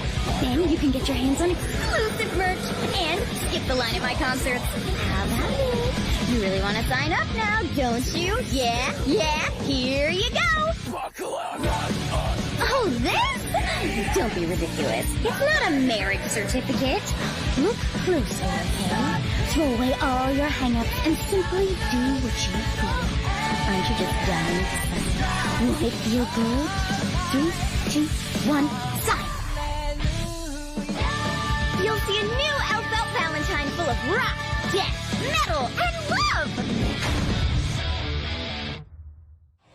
That is bullshit blazing, till my heart is blazing. If I lose my wings, I don't need a new one under you. Can't feel a thing, we already know the spell of the game. Remember, you are blazing. That is bullshit blazing, till my heart is blazing. If I lose my wings, I don't need a new one under you. Can't feel a thing, we already... Ooh, you're pretty good.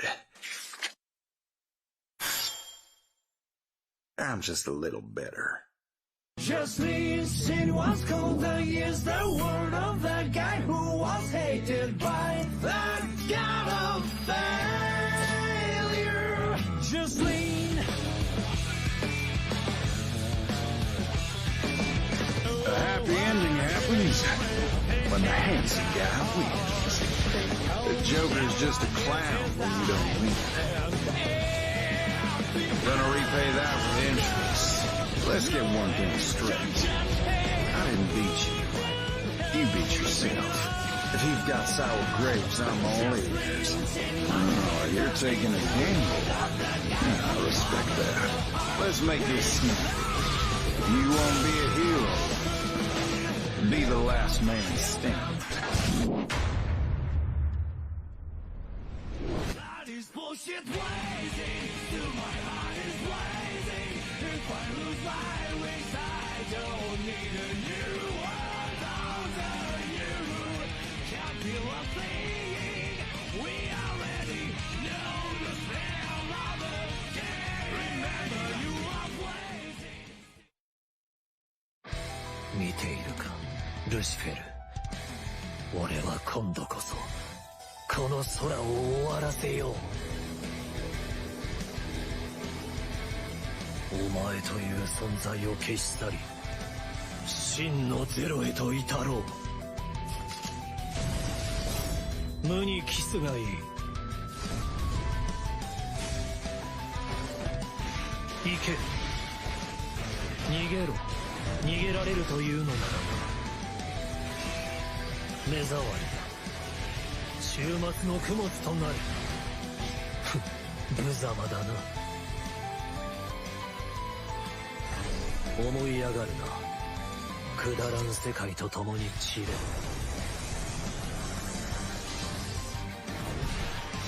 対応してみせる。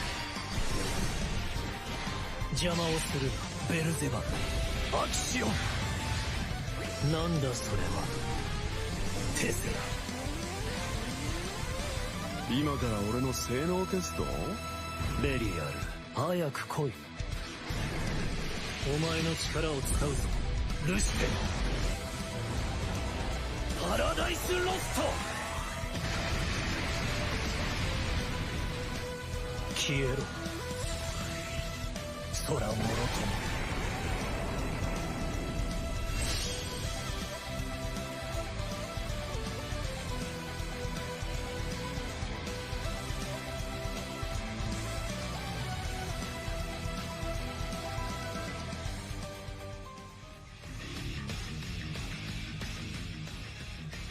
And still my heart is blazing. Welcome back to the Arc World Tour. Did you guys enjoy that concert?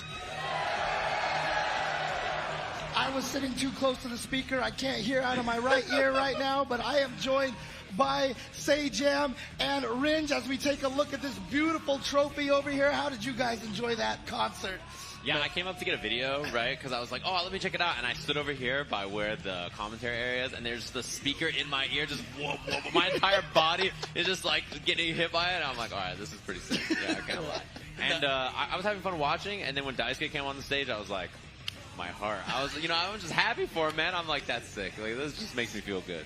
And it's so cool. Like, how do you pronounce the male vocalist, Naoki? Naoki Hashimoto, yeah. Bro, like, I know Daisuke and Naoki have skills, but hearing them live is a completely different beast, bro. Like, that dude's range, he's so soft-spoken normally, too, and he just belts it out. It was a hell of a time.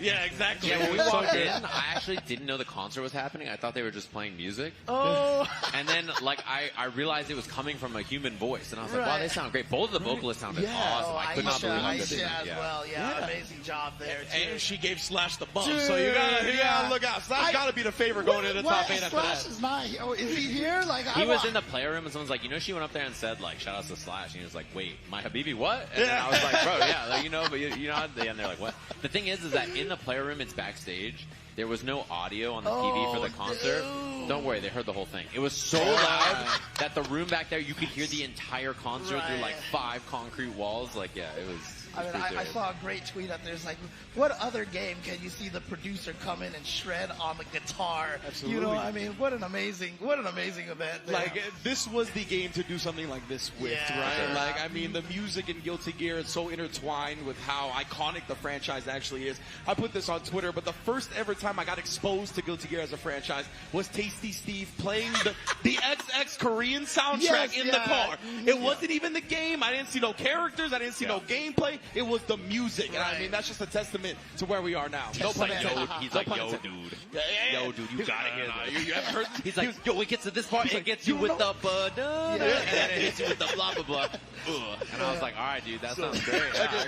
Very sad Steve couldn't be here to see it in live. He's not dead, guys. He's just he's at PAX. Exactly. Like, everybody he's like, you guys But also the safety of the venue and the people within it are very much more secure that he's at PAX. Testament. There you go. There's a lot. I've seen so many cosplayers. What up, everybody in the venue? Hopefully you're all having a fun time hanging out up there. Of course, we did have a concert.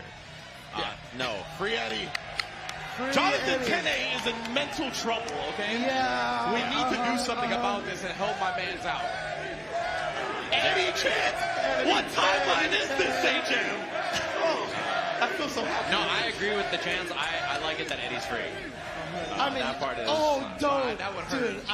Dude, you just ruined the chemistry here. I think That would hurt. I know Ridge is a little. No, the first time I upset. ever played Exert against Zato, I was like, oh, this character's a cheater, huh? Like, he sucks, but it's 2v1. I was like, that's not even fair. How is that allowed? I mean, just to match. kind of tie a lot of this together. There's a dolphin over there. There's a dolphin. I definitely want to give a shout out, of course, to one of Daisuke's best friends, the original voice of Zato 1. Remember, he passed away, and they actually changed the voice. But, shout outs, of course, to the original voice actor for Zato 1. Yeah, man.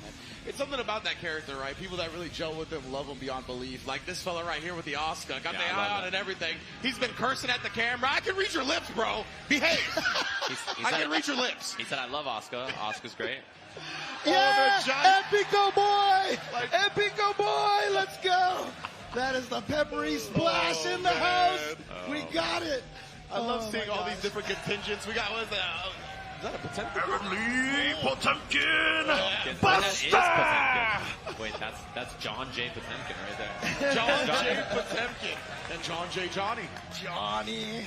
Oh, man. Oh, man. Hold on. Nagoriyuki, I just noticed as well. Wait, you were showing something. Don't hide it now. Everybody has something on I their don't know Wait what a that minute. is. That looks lewd to me. Wait, what's that? Wait, what are we looking at over here? Wait a minute. We got the Sage Jam. We got the Evo meme quotes with the Sage Jam picture. Wait, Carne Asada's back.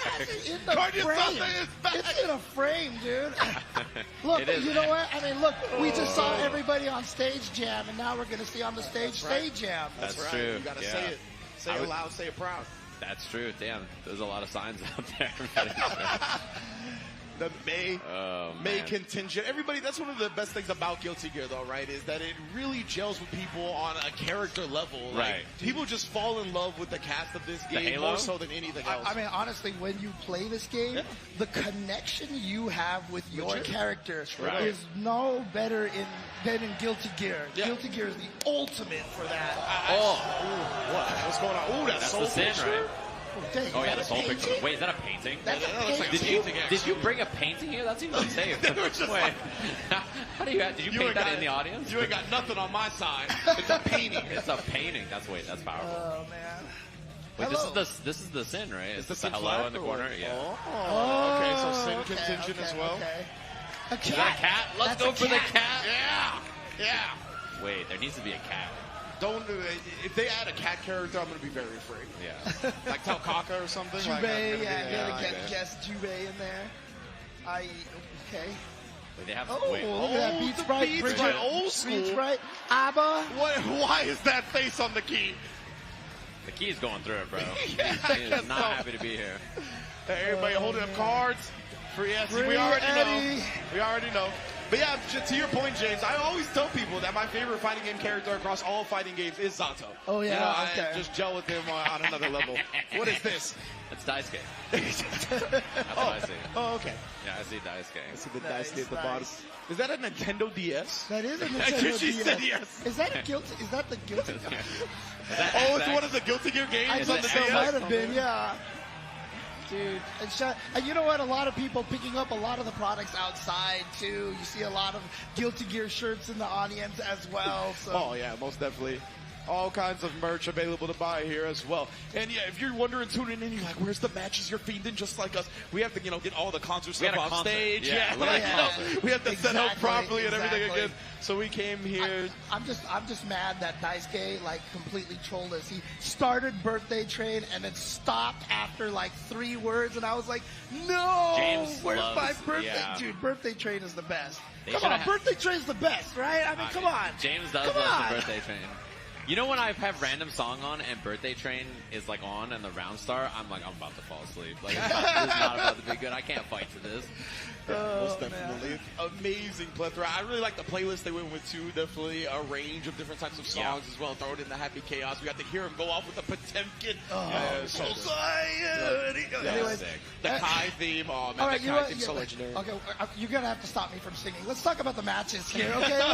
Let's talk about what we're about to see coming up. Otherwise, you're gonna get karaoke for me. Nobody wants that. Trust me. Nobody wants that. So If we get the Eminem on the playlist, then we'll call you, James. They'll have James ready. But as you can see up there, they are resetting up on the stage because we had a concert and they had to move all of the instruments, all the amps, everything that's up there. So that's what we're doing on stage. They're setting up there. You see they're launching everything. So you're wondering, and it is hot in here. There's a lot of human beings, a lot of bodies, a lot of people excited to watch this, of course. And a lot of people were in here earlier for Grand Blue as well. Grand Blue was super fun to watch. I was like posted up in that area over there watching some Grand Blue. Game is super cool, so I hope everybody enjoyed that. And then we got the Vayne trailer at the end, which is really sick. And I'm excited. Of Beatrice as well, yeah. And so, he had an agent. Like, he has a shield that moves forward that blocks projectiles. I was not. like, what is this? I was very disturbed by that. I was like, I've never seen a projectile like this. I don't think I want to. Yeah, I don't think I've seen any projectile. I can't think of anything in another game like that, to be honest. All right, but you know what? We've got a top 8 here. We are going to find out who is the Guilty Gear Strive champion for Arc World Tour 2023. And here is the bracket and your 8 players going at it here. Who do we got here, Sajam? We have Umisho Varix up on that winner side, Tempest, NYC, and Slash, which is a rerun back from Frosty's as well. Aaron DeMac versus Leo Faust, and loser side, Peppery, Splash, and Zondo. And Pico Boy. Which is, I'm very excited to see that. I'm very curious about what matchup we get as well into the Asuka from Peppery Slash, right? He could play the Asuka Mirror, he could play Johnny, right? I don't think he'll play Zato. I don't think so either. Yeah, and so Ridge, I mean, tell me right now, looking at this list over here, who you got? Who do you think is the favorite to win this tournament right now? Oh, well, obviously we have the buff Slash. Aisha gave him the shout out. But it also, he already won. I just heard the scream from the audience. That might have been Aisha herself. But either way, that's the match I'm actually looking forward to the most in round 1 is Slash and Tempest. Slash already won. Yeah, he for already sure. won. For sure. He's already got one, though. Shout-out. But, you know, the 50K don't hurt neither. You know what I'm saying? Yeah, fair. Okay. Yeah, that is definitely the match I'm looking forward to the most. Umisho and Barracks are also going to be one to look out for. I mean, all the way through, right? Yeah. You mentioned yesterday that Aaron the Mag, obviously from NorCal, going to have plenty of practice up against the Faust. So Leo's not going to have that, like what we heard with Fukunaga, right? Where he was like, you know, when you're playing a character that doesn't have that much popularity, then you can take advantage of people not knowing the matchup. Faust isn't that popular, but I mean, in NorCal, if any region is going to know how to fight it the best. All right, look, let's get into it right now. Let's get our first match on stage and get introduced to our first player to play in this top 8.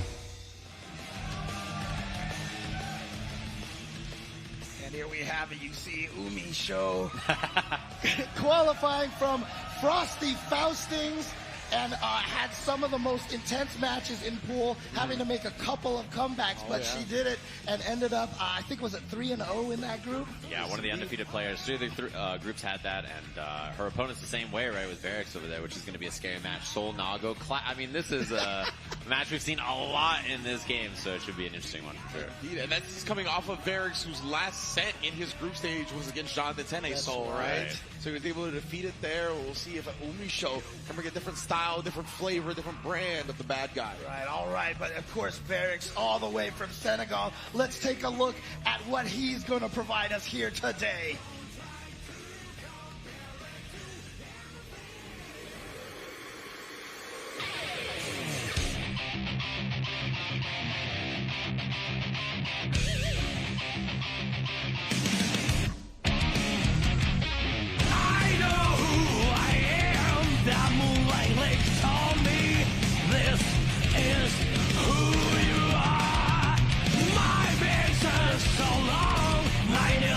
On the night, that is me.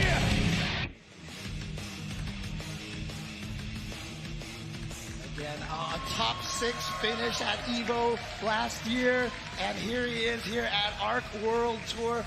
What do you think we're going to see from him, Sejam? I mean, I think the thing that always impresses me about him is that he's so consistently solid and good. Like, his offline results are really, really good. Very, very impressive, as you've seen. And it's one of those players where, like, I think a lot of people forget, maybe because he's not in the North American circuit where we see, you know, events like TNS and stuff all the time, right? But then every time you watch Ferrex play, you're like, damn, that is that dude. Like, he is just really impressive, really, really clean, fundamentally sound player.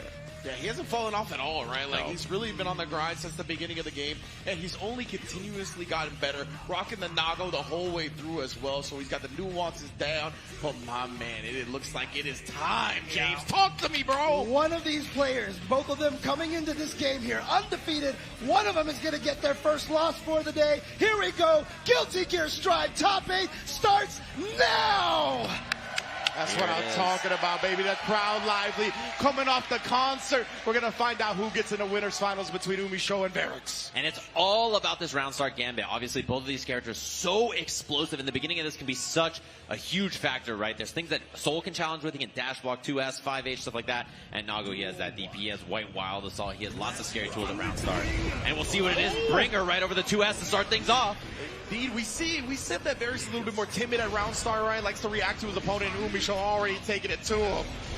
Choosing to use the Wild Assault, interesting, instead of spinning the meter down there. Obviously, positive bonus makes you build back that's the why mix. she wanted the meter.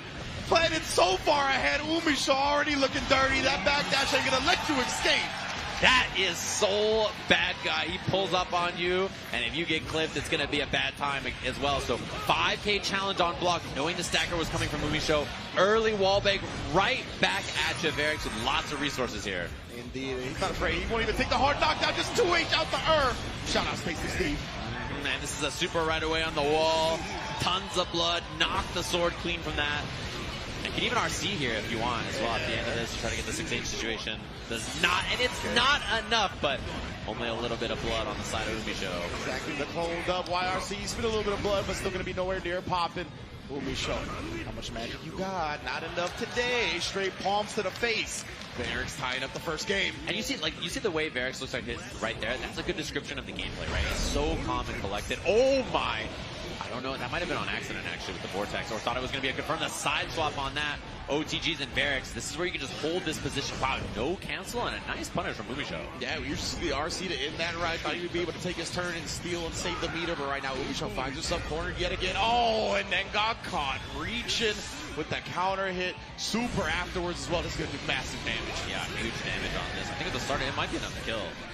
It is! Oh my goodness, Ferrex! And this is exactly what we saw yesterday. He would lose the first round and then take the next two straight. We saw that against 10A, we saw that against Tiger Pop, we saw that up against Aaron the Mac as well. This has been no different, and he won all those sets. Yeah, looking so solid too. There's a lot of openings. The way you have to play this matchup as Soul is be tricky with your movement, right? Use your air approach, Bandit Bringer, run up 6S or Vortex or something like that. And it's on Nago to try to contain those approach options. And Ferrex doing a really good job of it. We saw the big 2Hs and stuff already. So looks like we're back into the next match. White Wild Assault. This time he starts aggressive. I like that, yeah. Switching it up, keeping Umisho on her toes. Very smart. And I want to see Umisho, of course. She started at a deficit both of her sets last night. Jump H whiff. No recovery on that, so had time to block on that 6B afterwards. A trade, but it doesn't get Umisho in, and yeah, Ferrex just with the 5H. High blood 5H, it goes full screen, so really, really good to chop things up like that. And that Bandit Revolver just beat it that time. You saw the startup, he was coming to swing for the Soul. 5H wall break does not Wild Assault, so no hard knockdown. We chill here. Oh, tried to run up and get the 2K going, but Ferrex with a slight walk back into the far S. Clean punish. 6H just in case she woke up with a DP from that range. Oh, had to hit. Didn't believe airborne hit, and there is the burst. So Ferrex is committed on the round. Yeah, only level 2 on the blood though. That's why that 5H didn't go that far. He does have level 3 now, and then just a Fukio dash. Tried to make the burst, but oh, Umisho! Volcanic Vipering straight through the overhead on the Shizu. Volcanic Q right through there, and the 2S buffer round start. Vortex confirmed, and she does choose to break the wall on this. I like that. Yeah, Wild Assault using both of them that she had available in that combo. We got the hard knockdown, we got the positive bonus though. Good defense from Ferrex so far. Yeah, that FU is really important because then Soul doesn't get close slash afterwards, which is a big deal. It's one less button for risk, one less button to open you up with as well. And this is going to be a wall break from Ferrex. Nice. Ferrex immediately turning this round around, right? He's consistently been this way. He's lost the first round and then ended up taking the games. We could see the same thing here. Oh, give me that bite. That was sneaky from Varix as well. And gonna spend it for that fast RC 6H again. Round a piece, same thing you talked about before. That gear blood tastes different. Jump S does come into the air normal. And the DP after, we haven't seen that so far. Varix has respected the option though. Oh man. There's the FDs again, right? Trying to buy some space, but it's so scary. Wow, that's something to get right back in your face. This is so, the risk is so high, and Varix doesn't have burst yet because of that wild assault on block. Ooh, the backdash. Big bodies love that backdash. Extra frame of pinball. Look at that corner carry immediately. Varix no longer a factor on the risk. And remember, he didn't cancel the last time he did that sequence, right? He canceled really late trying to get Umi trying to take her turn. Oh my, trying to bait something there. Wow, jump back K from Varix. Wild assault counter hit. Big whip. And Umi Show, she had 100% tension, right? That's why she was willing to do it. Oh, this is going to be a blood pop, actually. Can Umi Show get the kill on this? Man. She definitely can. Kill this man. Umi Show tying up the set, bringing the crowd alive. She knows, though. She knows how close she was to death, right? The fact that she escaped that corner, the blood pop came out, that made up a lot of difference in the lead. Yeah, and the big factor there, right, is if Varix gets wall break and a super and a big damage or something like that, but instead that burst timing meant that it was basically guaranteed punish on the pops. Very smart from Umi Show, escaping that. Great burst discipline, now showing the DP once again. No meter necessary this time. Wow, took so much space there, by the way. Just close slash run all the way in, and yeah, Varix respecting the plus frames. The fast there, Fribio to the faster, and then catches some reach, and you gonna learn today. Not a clean pickup on the kill, but very close. 6H whip does not cancel. This is a tough. Ooh, that was a good sneak from Varix. Also got some life back, by the way. Wait a minute right now. Nago looking very aggressive, but a little bit too aggressive for Umi Show's taste.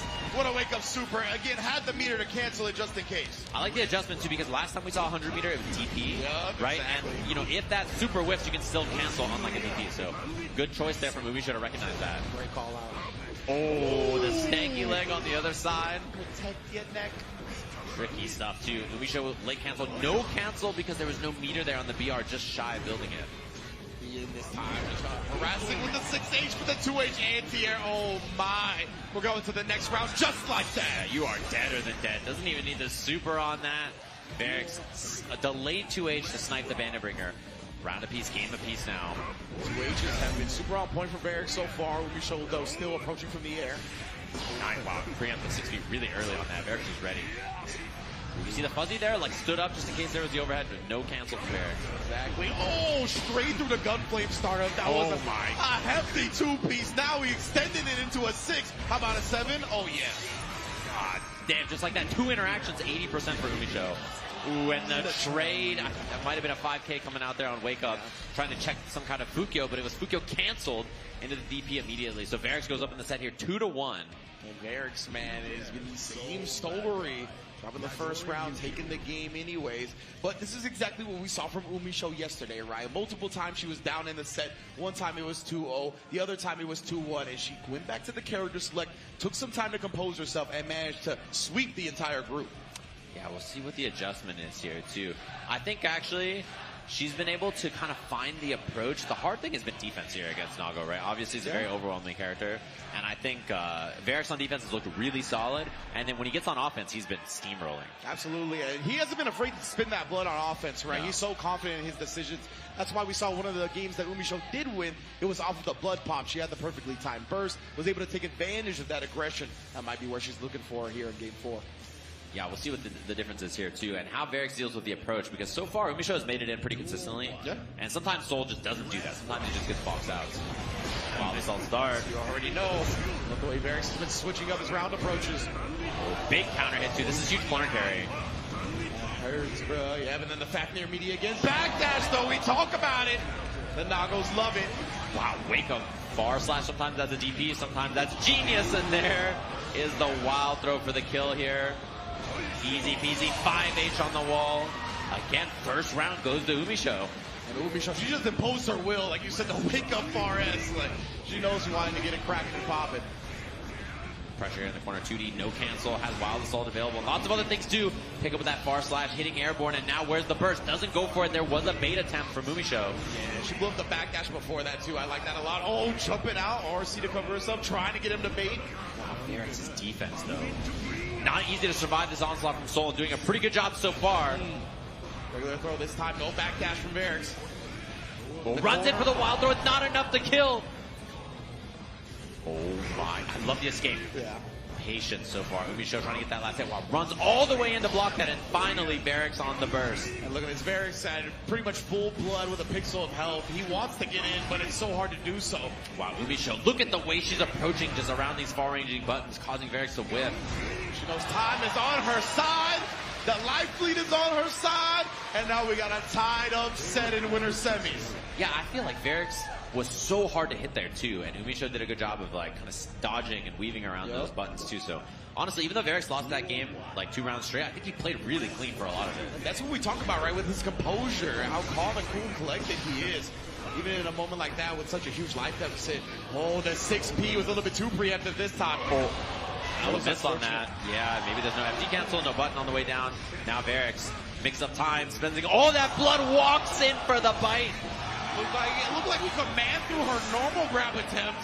Could be wrong about that one, but man, it's going to be real close, doing mad damage, Umisho. It's about, yeah.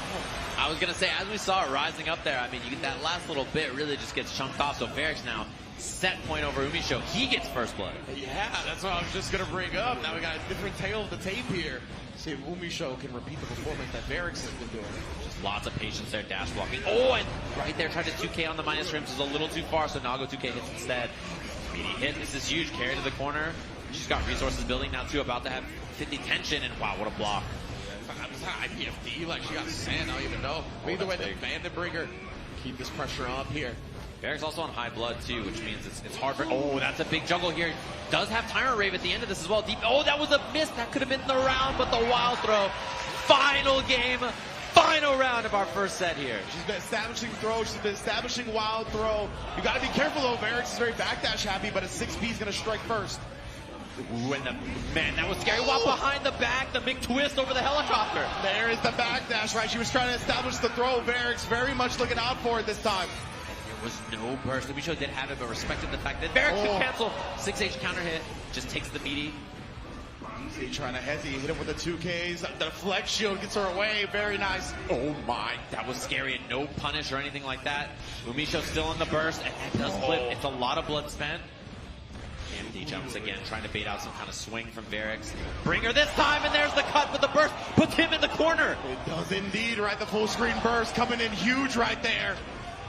And there's no burst for Varix. He's got to survive the mix, the deflect shield. I can't believe it didn't get punished. And there's the dust. Varix closing out the first set to take his spot in winners finals. Man, incredible defense and composure from Varix there. Like, Soul Bad Guy is one of those characters where he pulls up on you, and the pressure he puts on you is so overwhelming. The fact that Varix not only survived, but had the presence of mind to go for the tap dust there, knowing how low on life Umisho was, and that she was just dash blocking in, right? So many interactions, she's just dash blocking, trying to approach. So Varix says, okay, while you're dash blocking in, that's when I'll sneak in this mix-up. So very smart stuff. Man, it was really close, I think, to going to a final round as well, because Umisho, we saw the deflect shield, like the end of the active frames is what pushed her away. She was very close to getting the punish, I think. But let us take a look at the bracket before we continue our discussion. Yeah, that deflect shield is such a big factor, right? If you get the whiff on that, suddenly it's a big one there. So really, really impressive stuff. Came down right to the end, and Varix cleaning things up there, 3-2. And that's kind of what I expected, right? We talked about the undefeated players looking really solid in their groups, and that's kind of what we saw from that. And it was a really, really well-played set. So, of course, on the lower half there, we have Tempest and Slash. That puts Umisho down in loser side, playing the winner of Peppery Splash and Zondo. Wow, and I'm still so impressed with Umisho and her composure so far in this tournament, right? Constantly going down in sets, going down to a final game, forcing it or winning the entire set as possible. So great stuff from her so far. But yes, indeed, this second half of Winter Semi, I talked about, I think we can agree this is our most anticipated round one match. Right. Tempest NYC versus Slash, two titans of their regions, right? Obviously, Tempest NYC qualifying through winning 2 different tournaments in here. Slash has been, I mean, the demon, the devil of a lot of players' tournament bracket life. So I can't wait to see these two.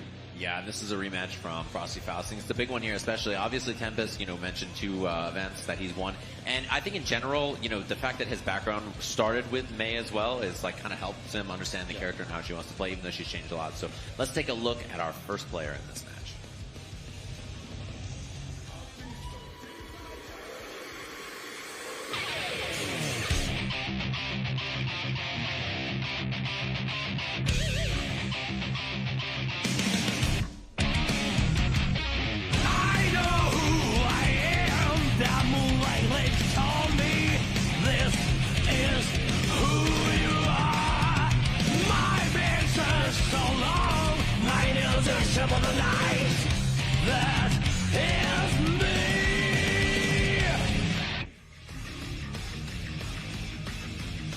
Man, oh man. Tempest NYC, like we said before, qualifying through Fire Spirit and CEO Taku. He has been a monster since this game's release, right? One of my favorite tournament runs, winning both the auction tournament and the singles tournament for this game at Combo Breaker, I believe 2021. It's just so sick to see. Yeah, and the funny thing about Tempest is I kind of started to see him as a player when Grand Blues played during the pandemic. That was like the first time I think a lot of people really caught on to him. He was really solid in Grand Blue Online. Everybody's like, who is this guy? Like, what? He's killing it. Yeah, playing super well in that game, and then obviously Strive coming out playing super well in that game. And we'll see next who his opponent is going to be with this.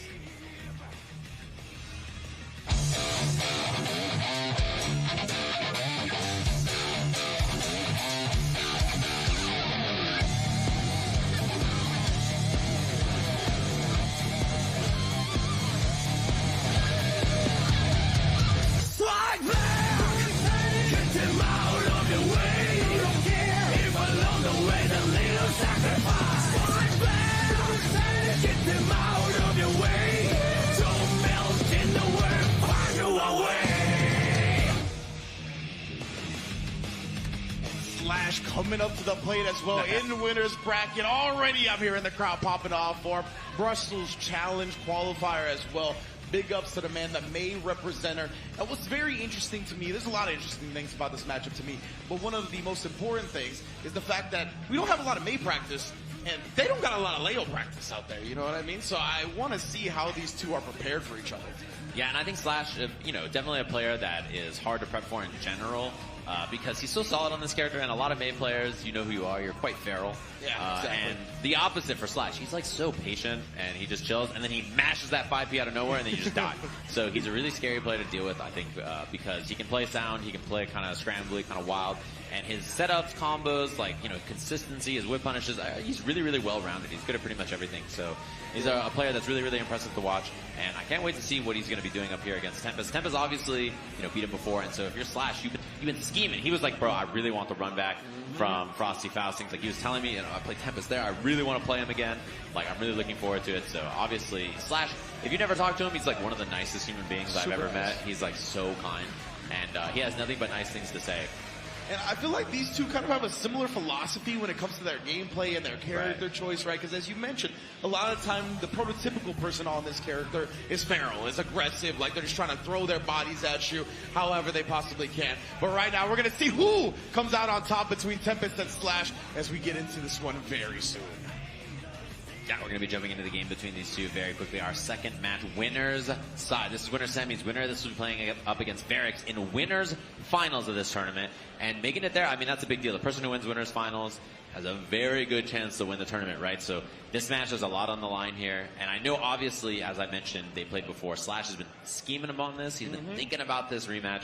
And we'll see how prepped Tempest is today. I tend to think that he's pretty prepped against the field. Yeah. One of those players that's really composed and plays really well in tournament environments, has won lots of big offline tournaments for this game, and is somebody that usually you kind of always expect to be good in the clutch. Absolutely. All right, crowd, I need your love for this one. Let me get some hype for Tempest versus Slash. Appreciate you. Second match of our winners semis here again, and both of these characters so scary when they get momentum going, and that's what we're gonna have to see on round start here. Who's gonna be the aggressor? Who plays things passively and looks for whip punishes? And there it is, the dolphin at the start. Immediate, that's a really big sign for Slash. So one thing about Leo, right, is he's the best in the game basically at 2K, 2D interrupts with his flash kick, and immediately he did it versus Slash here. So we'll see if Slash adjusts does 2K nothing. Yeah, and we saw he didn't even need the meter to throw that out there right now. The guard point, RC, maybe just in case Slash went with a burst, looking to heavily debate it, or just keep him locked down in this corner. Yeah, the double triple burst bait, really trying to find it. And we mentioned that Slash is not giving away these bursts for free. And speaking of which, his namesake on the screen there as he gets beat up in that first round. He's from a region of burst burglars, you know, he knows. That's true, yeah. Fireball established real quick. He doesn't do it this time right. We did see him let the flash kick loose even without the meter before. I love that little tap with the jump P, immediately go for the mix. Goes low this time, has the super for the wall break.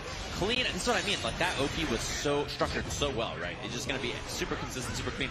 The feral wake up. Tempest is dashing up on his own wake up, knowing that Slash is going to respect it, and he gets huge damage reward off this. That's what's so cool about both of these players, because as you mentioned, they're so solid fundamentally, they're patient, but then all of a sudden they just turn it on.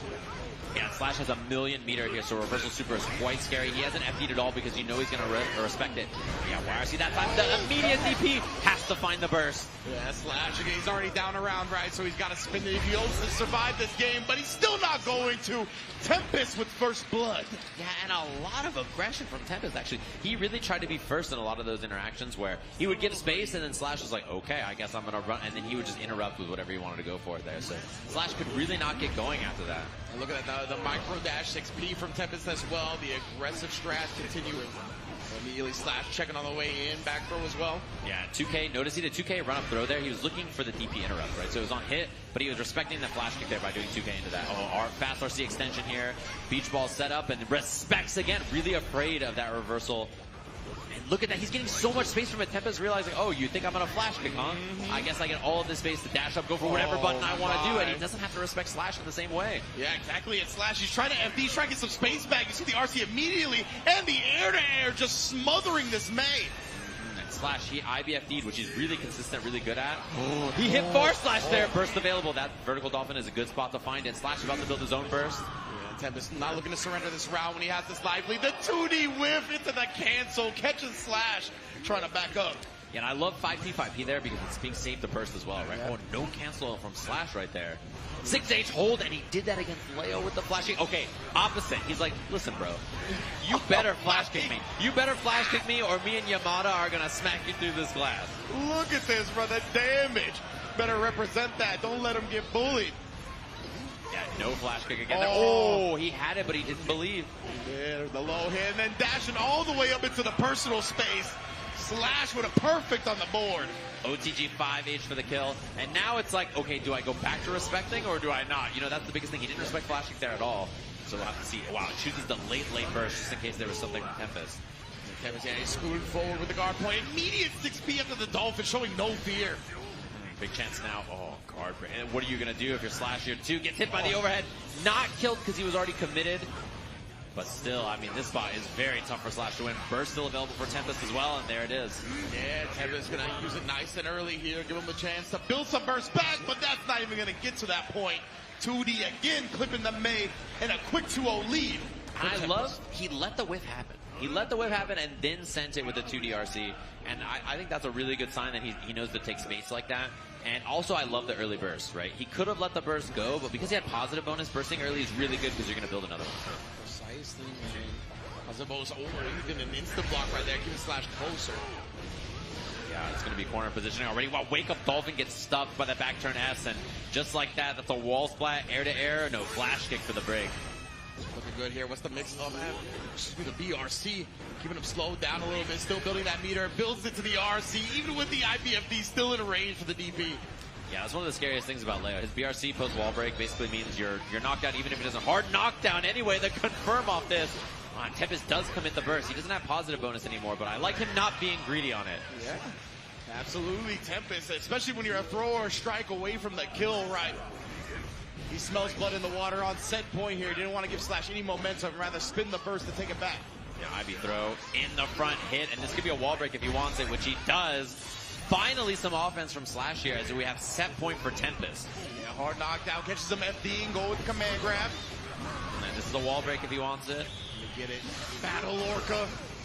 Right through, and it's one more guess for the round for Tempest. So here we go, just Dolphin straight in with the meaty stuff. The anchor connecting, alley-ooping to the Dolphin. Slash now stemming the bleeding for a moment.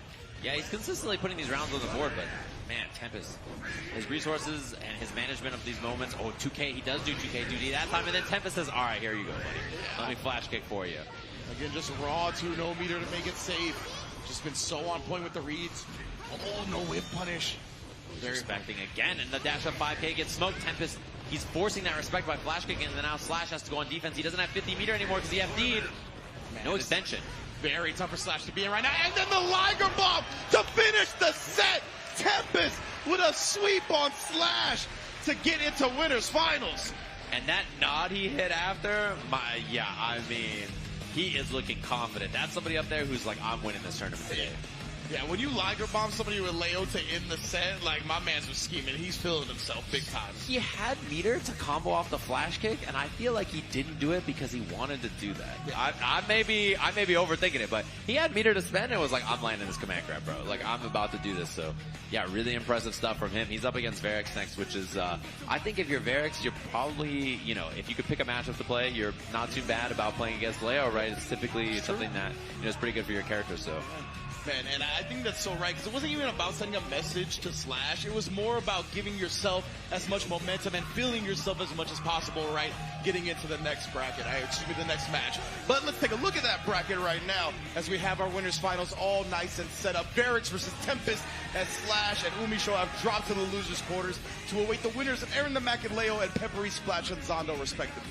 Yeah, that losers bracket is looking mighty scary, I have to say. So I'm worried for everybody battling out there. It's been a couple of feral matches, and Tempest kind of looking unstoppable, honestly. That Umisho Varix set was very, very close, and that was really one-sided in Tempest's favor. So we'll have to see what we're going to get here on our losers bracket, and we'll have to see how Slash recovers down there after taking that loss.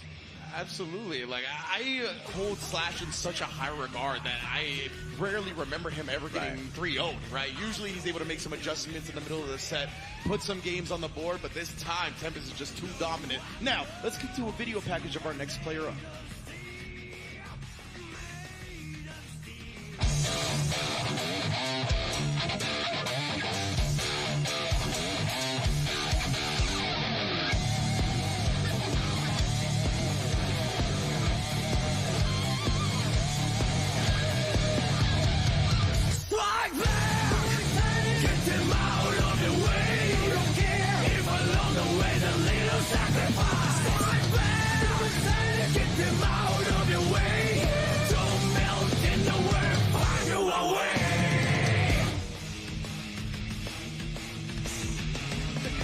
Splash brother Peppery himself qualifying through Battle Coliseum.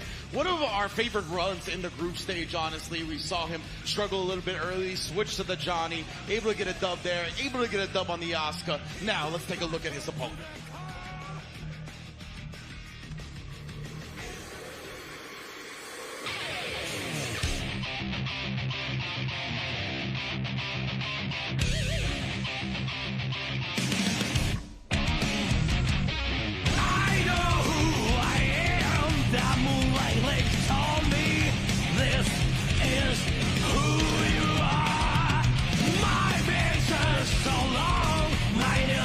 Of the light that is me.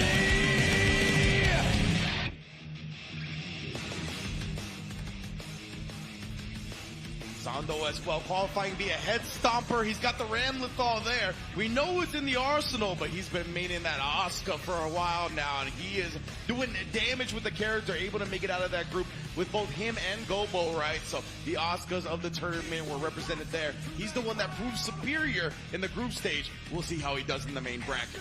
Yeah, and I'm very curious to see what character matchup we get here between them two, right? Obviously, Pep, it's on him to pick which matchup he wants to play, so it's going to be very interesting. And there's the crowd here, everybody, watching some Guilty Gear. We had our first two matches, obviously, on the winner's side. What's up, everybody in the venue and everybody at home? Hopefully you've been enjoying all of our matches so far. We got ourselves a nice little top 8, and it's nice to see everybody out here hanging out, playing some games, watching some Guilty Gear, enjoying all the action so far. What up, everybody?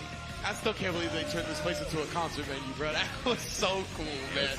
It was sick. Everybody is in the building here, still recovering from that. We got Tempest cosplay, or Tempest Testament. Tempest on the mind as he gets into winners finals. Oh, nice controller. For real, though. Yeah, everybody plays on leverless these days, huh? You got to. What's up? I like this. I like the facial hair. That's classic. I like the, you know, the gray is like, it looks too distinguished. You know, you're like, that's funny. This man just said, yeah! That's what I'm talking about. Everybody excited to watch some Guilty Gear. The Bridget cosplay in the building. What is this? Make Elfeld. What the hell? Oh, you want her to have a command grab? You're banned from the arena. Yeah, all these buffs, they're canceled. We're not doing them anymore. We're making Zato weaker. All these things, every suggestion. Couldn't say nothing about that. We got cards as well. Shouts to the Guilty Gear Strive board game. No. I want to go back to cheating. No. Cheating is not allowed. The 2v1 handicap. Shout out to the Dolphin. Yo, you did not help Slash very well, Dolphin. He's too busy in the audience, man. He can't help. right behind Tempest. Yo, teddy bear bad guy? Whoa, I actually need that in my life. That's Soul bear guy? Soul bear guy. All right. He was like, whoa, that's a good name for it. What up, everybody in the venue? Hopefully you guys are having fun. Thanks to the audience for bringing all these cool signs and everything. Is that her? For real, we saw the paintings. We got the Bridget. Man was like, look at this. My waifu. Look at her. Look at my waifu. She's glorious. Whoa. Oh, this is the art from the streetwear stuff. Oh, this looks clean. Wait, this stuff is cool. I'm actually mad at how sick Sin looks in the streetwear art. Oh, the streetwear art. My guy so is good. too clean. The dolphin with the glasses. Yo, are y'all enjoying the venue here at Arc World Tour? Can I hear some noise? That's what I'm talking about, man. So many cool things to do. A lot of merch booths. We have the Artist Alley, the ABBA demos, all kinds of cool stuff going on right here. The Sea Otter, the one that betrayed May to go train with Chip. Oh my goodness. Yeah, that's kind of messed up, bro. I saw it and I was like, all right, same thing. Like, what's going on here, man? Squat it up. His dream is to become a ninja. I'm not sure what this is. I see Dizzy. I see May. This is a cool bag though, with the plastic on the outside. Speaking of May, in the building. Whoa, that mask though, that mask looks unbelievable. Yeah, that looks like it took so a lot of work. Diving in. Wait, that's him. That's him. That's my guy right there. What up? Nice cosplay. I'm a big fan. Yeah, the cosplay go, wow. Wait. What in the heck is this? That's my favorite Sin image. Wait, is that like the sheet music? Yeah, for the... that's what it looks like. You got the sheet music for the game? He's doing the rock, the horns too. Yeah, man, this is definitely about that. That's actually clean. That is awesome, man. The playlist Why sight read combos when you could sight read the music? Oh, man. That's high level right there, most definitely. Will you just have a laptop? Sir, put the laptop away. We don't know what's going to come up on your screen when you got the laptop out. That's just his wallpaper, Jam. There's no icons on the desktop. It's just Jam. Yeah, I'm really happy for Jam players. I hope she stays where she is. Sorry. God, look at the sheet music. Straight up. Oh, we got more people Wait, with the how sheet come music. Do they just like have the sheet music here? Are you guys going to go home and learn these songs? I better have you here next year. Just Jam it. Damn, the soul, the thumbs down. God, he's so cool. Yeah, there's so many cool art pieces here. We have the whole like back wall of Daisuke art over in the Artist Alley. The pot of greed. Bro, that was literally Peppery Oscar, Splash bro. yesterday. That's it.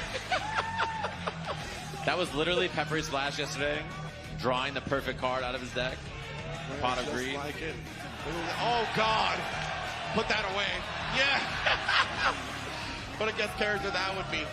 Can I just say, no one wants Justice back, bro. That's what I'm saying. Nobody wants Justice back, bro. We're having Justice right now by leaving her out the game. Yeah. The dog. I actually really like that. Do you want a dog plush? Yeah, I gotta get one. The Ray plug. Yeah, there you go. Wait, that Deathmat looks tight. Whoa. Is this DJ Faust? We got like 45 Fausts here. I know some of them have been DJing. Shout out to your cat. You know, everybody loves pets. I saw a Faust yesterday and the bag was Chipotle. And I was like, you're my hero. Wait, that Sin is so buff. He is. That man. He got the latest patch notes. Yeah, that's post-patch Sin. Precisely, Brian. We got the Disney next Oh to my as well. God, you are so... Holy, Dude, holy, oh. you look huge. What the heck? That's what I'm talking about. Oh my God, that's like average Sin player physique right there. Muscle Beach ain't too far away. You feel me? No, that's true. We're like, hey. Sin on the Sin dog is so funny. There he is. There he is, the profile picture of the Jamington himself. Who is that guy? That guy's really suspicious. Yo, how long have you had that profile picture? 2018. Are we showing what is this? Oh, the hand tattoo? Wait, Yeah, what I is was that gonna say, tattoo? Is this a specific type of Guilty Gear tattoo? I can't tell. It's from so far away. Not your head if it's a Guilty Gear tattoo. Okay. All right. We don't know for sure. We can't clearly make it out from our distance, but I'm glad to see it. I'm hoping to see more of those, honestly. What is this? What was your dog going through right there? Is he a Zato player? Like, no, man. That's how we all look right now. Oh man, that's pretty good. That got me good. Poor Zato playing dog. The Eddie chants, bro. They've been going ham. This is so funny, bro. I just love that everybody is so committed to Guilty Gear here. We got a lot of passionate opinions throughout the crowd. Yeah, we're getting everything set up on the stage. As you can see up there, right behind me, they're getting onto the screen, setting their buttons, getting everything ready up. We're handling some stuff on the stage, if you're wondering. We would love to watch the gameplay, too. We're just waiting for it to be ready, in case everybody's curious. So we're ready to get into the game. It looks like almost up there. They're setting things up, getting all squared away. I blame Zondo's weird, funky, leverless controller he has. He's still playing on the cardboard box joint? It's like somewhat elevated, but before he was actually playing on like a cardboard box. Yeah. It was like worn in where his hands go and stuff, and it looked like, yeah, it had seen better days. So he's upgraded to like the 99-cent store plastic leverless now. Okay. Yeah, he's slightly elevated. Yeah. If he wins this tournament, maybe we'll get the copper, you feel me? Ooh, that would be sick, actually. A little copper. He could be trying to draw whatever he can to make it there. That's how it goes. Match Abba's hair, after some corrosion after a while. But all right, since we're about to get into the game, let me hear what the audience thinks. Who likes Peppery Splash to take this set? He do be the fan favorite. I should have asked him second. That's true, actually. Well. I know that the Asuka guy's out there in the crowd, so who wants Zondo to take it? Okay, all right, a little bit of pop. Asuka I gotta say, the Great White North, very, very positive out there, very happy out there. And I know we've asked you 76 times already, but how much fun are you guys having watching this event so far? You guys been having a good time? I know y'all having a good time just posting Sajam's picture on your phone. It's true. People keep telling me they keep seeing my profile picture on other people's accounts on Discord and Twitter and stuff. They're like, it's just your face and it's not you. And I'm like, that doesn't seem right. I thought you were about to hit me with like dating sites. Like people are trying to use your probably picture. That too, yeah. If you match with someone who has my face on a dating site, it's probably not me. It's not him. And if it is, I have to use a new picture. It's only me if it's not that picture. I can't use that picture for anything anymore. Except whenever anybody, including this event, asks me for a headshot, I always give them that picture every time. I will literally not give them another picture. That's just how it goes. You already know the deal, you know what I'm saying? But it looks like we have a fan favorite in the... Oh, of course. The man. Let me see the back muscles. Yeah! Pardon my back. Shout out Cameron and IFCI. I didn't realize that's a duo cosplay. Oh, it is? It's Slayer and Shannon. Did you realize that? Wow, I did not realize that. Yeah, I didn't realize that until yesterday. That's the funniest thing ever. I was like, damn. That's so good. I know a lot of people want that Slayer back, too. That's one of the fan favorites. Yeah. I'm just terrified of him in this game, to be quite honest with you. He was already kind of a Strive character, so I'm expecting him to just explode people if he ever is at it. Yeah, I think everybody wants Slayer in the game. I don't think anybody wants to fight against him. So I'm like down for him not to come back, you know what I mean? That's how I feel about Abba, too, honestly. I'm like, you guys are all excited for Abba, but like, when she goes into her install and does Danzai, you're not going to be happy anymore. Trust exactly. Me. It's bad. It's not good. You can tell the reaction. Like, you can tell which people have played some of the older Guilty Gears by the reactions of the different characters, right? They're like, oh, Abba's so cool. She looks so sick. I didn't get really a chance to explore Plus R like that. What's she going to be like in this game? And then everybody that played Plus R is like, oh, no. You get hit, and then you burst, and then Danzai eats your burst. She just goes, whoop, whoop, whoop, and hits you through your burst, and you're just like, that sucks. That's not good. Yeah. But yeah, definitely a scary character on the horizon, most definitely. I'm excited to see the future of this game for sure. They were, I don't know if you all have seen all the videos and stuff, but they were labbing Abba in like the player room. There's a lot of like videos and stuff. They found like safe jump, fuzzy, wall break combo that she looks so messed up. And then outside of the install, she looks terrible.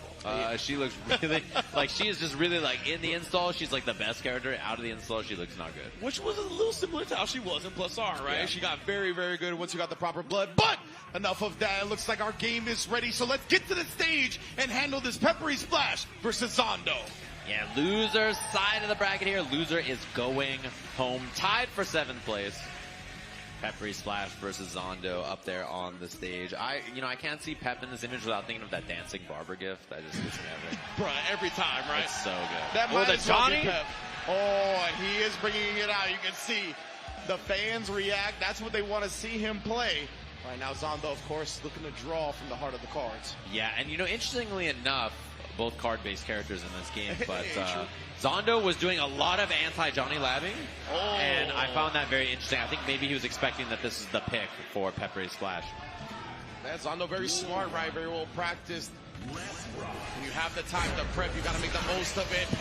And that's what we talked about yesterday, right? He did such a good job using like fundamental Guilty Gear movement to throw off his opponent. Zondo not falling forward early. Zondo's hand empty there. Wow, that 2D was huge. He got big cube, reloads everything. Now he's got teleport for mix as well, so you got to be very careful about that. Definitely using it. He's just holding on to it now. Actually switching it out even. Rather have the regen card and some big cubes. Oh man, this is not so good. One person is playing a lot of cards, the other has played none. You know, that usually doesn't bode well for the person that has to play nothing. He's got teleport, double teleport, he slides in behind the Mistfinder. That was so clean right there, Machine Gun. We loaded up again, trying to throw in between. He has no offensive cards though, yeah, so he has to use the super here, and then he's got a cycle. Now he's got some cubes to work with. Yeah, double Machine Gun yet again here, just puts it point blank. The 2D hits him low. Zondo cleaning up the first game. Yeah, and that was a perfect, even though he drained 30% of his own life, basically. Yeah, that's a good point. Got the big red whoosh shouting out with the Howling Meteors. And this is a chance for wall break here for Zondo, which I think he's going to take, yeah. He's got auto import as well, so he can just let those spells loose. Got to be careful with the mana, though. 6K hit and sinking as well. Oh, he was backdashing, but I think he's safe. Yeah, looking clean here, but that backdash does get clipped by the 2D. First in time to get rid of some of the cubes, but now you're dealing with these, and that one hits so late, allowing for Zondo to combo. Ooh, tap dust in between, he's going to get the combo here. He has enough meter to get the kill. 6H, the big one afterwards. Peppery Splash, not playing the video game for 2 straight rounds. And I really love the fact that he switched to dust in that instance, right? We saw him trying to run up throw from that same range, and the dash took a little bit too long, so he was in block stun from the second wave of the machine gun. This time he just dust instead. Very smart. Wow, love that dash on our close slash right there. Pep trying to jump, blocks the 6H, that is an overhead. Oh, explosion. Trying to air throw as well. Burst is available, has not spent that, and he just air dashes in. Wow, the jump K got caught by the tail end of the cube. Here. He's got the big, I was going to say he had the teleport and the big guard break, but it's not going to happen. Peppery Splash interrupts, finally getting a chance to play. Tap dust for the wall break. Best damage that he could do there. He doesn't have any resources though, right? So no super meter, no burst gauge. Oh, and he tried, he just gets interrupted there. I think throwing out a 6K it looked like maybe.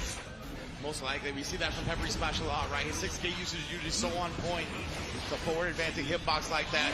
Oh, goes straight through the cube. The card actually hit him, but he canceled. He didn't believe in it, which makes a lot of sense. You know, it was hard to see from all the way back there. For sure.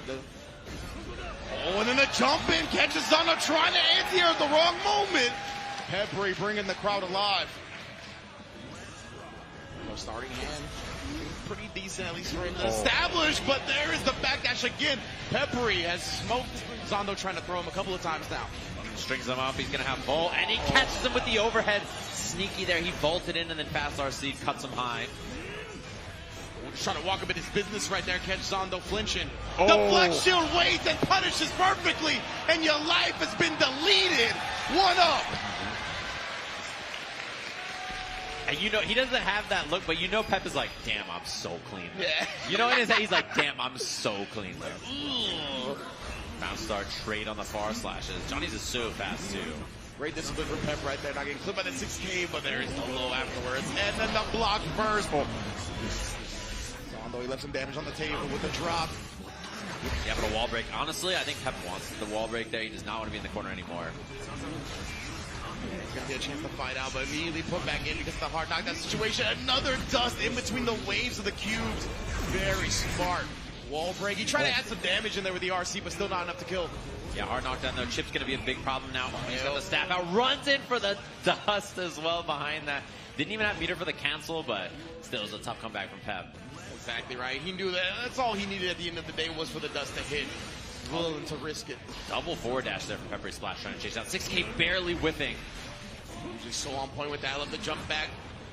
Yeah, he's trying to read the backdashes a lot. So Pep went for 6K again right there, looking to see if there's going to be a backdash from Zondo. He didn't go for it. Wow, what a block right there. He pulls up on him. And there you go, that Hezi right there. How many is that? That's 5 for flinching.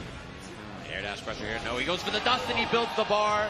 Should be the kill here. Double Mistfinder cancel into the 6-8. That's what I'm talking about. That's the sauce I like to see from Johnny. Jumps around, starts stuck in that air block stun. All right, his hand's empty here, so this is a chance to spend Wild Assault, and oh my god, he's got a ton of cubes to shoot here. And he's got the step. Wow, this hand is brutal from Peppery Splash. Yeah, he was trying to weather the storm here, but Zondo is fighting all the right cards. Yeah, he's got a lot of cubes to shoot. Not got to get it for setting the cubes out. Double wave of that, the big cube, more coming for you. Oh my goodness, the dust once again in between the waves. Found the delay timing, 6K whiff, sweep hits, and the anti-air right on time. He doesn't get the kill. Cube, is he going to OTG? It does, but it doesn't kill. Oh my, but this is so bad. Everything's just bouncing on the screen. How can Pep avoid it? There's so many things. And yeah, Pepe had a lot of meter to FD, but I mean, it was inevitable at that point regardless. Great stuff from Zondo here, now taking a 2-1 lead in the set, if I'm not mistaken. Yeah, 2-1 Zondo here. Wow, round start, he just waited and sing and cancel. And then I love that immediate challenge from Zondo after, knowing that he had a spell that was huge, takes up a lot of space. Got the teleport, we got the auto import, double teleport now, just staying in the skies, using both. Yeah, it does empty his hand, but it did let him be evasive there. We'll see if Pep chooses the burst. He finds the burst on the 6H. That's a really good mid-screen combo starter, that blow up, the one that guard breaks. Yeah, pops you up really nice. And there's cubes on top of Pep here, so kind of hard for him to move. We'll see if he swings on this set. No, chooses not to. He can hit this with something, but yeah, he's 6Bs and Mistfinder cancels a little too slow to recover. Yeah, so smart from Zondo to get some cubes to cover that afterwards, right? It was at an angle where it wasn't going to get hit by the button that dealt with the cube. Pressure overhead. Oh, yeah, Zondo on set point now, smothering the peppery splash Johnny. Yeah, looking like a big problem here. Has a far slash hit, doesn't find it, and he's been so insistent on trying to chase because he knows Zondo's going to run. And that's the thing, he has to make hard reads, right? If it goes back to neutral like this, it's really difficult for Johnny to get in. My goodness, bro, he's in the corner again, trying to backdash there, thinking Zondo would have committed to a throw. 6K, and he does get the hit this time. Oh, the DP card. He went for Insane to try to bait something. So smart here. We got the teleport to get out of the corner if he wants to. Take it to the sky. Just tries to dash out and pays for it. Yeah, this is huge damage on this. It's going to be the wall break with the card super. This man Pep is so clean, bro. Goes low this time. A little delay trying to snuff something out. Unfortunate though, Peppery has no burst gauge, right? So him winning that fast actually unfortunate because he didn't build any extra resources. Good point. He's going to have to really try to maintain his offense in this game because defensively it's going to be a tough go of things. Does have access to the flex shield now, but we haven't seen him use it too much. Nice block on the dust here and block low. Incredible defense. Trying to catch him, but he teleported out. Double teleport right there. One back, one to the other side. Checks after the YRC. No fear. Yeah, the gravity stab here is pulling him in. Actually, you see this. He's going to be able to get the combo off this as well. Peppery slash with a burst, but I mean, nowhere to go on this. He does burst into the corner. He needs this to count it. Zondo immediately bursts right back, makes it over the cube. Mistfinder cuts the cube, but Asuka covering the distance instead. Zondo here, eliminating Peppery's splash. Man, Zondo just told Johnny, your collection level isn't up to par, brother. You don't got the type of cards I do. Well done at taking it. But, crowd, can y'all give it up for Peppery Splash?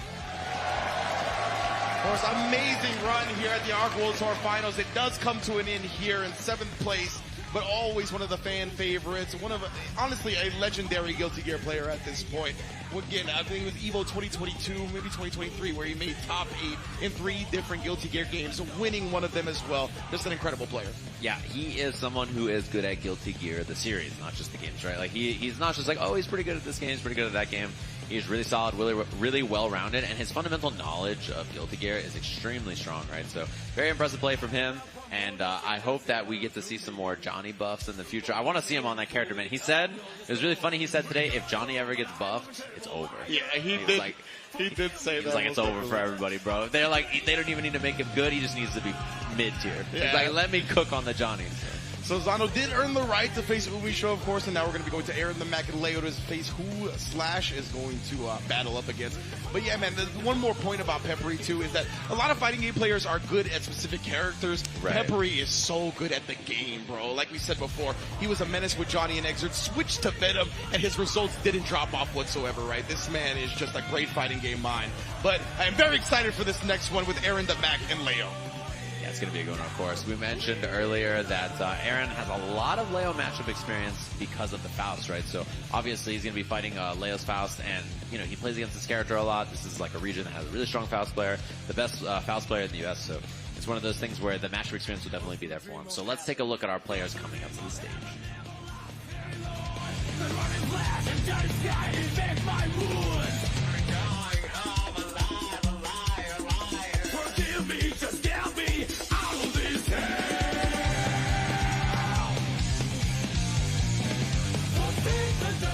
The Mac Aaron in the building right there, representing Paragon, of course, qualified via the LCQ, winning the whole damn thing on that Leo White thing and the Happy Chaos as well. But let us get introduced to the cleanest Faust I have ever seen, at least, you know, clothing-wise. Shout outs to Leo.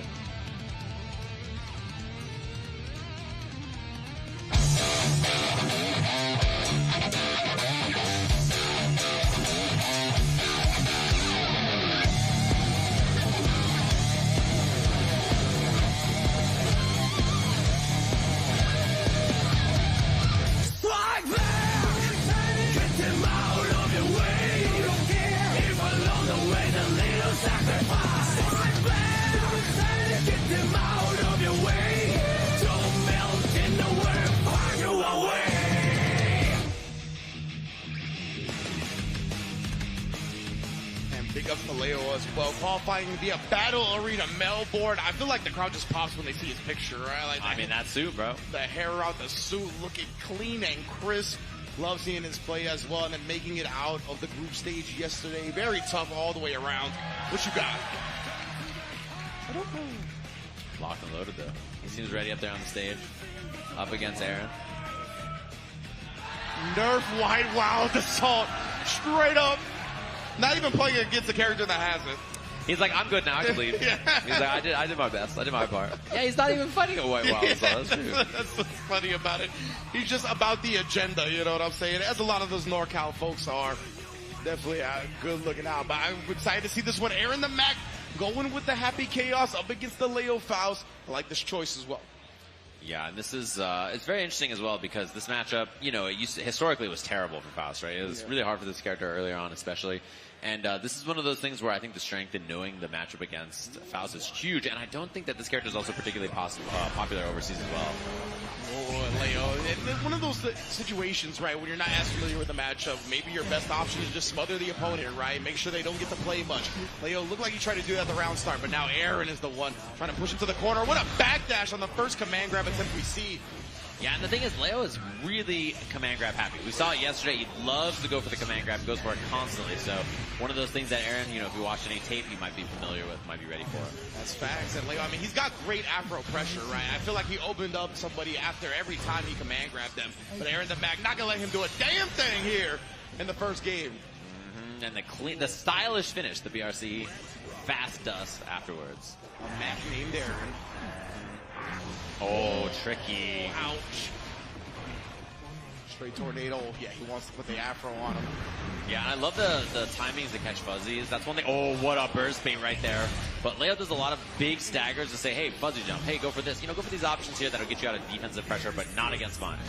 That's really cool, man. I think attacking stuff like that, what people are expecting to do, what they're prepared to do, and thwarting that is a big key to success. And what a crouch under the close S, or the far S, excuse me. Yeah, really nice to be able to do that as Faust, right? He just naturally ducks all kinds of stuff in. A little bit of zoning for the approach, but he has no bullets here, by the way. Gonna reload on the BRC. RC's up in case there's a burst. Yeah. Trying to get him one more burst, but he already stolen two of them. Leo, though, going down as he flicks the Glock up to take the first match. Yeah, clean. That dash under 2K, 2D. And the thing is, you can dash under and go for air throw, 6P, whatever, right? But Aaron was a little slower to react, maybe, so he's like, oh, okay, cool, I'll just go for a safe option here. Yeah, I like that. He gave Leo a bit of a taste of his own medicine, right, with that low profile. But now Leo, this is exactly where he wants to be. Gold burst out, Aaron. Give me some space back. I don't want you to apply this Afro pressure. Yeah, zoning with the fro. Straight up. It looks so sick, actually. Yeah, bullets back here. And the tap dust hits. There is burst available for Leo. Has not spent it yet. And the, oh my god, backdash. Gunshot hits. That hurts, man. Yeah, he was trying to take his turn after backdash. The dust, what a conversion from Aaron right there. Bullet juggles. Yeah, scary spot for sure. And now Leo one guess away. YRC available. So I like kind of backing up to begin things. We try to beat the YRC right there. Oh, and Leo finally actually catching a backdash of his own. Take him to the other corner with the mix. Oh, through the fire at him. Oh, you could have seen where that was going. And does get the burst, but burst safe after the 2K. Had the burst earlier on in that. But the scary thing is the first hit is jump cancelable, right? So there's a lot of interactions there. It's a little spooky. Oh, wow. Round start knows that jump 2K is coming. Yeah, man, we saw that very early on, right? I think that was how we started the very first round of this set. So Aaron, well aware of the type of strategies Leo's looking to implement. He did pick up his own throw, but he got crossed up in the process. Yeah, I love that choice from Aaron as well. Just holding the gun all the way down, letting Faust fall, and then just going for that option. There's some old fast RC mix on the Scarecrow. Now it's Leo's corner, Marlo Stanfield. But that's a drop. Okay, has the meter to keep it safe. Catches the counter hit after the backdash. And man, put the scalpel in his teeth right there. My goodness. Air jump 2K block. Wow, the command grab again. Burst is available. Side swap. Should be dead here with the super. Nah. Ex Machina Aaron. Gonna force out round 3. Yeah, I like him holding the burst there, right? Obviously, he could have gone for it, but I think maybe a little greedy, and he does have the resource advantage in this round. Oh, the dead zone. Oh, man. Oh, man. Heavy Chaos really got in the sweet spot that time. Oh, roll. Trying to get the mix up there. Even with the curse on, couldn't keep track of Faust. Yo, great maneuverability right now from Leo. Oh, but got a little bit too overzealous, committed heavy, easy air dash punish. Now we got to cross up and take the corner for himself. Look at these gunshot juggles, man. Yeah, it doesn't matter where you get hit. These Happy Chaos players, you know, especially people who've been playing the character for a long time, are so consistent at that. Wow, yeah, that's a big part about the character. He's going to convert all the way through here. Another super. I think this is the second game, my man. Aaron the Mac, with that damage on the wall break, takes a 2-0 lead just like that. Having a lot of trouble dealing with this character. And the thing is, even though the zoning is worse from Happy Chaos, right? His ability to control neutral with steady aim and curse and just kind of smother Faust on offense is still so powerful. It's really difficult for him to deal with this. Most definitely, right? As much as it has improved for Faust, he still has such a tough time getting in and starting up against Happy Chaos. You don't get the freedom to kind of throw items at full screen either because of the gunshots. Oh, it's tough, man. You got to switch up your game plan. We heard the Leo chant. And then Aaron, and then everybody getting excited. NorCal, of course, was very loud yesterday, so. Yeah, man, they've been well represented, and there's the Afro pressure again. Yeah, hits him eventually. Yeah, and I don't even know if it was worth the burst. You're down so much life at that point, so might as well hold on to it there. Well, 6 feet does hit. You can see why Aaron has been prioritizing avoiding these command grabs, right? Backdashing again, only to get chased down. Eaten alive right there. Leo, first round on the board. I did the PRC and showed the command grab after, like, hey, you know I'm going to do it. He did that after another round in, too. I was like, man, this guy, he knows what he likes to do. Oh, he backdashing all those shots this time, but except for the steady aim joint. Yeah, best at the gun fu right there, and this is going to be a wall break. Wow, burst timing put him into the corner. No bullets left either. BRC with the slowdown, though. Oh, and that slowdown gave him everything. Full clip after that. Oh, he backs off. The teleport, that's huge, and it's got to be a burst. Caught him in the middle, trying to throw the stuff on him. Wow, he's just 6P'ing over and over, and yeah, he's a little scared in neutral now. You can see that Leo Faust taking advantage of 2K. Kept him in the corner, you locked up. No parole for you, fans. Scarecrow, you ain't know what side. Which way did he go? Leo with the first game on the board. Yeah, you can see slight hesitations there from Aaron as Leo just kind of turned on the offense. Leo's really, I mean, once he's gotten his offense going, he's gotten a lot out of it. Aaron's just doing such a good job controlling the neutral, not giving him opportunities. Oh, and there's the backdash. What you know about it, these defensive choices are coming in hot and confident. Oh, miss on the scalpel, but commits to the mix. Also had meter to keep it safe, so look at his timing on offense is so unusual. Oh, nice call out. Yeah, we haven't even seen him store any items. Like the few times he asked for an item, just immediately put it out there. But Aaron, stabilizing the game here, gonna get the hard knockdown, put himself in prime position to go on set point. Oh, that was cheap. Oh, that was really cheap. Oh, my goodness. Bam! Did you see him take a little stroll before he let that hip fire rip? I like that a lot. Aaron the Mac now. Set point. Oh, he loaded up the gun, got jump 2K'd right before he was able to let off the shot. Looking for that fuzzy. Wow, the fake out jump D. Yeah. Really dope stuff right there. Again, just crawling up on him. The fuzzy's easy. Even reset. It shows the command grab as the fire explodes the wall. Counter hit far slash though is a huge starter here. This should be a wall break. Oh, he wants to mix up. Yeah, he wants to keep the corner right there. Dropped it prematurely. RC very late. Trying to catch Aaron, putting his hand in the blender, but such discipline. Well, he ate the item twice, and he catches the backdash on a read with that 6H. I like that, right? He recovers so quickly when he eats the item. It definitely throws off people trying to take their turn when they see him pull.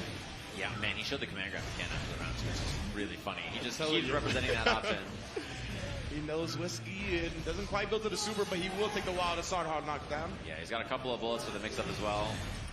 Reloads there after the pressure. Wow. They've got one bullet to his name right there. That's why he was holding it for a while. PRC 6B on the other side, just take the reload. Wow, the 6K there on the pickup. That while behind the back. Oh yeah, I don't even got to look at you. That's how cool I am. Oh, behind the back gunshots.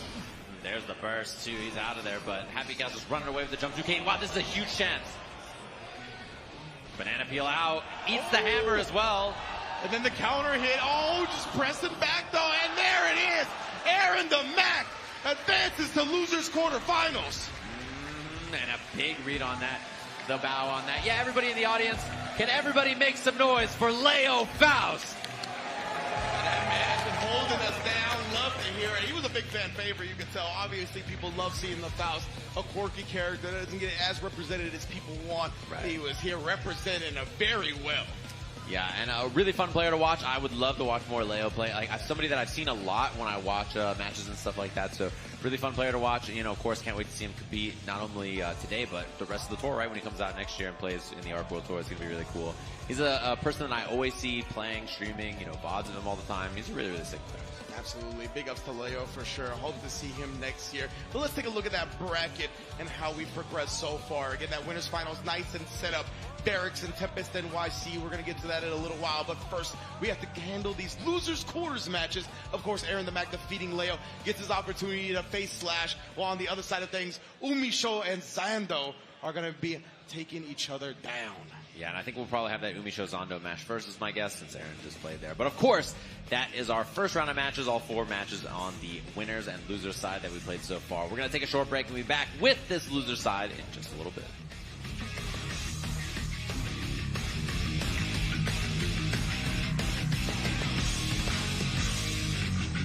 Kick those bastards to the curb. Everything but your voice is nice. You know that the other, you that no one else knows. You got one hell of a bomb. Do you wanna keep being a thief? Don't try to compare it to anything. I'm ready to have some fun. We rock and roll, rock hard. Maniac, maniac. Feels like a war front without fear. Maniac, maniac. Don't miss the best time. Rock and roll, rock hard. Maniac.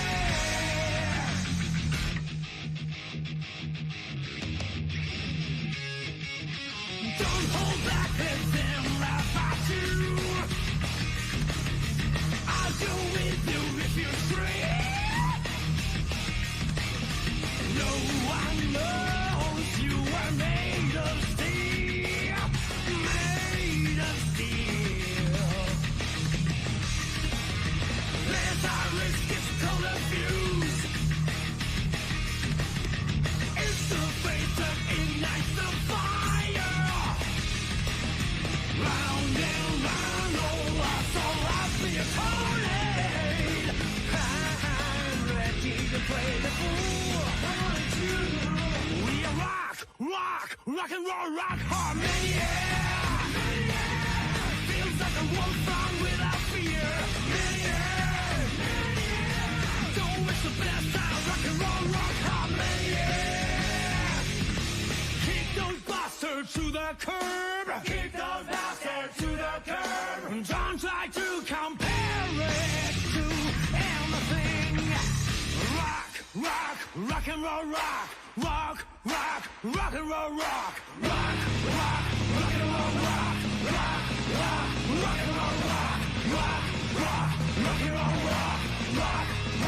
rock and roll, rock. How many?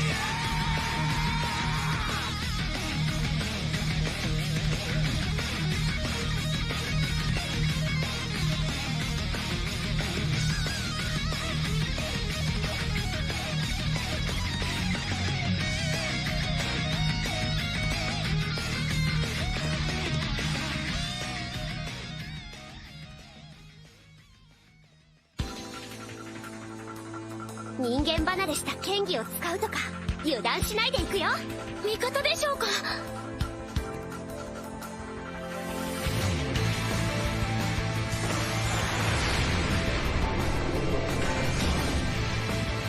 近距離攻撃装備起動。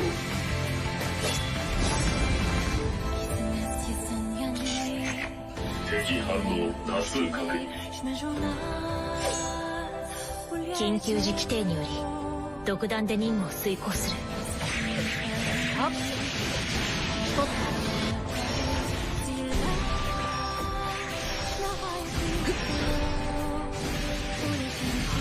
っ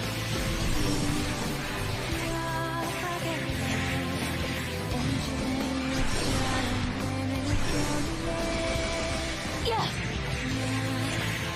人類栄光あれ。回避。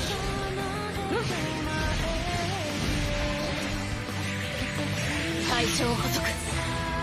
貫く。倒す。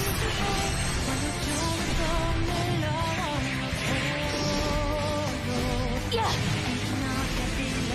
もっと愛する。了解。今。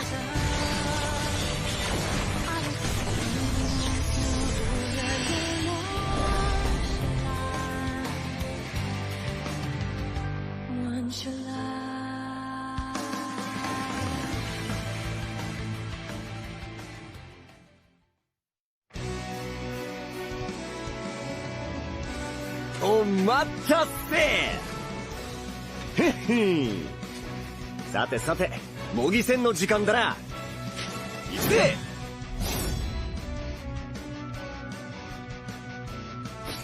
よっしゃ。どっちが負けても言い訳なしだからな。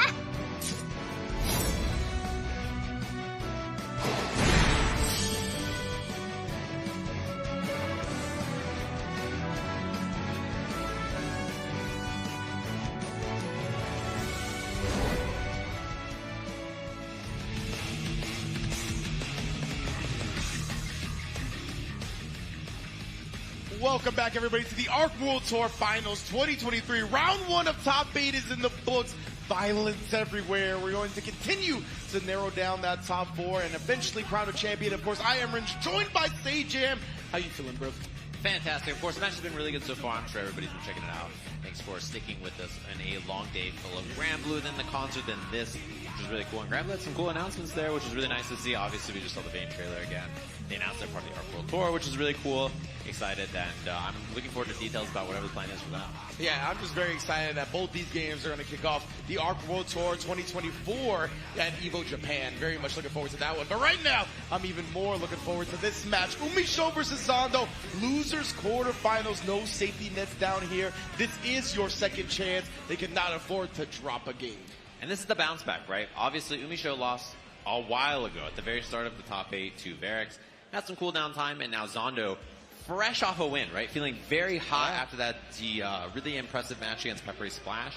So it's kind of just like how do your mentals handle it, right? Exactly. Going down to losers versus being on a win already. Zondo, definitely momentum on his side, right? And Asuka's that type of character when you can start feeling yourself and really get everything clicking. Very tough character to overcome. But Umisho on that soul definitely smack you in the mouth before you ever get started. Yeah, Soul better than a lot of other characters at stat checking Asuka for sure. Just hitting the cubes and then pulling up with Vortex or Air Dash or whatever air option it's going to be, and then just killing Asuka in a couple of interactions. But Zondo right now not letting Umisho play a repeat of what we saw up against Peppery Splash early on. Just getting so many right cards and shoveling them properly. Ooh. Did you see that? And look at this! Oh my god, the staff enabling this as you get pulled in and then the cubes are just dragging you backwards. That staff, the way it affects gravity, bro. That's what he does. He's the master of it. It's true. The code is the galaxy. Oh, and that's a big hit. Air combo, double jump with the dust, and then 5 PPP to be safe to the burst. Looking to bait it out. That time does commit after seeing the 2S hit confirm. Zondo gonna buy himself some space for now. Tried the Night Raid in, but yeah, the angle on those cubes, so difficult to get past. I mean, oh, and the mix up with the jump over too, super tricky. Not quite a burst there for Umisho, but this is what this character does. It kind of forces you to go for silly stuff in neutral. Burst about to be built, and yeah, Zondo was being safe around it, but a pixel Indeed, and Umisho, this is all she's got left in this heart. Right now, Zondo, he was emptying for his life. Umisho recognizes it, just goes up with the dash throw, and then finally, I love that! Using the 6S after recognizing Zondo was trying to push her out with the empty again. He lives, though, because of the mana. So tanky. Oh, and the clash! You're kidding me!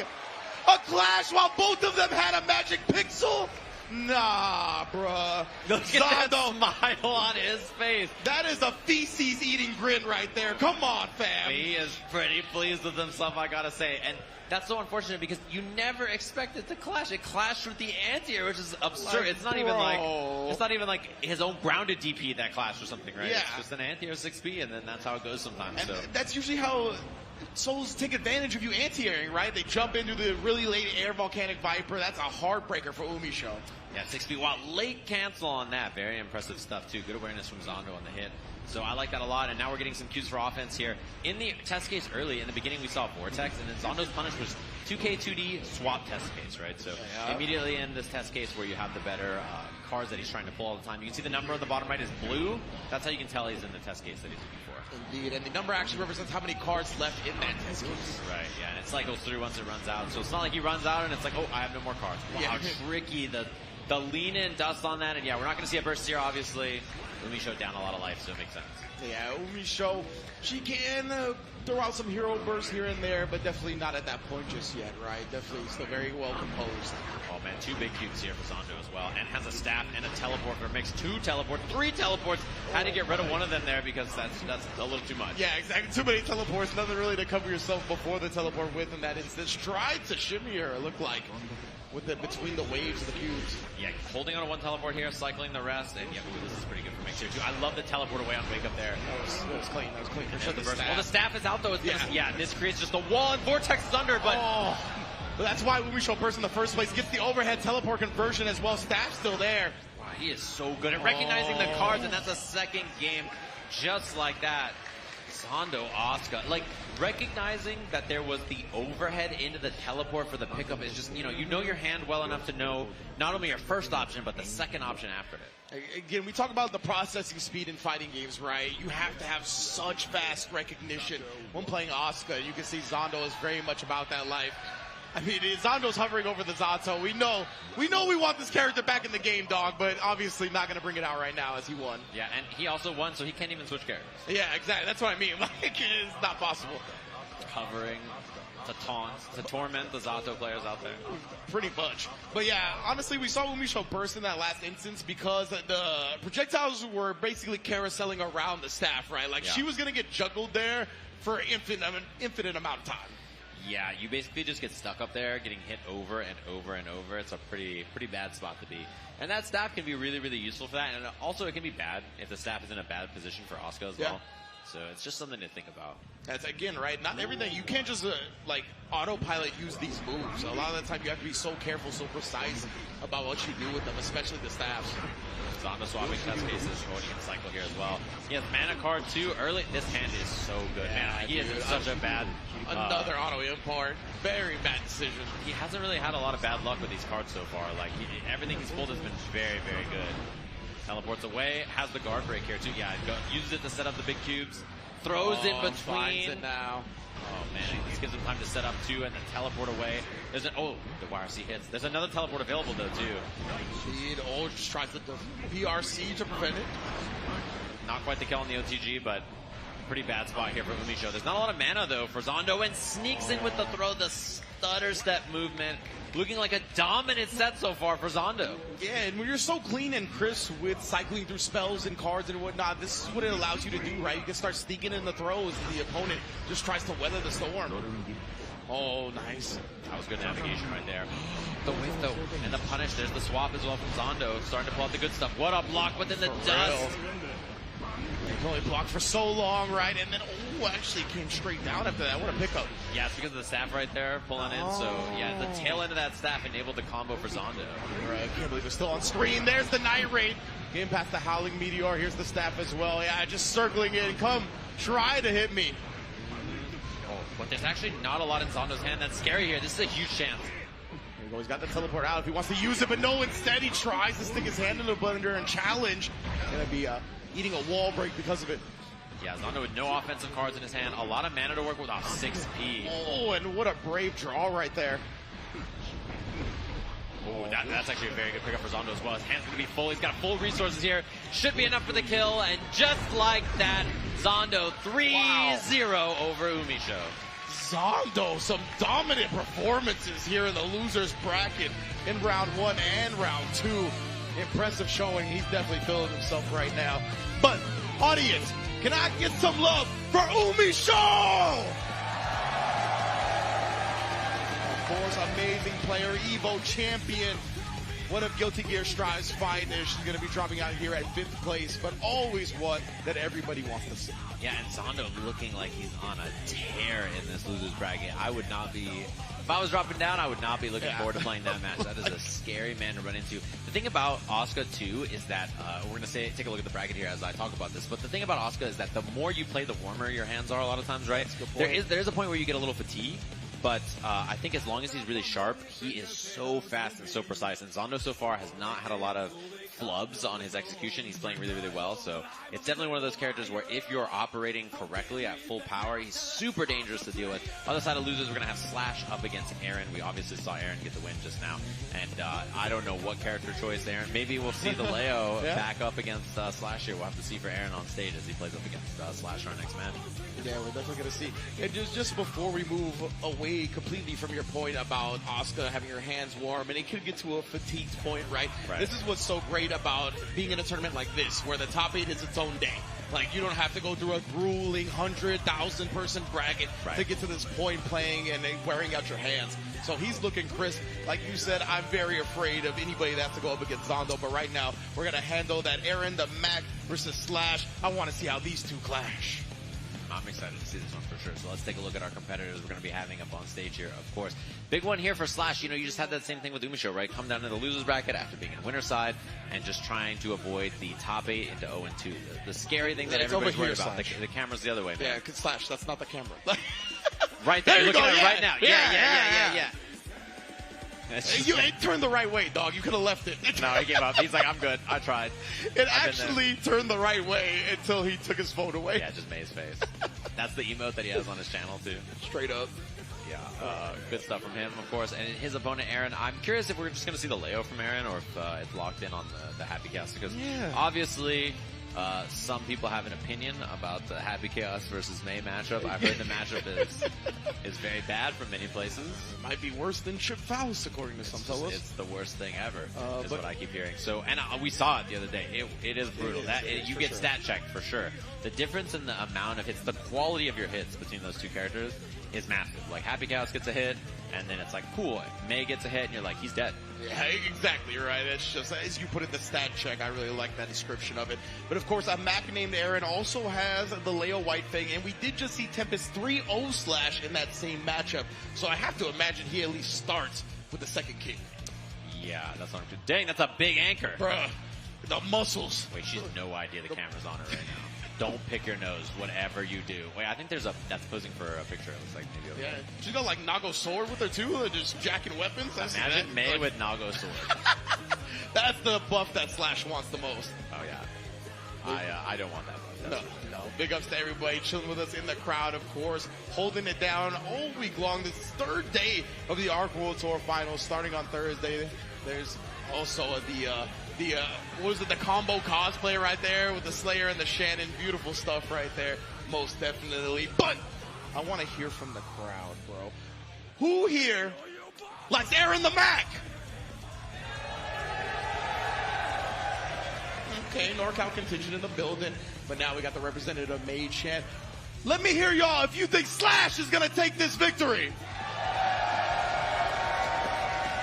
That's how you know, man, when these players that come from other countries come to America and still get the babyface reaction, the home crowd reaction, that's how you know they have places in people's hearts. Yeah, Slash is a genuine sweetheart. Yeah, he's he awesome. really is. He's very nice. So we're going to take a look at our match. We're locked and loaded, ready to get this match. Loser's side of the bracket. Loser goes home with 5th place here. It's going to be Slash versus Aaron DeMac. And you mentioned playing through that grueling hundreds and thousands of player tournaments sometimes. That's what Aaron did to get here. It was the LCQ, right? So making it through the LCQ to get here and then making it out of the groups, which is really tough to do back-to-back games. And then the third day, and he almost made it in Grand Blue. He was in the Grand Blue top 8 as well. So, he's played like the most matches in tournament all weekend so far. Yeah, but it's looking like what we expected. He's going to start with the White Fang. Slash, of course, was plagued by this matchup in the winner side of things, falling 3-0 to Tempest. See if he can make some adjustments, or if Aaron's brand of Leo is just something he's more able to handle. Yeah, exactly. Because, the thing is that Tempest plays in a very different style as well. So that's another thing to do. And I think the threat of DP was so big for Tempest that Slash did not play his normal game plan. He was just so afraid of getting hit by what a confirm at round start. Already breaking the wall on that. Charge does for the break. Sometimes you got to be careful about how much respect you show a certain option, right? Sometimes it's worth eating these things just to mess with your opponent's mind and continue your own turn.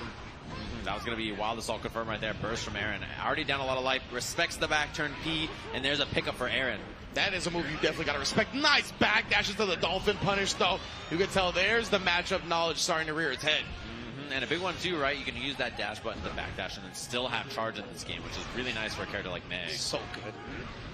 Front throw straight from Aaron the Mag. Now he's going to get the back turn mix-ups going. Just takes another throw. OTGs him. Berserker Slash cross up in the corner. Burst out. Slash trying to hold on to this heart. Does find it on that timing there. Oh, had to hit.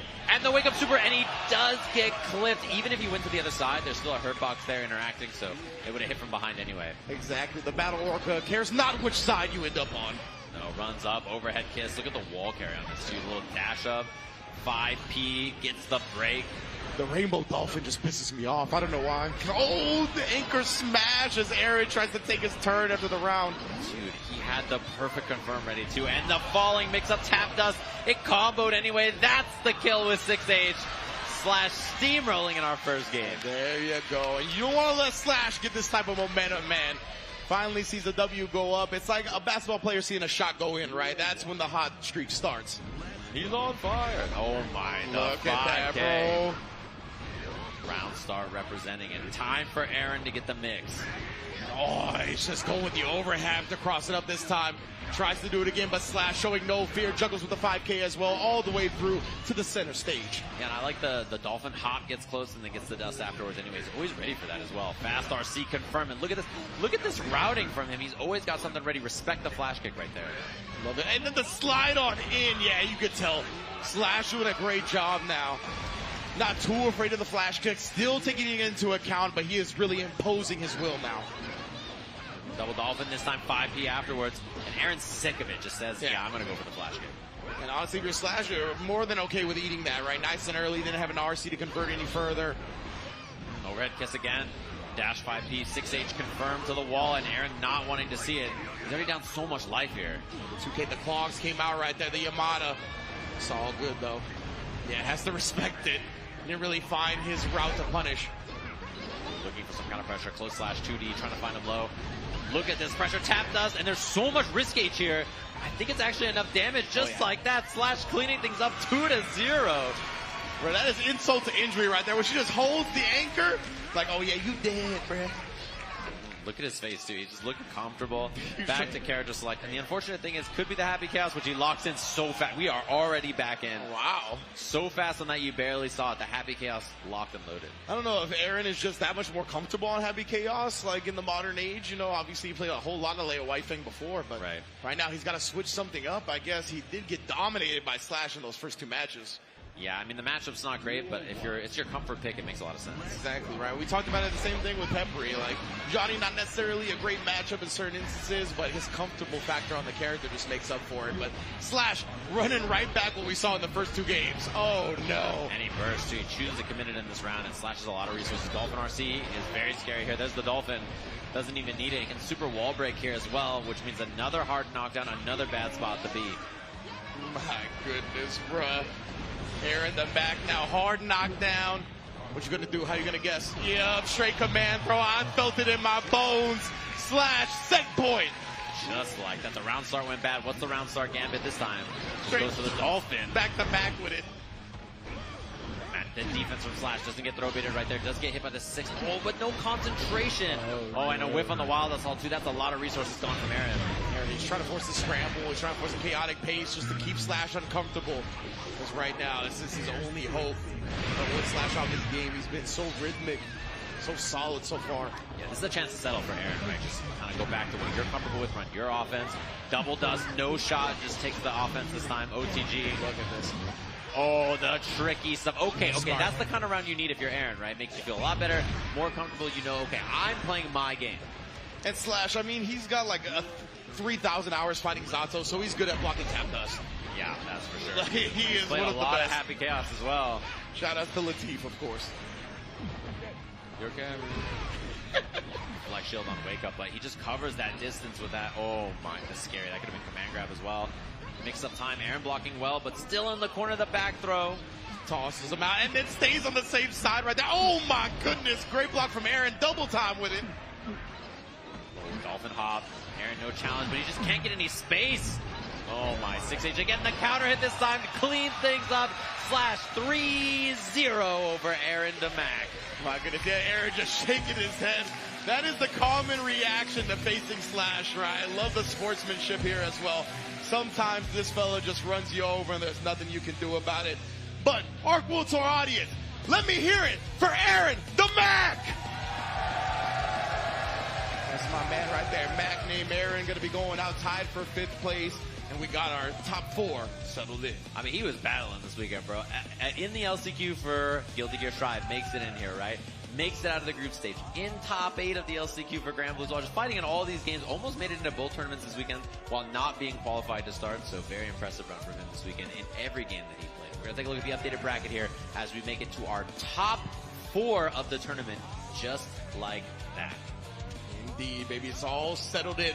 Winners finals, Barracks versus Tempest NYC, which should be the match we're getting next. And then to follow that, losers semifinals, Slash and Zondo, who have been running through their opponent. Slash, of course, 3-0ing Aaron the Mac. Zondo 3-0 over Umi Show, 3-1 over Peppery Splash. The momentum was on both of their sides. But first, we have to decide who's going to get that privilege, that winner's side grand finals pole position.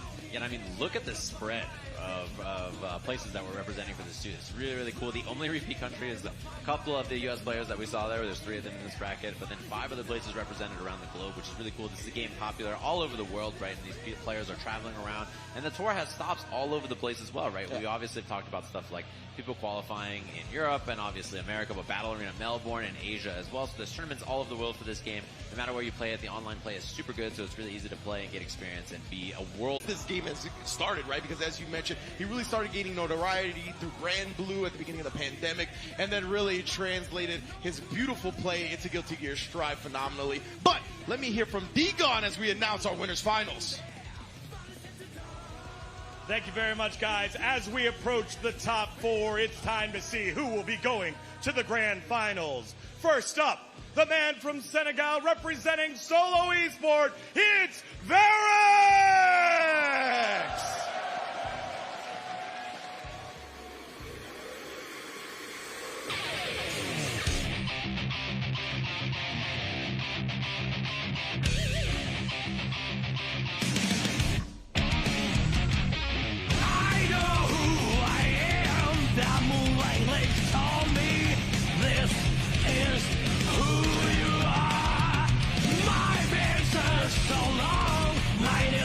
Of the light that is me.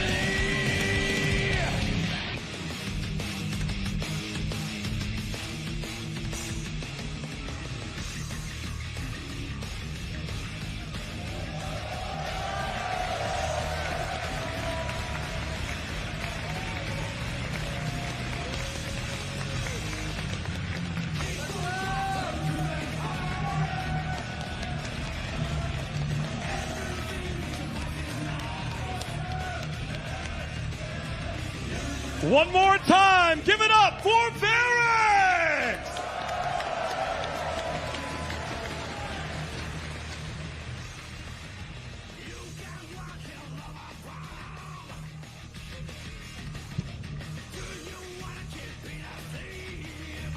His opponent from the United States, representing FlyQuest, it's Tempest NYC!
here, Tempest. Up here, real quick. You guys going face to face, so you gotta share some words against each other.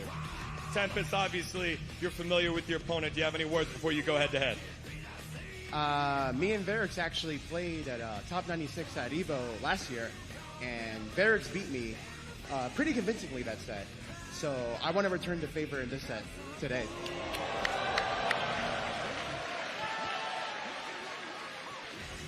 You had the upper hand in a different game over at Evo. How do you feel about your chances now against Tempest?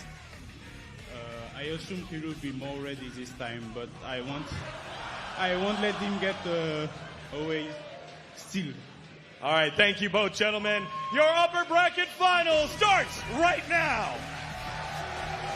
Yo, the crowd is such instigators, bro. The way they were like, ooh, and he was like, oh, he'll be more prepared this time. He wasn't even trying to diss him. I think he was just trying to throw out a matter of fact, but I liked it. I messed with that crowd. I love that he said, like, I think, he'll be more prepared this time, in parentheses, like, compliment, and crowd was like, oh, he sucks, let's go. Like, they're just like, the instigator, and everybody's like, you said you weren't prepared. Like, you gotta get hyped about it. That's just the way it is, then. But yeah, I think that's one of those things where Varix is so solid, right? He's such an incredibly good player. And we mentioned the representation from all over the world in this top four, which is really cool as well. Obviously, this man, not from the U.S., he's from NYC. He's not even from the U.S. This is NYC, Tempest over there. And obviously the Leo White thing.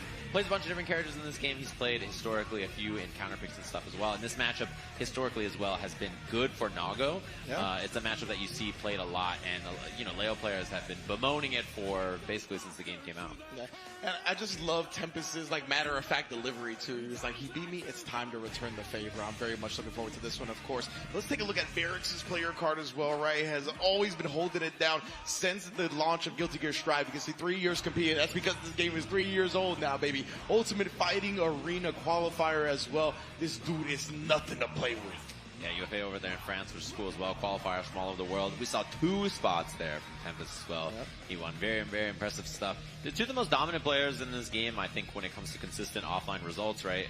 Their play has been really, really good. And this is a matchup we've seen since, the very first time we had big competition for this game back in EVO Online during the pandemic when this game came out. We saw a lot of this matchup. And historically, this is a really common matchup in this game. Nago just has huge range and so much control of the screen, right? And then it's on Leo to get in, make that one big hit happen, and then steamroll against Nago. Yeah, one of the big things that I always lament fighting up against Leo is his fireball. I think his S fireball is so good in this game, including his H fireball as well. If you can get out there to approach behind. Nago don't care about that, right? Like, the sword is going to be able to slice through that, catch Leo approaching from behind it as well. So it's always something that's kind of plagued Leo in this matchup in regards to many other things as well.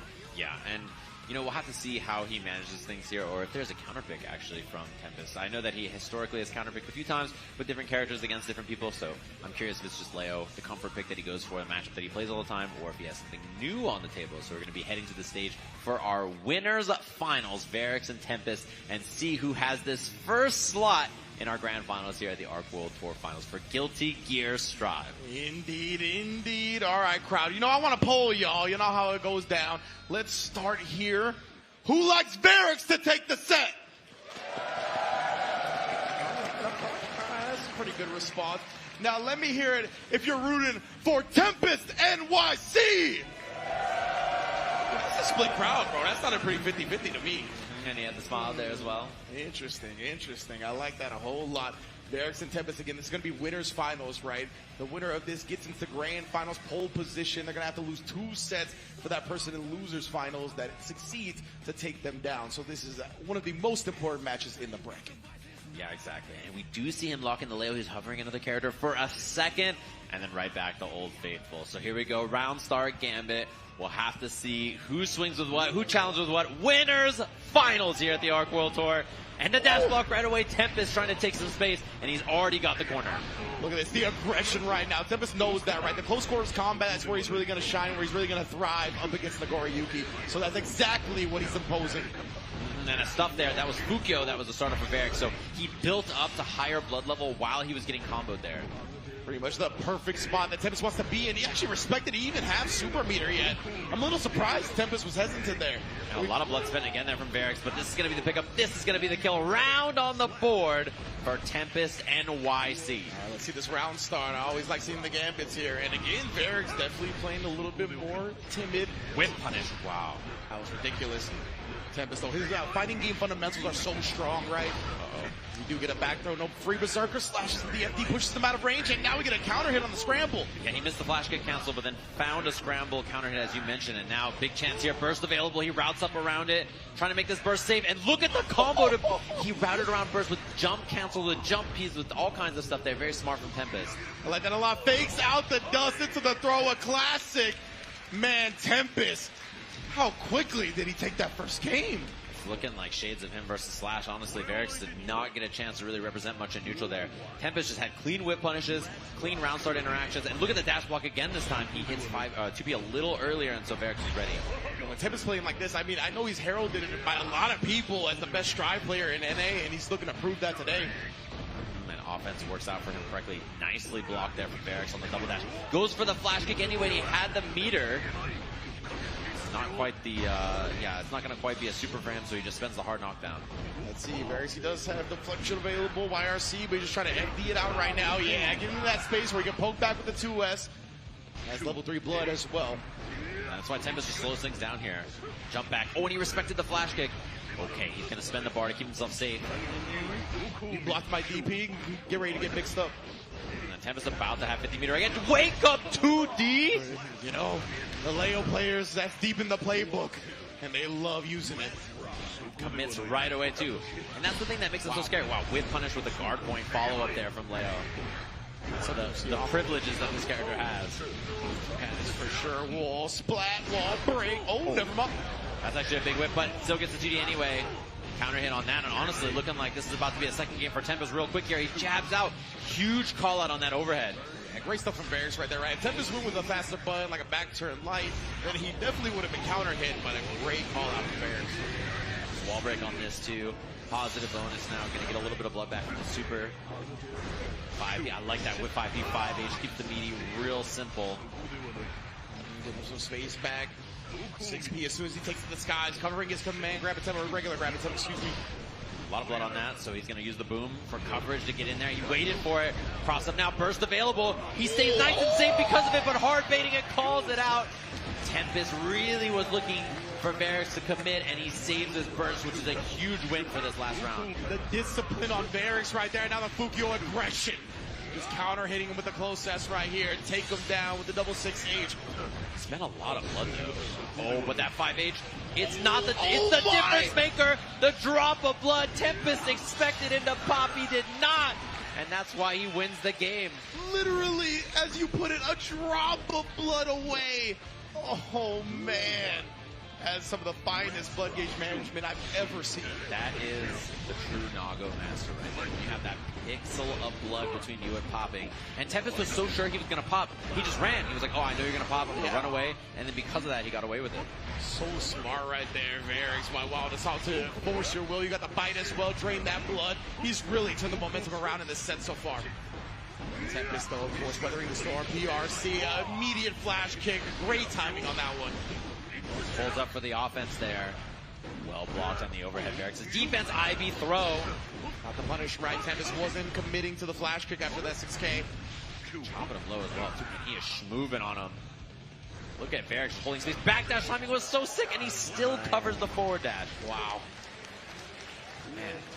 Yeah, that was tough, right? Tempest, he was looking good with that backdash, but if he threw a projectile out after, still such long range on the sword normals.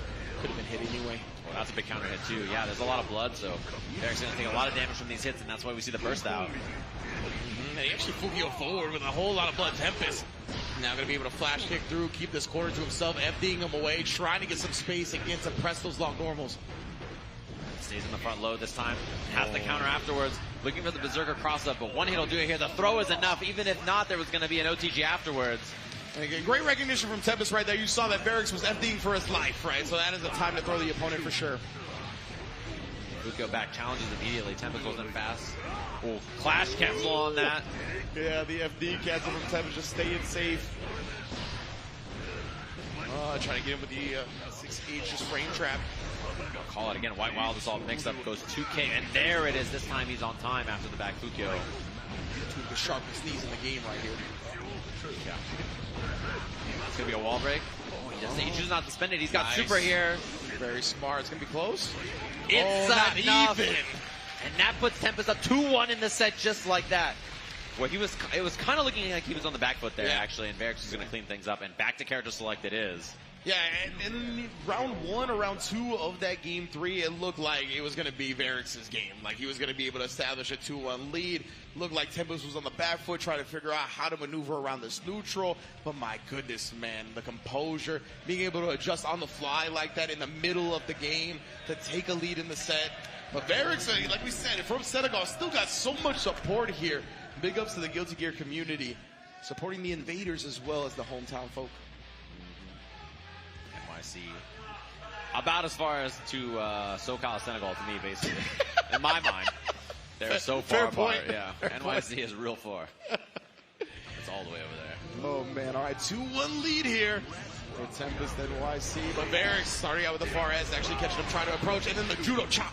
Yeah, a little bit more preemptive poking. I like that from Varix. Down to just hit some more buttons and fight. There's the throw. He's been pretty decent about that so far, calling out those berserker slashes. And I like the attempt. Tempest scouts it well, though. Command grab equals pain. That's what he put with the jump H out there. Has the flash kick that time. Knockdown, mix up, looking low. And I like that he strung him up with the low because Varix has been challenging the overhead a lot. And then the 6P, right? He got hit with that far S early on in the round. Now making the adjustment, but another clean instant block on the 6K gets the throw. Oh, he had the hit there and didn't believe in it. No whip punish either. Varix spinning the bar to keep safe, and he's got the hit. Oh, no cancel. Maybe he was worried about the blood level. Definitely could have been the case. Wow! VRC drift back and then getting the 2S. That was nuts. Little micro adjustment with that drift backwards. Super clean from Varix. And look at this, the momentum. He's riding it now. Clean hit to start this second round. Tempest already bleeds to the corner. Tried the backdash. Oh, no. Baits out the burst. My goodness. In the blink of an eye, we got a tied up set here. Send him to the skies. Put him on a Rembrandt, fam. And just like that, I love that he 6Hs and he lets him knock the blood off and then goes for the super. A perfect and a really well played there from Varix. Way more preemptive and neutral. He caught a lot more stuff from the approach from Tempest. And now Tempest having a think and back into the match here. So our winners finals, 2 apiece. Final game between these two. Indeed, game 5 already. As soon as Varix shows some hesitation, he gets the flash kick and now the dive kick bait on the throw. Yeah, the propeller, that jump D on that. Holding that FD to try to get some space, and he gets the trade. Almost got the trade combo on that. Yeah, he was looking for it. That's exactly what he wanted. Oh, stayed on the safe side. Big body Nago. So tough to figure out which side Leo's going to end up on. And I love him not spending the burst. Obviously, Varix built it up, but he knows it's going to be a lot of damage. And wow, even RC to try to get the kill here. It's not enough. Damn. He's got no blood level, so very tanky. And the trade with that knee. Look at that knee. Yeah, look at the knee here. He tried the Shizu as well. Knee sharper than the sword. Well, auto offensive burst there from Tempest. He gives it away very quickly here. Staggered pressure. Varix just blocks it out. He has high risk. Wow, big whip! Oh, no. That's going to be a whole lot of damage taken. He's going to go with the far S route as well to keep his blood under control. Yeah, and he has a lot more back. 2S, 5H, 5H over and over. Builds so much back. Look at that. He's already down to a bar and a half in the clash cancel. They both were ready. They both indeed are seated up. Now Tempest, he's got control of the corner here, trying to catch him low. Backdash the Liger Bomb. Are you serious? He's ready for it. Now he's stringing him up in the corner. He has meter as well. Tempest very... Oh my, 6P. Burst just came back, and he mashes out with the 2P again. He was been so right with it. Say it with your chest, man. Everybody putting everything on the line. Slices the dust in half. We got a final round. Archival Tour, make some noise! Final game, final round between these two. And he gets a counter hit early. No burst from Varix, so now he's got to deal with the mix-up here. Oh, the headbutts. Just putting the fear in him right there. Gold burst. We got the positive bonus on our side. Now Shizu to start the damage. And there's a burst available for Tempest now. Oh, he wanted the bait. He wanted him to flash kick to the skies. How about I throw you a flash kick instead? Wow, Tempest staying so solid on defense. He gets hit low. Tempest, though, how much longer can he last in this? Not a big trade. Varix able to slash him from full screen. He is in grand finals. And the disbelief from Tempest still in his seat just like that. The huge damage on the comeback. just shocked as Varric stays composed, cleans things up, and punches his ticket. The first person in our grand finals, and Tempest's going to have a thing and claw all the way back in that loser side. That's one of the things we touched on at the very top of talking about that matchup, right? The Nago sword range, especially in higher blood, is something that Leo is plagued by. He's used to being the one that can throw the projectiles at full screen. He's the one that can bully you with the long mid-range normals, but not up against Nago. Great stuff from Varric all the way through. Yeah, we're going to take a look at our updated bracket here. Obviously, Tempest now in loser side, going to be playing the winner of our match with Slash and Zondo, which is Israel versus Saudi Arabia. Winner fights the US of A, and winner of that fights up against Senegal in our bracket here. You love to see it, right? You always love seeing when it comes down to the top 8s, the top 4s, all kinds of different countries and regions represented, right? Because that's how we know we're getting in the cream of the crop when it comes to what that region has to offer. Yeah, and I saw the tweet about EMEA crushing over there. I'm just saying, Europe just claimed the Middle East because they were like, we need their help. Yeah, exactly. They were like, the Middle East is so powerful, we can't just be Europe anymore. We can't be EU, we got to be EMEA so that we can take theirs. That's what people, that's how it works. I blame you, Logan Sama. I want you to know that. But that's beside the point, of course. Let's kick it over to Digon, who's got an interview with our man, Varric. Thank you very much, guys. One more time for your upper bracket finalists, Varric. All right, he pushed you all the way to the end. Did you ever get nervous there as it went to the final game of the final set? No. I did not get nervous all this tournament, I believe. If with the competitors that are left, is there anyone that you want to play against or want to defeat in the grand final? I don't really know. They are all really scary players, so whoever gets to me, I will try to beat them. And then finally, for all the fans that you've had here, one more word to all the fans, everyone out here in Long Beach and everyone watching around the world, what do you like to say to them? I will say thanks you for letting me come here to this fantastic event, and thanks everyone for supporting me, of course. All right, let's send it back onto the desk to figure out that lower bracket semifinals. Oh, man. And, I complimented you on this yesterday about how well you read body language. And we heard it right there at the end, right, where you were like, man, Varric, afterwards, you saw Tempest look a little shocked. Varric was completely calm, collected, knew what was going to happen. Then we get a mass. Were you nervous at all? Nope. That's exactly what he showed in his body language as well. Yeah, sometimes you see people when they come back to the match, they're like, they're hunched, they're thinking things are happening. When he went back to character select, it was just like, all right. We got to do this. We got to make this happen. And that kind of composure is really hard to say. When he says, I was not nervous playing that match, I believe him, which is not the case for most people. You can play in tournaments for decades and still get that nerves, the shakes and stuff, and be really scared on a stage like that. So that kind of composure is really rare and very impressive for an environment like this, where we talk about Tempest usually having those nerves of steel, where even when he lost, you could feel the loss up there on that stage. So we're going to get a look at our two competitors up on the stage here in our losers semis, of course. Zondo, all the way over from Israel, of course, flying all over the world to try to qualify for this, qualifying over at Head Stomper, of course. You see the character Ram, but he's going to be up with the man with many decks, of course. Asuka going to be the character for him that we get to see in this match. Yeah, man, he's been holding it down with that character so long, so far now. We'll see if he can continue this run. Going up against Slash, of course, like you said, from Saudi Arabia as well, qualifying through Brussels Challenge. Such a strong player. Really roared back after falling 3-0 to Tempest in the winner side of things. Really 3-0'd afterwards, airing the Mac down there in the lower bracket, the losers bracket. Oh man, Digon got me messed up now. But here we go, Slash versus Zondo. I'm very much looking forward to this one. And if he can get in Asuka's face with the Dolphins before Asuka can really get the cards they're looking for. Yeah, this is one of those things for sure. And, they were talking earlier about the player rooms and stuff, trying to figure out, who you should study for, who you should get ready for, thinking about this matchup and stuff.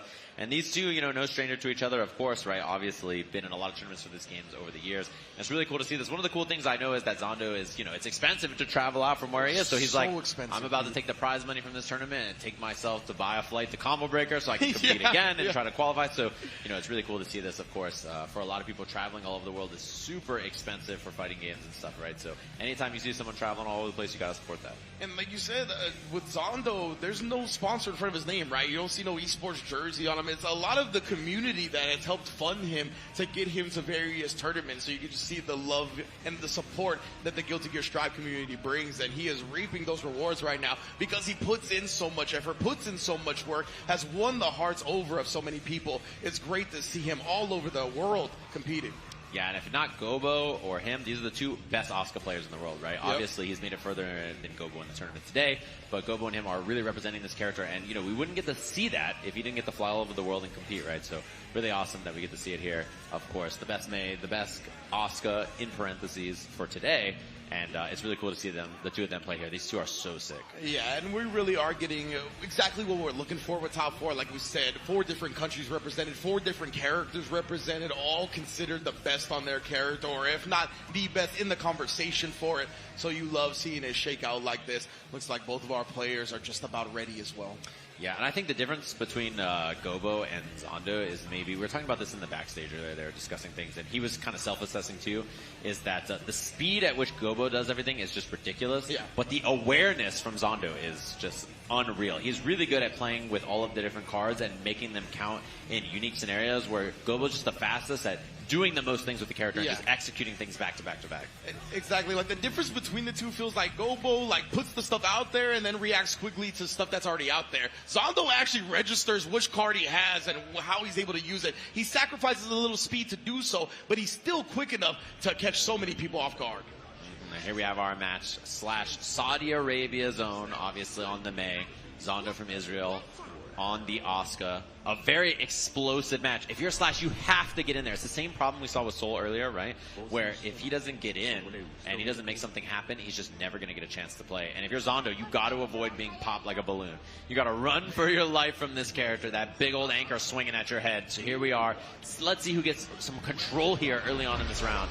Indeed, and Zondo, you already started pretty aggressive, right? You saw the dash block. Wondering what Slash was going to open up with. Slash avoiding the big red, and of course he's so conscious of sniping the cubes.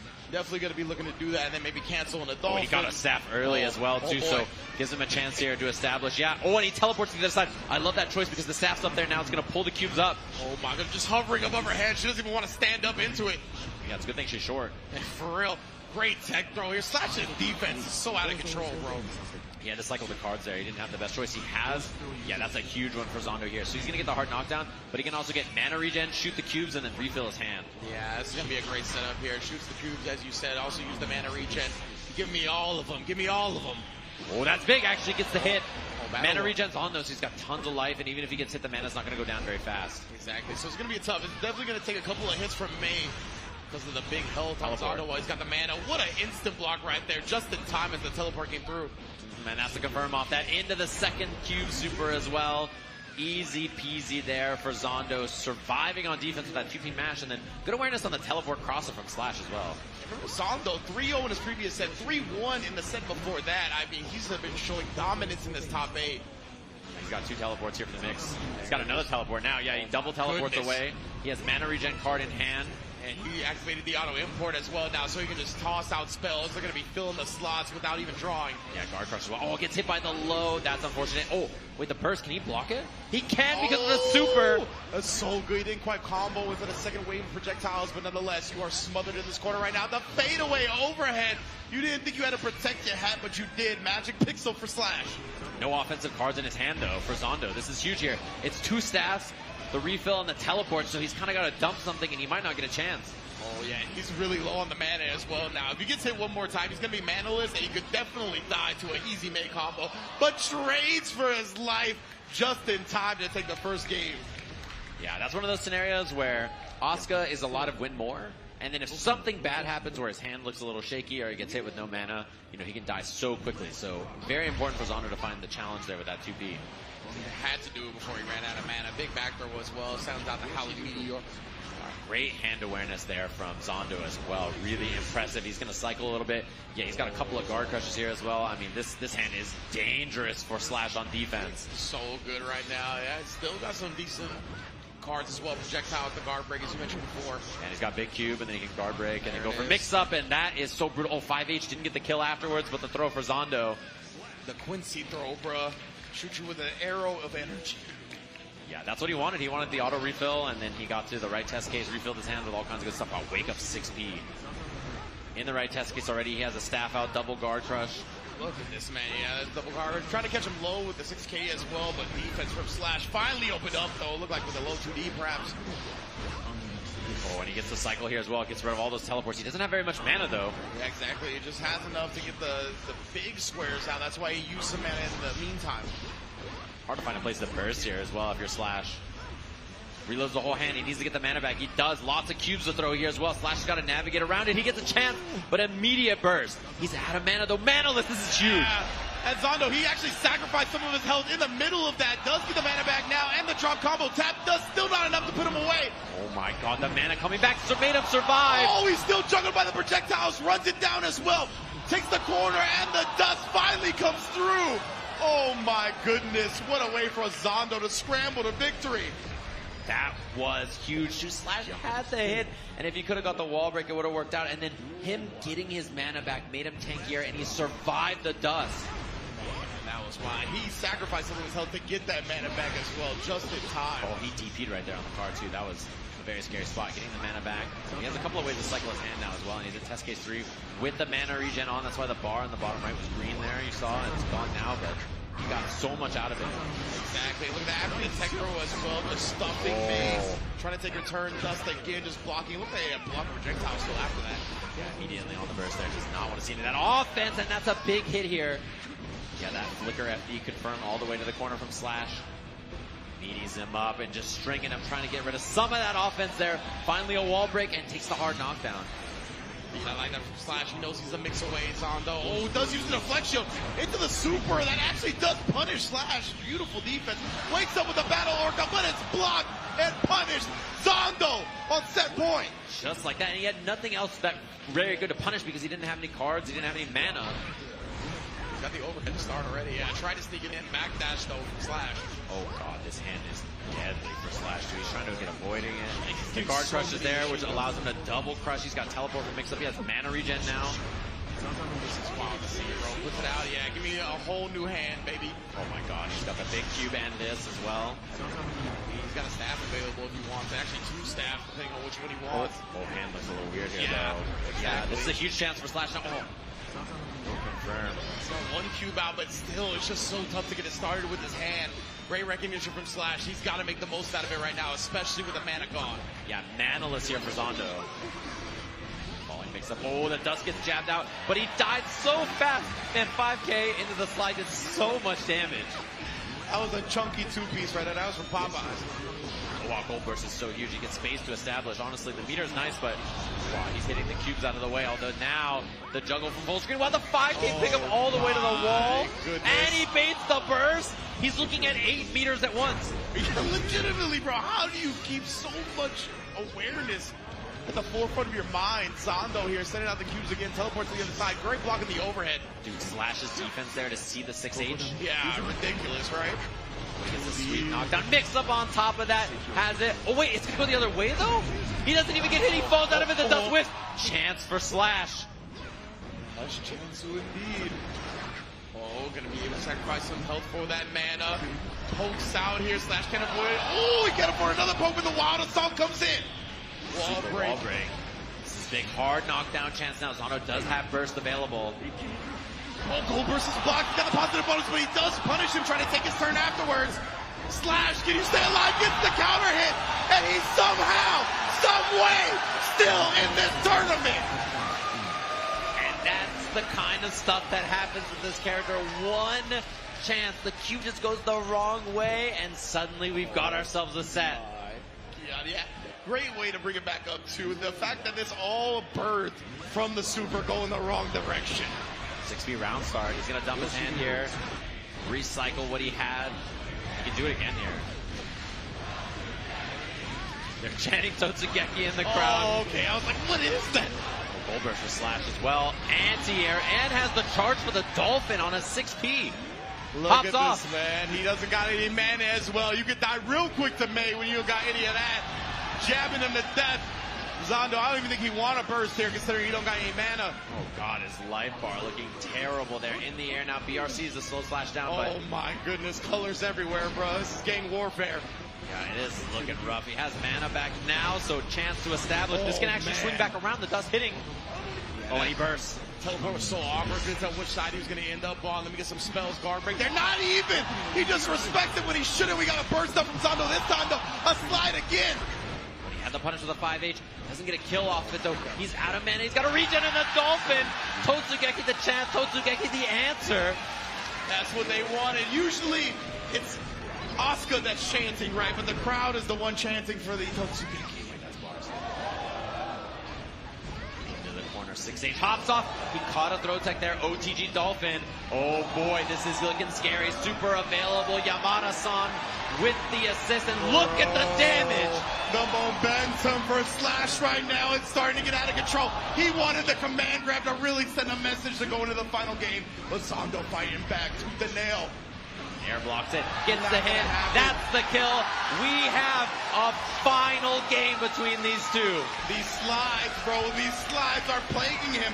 Every time he's trying to set up shop, whether it be drawing, whether it be chanting, the slide goes under some of the cubes. The slide interrupts when you don't think he's going to. This is quite the switch in momentum. Oh yeah, let the crowd hear it. Crowd is loving it. Totsugeki chant. I know y'all can hear it at home. I'm letting it rock, baby. And here we go. Final game between Slash and Zondo to get into losers finals. You love seeing it. This is the exact type of set we wanted. Going down to the finals, both of these players, titans of their region, titans of this game. The Slash chant rings out through Thunder Studios. Let's get it.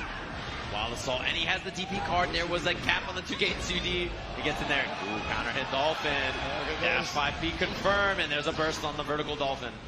Got the overhead ready as well. Definitely sniping the cubes though, and just straight up the teleport.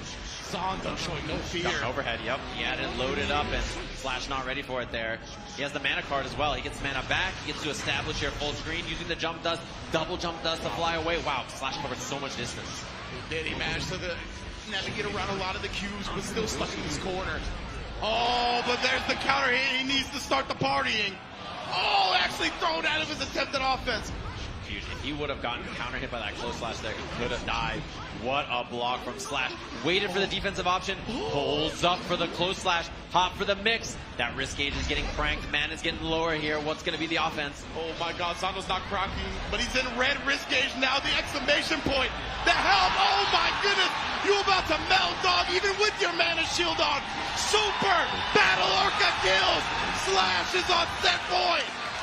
Just like that, one round away after being on the brink of defeat. Oh my goodness, man. Again, sniping the cubes where he can. Looking to load up. Oh, he just Totsugeki away from the teleport. Zondo immediately bursts. Yeah, and you can see Zondo, he's acting real quick, right? His decision making now, he's getting worried. Things are catching up to him here. He gets the cycle. He likes the look at his hand, and I don't blame him. He's got the mana card as well. He can reload everything here. Baits the throw. Beautiful throw bait right there. Dashing into his grill, going back. That's mad damage. Gets wall stuck and wall broke. He's got a big cube and a teleport here, which is really nice, especially the huge hit, though. Oh, man, Slash finds it. No wall break, but he's about to build 50 tension as well, and he has Wild Assault for the pressure. The risk gauge cranked as well. Oh, the PRC into the command grab. The crowd comes alive yet again. Slash inching closer and closer to progressing. Didn't get to get a Wild Assault hard knockdown wall break, though, as well. Tap does hits. He baits the burst, and Slash moving on into our losers finals. 3-2 over Zondo from the brink of defeat. He brings it all the way back. The 3-game comeback, man. That is part of why we talk about how dangerous Slash is, how dangerous May is. He gets a hit, he gets a chance at momentum, and you are never seeing the light of day again. And just like that, he gets his rematch against Tempest. The man that sends him into loser's bracket. Slash on a hot streak, feeling good. And Tempest after that loss in a very close set to Varric as the crowd is coming alive here for Slash. The crowd favorite, of course, all the way over from Saudi Arabia. Man, look at him, bro. He's so happy, so smiling, just really enjoys the moment right here. He got the shout out from Aisha earlier as well. You know this man is the May representative. By the way, the crowd went wild when the May theme was performed. Like, that is definitely one of the biggest pops of the whole You tournament. guys are joking about the mosh pit. It was about to happen, man. Everybody was doubting it. It was about to be part the seas. The whale comes in. Everybody's moshing. Like, it's about to be a good time. Oh, man, and he is riding that momentum, riding that love from the audience all the way into Losers Finals, as you beautifully highlighted. The run back we are about to get here, Tempest, the one that put Slash very convincingly into Losers in the first place. We're going to see the rematch, but not before we get to a quick break. Don't go anywhere right here at the ARC World Tour Finals.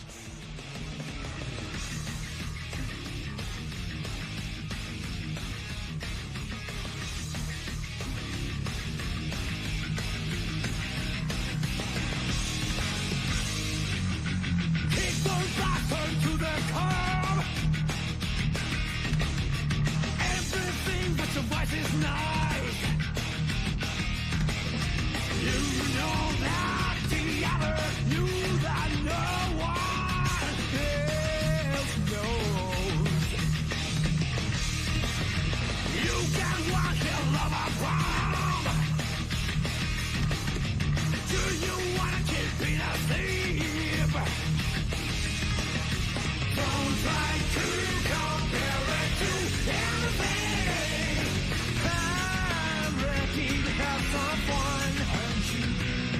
We are rock and roll, rock hard. Mania, feels like a war front without fear.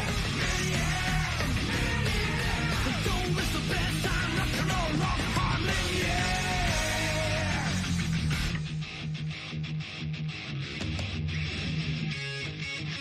Don't hold back, let them laugh at you. I'll go with you if you're free.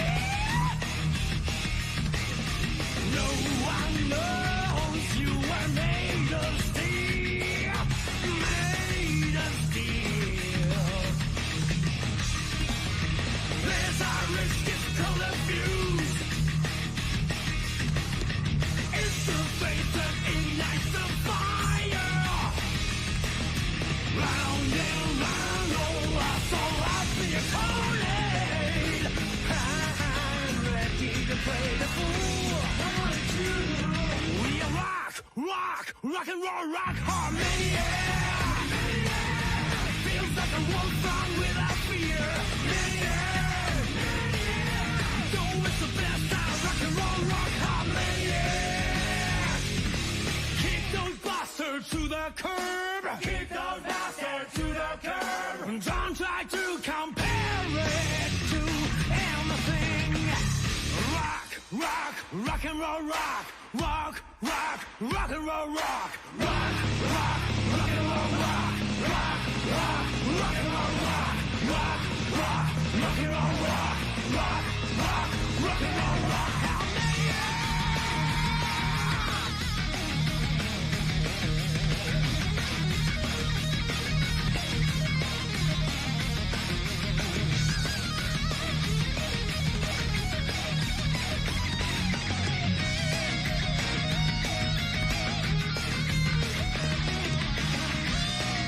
Welcome back, everybody, of course. Hopefully you enjoyed that. Got up, got a snack stretch. You know, put your hands on your head in disbelief of the cube that got away, of course, just running off to its home. And that was a wild one, of course. Sajam and Ringe here. We are getting to the top 3 of this bracket. We're going to be having losers finals of this, a rematch between two very, very strong players. And the winner gets a shot at Barracks in our grand finals here. So it's time. Our players are going to be coming up on stage, of course. I'm excited for this one. It's going to be a good one. All right, everybody, let's kick it over to D-Gon to introduce our Losers Finals. Getting lost in the storm of the upper bracket finals, he faltered, but he's not one to shy away from the limelight. Give it up, representing FlyQuest, it's Tempest NYC!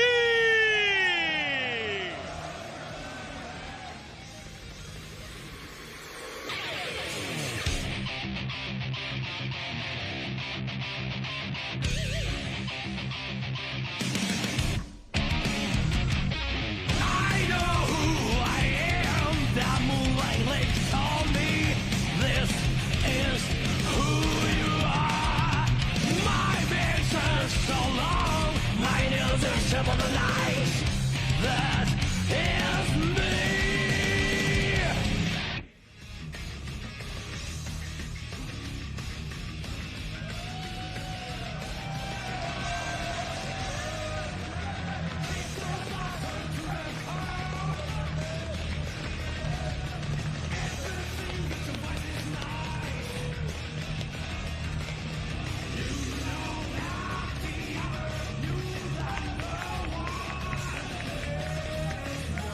Long Beach one more time. Give it up for Tempest NYC!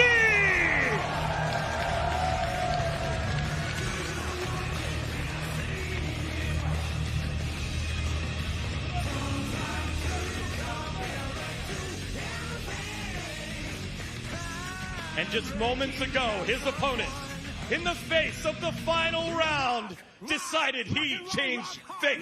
It's the Dolphin Destroyer, representing Tainted Twisted Minds.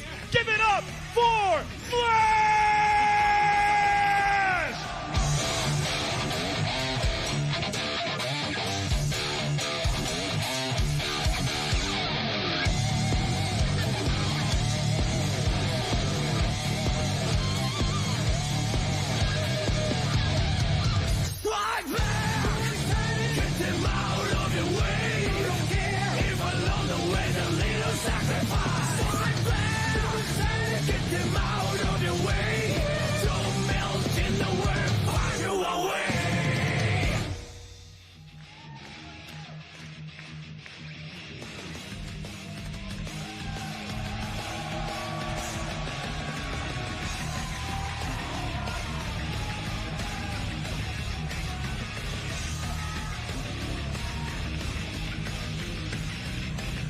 One more time as he takes the stairs to destiny. Give it up for Slash!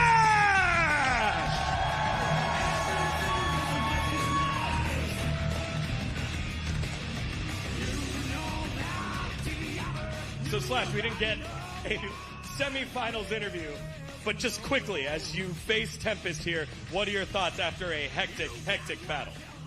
Honestly, I have no idea what I want to say, but I think it's an honor to fight Tempest because from the beginning of Strife, I learned a lot from him, and I hope this time I am able to adapt and give him a fair fight.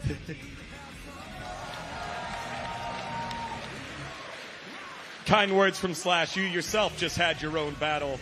What do you have to say against your opponent here in the lower bracket finals? I want to say thank you for the kind words and to good luck and have fun. There we go. Both competitors with one more step before the grand finals. We start the lower bracket right now. That's beautiful, man. Honestly, camaraderie within the Guilty Gear Strive community has been a theme since the game's launch, right? I've never seen multiple different regions kind of come together to build upon a game, build upon their characters as much as I see it in Guilty Gear Strive. And I think that was just a reflection of that, right? Slash, a very humbled individual. He understands the players that have come before him and that have taught him to get to the level he is there today. Of course, one of those players being Tempest, as we can look at his graphics real quick. Obviously qualifying through 2 tournaments, one of the favorites. Anytime he touches the controller, he is a man that is a beast. Yeah, traveling internationally too to win a tournament as well, right? CEO Taku obviously here, but going all the way over to Fighter Spirit, it's a long flight. You know, it's very rare to travel internationally and win events like that. It can be really difficult on a lot of players. You know, the jet lag, traveling over there, eating all kinds of stuff, and then everything's happening and just like, oh god. So very impressive stuff from him. And you know, one thing that Slash mentioned earlier is that he said that, you know, I learned a lot from him. When I was talking to him backstage, he said, I really want to win against Tempest because he has taught me a lot about the game. So, like, I thought it was interesting he mentioned that on the stage, too, yeah, where his mindset is not like, I want to beat him. It's like, I've learned a lot from him as a player, so now it's my turn to step it up and try to get a W. Exactly, right? That's kind of what we were hinting at about with the camaraderie, with the back and forth, with Slash trying to kind of graduate to a level where he can teach Tempest a thing or two, not even in a malicious way, but just trying to get better as players together. It's a beautiful thing to see, and I'm hoping that Slash does put up a bit of a better fight. Obviously, Tempest did 3-0 him in the winner side of things to start this top 8, but Slash, he never goes down quietly, and I'm sure he's going to make some adjustments here. Yeah, and he's on a heater, right? Obviously was looking good in loser side. He had the unfortunate down 2-0, and then the cube incident happened with Zondo, obviously. The cube incident of 2024. Yeah, the cube incident of 2024. We don't talk about that. And unfortunately, you know, Zondo goes down, but he's on the hot streak, feeling good in losers, and it's the opposite for Tempest, right? Just lost in winner's side. So he's coming all the way back off of that and has to recompose and try to get the win here. Not only in loser's side, but then get that win in the grand finals. The crowd is here cheering on, of course. Excited for this match, excited for some more Guilty Gear as they're setting up on the stage. Thanks to everybody for coming through in person and watching this. Hopefully you've been enjoying all the action so far. things have been really kind of hectic on stage, honestly. These have been some wild matches that we've had. For sure. On behalf of the Mexican delegation, we will adopt Slash. I'm just gonna say it right there. I saw the flag out there. Slash is the homie. Yeah, of course. You know, he's down. He's like such a sweetheart. I feel like he's like if SpongeBob SquarePants was a human. You know, he's just like a cheerful. It's funny. His personality to me actually kind of matches me, which is just funny, right? They're very bubbly, they're very warm and welcoming, and that's how Slash is, man. Both of these players, though, definitely. I love seeing the sportsmanship beforehand. They just want to play their best and come out on top, and we're about to see who it really is. Here we're getting into it. Obviously going to be locked into the main characters. You know, we see a lot of specialists here at the end. Makes a lot of sense. So not surprised. Don't worry, he's not going to pick Zato. Yeah, exactly. Big chilling right now, just hovering over it, trying to find the right song. Here we go, Tempest, NYC, and Slash. Archival Tour audience, can I get some noise for this Losers Finals? Gracias. Time to run back from our winners semis. The second match of this top 8 earlier today. We had these two throw down, and now a second chance for Slash. As the first one is a bit of a beatdown, and he has a good start. Forces the burst off from Tempest early. Yeah, Tempest, he didn't like that look whatsoever, right? Now Slash with the Wild Assault conversion. Say goodbye to more than a half of your life bar. Yeah, and that's on a big dude, too. It's not like this is some, it's not like he's hitting chip with that. Exactly, no pixie character. This man is a king. Nice with the whip punish there, using the meter to secure it, and Slash trying to find some kind of offense. This is a big corner carry here. If he can make it to the wall and get the crack, he should be able to get the kill, but not quite. One hit away. Yeah, not quite enough wall damage. Still okay for Slash, though, as he controls the score. He's chipped him down a couple of times, and that 5K is, belligerent, I'll say that much. Demon button, and they added that counter hit slowdown to lights, right? And that was one thing that really benefits that button as well. Exactly. Slash's conversions off that button since that change have just been nightmares for players. What a block on that cross-up. Yeah, blocked cross-up, and then IBFDs it as well. 6H fully charged. Much better look so far for Slash. Yeah, Dolphin Hop secures him that hard knockdown with the Wild Assault and does do the flash kick. I mess with that, Tempest. He really had nothing to lose at that point. He was already at such a life deficit. Oh, breaks his ankles. Slash trying to wake up with a button, just gets stuffed. Yeah, counter hit on that. So now there's an opportunity here. We'll see what the mix-up's going to be. Trade on the close slash. Had the hit, didn't get the airborne juggle. Slide, tap, dust, burst is there. He doesn't bait it. So now a chance for Tempest and burst right back at you. Does he go for it? No, he doesn't even get a chance because he uses the super. Oh, barely alive though, May. Healthy character, got great guts. Are we going to see a burst from Slash? No, indeed, just goes back low. Tempest tying up the rounds.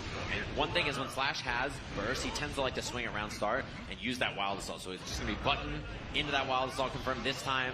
The overhead kick's going to get the combo to the corner. Should be a wall break on this. Wild Assault for the hard knockdown, and he still has meter for a mix-up. Tempest, he's got no meter to cover his flash kick either. Oh, the Battle Orca afterwards. I wonder if that was supposed to be an OS and he just missed it. Maybe he thinks there's going to be a DP, or maybe he has a hard call out on it. Yeah, I want to say OS. It looked pretty funky, but it definitely could have been a hard call. Wow, what a combo off that. Wall broke off double 5P confirmed mid-screen with that Wild Assault. And now he does have the meter, so yeah, there's the flash hit coming out that time. The safe jump still in my world when you're Leo. And the mix up here, this is the hit, has the super meter, doesn't actually go for the combo on it, so there's another chance for Slash here. Throws that, oh, that's huge. Burst available for Tempest meter as well, so Flash kicks the threat. Remember though, in that first winner side set, Slash was so worried about the flash kick that a lot of the time he gave up his turn, allowed Tempest to start his own offense. We saw a little bit of that at the end as well, but the flash kick is the thing that found the home. Yeah, and honestly, a much closer game than what we saw in the first set so far. Even though Slash losing that first round, that first game, he did a much better job of composing, I think. For sure. It definitely looked like he didn't let it get to him as much as it did in the winner side of things. Slash going with the Dolphin feints now, just trying to throw off Tempest's defensive rhythm. Does so beautifully there. Obviously with the tap dust, twirling around as per usual. Yeah, and the Dolphin Hop makes the conversions better, makes the mix-ups and stagger pressure better as well. This character has some scary stuff because of it. See how active those clogs are, bro? Oh, but nice job baiting the burst out. Slash. Drag this man to the corner. You getting tossed with the Totsugeki and the anchor. Another round on the board. Yeah, big one there too. Same kind of thing we saw from the last game. Just solid bait gets that option, and there it is. Whip punish, Wild Assault confirmed into the corner, into the break at round start. Beautiful whip punish right there from Slash. Not gonna let him just run up 6P. recklessly. Oh, speaking of it though, say it with your chest. And that boom forced that air dash from Slash. He was scared to land on it and deal with the mix-up, so he went for the offense. And wow, wake up buttons. This will be a side swap. We'll see what the burst is for Tempest. Doesn't commit it, so he takes that hard knockdown instead. And Slash keeping the burst, or keeping his own meter as well. Positive bonus there, covers himself on the throw attempt. Oh, low profile, the time kick, that was so strange. Yeah, he was trying to anti-air 2H, it looked like down there. Oh, and that's an RC to try to keep it burst safe as well. And Tempest just does not burst. He just stays solid the whole time, and Slash was looking to bait it. We saw that with Varix, right? Oh, backdashes the Liger Bomb. Happens yet again, did it against Varix, did it against Slash. Both of them avoiding it expertly. Yeah, and now he is on the board, right? Obviously last time didn't get a game. This time already doing better than the last set. This is great stuff. And we've seen what Slash can do with momentum, right? As soon as he gets one dub on the board, you just see the dubs start falling. Looking for the IBFD there, didn't get it. Will counter hit out of the air, which means the juggle's going to happen too. And stuffs another Dolphin fast RC. Huge damage on this. Also has Wild Assault for the break if he wants the hard knockdown. Yeah, both those last counter hits, you saw the pedal form, but no Dolphin. He was just so on point with the timing. Stuffing it out. Ooh, wow, what a throw, recognizing that was going to be the cancel option. Yes, take him straight to the wall. You know we're breaking this one with Yamada-san. Yamada-san break is huge on this, huge lead. There's a lot of meter that you have to respect it, and now it's going to be a mix-up off of his own Oki scenario. That's the strength of that flash kick RC. You get the falling mix-up with double jump P or empty low. So good from Leo right there. Oh, that was supposed to be Wild Assault with punishing. He got 5K dust. So a good start from Flash though. Oh, punishing. It looked like maybe the flash kick attempt. I don't know. Yeah, if it's punished, it's probably a regular throw or flash kick there. I'm assuming a flash kick on wake up from Tempest. Oh, yeah, it might have been a regular throw, honestly. He's looking for it again here. Maybe just trying to switch it up after getting the first one thwarted. But here we go, Wild Assault to get the hard knockdown. Both players access to a lot, but right now Slash not even threatening with that full 100% tension. Forced the burst. He didn't want to eat more damage. Oh, slide, and he does not cancel there. Super available for Slash as well, and he has RC for all kinds of stuff too. Wow, the late cancel, throwing off Tempest timing. He has burst available. He's trying to bait. And he tried to bait so hard that, oh my god, the burst baiting has been so excessive that those kinds of moments have happened and opened up doors for Tempest. My goodness, bro. And then the backdash of the round starts. Slash with the cancel, just running up all in his grill. And yeah, that is brutal right there. Unfortunate. Tempest immediately getting wall broken. That's a lot of resource generation. Calls out the burst. What a reaction from Slash right there. Tempest, he chose the burst, and he chose very, very wrong. Yamada-san come through for the damage. Puts Tempest on life support, but he's still got a chance. And he goes for spaced out dust, and he does the flash kick anyway. Slash building a lot of resources. He has full tension gate, full burst. He's actually going to immediately use the burst. Uses the PRC, but the ball coming through after the air-to-air. And that's one of the changes they made. The ball bounces. It stays out for forever, right? So that's one of those things. Using it like that, you don't even see that move used very often. And that's a trained SEAL. Not from the Navy, but... Oh, man, Slash, bro. Going up 2-1 now. This has definitely been a very different tale than their winner side match. And then gets the big counter hit. Yeah, Tempest didn't want to eat that damage again, choosing to burst. Yeah, 5H counter hit is so scary because the Dolphin Hop gives you such a nice extension. She didn't used to have a 2H afterwards. No wall break, but he still gets the corner advantage, and I love that. Just a backup, let him whiff, then dash up for the throw. 2D, though, Tempest showing no fear. He's trying to bulldog him down. Yeah, he does not care. He's down to just send it, make it happen. Double jump here to avoid it. Air to air. Doesn't get it confirmed, but he at least chases and gets some pressure. Oh, what spacing right there. Knew that the 5K was going to be outside of range. Takes full advantage of it. Air blocking the 6B, caught the backdash, burst available, has not gone for it, and that's going to be OTG Super for the kill. Slash holds the burst, and Tempest with zero bait. Yeah, straight up, Tempest was just going for it, right? Believing that Slash, we've seen he's very conservative with his burst at times, so that was one of those moments where he recognized that exact tendency. Wow, 6B caught the 5H from May there. Airborne hit on that 2K, 6K. It was going to be a big pickup, and that's, speaking of, a good chance for Slash here. What in the Dolphin was that? For real, though, the anchor PRC on the other side. Jab, though. Tempest didn't even commit to a 6P on that first RC. What discipline. And he tried, I think. Oh, my God. Mix! Yo, help me, please. Oh, my God. Help, please. Slash on set point now. Breaking Tempest's neck. The ankles all over the place, and there's a punish on that if there's no cancel. Now chance for Mix. Goes in, overhead kiss. there's going to be a wall break on this. Does not have super yet. Was a little away and no wild assault for hard knockdown, so we're back to neutral. But Slash immediately sending it. No flash kick from Tempest. He builds the meter. Burst on the table. He finally spends it. I love that Slash wasn't even burst baiting. He had taken the damage. He gets the hit, has the meter. That's the kill, and Slash gets the run back for a chance at Grand Finals over Tempest and YC. Oh man, this is what we talked about, right? This kid right here, you give him an inch, he's taking a mile. You send a cube the wrong way, he's going to Grand Finals. Just like that, one cube made the difference. And that cube could honestly make the difference in this tournament as Slash gets a shot here. And we haven't seen him versus Varix yet in this top 8. So this is going to be a new match for us, as obviously he gets the revenge match there with a very impressive performance against Tempest. And now gets a shot at Varix. He has to win 2 sets to get this championship, so it's going to be a big one here. We're going to be taking a look into the bracket if you've missed all the action so far to catch you all the way up to how we got here in our grand finals with Senegal versus Saudi Arabia, our matchup here, Varix versus Slash.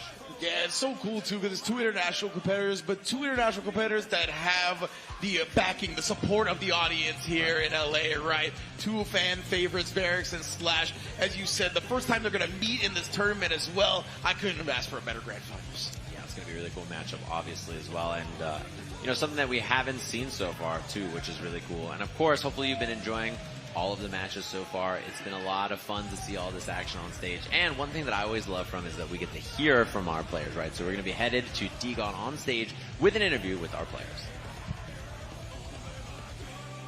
Thank you very much, guys. Joining me is your winner. It's Slash, everyone. One more time for Slash. Now, Slash, after you beat Tempest, he gave you a hug. You said a couple words. What did he say? He said, win this tournament. He said, best of luck and everything, but I will win this tournament. I will try to my best to win this tournament. Not just for him, but for my dad and my mom at the house. They always support me. They always give me words of encouragement, and I will not be here without them, honestly. Is it more special about the fact that you've done it through the lower bracket? It's been back against the wall multiple times, and you've found a way to win? As I always said, I talked about this multiple times. Tempest has beaten me in a lot of brackets. I always get him in top 8. Like Frosty, Combo Breaker, he beat me. So this time, when I adapted and beat him, it means a lot to me. But the job is not done. I have a grand finals to play against my training partner, Varix.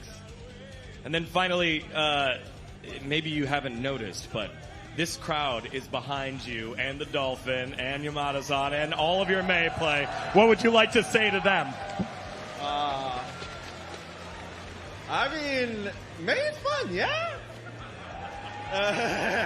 I mean, honestly, Guilty Gear community, like the crowd over there, is the reason why I play fighting games. You know, the energy, the love for the game and fighting games. Honestly, it's unmatched, and the crowd is always, you know, #1 and the best. Crowd's the MVP. Hey, go ahead, get ready for your grand finals match. Let's send it back on over to the desk. There you have it. Our words from Slash. Yeah, he's so kind. He is really that nice, I promise. Like, legitimately, man. Like, I'm over here tearing up, like, over how pure of a heart this dude has, right? Like, just talking about the love, trying to do it for his family, his mom and dad, the support from the crowd, the reason why he plays fighting games. He really understands the moments. He understands the atmosphere. He feels it all, right? That's why you see him stumbling over his words a little bit. This is nervous. This is a big stage to be on. And on the opposite end, Varix has looked like an assassin, bro. Hasn't shown any emotion, just getting the job done. And you heard Slash, he said his job isn't done either. Yeah, and he said, that's my training partner, I gotta go try to beat him out there. Two really impressive competitors all day. And yeah, the crowd has been super high for them, also, which is awesome as well, right? Sometimes you go places and the crowd's like, and the guy from here, and everybody's like, yeah, and the guy from everywhere else, and it's like, boo. But that's not been the vibe, which is one of my favorite parts. I think fighting games are kind of always like that, honestly. A lot of people have fans all over the world, which is always really cool. So you love to see that, and we appreciate all the support for everybody out here. And it's been really fun so far. The matches have been really close, and everybody's been really excited, of course. And I cannot wait to see our grand finals, Varix and Slash. And, you know, always I hope it goes the distance. I'm trying to see more matches. Not to root for anybody's downfall, but I'm always looking forward to more matches and more set, which is really fun. So I'm always looking for that. But of course, it is time, everybody. Hopefully you've been enjoying all the matches so far. It's ready for our grand finals. Let's head on over to Digon for our introductions. Thank you very much, Sejam. Now time to introduce our top seed. He's gone through every opponent and has the twice-to-beat advantage in the grand finals. Give it up for Varix!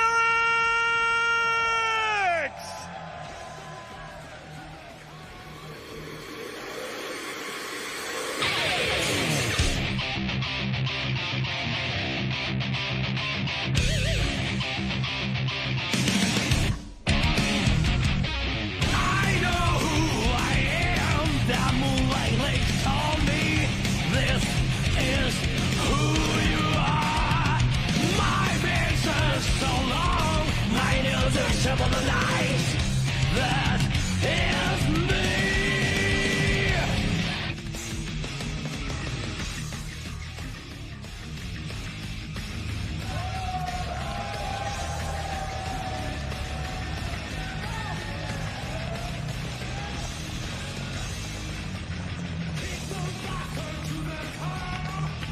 Long Beach, this is your grand finals. Make noise for Varix!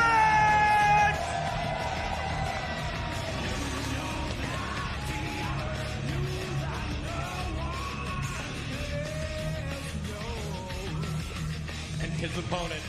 You just saw him, you know him, you love him. He's earned his way through the lower bracket and now is one step away from etching his name from the history books.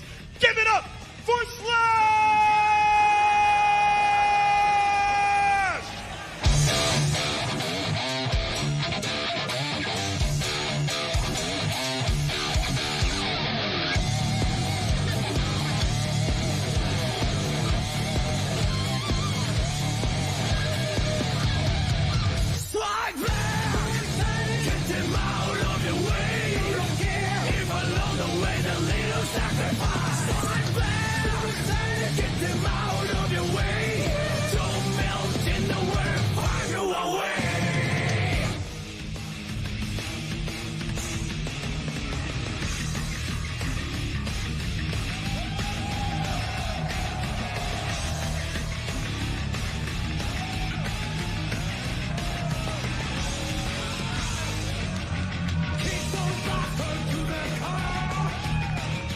One more time. Give it up for Slash!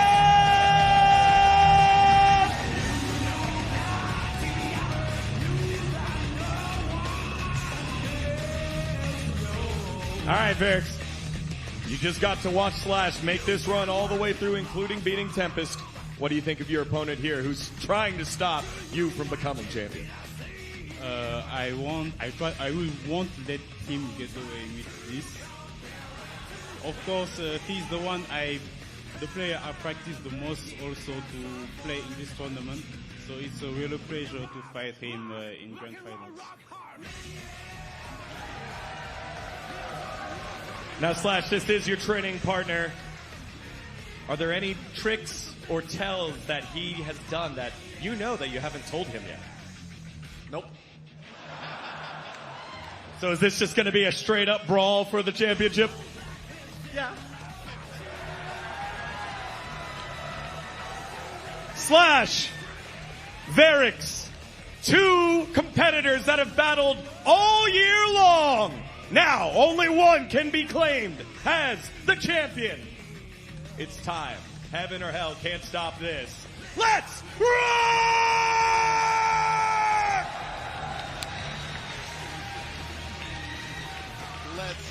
Let's go, bro. That's the type of intro I want to hear, baby.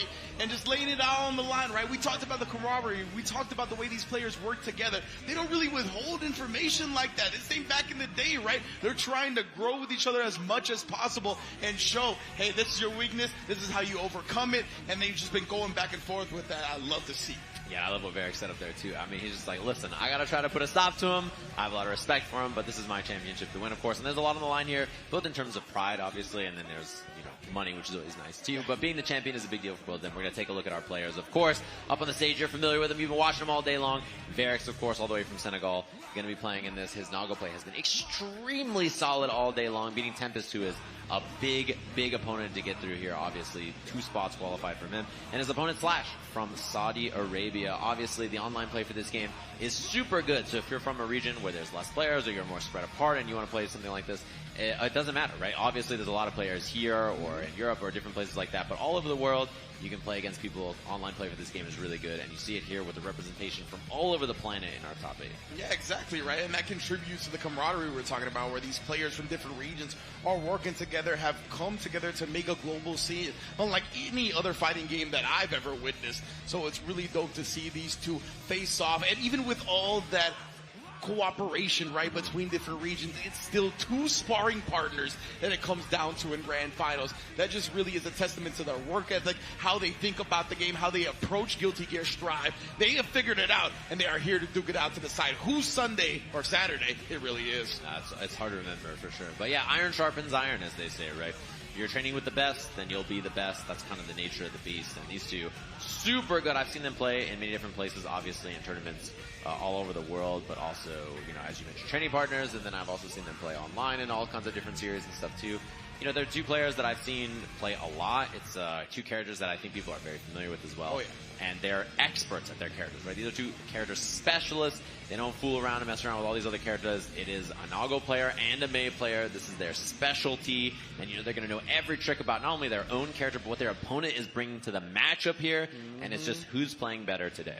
I was going to say, there's so many matches where we're like, oh, this player could go with this character or any of that, but that's not going to be the case here today. Nagoriyuki for Varix, Mei for Slash. All right, audience, I don't want to hear who y'all want to win. I just need to hear the noise, the love. Let's get into this grand finals.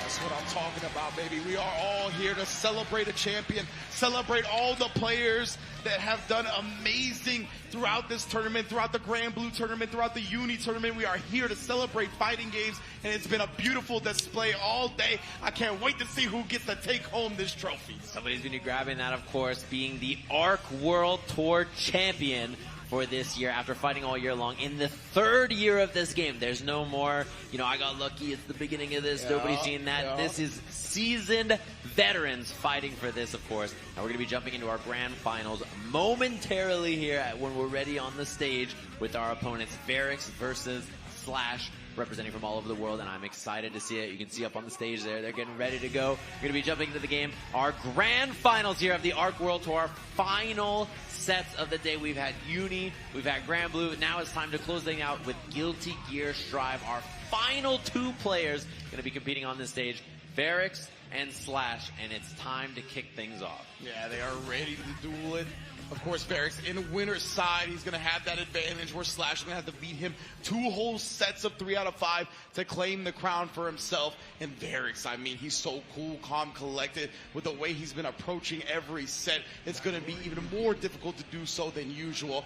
But here we go, baby. The eagle is in the sky. I know I've been asking for a lot of noise, crowd, but give it to me right now, baby. It's grand finals. Here we go. Varix, all the way from Senegal. Slash from Saudi Arabia. Slash, as you mentioned, has to win 2 sets, and we'll see what the opening gambit's going to be as the eagle flies. Everybody on Twitter always blaming the beast, but 2 people who you know have been working hard fighting here in the grand finals as we set things up here. Nago versus Mei, a very explosive set of characters here, and 2 experts piloting them. I can't wait to see it, man. You couldn't have asked for better players on these characters. Letting the intros rock. And I saw everybody in the crowd giving the thumbs up for Slash since he does it in the outro there. So thumbs up for Slash. Here we go. Grand finals of the ARC World Tour. And a big start from Varix, spending a lot of that blood to make things happen. Oh, and Varix already getting the back throw, though, and the bite to follow it up. My man's just grabbing him left and right. Ooh, when he gets the mix low, burst there to get all that, and there's huge blood close to popping, but not quite. Yeah, man, Varix with his life lead, he's a little bit more content to sit at this range, even with the high blood. Oh, when the mix goes low, finds a burst right back into the corner, and I love Slash using those air options to get tricky up there and make things not so clean for Varix to find an anti-air. Jumps back, jumps again, no answer. Whip punish from Varix, and he has the meter to get the kill. One thing we did see in that round, though, is that Mei jump speed, right? Her jump is so fast that a lot of time when Varix is trying to snipe him with the normals, too long a startup to really keep her locked down, but he found it anyway. Just a little far there. Charge 6H, hops off the Dolphin, pulls up and says skirt and skirt with the close slash. Oh yeah, PRC as well. Trying to mix him up, but Varix showing no fear. He knows that there's a larger gap. Preying upon the slowdown. Slash is not going to let that happen. Ooh, and that is a gross thing to get hit by in the corner. The Vampire Bite for the mix. A lot of blood up there for Varix. He's trying to get the mix up again. He goes for it. Not a real punish, but Slash gets the better of that scenario. Mix up time now, and he hits. He's got a hard knockdown with those Wild Assault. It strips the burst as well from this immediate interaction for Varix. Varix, oh yeah, immediately covers himself. BRC to slow him down. You cannot escape. Goes up there and snatches him out of the sky, even with the slowdown. Round apiece, and that is a huge round starter. We see the burst from Varix. Does not want to give him that positive bonus. Judo chop as he tried to come in. And there was an attempt to jump out of the command grab for Slash. Look at the damage he eats on this. Refreshing that blood gauge. Gets tons of blood back from this, and it gives Varix not only a hard knockdown, but a huge lead in this first game. Some great awareness from Varix, knowing he can kind of push the limits a little bit more. He didn't need the blood bite immediately. Slash is always aware of that. He knows when the Nagos want to reset that blood meter. He actually, that was good air movement from Slash to get the bait there. Spends the meter, backdash works out, and now Slash on no resources to buffer. Double slice, and that'll do it. Game one here, going to Varix. What a buffer right there. The double up on the Judo chop. Shizu to follow it up. This character is so dangerous trying to come in on his punch and kick buttons. Yeah, he has some of the best lights in the game. Obviously, his 6B is humongous as well, and he has such good buffers off of it. You know, he has Beyblade, obviously, but the Shizu is a big one. Fukyo to position just like that, right? He's 6B interrupt, and Mei has a lot of high-hitting normals that she also swing that are going to fall into that. And White Wild Assault, too. You know that Slash, he picks his spots well to kind of try to start attacking, and that armor will thwart that immediately. Love that mix up here, back to the front. This time blocked correctly. Last time empty low hit him. Fast RC for the pickup. The Dolphin, yeah, and he gets off early so he can still get the break with a Wild Assault. One of those changes that's really useful for Mei here. They all tried to stick in that tap dust. That was such a common instance for Slash to do that, but the glow gets blown up. Not quite enough, and he baits out the super. Block from Slash, punish with the Dolphin. Round on the board. All right, Slash definitely not going quietly into this night. Both of these players very familiar with each other as they laid out at the top of the set. IBFD's on the far slash is big there too. Wow, low profile. Nago low profiling. 2K anti low profile was bonkers. Saw 6B again from Varix trying to make it happen, and Slash is getting so tricky to make this approach. Oh man, but he tries to get some distance back, and it's so tough to do so against Nago. Reaching from long distance with those sword normals. Shizu just threatening him. Oh, and IBFD's everything there from Slash. Oh, he tried to sneak in that overhead as he landed, taking advantage of the air block stun. Oh, he gets out of there for a second. Wow, Slash's defense to make it out of this sequence is unreal, by the way.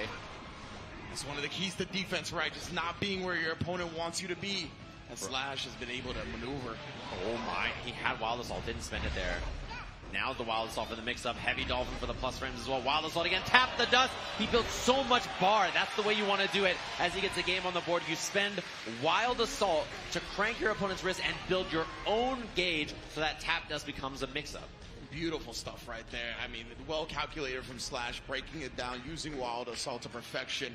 One up already. Varix taking some time to think about it. You can tell, man, he's been so precise with the way he's adjusted his game plans. Yeah, and if you don't have stuff for, you don't have 50 tension, you don't have resources to do Dolphin RC or something, using Wild Assault lets you build it, so it's a really useful way to manage your resources.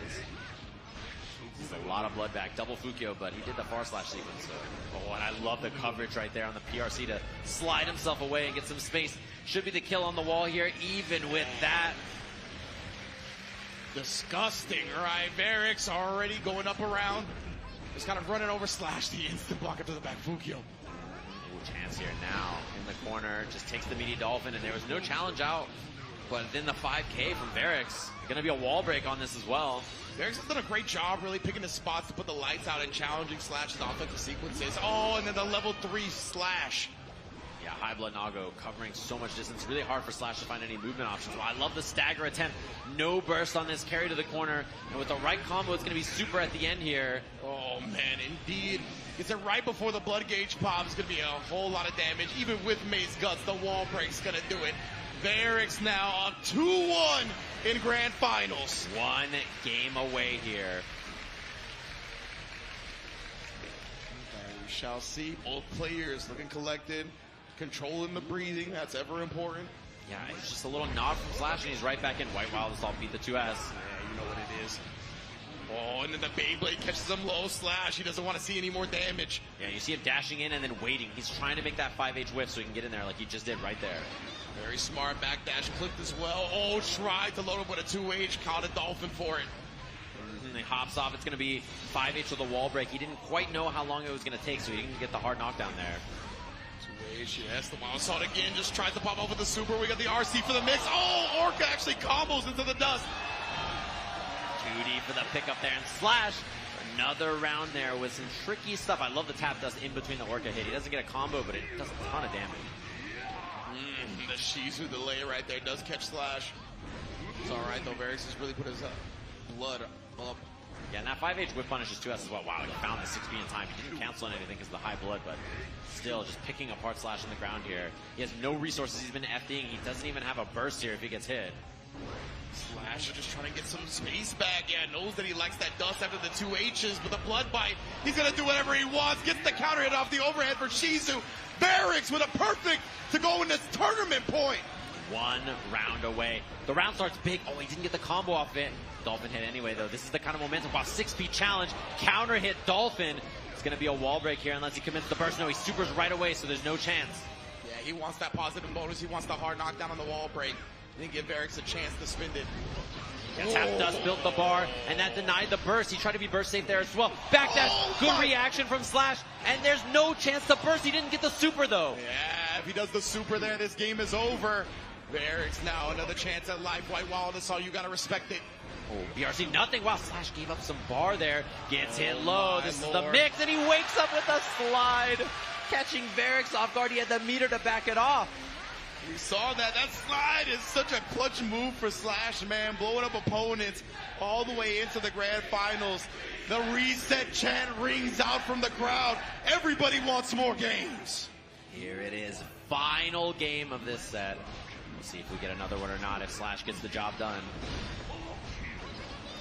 Here's the setting up shot, catching the backdash yet again. Varix relying on that. Maybe a little bit too much at this point. And a lot of burst baiting from Slash. He left a little bit of damage on the table, which gives Varix some extra life in this round here.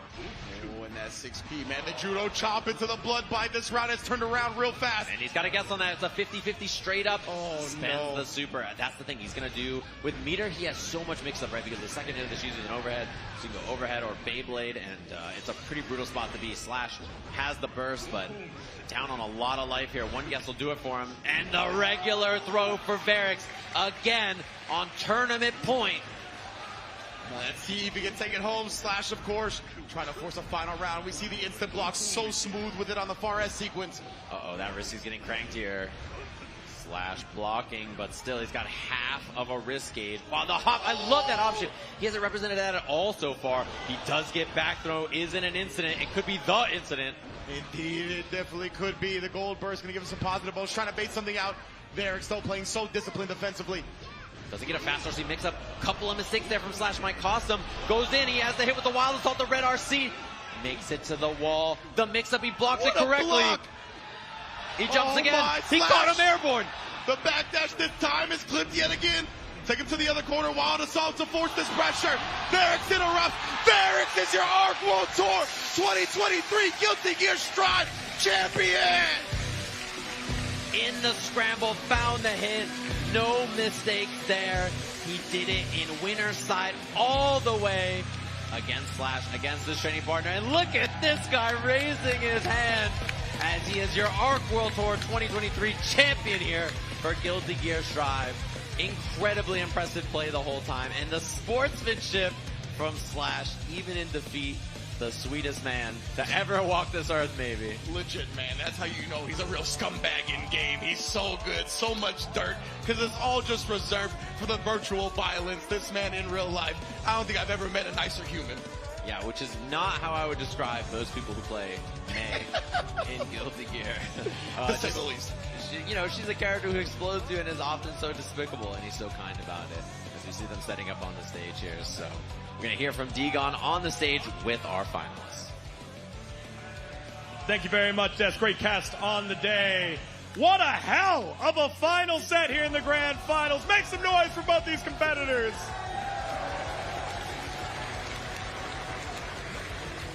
So finally, Slash, let's hear from you first.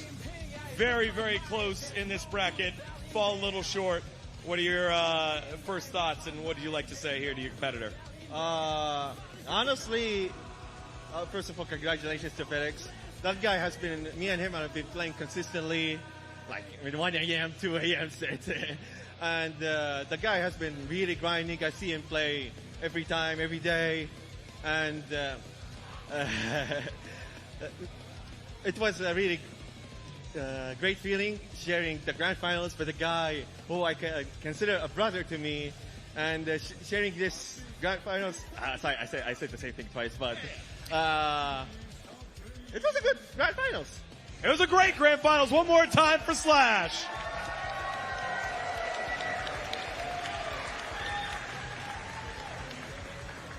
It's been a long road. Oh, okay, yeah, sure. Well, are we just going to do this thing too? We're going to shake hands the whole time?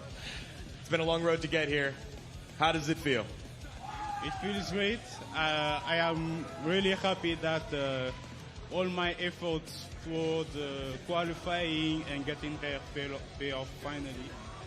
So I can describe how happy I am to get here. This was such an anime story about the fact that you guys are scrim partners. Did this go like scrims? Yes. One more time, everyone. Your champion of Guilty Gear Strive in 2023, it's Varix!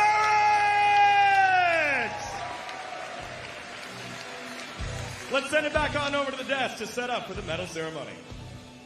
All right. It's Varix from Senegal, 6th place at EVO, and then coming in here and taking grand finals of the ARC World Tour 2023. What an incredible story. Guys, what's your biggest takeaway from this tournament? Sejam, we'll start with you. I was impressed with a lot of the play that we saw today. So many solid players, but really the specialists and that guy that just walked right behind us, Slash, he has been so consistent. This guy is so good. I've been really impressed with both him and Varix. And the thing about this game is that if you watch this game a lot, you've seen these players play a lot. You see them play all over the world. And so it's really fun to see the players that you know are really, really talented in this game get a chance to shine. I know a lot of people especially watch stuff for the North American scene. They're very familiar with it because, that's probably where they live. But there's so many players all over the world that are super, super talented. So definitely check out both Varix and Slash. And all the other competitors you saw play today all over the world. If you want to see some Oscar stuff, check out Zondo as well. He's just such a beast. Yeah, as far as my takeaway goes, it's all about the work ethic, right? These guys like Varix, Slash, they keep their head down, they do the homework, they do the hard work, they grind it out. There's rarely any time you hear them in any drama or incidences, right? Like, they are all about the in-game violence, and you can see how it played out here at the biggest stage possible for them. Amazing stuff. Glad to see training partners in grand finals as well. That's how you know they're approaching the game properly. Yeah, absolutely. And allow me to jump on a soapbox here a little bit.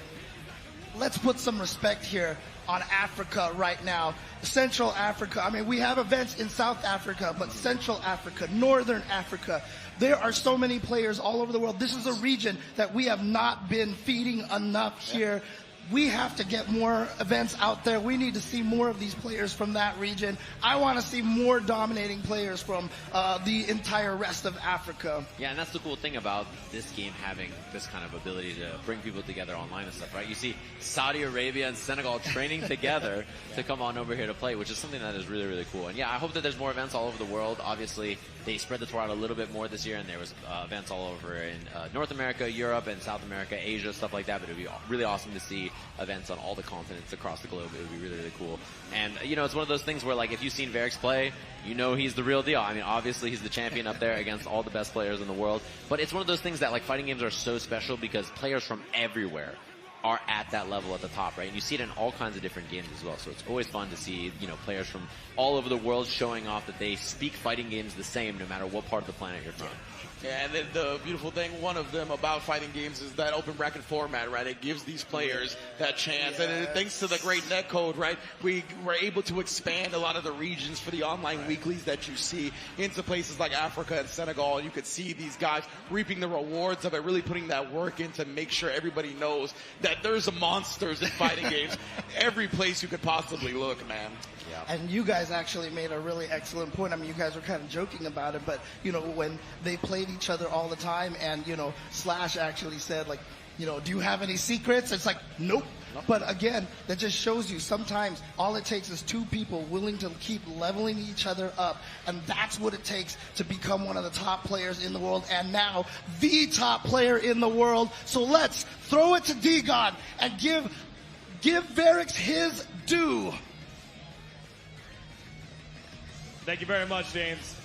Y'all, it's time for the medal ceremony after a long, long year, multiple circuit points, multiple tournaments for our top 8. And to do that, please welcome creator of Guilty Gear, Mr. Ishiwatari.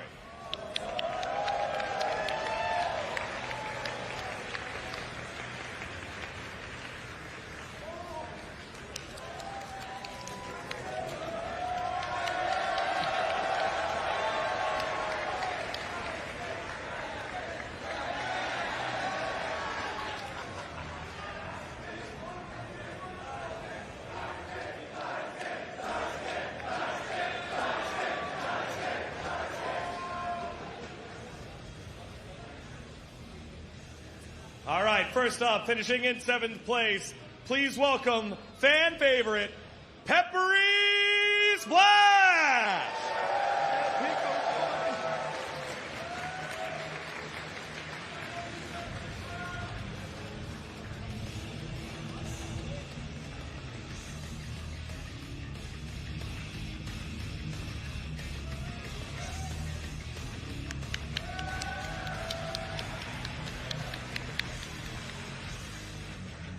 Next up, also in 7th place, the finest dressed man in all of Guilty Gear. Give it up for Leo!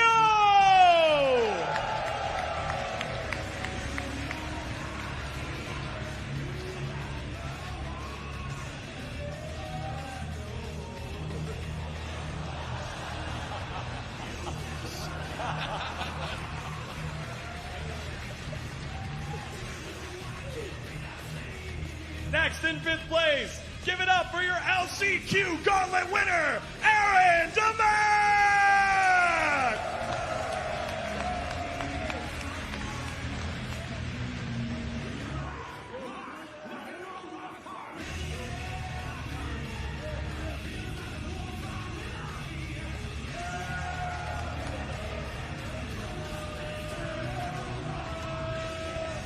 Next up, give it up to Evo Champion, Humicho!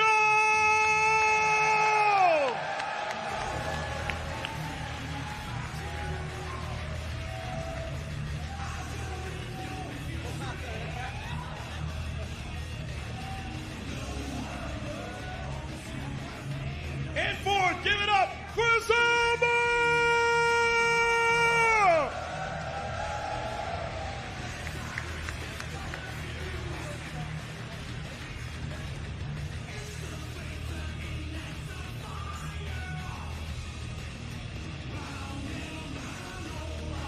Finishing in 3rd place, give it up for Tempest NYC!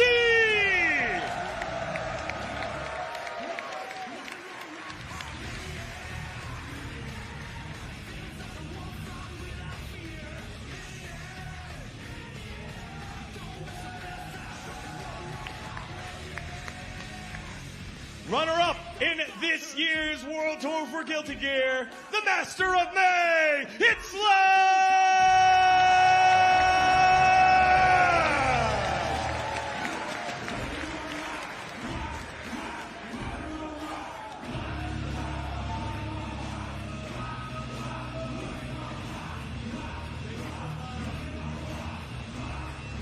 And last but not least, the man with dreams from Senegal who proved he was the best out of everyone in 2023-2024. Give it up for Barrett!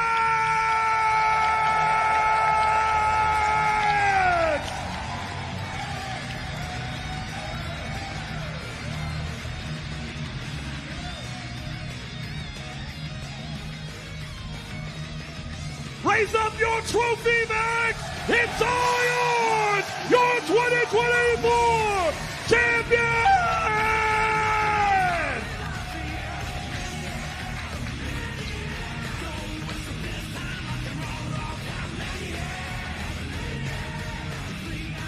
All of you, why don't we get together to remember this year? Let's take photos together in the center of the stage.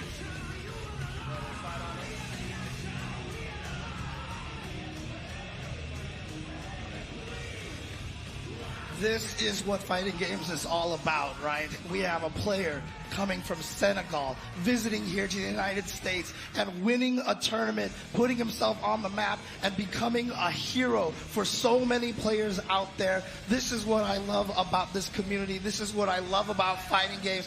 Like you guys said, it is a universal language and everybody has the right to speak that language. Yeah, we all speak fighting games here, and that's the best part is, again, I implore you to please watch places from outside of your region, your zone. I know none of you have a good sleep schedule. You have no excuse not to watch some international matches because the thing is that internationally, maybe outside of your country, but it's inside your game. So you gotta know about the players who are running around smelling the same game as you. So, you know, if this isn't a lesson for everybody out there, please check out players who not only play in your region, not only play your character, but all the people out there who care about your game. We all know the smell of the game for sure. Ringe, any last thoughts here?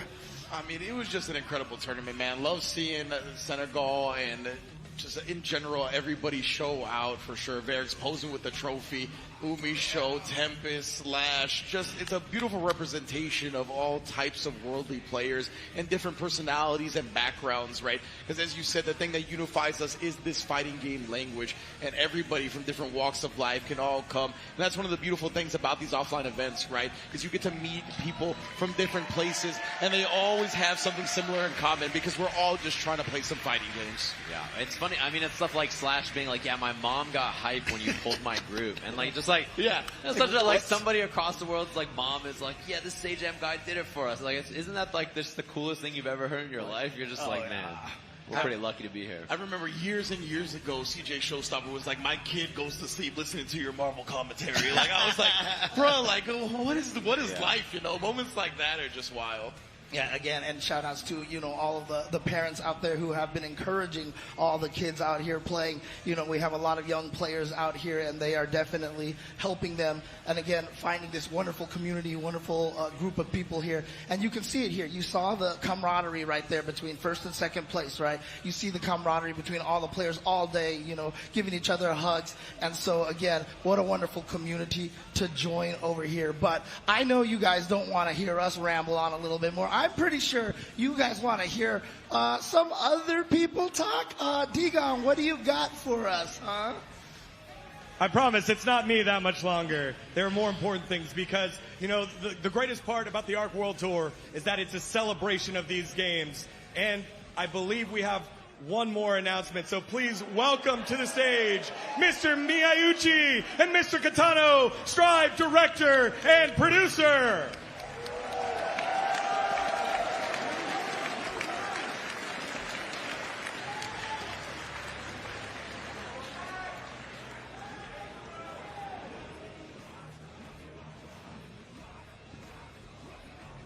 Ah, 最高の一日だった。Hey, that was some of the best matches I've ever seen.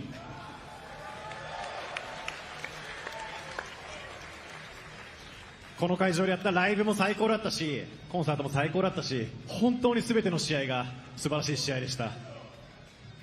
And you guys saw the concert, right? That was amazing.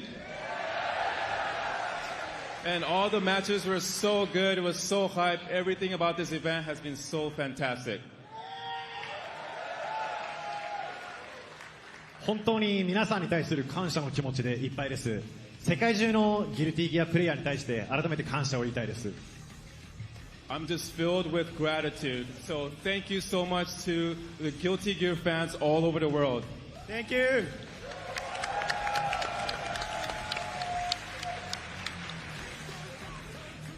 You know, you guys, you all are amazing. I mean, I actually had a sore throat like from 2 days ago, and I was thinking, like, I can't scream much. But then, you know, everything happening today, I'm like screaming together, and you know, my throat hurts so much. But I feel so good.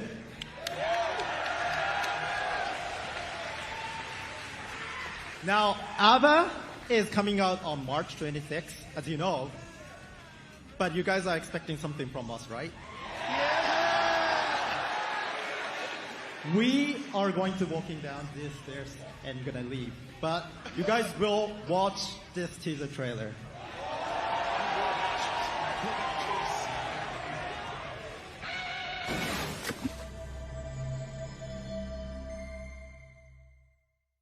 That is bullshit. Blazing, still my heart is blazing.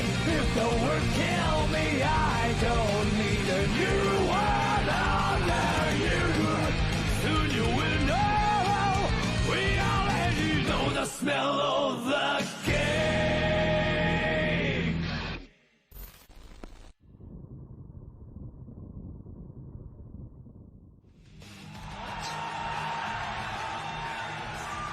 I didn't even get to see, bro. Who was it? I don't know. The fans are losing it. What? I didn't even get to see it. I missed it, bro. Like, Wait, what did I? What did I see? I didn't even get to see it. I feel like I hear chanting. There's fainting. People Wait, are people in the- falling all over. They're screaming. I didn't even get to see it. Wait, is it Slayer? Is it Was him? Slayer? Was it Slayer? Wait, what? I didn't see what happened. People in the crowd are telling me.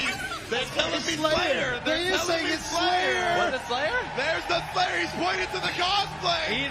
It might be. Oh, we got some vampire company. It's very fitting if a vampire wins the world tour and then we get Slayer teased. I hope that's what's to come.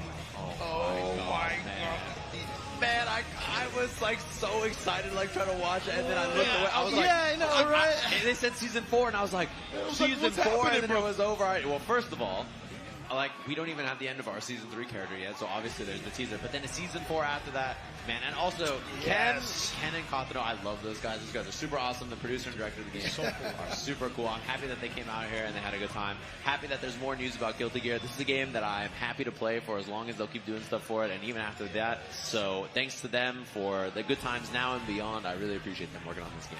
And Ringe, any final thoughts here? Nah, man, I just had honestly a great time with this tournament. It's been really fun to commentate. Can we get our boys up here? Can we get that fellow talent? Let's get all the talent up to the stage. Where Ebonic at? There we go. Get my man Degon up here, bro. Ebonic.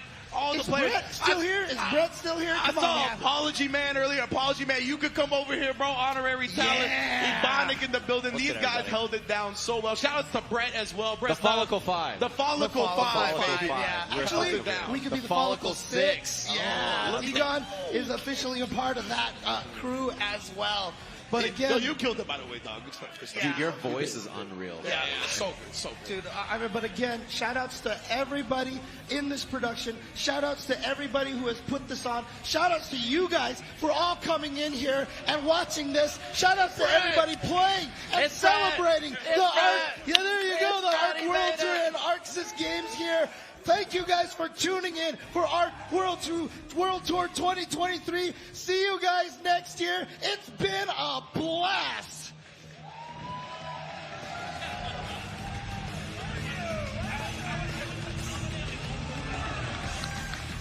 Time and finally bring it in.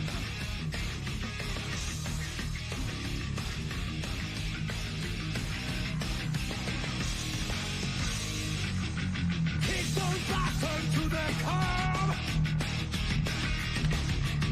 Everything but your voice is nice. You know that the other knew that no one else knows.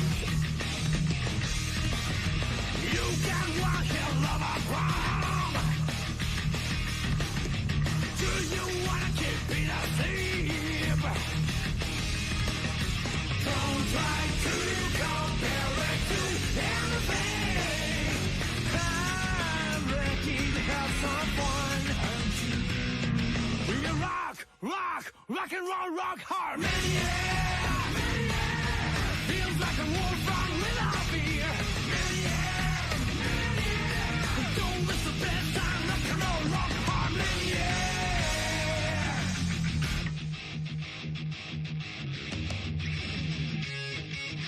Don't hold back, let them laugh at you. I'll go with you if you're straight.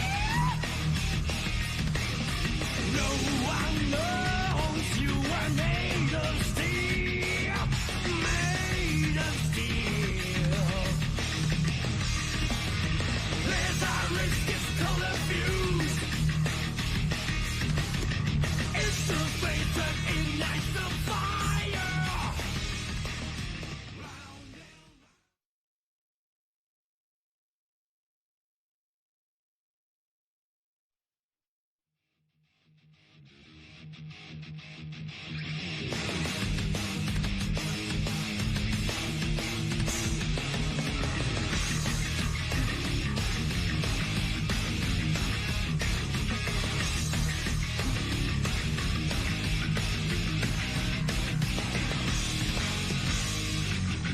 Kick those bastards to the curb. Everything but your voice is nice. You know that the other, you that no one else knows.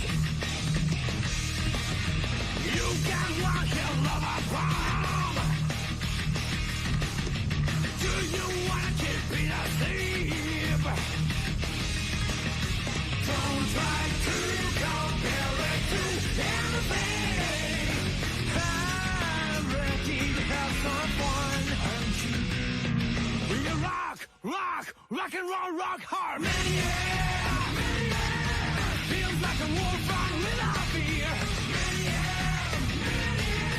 Don't miss the best time. Rock and roll, rock hard.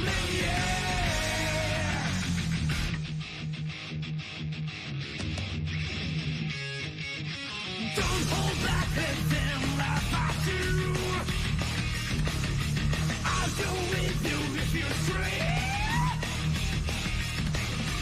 No one knows you are made of steel.